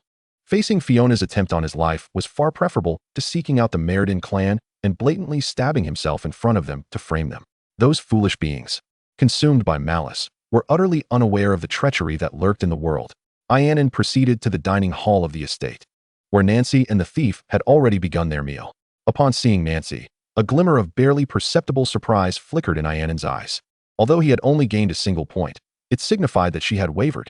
She undoubtedly had someone investigate the matter between Inan and Eileen Xue, though no response had yet been received. Otherwise, the contrast would have been even more pronounced. Do not underestimate this step. The impact of overturning one's image can be profoundly striking for a woman, instilling deeper impressions and curiosity. For instance, a fierce, tattooed man tenderly feeding a stray cat by the roadside, playing with the kitten, would undoubtedly catch the eye. However, should he mishandle the situation or be exposed, he would find himself in dire straits.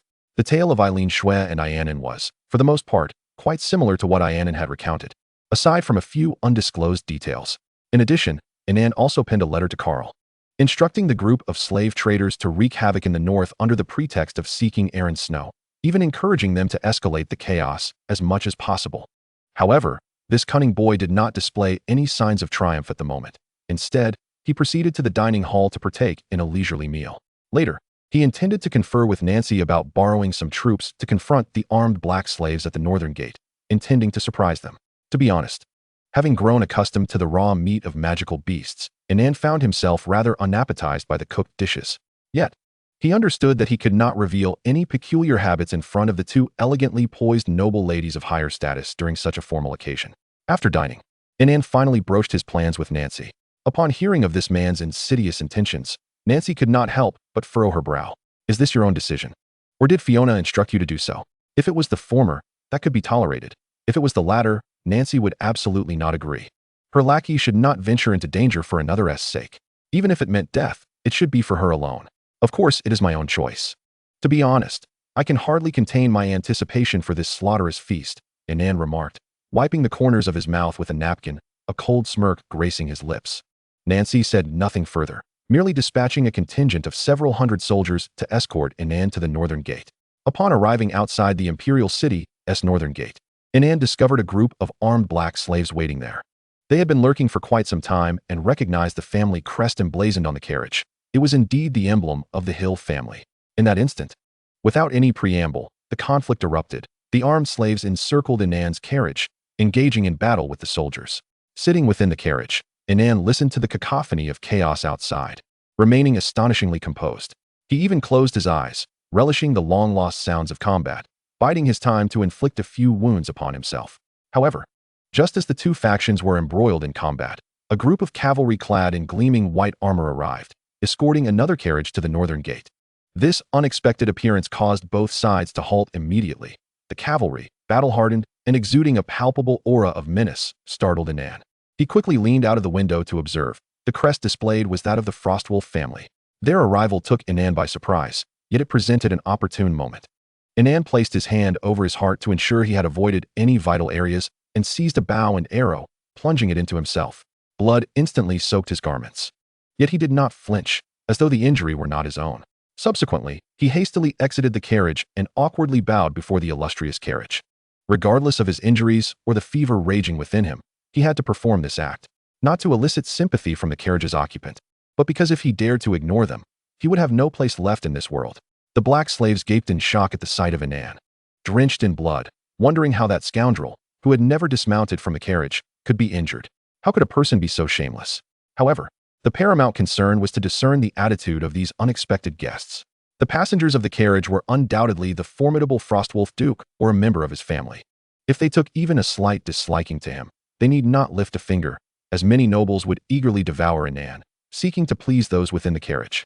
Mizera slowly descended from the carriage, draped in a purple mink coat that, when opened, revealed a meticulously tailored silk gown beneath. Adorning her head was a delicate purple feathered crown, studded with resplendent jewels. Upon seeing Inan covered in blood, she exhibited no reaction, merely uttering coldly, "Eliminate these wretched beings. They are a blight upon my eyes." The knights promptly unsheathed their weapons, charging toward the armed slaves and reaping lives. Inan stood to the side, observing the carnage wrought by the Frostwolf knights, his mind racing with calculations. Mizera was not aiding Inan. He understood this well. For her motivation to kill was precisely aligned with her earlier statement. Inan stole a glance at the noblewoman, instantly captivated by her enchanting visage and regal demeanor. Her right eye was obscured by blue bangs, revealing only her alluring pink left eye, which ensnared Inan's attention, rendering him unable to look away. This action was exceedingly brazen, yet her beguiling gaze seemed to beckon one to indulge in a deep, heartfelt connection. This woman was intoxicating, utterly mesmerizing. Inan noted the percentage displayed above her head, suppressing the turmoil within him. Chapter 72. Fiona's proposal passed. Inan makes his escape. Inan's vision gradually blurred, and he could only hear the noblewoman approach him, her alluring voice whispering, "Oh, is this Tiffany's little darling?" She licked her lips, excitement evident in her expression. When Inan gradually regained consciousness, he found himself resting upon something soft. Opening his eyes, he saw only silver fabric, with nothing else in view, and soon realized he was reclining on the noblewoman's lap. "Awake at last, little one." Mizera caressed his cheek, her left eye emanating a soft pink glow. "Do you not wish to sleep a little longer?" Inan could not see her face, and reason urged him to awaken fully. Yet he discovered he could not control his body, as if compelled to obey her commands instinctively. This was dire. A surge of anger surged within him, dispelling the desire to succumb to temptation. Inan abruptly sat up, realizing that this woman was intent on his demise. However, his sudden movement caused his head to collide with something soft once more. Alas, Mizera seemed utterly unconcerned, cradling Inan in her embrace, her pink eyes fixed upon him. Her beguiling gaze, imbued with enchantment, rendered even the most stoic of hearts vulnerable. "Quickly tell me, where is Tiffany?" Inan's eyes ignited with a crimson glow, his expression transforming with fury, as though he were a different person. "Mizera, that is my person. Do not touch him." "Tiffany?" Mizera's face lit up with excitement as she pressed her lips against Inan's. He broke free, pushing her away. "I do not wish to play such games with you. Cease your pursuit." "Tiffany, you cannot escape. I will find you no matter what." Mizera licked her lips, declaring, "If you do not come to the imperial city to see me, I will consume your little darling entirely." A flash of rage ignited in Inan's eyes. "You will pay for this." Subsequently, Inan slowly collapsed back into Mizera's embrace. The carriage ambled along at a leisurely pace, as if deliberately slowing down, while the soldiers Inan had brought trailed behind at a measured pace. Once they entered the imperial city, Mizera playfully patted Inan's cheek to rouse him from his stupor. Inan had barely regained his senses when this noblewoman unceremoniously dismissed him from the carriage, treating him like a used tool. Yet, he dared not voice a single complaint. His wounds had been tended to by this lady, leaving him in a state of vulnerability. This woman was likely the Duke of Frostwolf's wife. Yet their ambiguous interaction could lead to his downfall if discovered. However, pondering such matters was futile. He could only speculate on the true intentions of this noblewoman. Ultimately, Inan could derive no conclusions, save for one. She was the quintessential embodiment of painful desire, a paragon of Ace or Imo. Or perhaps she possessed attributes of both. Inan harbored an unwavering confidence that, should he be granted the opportunity to showcase his prowess even once, he could undoubtedly ensnare the affections of this lady. However, the time was not yet ripe for such audacity. The most pressing matter at hand was to report the attempt on his life to the Imperial Council, thus providing Fiona with another opportunity to exploit the situation to her advantage. The assault on a member of the council by this band of enslaved warriors would undoubtedly provoke a reaction from the remaining 99 members. A few days later, Inan, his body swathed in bandages and feigning a pitiful appearance, attended the proceedings of the Imperial Council. For several days, this scoundrel had paraded around the capital in such a state, inciting public outrage. The atmosphere in the chamber was palpably tense, particularly for Fiona, who had directly summoned the head of the Advisory Council to attend. Beyond the Imperial Council and the Noble Tribunal, the capital's hierarchy included the Treasury, the Inspection Bureau, the Garrison, and the Advisory Council, among others. The Treasury's role was self-evident. The Inspection Bureau was tasked with apprehending various criminals, while the Garrison maintained order within the city. The Advisory Council, on the other hand, was responsible for gauging public sentiment and collecting reports from the citizens of the capital. Yet all too often, the Advisory Council proved to be of little utility. Today, however, was different. The head of the Advisory Council resolved to align with the new Chancellor's ambitions, seizing this opportunity to demonstrate his own value. Thus, he presented all the reports concerning the nobility of the Meriden clan, fully aware that this would earn him the ire of those beasts. Yet, the entire empire was cognizant that they were on the verge of becoming hunted prey. As the head of the Advisory Council read aloud the letters of denunciation and shared his opinions, Fiona waved her hand, silencing him. The atmosphere grew increasingly sinister, and the three representatives from the Meriden clan were visibly trembling, beads of cold sweat forming on their brows. Fiona adjusted her spectacles, a cold smirk gracing her lips. It seemed this race truly was a malignant tumor upon our empire. Ladies and gentlemen, she began, a few days ago, Councillor Inan proposed a suggestion in the Noble Tribunal, which I have drafted into a formal proposal for your consideration. All eyes were fixated on the document, scrutinizing every word. The decree for extermination read, "Let the nation unite to eradicate all individuals bearing Meriden blood. A head shall fetch 30 silver coins." The implications were chilling. If the Meriden population numbered around 500,000, this translated to a staggering 150,000 gold coins to eradicate an entire race. Such a price was extraordinarily low. Yet, this would not dampen the fervor of the attendees. Rather, it would invigorate their spirits.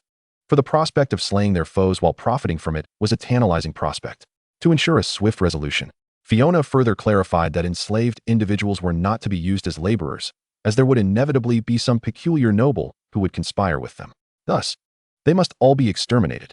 Upon hearing this proposal, the countenance of the three Meriden noble representatives turned ashen, their bodies trembling uncontrollably. One of the bolder councillors, shaking, stood to voice his objection, his tone laced with desperation. "My Lord Chancellor, not all of us from the Meriden clan are guilty. This extermination decree is excessively cruel and will incite unnecessary turmoil." As he spoke, they cast innocent glances toward Her Majesty, hoping for her protection. Unfortunately, the young empress was eagerly awaiting her meal. Fiona's maneuvering had effectively served the feast to her on a silver platter. If she could not even manage to eat, no one could hope to control her. Should this proposal pass, Fiona would etch her name into the annals of history within the Isle Empire, propelled by this achievement. Thus, she closed her eyes and initiated her first parliamentary vote since ascending the throne. In the end, only 3 votes opposed the measure, with the remainder unanimously in favor. The 3 Meriden representatives felt their legs turn to jelly, unable to leave even after the session adjourned. Meanwhile, Inan hastily cast his vote and prepared to return to his territory, having no desire to linger and further manipulate Nancy's compliance. The capital felt perilously treacherous. Fiona, with a mere 100 followers, had just decreed the fate of millions. In her presence, Inan felt insignificant. The upper echelons of the capital were beyond his reach for the time being, and he resolved not to return unless absolutely necessary. He would rather return to play with Will. Chapter 73. Inan seeks to claim Aileensnow, while Mysera aims to seize Edea. After bidding farewell to Nancy at the castle, Inan departed the city, embarking on his return to his territory with his soldiers. As he gazed out the carriage window, observing the scenery along the route, he prepared to search for Aileensnow's whereabouts. Suddenly, he spotted a familiar face. The Isle Empire was on the brink of unleashing a slaughter, and the chaste Saint Edea was poised to escort Aileensnow away to another empire. Do not be deceived by the saint's earlier lamentations during the Imperial Council. She was well aware of the actions she could take, and those she could not. Saints were not infallible. They could not afford to advocate for the mice while the empire prepared for a campaign of extermination. Should they dare to stand up and argue for the mice's right to exist, the combined armed forces of the Isle Empire could easily dispatch the 7 virtues saints a dozen times over. In this world, there were no saviors. The nobles would not permit such beings to survive past the 3rd chapter. At this moment, Aileensnow sat within the carriage of the chaste saint, gazing out the window and reflecting upon her impending fate. By sheer coincidence, their eyes met. The timing of this woman's appearance was far from fortuitous. She should not have manifested at this moment. The saints never divulged the identities of their heirs. Thus Nancy was unaware that Aileensnow was the successor nurtured by her dear friend. However, if Nancy were to encounter Aileensnow outside the capital and discover that Inan had deceived her, it would spell disaster for him. Now, for the sake of his own dignity and to maintain the facade he had constructed, Inan could not pretend to overlook this woman. How dare she ride in another noble's carriage? Whom was she with? Who was attempting to steal his beloved? Aileensnow. Inan promptly disembarked and commanded the Violet Shield soldiers to intercept the carriage. Who are you with? When Aileensnow laid eyes upon her former acquaintance Inan once more, a flash of hatred and a tangle of complex emotions flickered in her gaze. She had believed that becoming the saint's heir would enable her to exact vengeance. But Inan's recent exploits had garnered him considerable attention. Furthermore, he was now a counselor of the empire, highlighting the substantial gap that had emerged between them. A palpable aura of murderous intent radiated from him, his towering rage locking onto the carriage. Aileensnow understood that this hostility was not directed at her. This man's feelings were not merely jealousy. His possessiveness and desire for control were intense, allowing for no one to covet what he deemed his. Edea slowly descended from her carriage, observing the dark aura and murderous intent emanating from Inan, and furrowed her brow. Lord Inan, while I am unaware of your connection to Tiffany, you should not obstruct my carriage. Who are you? Inan's eyes glowed with a fierce light. She is my woman, and I intend to take her with me. I am the chaste Saint Edea. Edea retained a relatively calm demeanor, refraining from adopting a condescending tone. I am aware that she has a complicated history with you, but I am afraid she must come with me. Upon hearing Etya's words, Inan's fury intensified. With a cold sneer, he declared, the chaste saintess? What of it? To me, she is my woman, and no one shall take her away. Etya furrowed her brow slightly, displeased by Inan's unruly demeanor, yet she maintained a gentle tone. Viscount Inan, it is regrettable to inform you that Irinsu's current identity is no longer what it once was. She has her own mission and path to pursue. A fruit that is forcibly plucked is never sweet, as you well know. I care not for its sweetness. I merely seek to quench my thirst. Inan retorted, unabashed. Should you dare to take her away, I will pursue you with my army to the ends of the earth. Inan's audacity in making such statements stemmed not only from the support of 2 witches, but also from his esteemed position as a member of the Empire's council. Etya, not being a noble of the Isle Empire, could strike Inan without consequence. However, should she take his life out of anger, it would be a different matter entirely.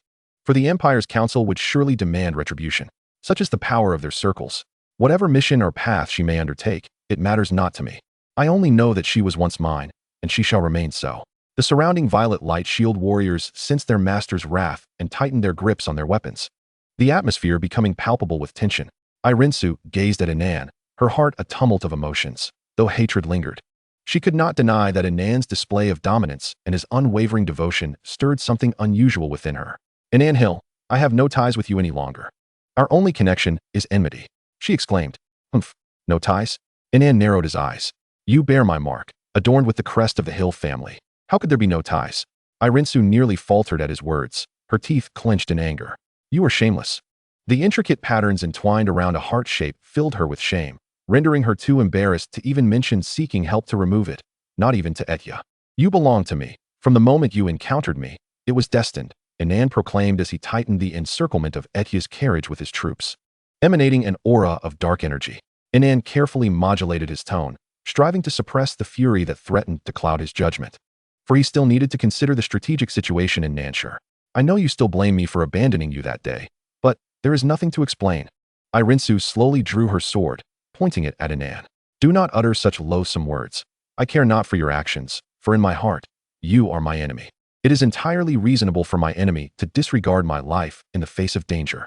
Inan recognized that he could not allow her to continue. Otherwise, his reputation in Nanshur would collapse, making it exceedingly difficult for him to recover. He prepared to seize her, confident that with 100 Violet Light Shield warriors and his council member status, alongside summoning Tiffany, he would undoubtedly succeed. Little one, why are you so enraged? Tiffany's figure gradually emerged, cradling the furious little beast in her arms as she greedily absorbed the dark energy emanating from him. Such a rich aura.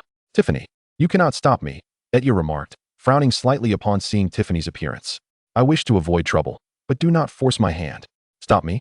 A sultry voice echoed through the air as Masila's presence materialized.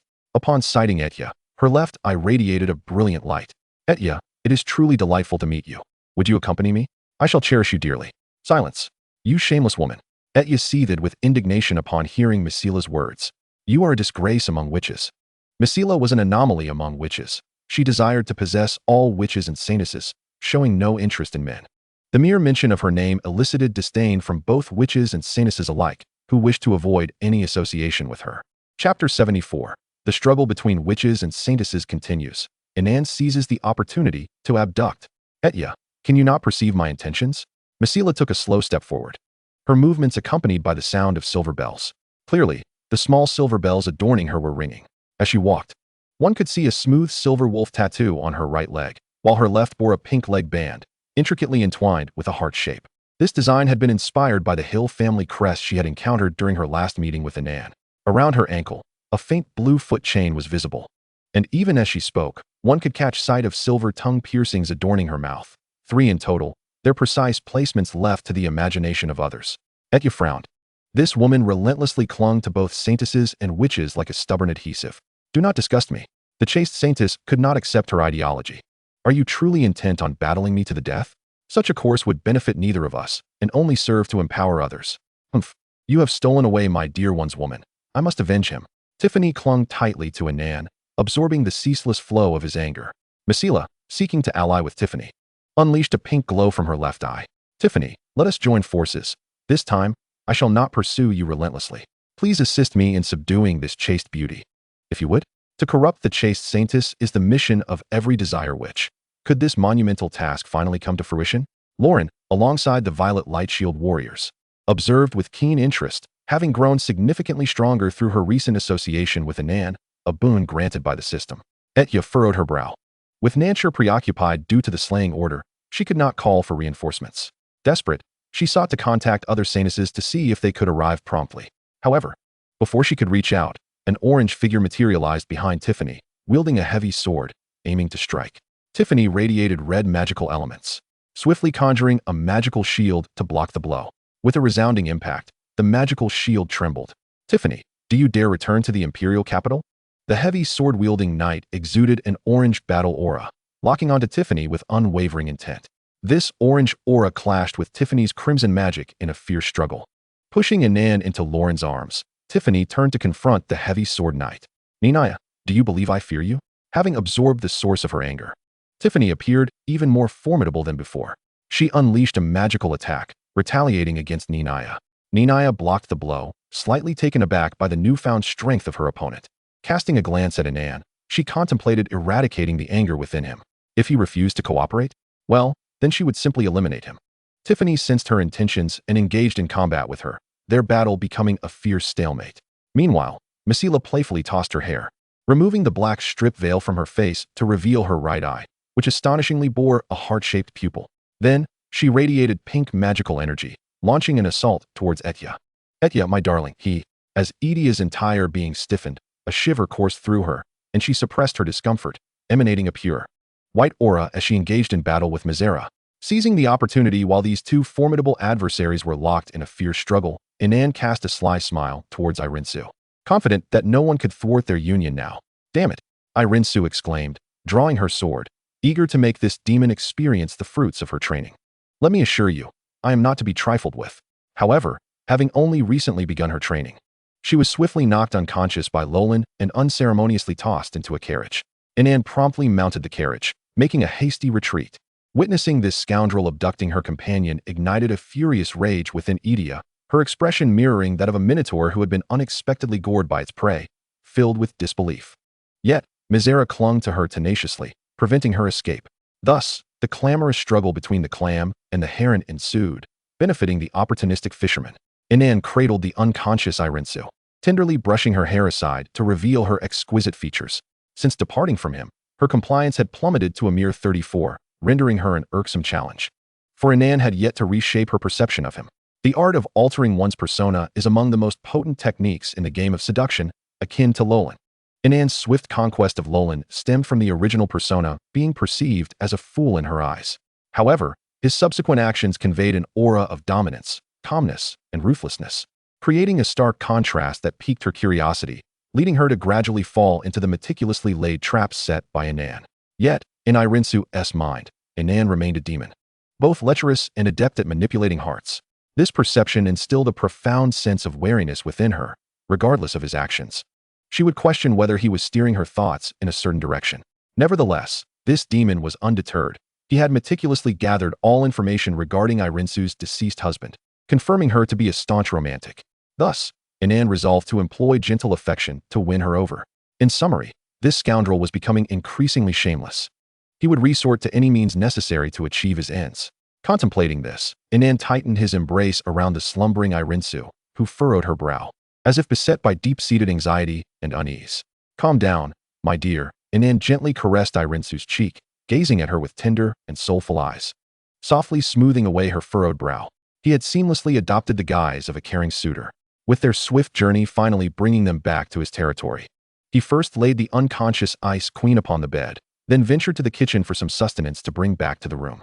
As Irinsu began to awaken, her mind still clouded, the familiar decor around her gradually rekindled her memories. Inan picked up a bowl of tremella soup, stirred it delicately, and then blew gently on a spoonful before offering it to her lips with utmost care. "You're awake? Do have something to eat. Once you feel better, I shall take you and Aurora out for a stroll, shall I?" This scene left Irinsu feeling as though she were caught in a dream. Chapter 75. The Blissful Existence of Inan. Coming to her senses, Irinsu brusquely pushed away the bowl of tremella soup, spilling it onto the bedclothes. "Do not feign such insincerity with me. It only serves to repulse." Inan narrowed his eyes slightly. At that moment, he had no intention of playing the game of temporary satisfaction followed by a painful pursuit. He aimed to establish a persona of gentleness, but not as her sycophant. If she dared to disobey, he would resort to an overbearing, soul-like affection. Having trained for only a short period, Irinsu was merely a second-tier mage, utterly incapable of contending with Inan's third-tier warrior strength. What made this scoundrel so formidable? The answer lay in his interactions with Lolan and Aurora, who were utterly compliant and thus enhanced his prowess.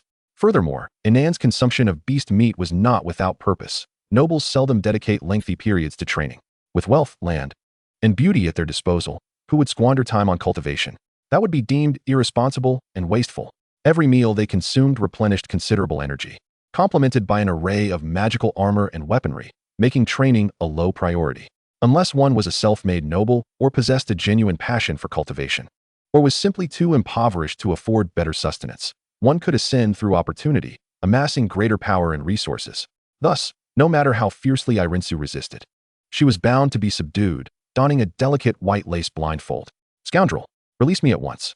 Dear Aurora has missed you greatly during this time. Do you not wish to see her?" Upon hearing Inan's words, Irinsu relinquished her struggle. Inan's lips curled into a cold smirk. This woman was undeniably stubborn.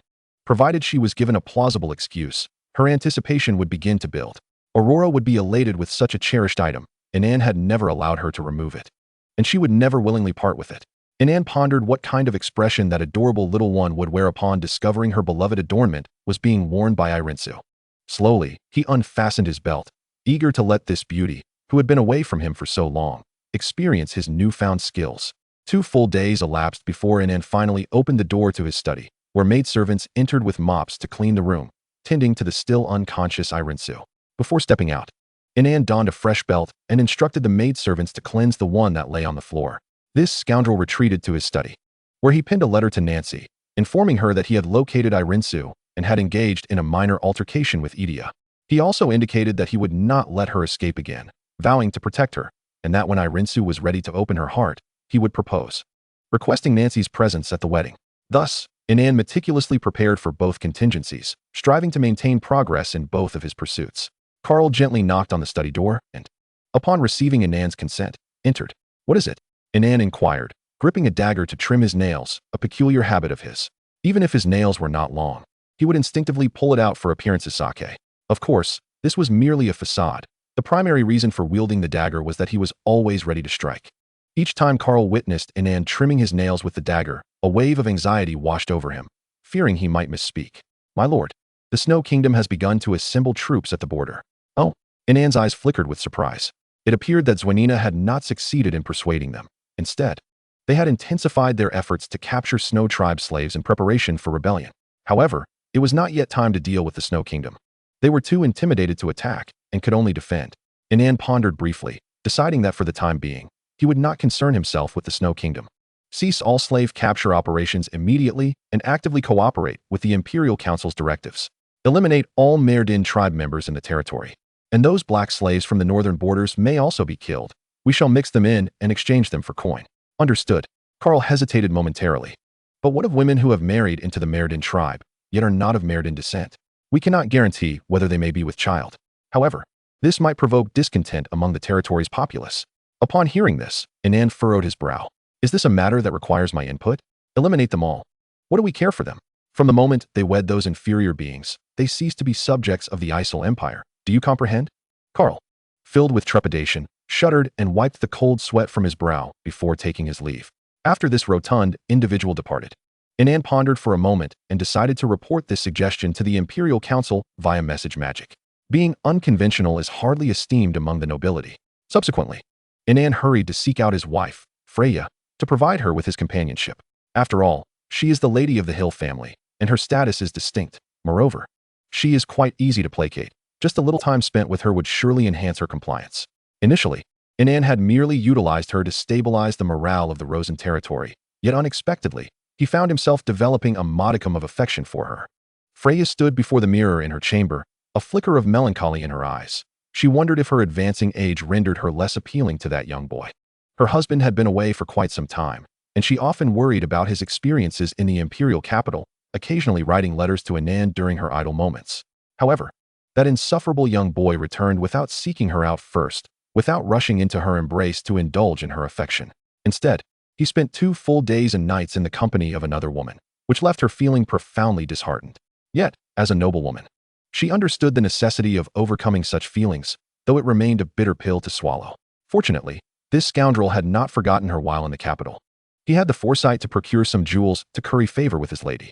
Upon entering Freya's chamber, Inan was struck by the widow-like expression of sorrow on her face. He immediately knelt, producing a wedding ring and carelessly discarding the one from her finger. He then adorned her with a new wedding band. This rogue, with his peculiar whims, had insisted she keep her original ring, which sometimes left Freya feeling quite uncomfortable. Covering her mouth, she gazed at her little boy, now exhibiting such romantic gestures, and tears of emotion glimmered in her eyes. "My dear," Inan kissed her hand, presenting her with a unique emerald from the capital, set in a style reminiscent of his own sword. "Do you like it, my lady?" Freya nodded, her mouth covered, a few strands of flaxen hair cascading down to brush Inan's nose, filling the air with a delightful fragrance. Inan, rising to his feet, swept Freya from the settee in front of her vanity, carrying her imperiously toward the bed, where he laid her down and positioned himself atop her. "My lady is already so beautiful. Why do you persist in adorning yourself before the mirror every day?" Inan confessed his yearning for her, utterly captivated. At that moment, Freya finally displayed a bashful demeanor before Inan, her lips sealed. Amused by Freya's girlish behavior, Inan chuckled softly before letting 2 words escape his lips. 2 days later, as Inan exited the room, the maids entered slowly to tidy up. Meanwhile, this scoundrel carried a toolbox toward Aurora's chamber. Chapter 76. The Little Fox's Ascent. Inan publicly kisses Loring. "Brother Inan," Aurora exclaimed upon seeing Inan, her excitement bubbling over as she leaped into his embrace. However, upon catching sight of the toolbox, her cheeks flushed crimson, and inwardly she chided Inan as a rogue. Inan, noticing her adorableness, lifted her up. "I have brought your mother back." A wave of complex emotions washed over Aurora. She was uncertain how to face her mother. Yet, Inan, the devil who toyed with hearts, knew just how to console her in her moment of vulnerability. His method for dealing with Aurora was straightforward. to scoop her up and plant a fervent kiss on her lips. 2 days later, Inan finally emerged from his chamber. Having ensured the stability of his household, he was ready to embark on his next course of action. This time, as a member of the Imperial Council. He possessed 2 baronial nominations. Hence, he instructed the steward to summon the officers and politicians from 3 territories, along with some notable figures, including the wife and daughter of Yuan, to convene at the Rosen Territory's council hall. All those notified hastily made their way, abandoning whatever tasks they had been engaged in, whether it was caring for a gravely ill mother or catching a spouse in the act of infidelity. They turned on their heels and rushed to the scene. The council hall brimmed with dozens of individuals, and even in Inan's absence, none dared to take a seat. As Inan strode into the hall, clad in a black and gold embroidered noble attire, he approached the head of the table and surveyed the assembly. Not a single person could maintain eye contact with him for more than 3 seconds, a fact that pleased him immensely. "Please take your seats." Inan gestured for everyone to sit, resting his hands on the table with fingers interlaced. "I must emphasize a few matters. First, regarding the recent decree concerning the Meriden tribe. In 3 days, I wish to see every member of the Meriden tribe, along with those associated with them, eradicated." Inan clenched his right fist and coughed lightly into it. "No one shall harbor any illusions of safety. Should anyone dare to conceal even a single black slave in their home, I shall ensure that their entire family accompanies them to the grave." His words unleashed a tempest of dread, causing every individual present to break into a cold sweat, their bodies tense, even their breaths muted. "The second matter, I shall withdraw 1,000 soldiers from the regular army to establish a garrison." Inan, with nonchalance, drew a dagger from his pocket and began trimming his nails. Typically, small territories would rely on soldiers for patrol duties without forming a dedicated department. However, matters had changed. Inan now governed 3 territories, necessitating a specialized unit for this task. This garrison would not only maintain public order, but also combat various illegal activities, such as tax evasion or the trafficking of contraband goods. As Inan spoke, his hawk-like gaze swept over the assembly, intensifying the already oppressive atmosphere. The man at the head of the table resembled a predatory beast, poised to pounce at any moment. Many were so intimidated by his presence that they were drenched in perspiration, clutching their thighs tightly, struggling to suppress any signs of unease. "I am aware that some among you have long engaged in such activities. I can choose to turn a blind eye to these past transgressions," Inan declared, plunging the dagger into the table, startling everyone present. "But henceforth, should anyone dare to continue such actions, I will not hesitate to annihilate them." Those who had previously indulged in such deeds now found themselves gasping for breath, as if they had narrowly escaped death. Loring, observing her master's formidable demeanor, felt a surge of admiration reflected in her violet eyes. This little fox yearned to leap into his arms and receive his affectionate attention. "Lastly, Loring," Inan called out, noticing her starry-eyed admiration. His tone was calm, devoid of reproach, yet it startled her nonetheless. "Come forth." Loring sprang to her feet, standing at attention with legs together and spine straight, prepared for battle. "My lord, how may I serve you?" "Come here," Inan beckoned with a steady gaze. Loring rushed to his side, kneeling before him, gazing up adoringly. Inan rose, drawing his sword from his waist and resting it upon Loring's shoulder. "I hereby declare that, from this day forth, Loring is officially recognized as a member of the imperial nobility, to be bestowed the title of Baroness of Violet." In contrast to Nancy, who expounded a multitude of ceremonious phrases, Inan merely uttered a succinct statement that propelled his little fox to unprecedented heights. The onlookers were rendered incredulous, their eyes wide with disbelief, utterly baffled as to how their esteemed lord had procured a title. This was a meteoric rise indeed. Those who have never experienced the plight of the common folk cannot fathom their fervent desire and ambition to ascend to nobility. Even some affluent merchants present, upon acquiring a modicum of wealth, would lavishly support charitable endeavors, merely to present themselves as benevolent figures and attract the attention of their lord, thereby inching closer to the aristocratic circles. Should the commoners be granted an opportunity to become nobility, they would not hesitate, even if it meant forging pacts with demons, bartering their souls and consciences. Luo Ling gazed at Inan in disbelief, tears shimmering in her eyes, not from joy over the title bestowed upon her, but from the profound affection shown by her lord. This fox maiden would henceforth become a legend in the northern realm, transforming from a lowly orc servant into a noble, igniting envy among all present. They vowed unwavering loyalty to Inan, aspiring for their own elevation to nobility. Inan helped the kneeling Luo Ling to her feet, embracing her publicly and kissing her amidst the astonished gazes of the crowd. After a prolonged moment, they slowly parted, and Inan surveyed the assembly, proclaiming, "She is also my woman, henceforth." Any who dare to regard her with disdain due to her orc lineage shall face my wrath. Luo Ling felt a thrill of exhilaration. Her lord's assertiveness enchanted any woman fortunate enough to witness it. Eventually, Inan turned his gaze towards the widow and daughters of Yuan. After careful contemplation, he resolved to confer the title upon Yuan's widow.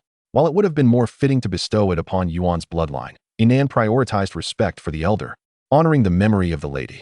His intentions were not driven by lust or mere benevolence. Rather, he aimed to bolster the cohesion of his territory to its zenith, ensuring that all would serve him with unwavering loyalty. Chapter 77. The Shock of Aileen Snow. Upon hearing the news that she too would be granted a title, Yuan's widow was momentarily struck with disbelief, as if caught in a dream. Yet, she hastily made her way to Inan, her black gown fluttering as she ran. And when she prepared to kneel, Inan immediately grasped her arm to prevent her.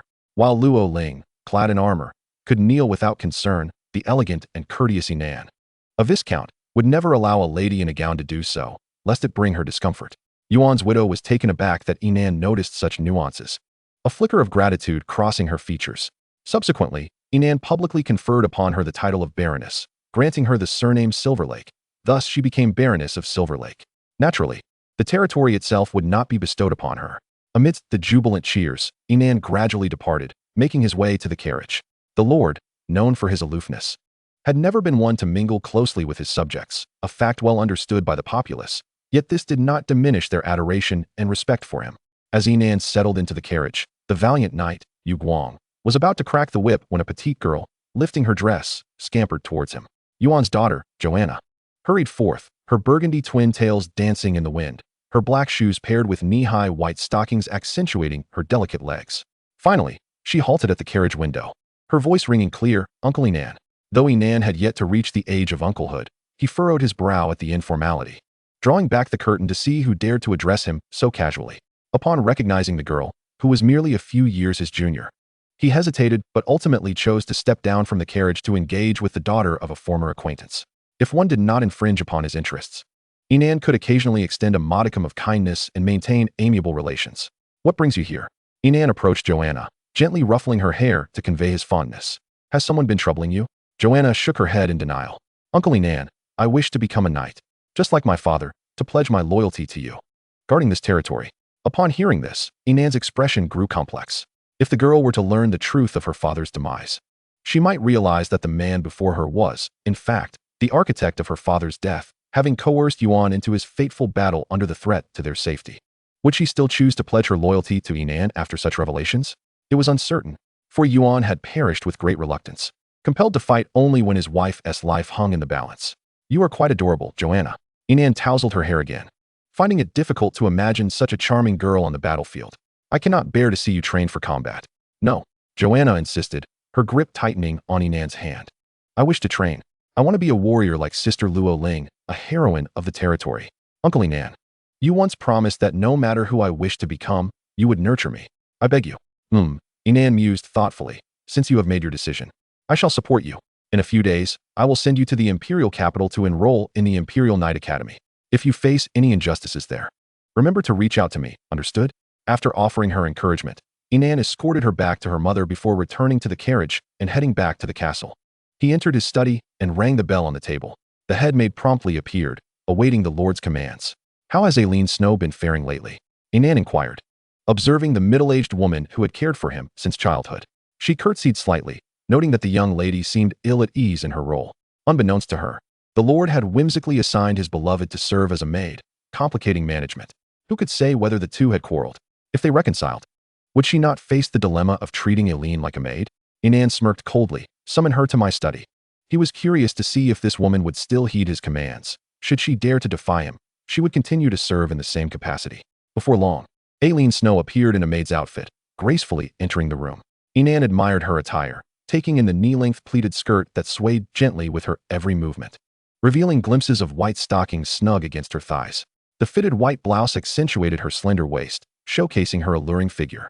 However, her icy blue eyes radiated indifference and disdain, resembling a mere servant. This amused Inan, prompting him to retrieve a toolbox from the table, causing Aileen to involuntarily twitch her brows. This rogue seemed to have boundless whims, applying various tasks to her, and she dreaded the prospect of executing the K-9 training regimen. Yet, Failing to comply would mean risking the loss of contact with Aurora. A truly wretched predicament. Inan slapped his thigh. You, sit down, and I shall refrain from opening this box.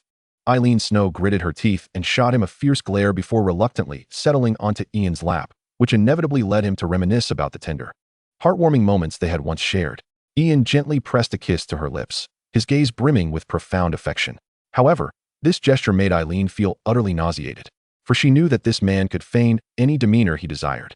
Ian, unfazed, believed that with time, he would eventually win her over, and fortuitously. The perfect opportunity had presented itself. Do you know? He began. Your mother once visited me, seeking news of your whereabouts. Ian cradled Eileen, tenderly stroking her silky hair. I am certain she is deeply concerned for you.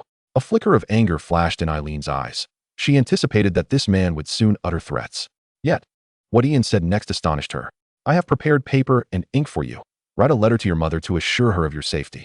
Ian pressed his forehead against hers. Let your family not worry for you, all right? I have also assured your mother that upon finding you, we will hold a wedding.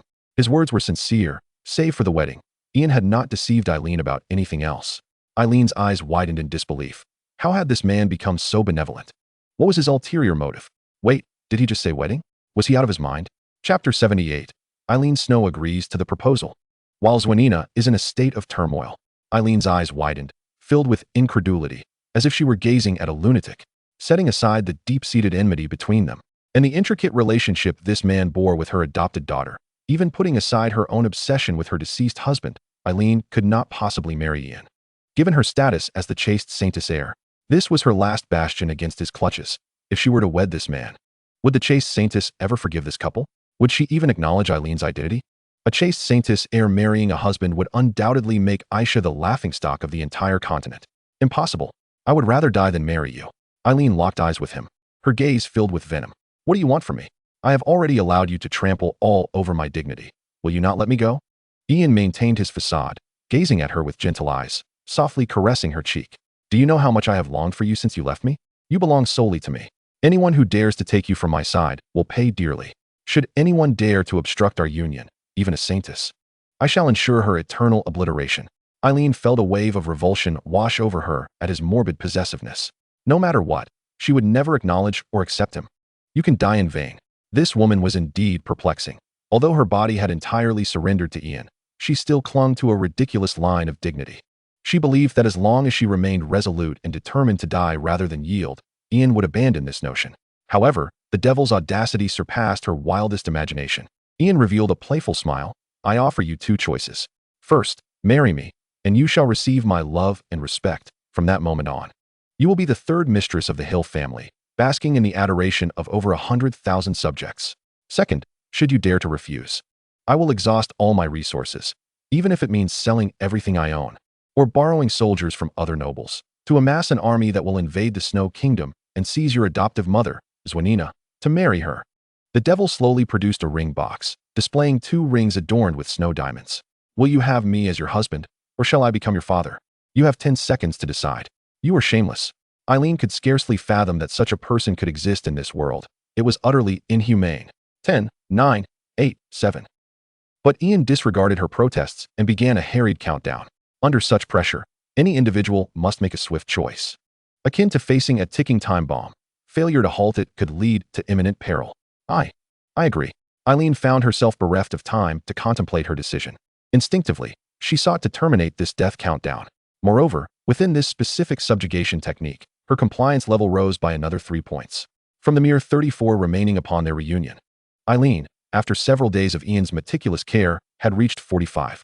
Ian nodded, a satisfied expression gracing his features. From now on, I do not wish for your heart to still harbor thoughts of your late husband. Otherwise, should I feel jealousy, you know the consequences. Upon hearing this man's warning, a wave of despair surged within Eileen, but suddenly she recalled something.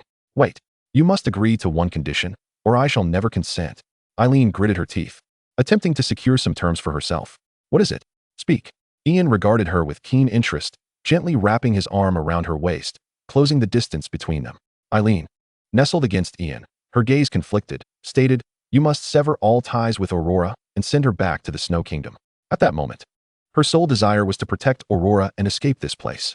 I fear that may be beyond my capabilities, Ian mused, that little darling. Even if I wished to rid myself of her, would plead for me to keep her by my side. What did you say? Eileen's disbelief was palpable as she stared intently at Ian. That cannot be. There is nothing impossible, Ian replied, ringing a bell to summon a maid. He instructed her to fetch Aurora. Soon after, when they were reunited, Eileen immediately broke free from Ian's embrace and wept as she held Aurora close. My dear, it is my fault. Forgive me. Aurora was equally moved. In that moment, despite any grievances, she believed that Eileen's actions were undoubtedly forced. After reconciling, Eileen realized that, in the presence of Aurora and Ian, she felt like an outsider. Even after Aurora learned that Ian had deceived her into believing Eileen had left willingly, she bore no grudge against him. She was content to be his little lover for a lifetime, for being by Ian's side brought her immense happiness. Zwanina received a letter from her daughter, which included a wedding invitation. This left her in disbelief. Why? What had transpired? Eileen had vehemently despised that man. How could this be? However, another pressing concern weighed upon her. The Queen of the Snow Kingdom opposed any trade relations or connections with humans or any other nations. This race had established their kingdom in the pristine lands beyond the Snow Dragon Mountains, forever at odds with the world. This insular nation could only engage with the similarly reclusive elves. However, Zwanina was acutely aware of that man's cunning. Recently, a hellish jest had circulated in the Snow Country. A noble lord from the north had killed more individuals than the population of his own territory. The Snow Tribe, upon hearing this jest, could not help but ridicule the severity of human infighting, exclaiming how much nobler the benevolent Snow Tribe was. Yet, only Zwanina comprehended that the protagonist of this infernal joke was none other than Inan, who harbored a notoriously grim history. There once was a fellow named Rosen, who refused to engage in business with him. Consequently, his territory was usurped, his wife was taken from him, and even his soldiers and subjects toiled under the command of another. On that day, as she sat in her carriage adorned with that peculiar crest, the genuine admiration reflected in the faces of those subjects was utterly indistinguishable from coercion. Queen Ehrenschwez Zwanina gazed at the familiar handwriting on the letter, pondering how she ought to respond.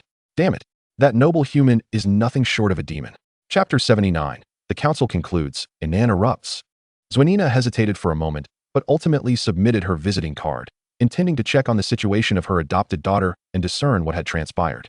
Meanwhile, the extermination plan of the Isel Empire had been executed flawlessly. Even some women who had dared to speak out for the Meriden tribe had been ruthlessly slain. These wretches were dispatched to the guillotine for merely uttering a few words, achieving their aspirations in the depths of hell, to become a part of the Meriden tribe. And the demons of the Meriden tribe, under the guise of righteous judgment, cried out in protest of injustice. This struck others as utterly ludicrous. Is this world fair? Not in the slightest.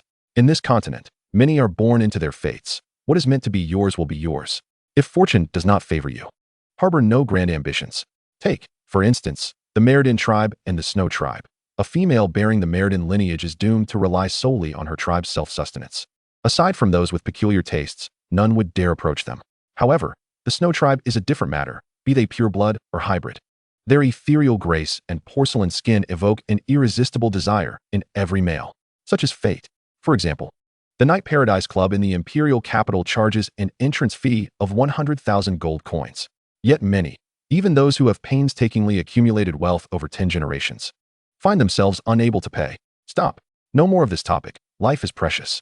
Currently, many nobles and prominent figures from various nations and federations across the continent exude dangerous glances, seemingly preparing to embark on similar extermination activities amidst this upheaval. A few nations, where the Meriden had risen to power, condemned Her Majesty Empress Teresa 16 of Isel through diplomatic channels. Yet the young empress displayed no signs of anxiety. Instead, she wore a sweet smile in her chamber, savoring morsels of dragon's milk mousse cake. She even daintily wiped cream from the corner of her mouth with her little finger and shamelessly licked it clean.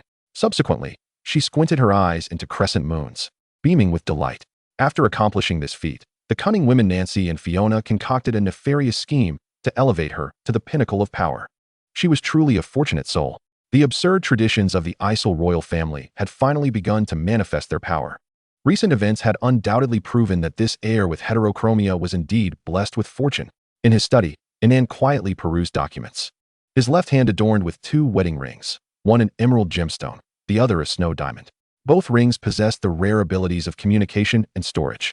Suddenly, the rings emitted a glow, catching Inan by surprise at Nancy's communication request. Typically, they exchanged letters and refrained from using magical communication to invade each other's private space unless matters were urgent. Countess Nancy, Inan mused briefly before deciding to maintain politeness. What is your command? A mature female voice resonated from the ring, instructing him to prepare for a magical projection to participate in the Imperial Council, where a proposal awaited his support. Inan was taken aback by the directness of Nancy's words. Such candor was uncharacteristic of her, indicating the importance of the matter at hand. However, before he could inquire further, the communication abruptly ceased. Inan then opened the door to his study and entered a secret chamber to set up the magical projection. Awaiting the council's commencement, Empress Teresa, her hands resting upon the gem of the imperial scepter, donned an endearingly fierce expression as she praised the cooperation of the various council members during this operation. She generously rewarded the proposal's initiator, Fiona, along with Inan, with substantial gold coins.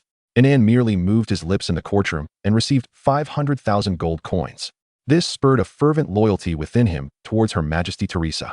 Even if the young empress were to take him into the palace as a consort, he would not bat an eye. Fiona's reward was even more extravagant, 5 million gold coins. This young empress was indeed willing to part with her riches. However, it astonished Inan, for he had now caught her attention. This was hardly a favorable development.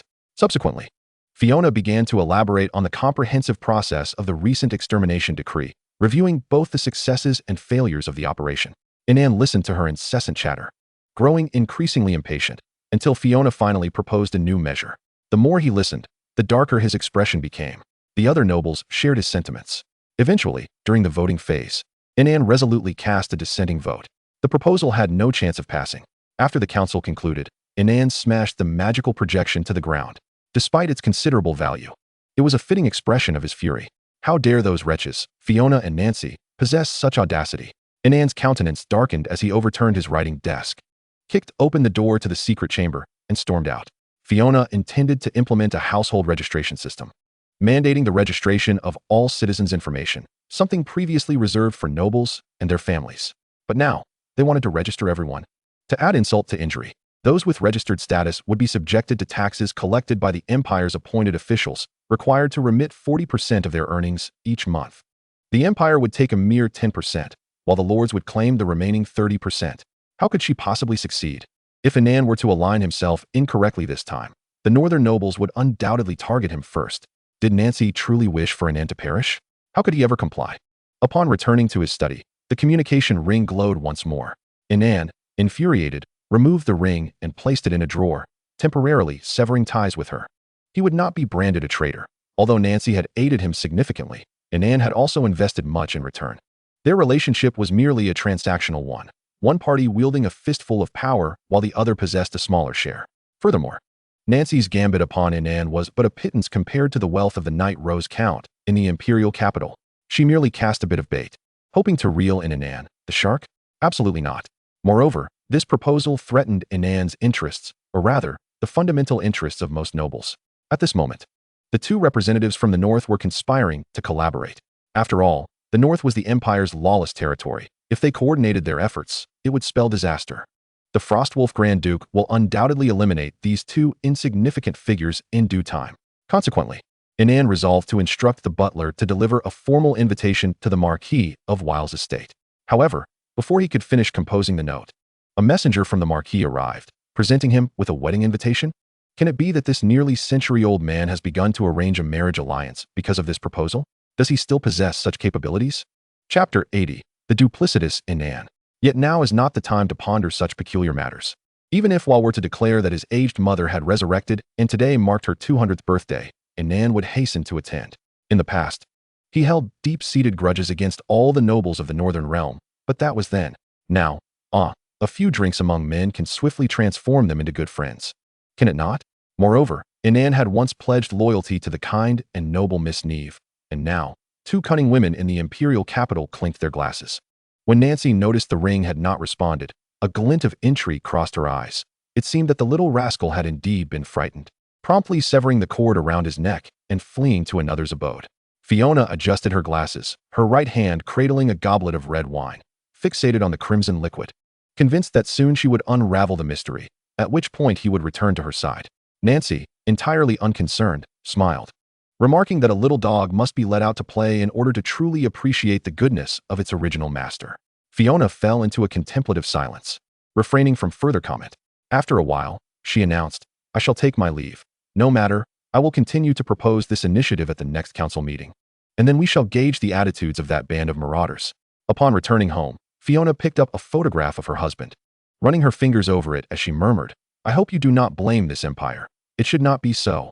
Subsequently, she lay down on the bed and gradually drifted into slumber. Meanwhile, Inan was already attending the wedding festivities at the Marquis of Wiles' estate. This time, all the lords of the northern territories, including notable figures from the northern provinces, were present. Indeed, that old rascal had married a young noblewoman in her 20s, the daughter of a marquis from the Frostwolf Duchy. That social circle was beyond Inan's reach at this moment. He was merrily drinking with a group of earls from the northern provinces, as if they were long-standing friends. After all, he was a council member from the imperial capital. How could he possibly sit at the same table as the barons of the north? "Lord Inan, I must say, you appear quite youthful yet possess such remarkable capacity," remarked an elder earl as he clinked glasses with Inan over red wine. At that moment, disregarding decorum, Inan gulped down a generous mouthful of wine, wiping his mouth with his sleeve. "It is an honor to encounter Earl Sandton today. In my jubilation, I cannot help but drink heartily." With that, the two exchanged smiles. The little fox unperturbed amongst a gathering of seasoned foxes. As the banquet approached its conclusion, the atmosphere turned oddly somber after the arrival of Wiles' new bride.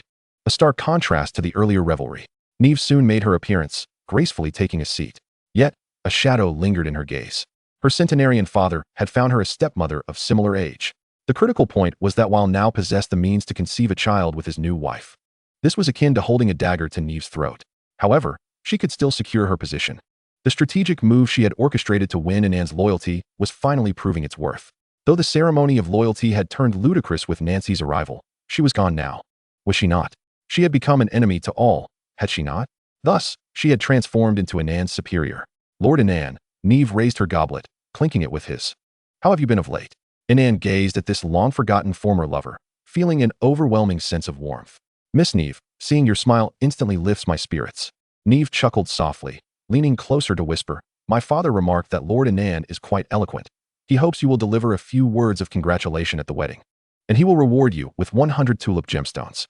Inan was well aware of the old fox's intentions, but merely expressing a token of acknowledgement would yield a fortune of 30,000 gold coins in tulip gemstones.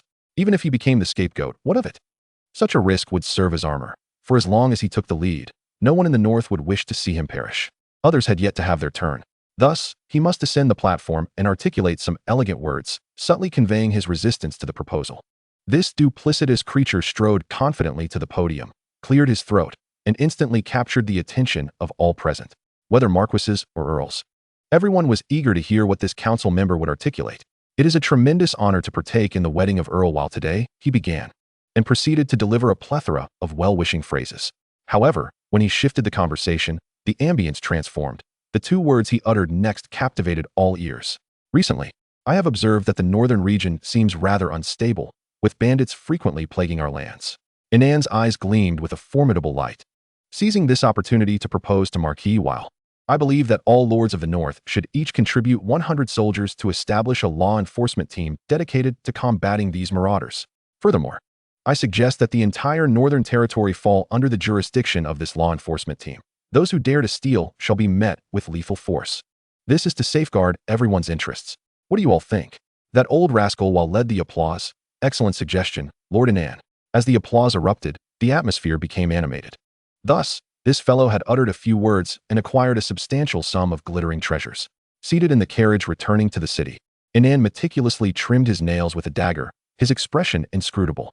This matter bore significant ramifications, and Inan could not offer anything of value to Tiffany and Liliana, ensuring that those two sorceresses would remain uninvolved, perhaps only appearing when he faced mortal peril. At 3 in the morning, Inan returned to the castle, discovering the lights still aglow in the master bedroom, where Freya was at her vanity, tending to her skin. This lady was truly concerned about the passage of time. She was merely an ordinary beauty, lacking the means to maintain her youthful visage. Inan approached her slowly, nestling into her embrace. Freya's eyes radiated a maternal warmth as she caressed Inan's hair. "My dear, I knew you indulged in quite a bit of wine tonight, so I prepared some hangover tea in anticipation of your return." Inan lifted his head, kissed her, and then swept her up in his arms, declaring that using his wife to cure his inebriation would suffice. Chapter 81. Inan confronts Eileen Snow. By the time morning arrived, around 10 o'clock, Inan gradually awakened. planting a gentle kiss on the exhausted Freya before heading to the dining hall, leaving his wife to enjoy a leisurely slumber in the master bedroom. In the dining hall, only Eileen Snow and Aurora were present for breakfast. Their status is no longer akin to mere snow slaves. They enjoyed such privileges. Otherwise, had these two dared to occupy the dining table in Inan's absence, he would undoubtedly have educated them on the meaning of propriety. Upon seeing Inan, Aurora's eyes narrowed into crescent moons, her adorable smile exuding a healing charm that brightened Inan's previously somber countenance. However, Eileen's expression stiffened, clearly unwilling to lose face in front of Aurora. Unperturbed by the woman, Inan resolved to instruct her on the appropriate demeanor and posture expected of her in the presence of her fiancé once Aurora had departed. He approached Aurora's seat, lifting her into his embrace and claiming her rightful place. This gesture brought a spark of joy to Aurora, who had feared that her status as Inan's little lover would require her to maintain a distance from him in front of Eileen after their engagement. Yet, it seemed unnecessary. Her innocent nature preferred to frolic freely with Inan. With this thought, she sweetly smiled again, offering him a piece of half-eaten cake, urging him to take a bite, as it was utterly delectable. Inan relished the morsel, savoring it slowly before revealing a smile, albeit regretting that it lacked Aurora's delightful taste. Upon hearing this, Aurora blushed deeply, muttering, "You naughty boy." Inan, finding her reaction amusing, playfully smeared cream on her delicate nose, prompting her to stifle her laughter behind her hand. Meanwhile, Eileen watched the two with a souring heart, feeling uncomfortable witnessing their display of affection. Regardless, she felt powerless. After settling accounts with Aurora, she had come to terms with reality. When the time came for Aurora to attend her etiquette class, she admonished Inan to refrain from excessive drinking in the future, warning that he would have to lock the door to their room. Eileen's expression darkened at this, bewildered as to why Aurora had become so bold. Once the sweet girl departed, Inan finished the remaining cake before the maids began serving raw beast meat and wine. Rarely would a noble indulge in raw beast flesh as Inan did, but do not mistake this man for merely possessing a simple taste. Every word he spoke, every action he performed, and even the slightest of gestures bore profound significance. His body language continually conveyed a sense of persuasion and dominance. After finishing the raw meat, Inan casually adjusted the buttons of his attire before gulping down his wine, without a care for decorum. Eileen's brow furrowed at the sight. This man maintained a noble facade with every other woman, yet before her, he resembled a wild beast. A fleeting glance exchanged between them conveyed to Eileen that Inan harbored no good intentions. True to her understanding, he opened his mouth, nearly shattering her composure. "Do you desire me?" Inan set aside his wine glass, fixing his gaze upon her. "I find your stern expression quite appealing. It constantly urges me to think of ways to conquer you." Eileen initially considered pointing a finger at Inan to chastise him for his shamelessness, but quickly deemed it inappropriate, opting instead to glare at him through gritted teeth. Inan picked up a knife, his thumb gliding along the blade, signaling his readiness for violence. If Eileen remained oblivious to the situation at this point, he would not hesitate to eliminate her. He was determined to ensure that every woman who crossed paths with him understood that once engaged, they were to submit to his will. "I must clarify 3 points as your future husband," he declared, lowering the knife and extending 3 fingers toward Eileen. "First, as the lady of the Hill family, if you are in my company, you are to refrain from wearing a scowl in front of others. Regardless of my actions, you must maintain a pleasant smile. This is non-negotiable. Otherwise, I will make you endure the full extent of my toolbox. Second, I reiterate, if I sense even the slightest hint of nostalgia for your former husband, you shall deeply regret it. I am easily provoked by jealousy, so do not test my limits." Eileen was struck dumb by his domineering words. Did this man truly experience jealousy? Was it not mere possessiveness? Moreover, did he not discard anyone he deemed unworthy as if they were mere tools, much like how he had discarded her? Even now, she recalled the cold detachment in his eyes when he abandoned her before Ron. What could the third point possibly be? Eileen pondered, only to be met with an explosive declaration. "Thirdly, and most importantly, I will not recognize any primary wife because I have no intention of allowing a woman to usurp any of my power. Therefore, the heir of the Hill family shall solely be Freya's child, as she is a true Isarian. This is a distinction you cannot match. Even if you were to bear me 10 sons, you must always know your place before her. Should you dare to harm her in any way, I will send you to meet your maker." Inan slowly rose to his full height, gazing down at her with eyes sharp as an eagle, radiating an intense aura of menace. "Do you understand?" At that moment, Eileen felt utterly dazed, for his unreasonable demeanor was undeniably captivating, even as the target of his warnings. She found herself enamored by his presence. "Excellent," Inan responded with a gentle smile, kneeling to grasp her hand, adorning her finger with a ring. "Congratulations. You are now my wife." I shall soon host a wedding to make you the happiest woman in the world. Aileen felt as though the world was spinning around her. This man's charisma and speech eclipsed that of anyone else. His blend of admonition and allure left her utterly spellbound. Seizing the opportunity while she was still in a daze, Inan swept her off her feet and carried her into the bedroom. It was only when he removed her shoes that she regained her senses, inwardly cursing his shamelessness. Humph, Aileen, how dare she display displeasure before the esteemed Viscount Inan? The devil reveled in his triumph. Chapter 82. The Madness of the Izorians. Wait, how could this be? No, it was wrong. How could it be wrong? Right here. Let us give it a try.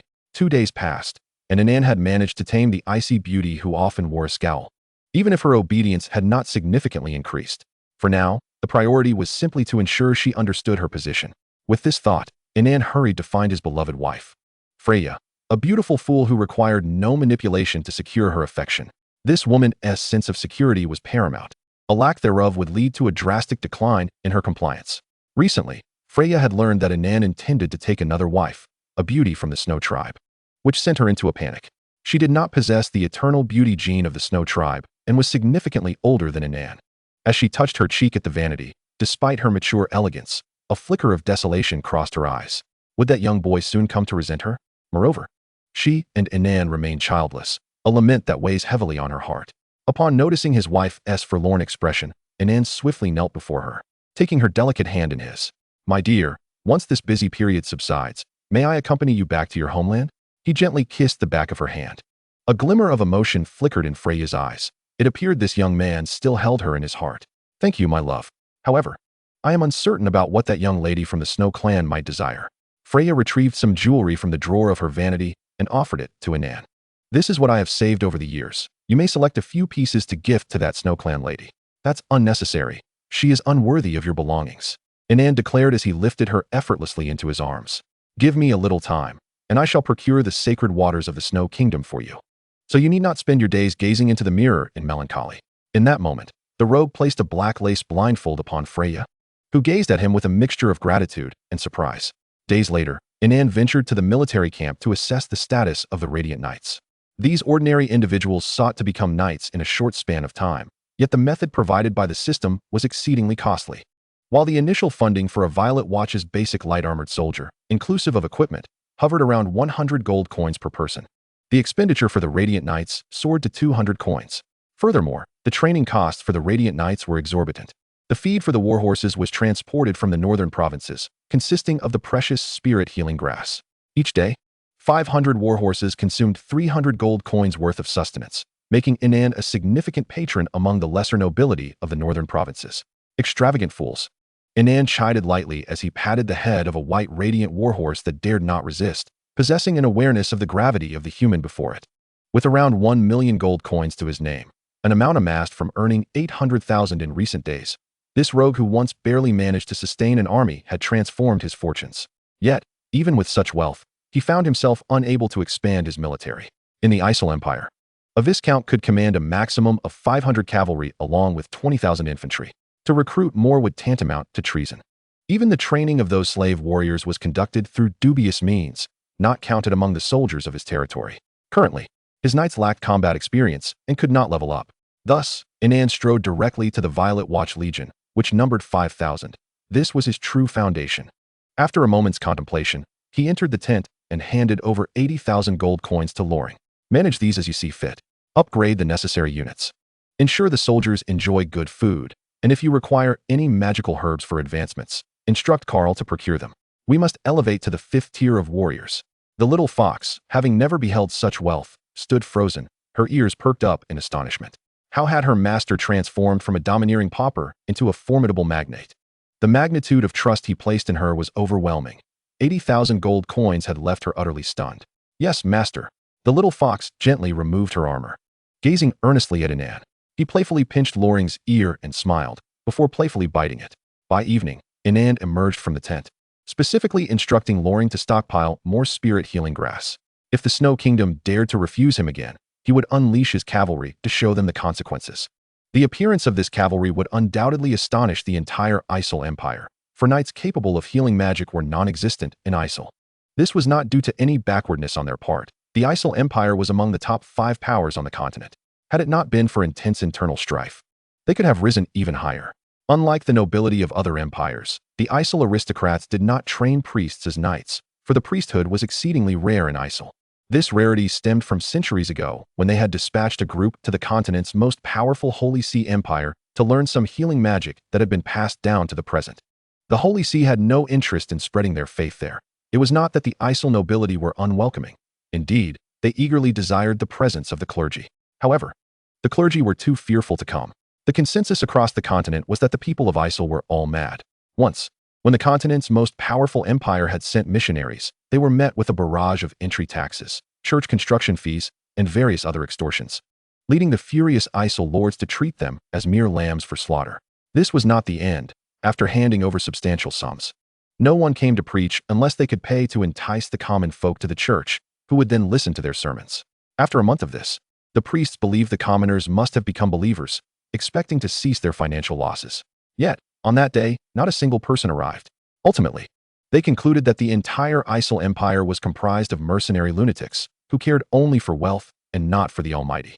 This revelation caused the Emperor and Pope of the Holy See Empire to tear apart several holy scriptures, permanently placing Isle on their blacklist for missionary work. The empire even earned the moniker Devil's Noble Training Camp, for any noble from other nations who visited would return with their hearts darkened. Fortunately, the internal conflicts among these madmen were fierce enough that no one dared provoke them. Otherwise, should these avaricious fools unite, they would storm into others' homes, plundering all gold and beauty. Returning to the present, a servant approached Inan, informing him that Queen Senina had arrived in the territory. Chapter 83, The Snow Queen's Trepidation. Inan entered the hall, where Freya was engaged in a reluctant reception of the Snow Clan noblewoman, her demeanor clearly indicating her disapproval of the impending marriage. However, not only was Eileen Snow unable to escape this fate, but she also had no time to concern herself with others. This foolish beauty remained unaware that Inan intended to confine her within this castle until the Snow Queen acquiesced to his demands.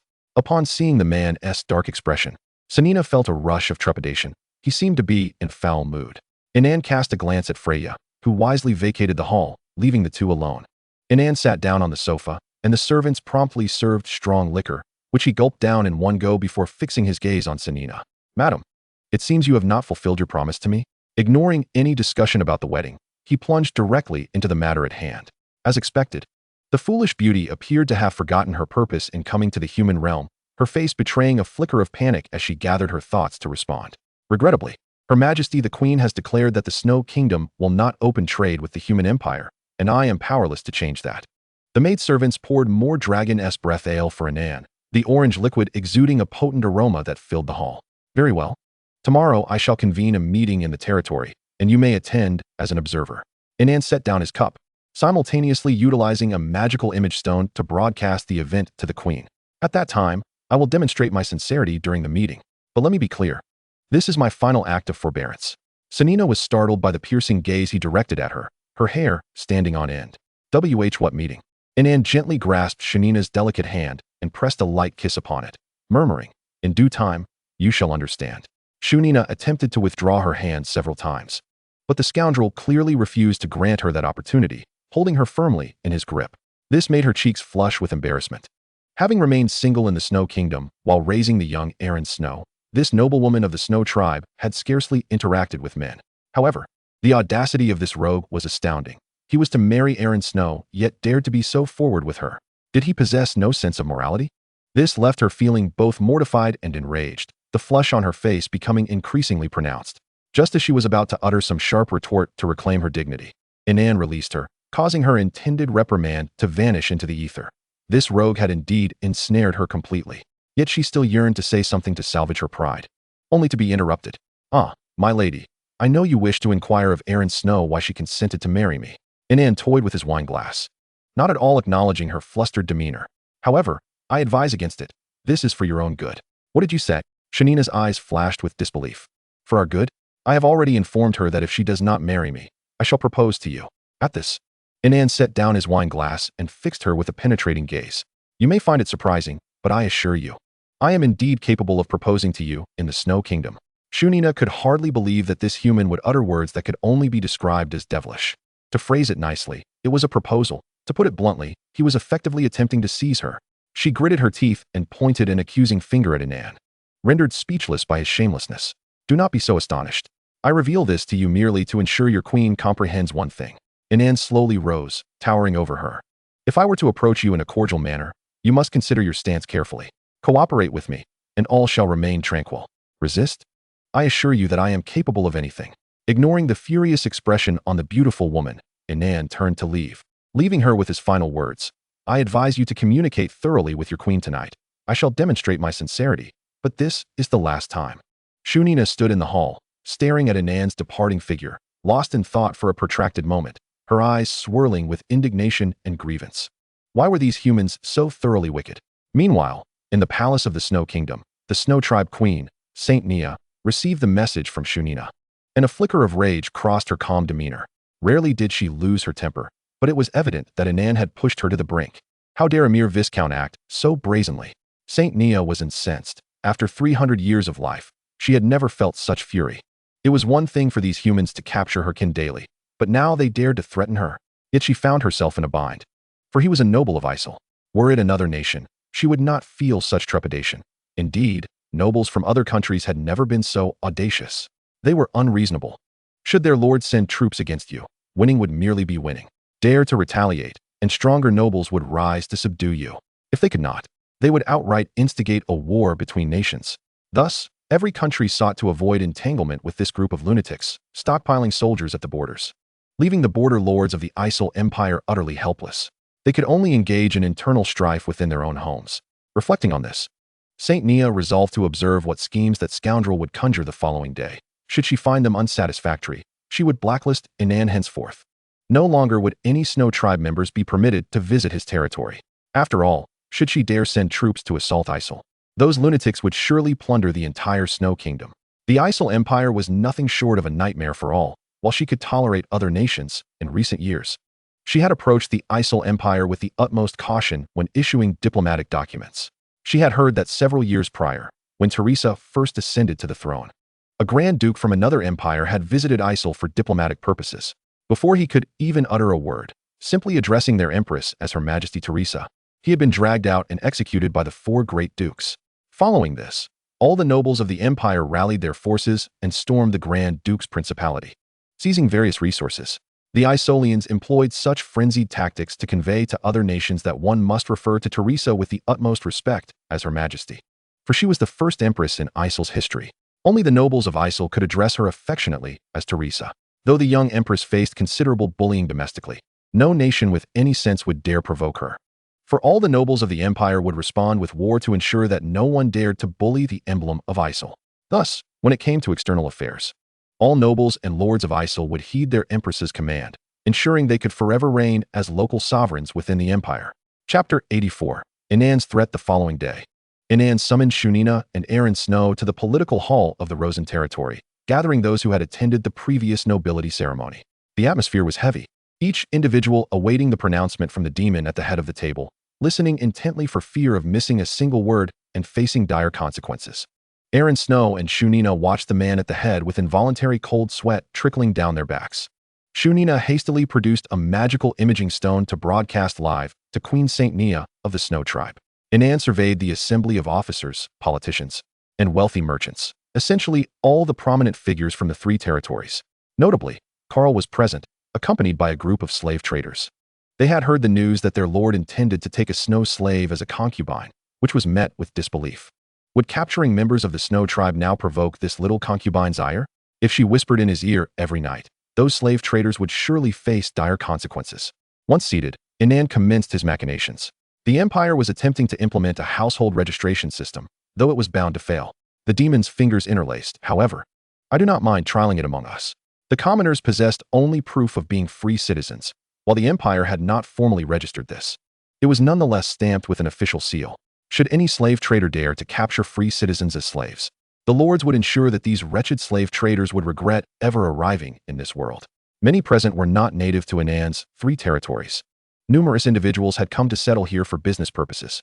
I am aware that some of you hail from the territories of other nobles to earn a profit. Inan noted a few individuals sweating profusely beneath his gaze and nodded slightly. Of course, this is of no consequence, but starting today, I shall issue each of you a unique household registration for the Rosen territory, which will serve as your ticket for future entry here. You will receive my protection. However, Inan's eyes, sharp as an eagle's, scanned the crowd. Once you obtain this ticket, you must abide by my rules in this game. Should anyone wish to forego this exclusive household registration of the Rosen territory, I shall not take your life, but you must vacate within the hour. I do not wish to see you on my land. No one anticipated that this lord would be so tyrannical. To disregard his commands would result in expulsion? My lord, a trembling merchant stood. If others leave, what becomes of our enterprises? Quite simple. Those who remain will take over. Inan regarded the merchant with a nod of approval. After all, the pie was finite. If others consumed less, they would feast more, would they not? The other attendees fell into a hushed silence. Although the lord had previously been ostracized by the northern nobles, rendering his business endeavors futile, that situation had now transformed, as those nobles had been subdued. Consequently, the iron mines of Rosen territory and the slaves of Storm territory had become highly coveted commodities. Particularly with the establishment of the slave capture department, all merchants present had profited handsomely. A continuous influx of foreign slaves and snow slaves was being delivered daily, and they settled in Storm territory, becoming intermediaries who ensured immediate access to supplies, subsequently selling them to various territories in the north and the northern provinces. However, some individuals present were sycophants of other nobles, which raised concerns about their loyalty to Inan. Their masters would undoubtedly not let such disloyalty go unpunished. Inan had naturally considered this, and after acquiring the exclusive household registration of Rosen territory, one could employ the regular soldiers of Rosen territory as guards for a fee. Should any other noble dare to offend his soldiers, it would be tantamount to declaring war. This revelation caught everyone off guard. They had not anticipated Inan would be willing to pay such a hefty price. Nevertheless, a few merchants chose to leave, for despite Inan's bravado, some of their masters were not to be trifled with, including those affiliated with Will. At this juncture, Inan remained the spokesperson against the imperial decree in the north, and no noble would risk confronting him for the sake of a single life. Thus they dared not resist, but could only relay this information back to their own lords. Noticing that there were still over 40 individuals remaining, Inan nodded in acceptance. He intended to forge this group into his inner circle. This represented the embryonic form of a nation, as these individuals possessed considerable connections, and their collective strength should not be underestimated. Since you have chosen to remain, it signifies that you are now part of Rosen territory. I am aware that some may attempt to play tricks on me, presenting one face while concealing another, but such games will not succeed here. Anyone who dares to defy my will shall find out just how grave the consequences can be. Amidst the astonished gazes of the crowd, Inan produced a dagger to trim his nails and continued speaking. Next, I wish to announce something. Inan glanced at the levitating magical projection stone, ensuring it was directed towards him, and then surveyed the assembly.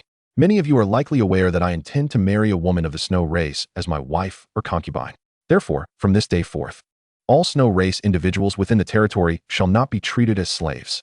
I do not concern myself with the men, but as for the women, they must follow my example and either marry me as a wife or concubine.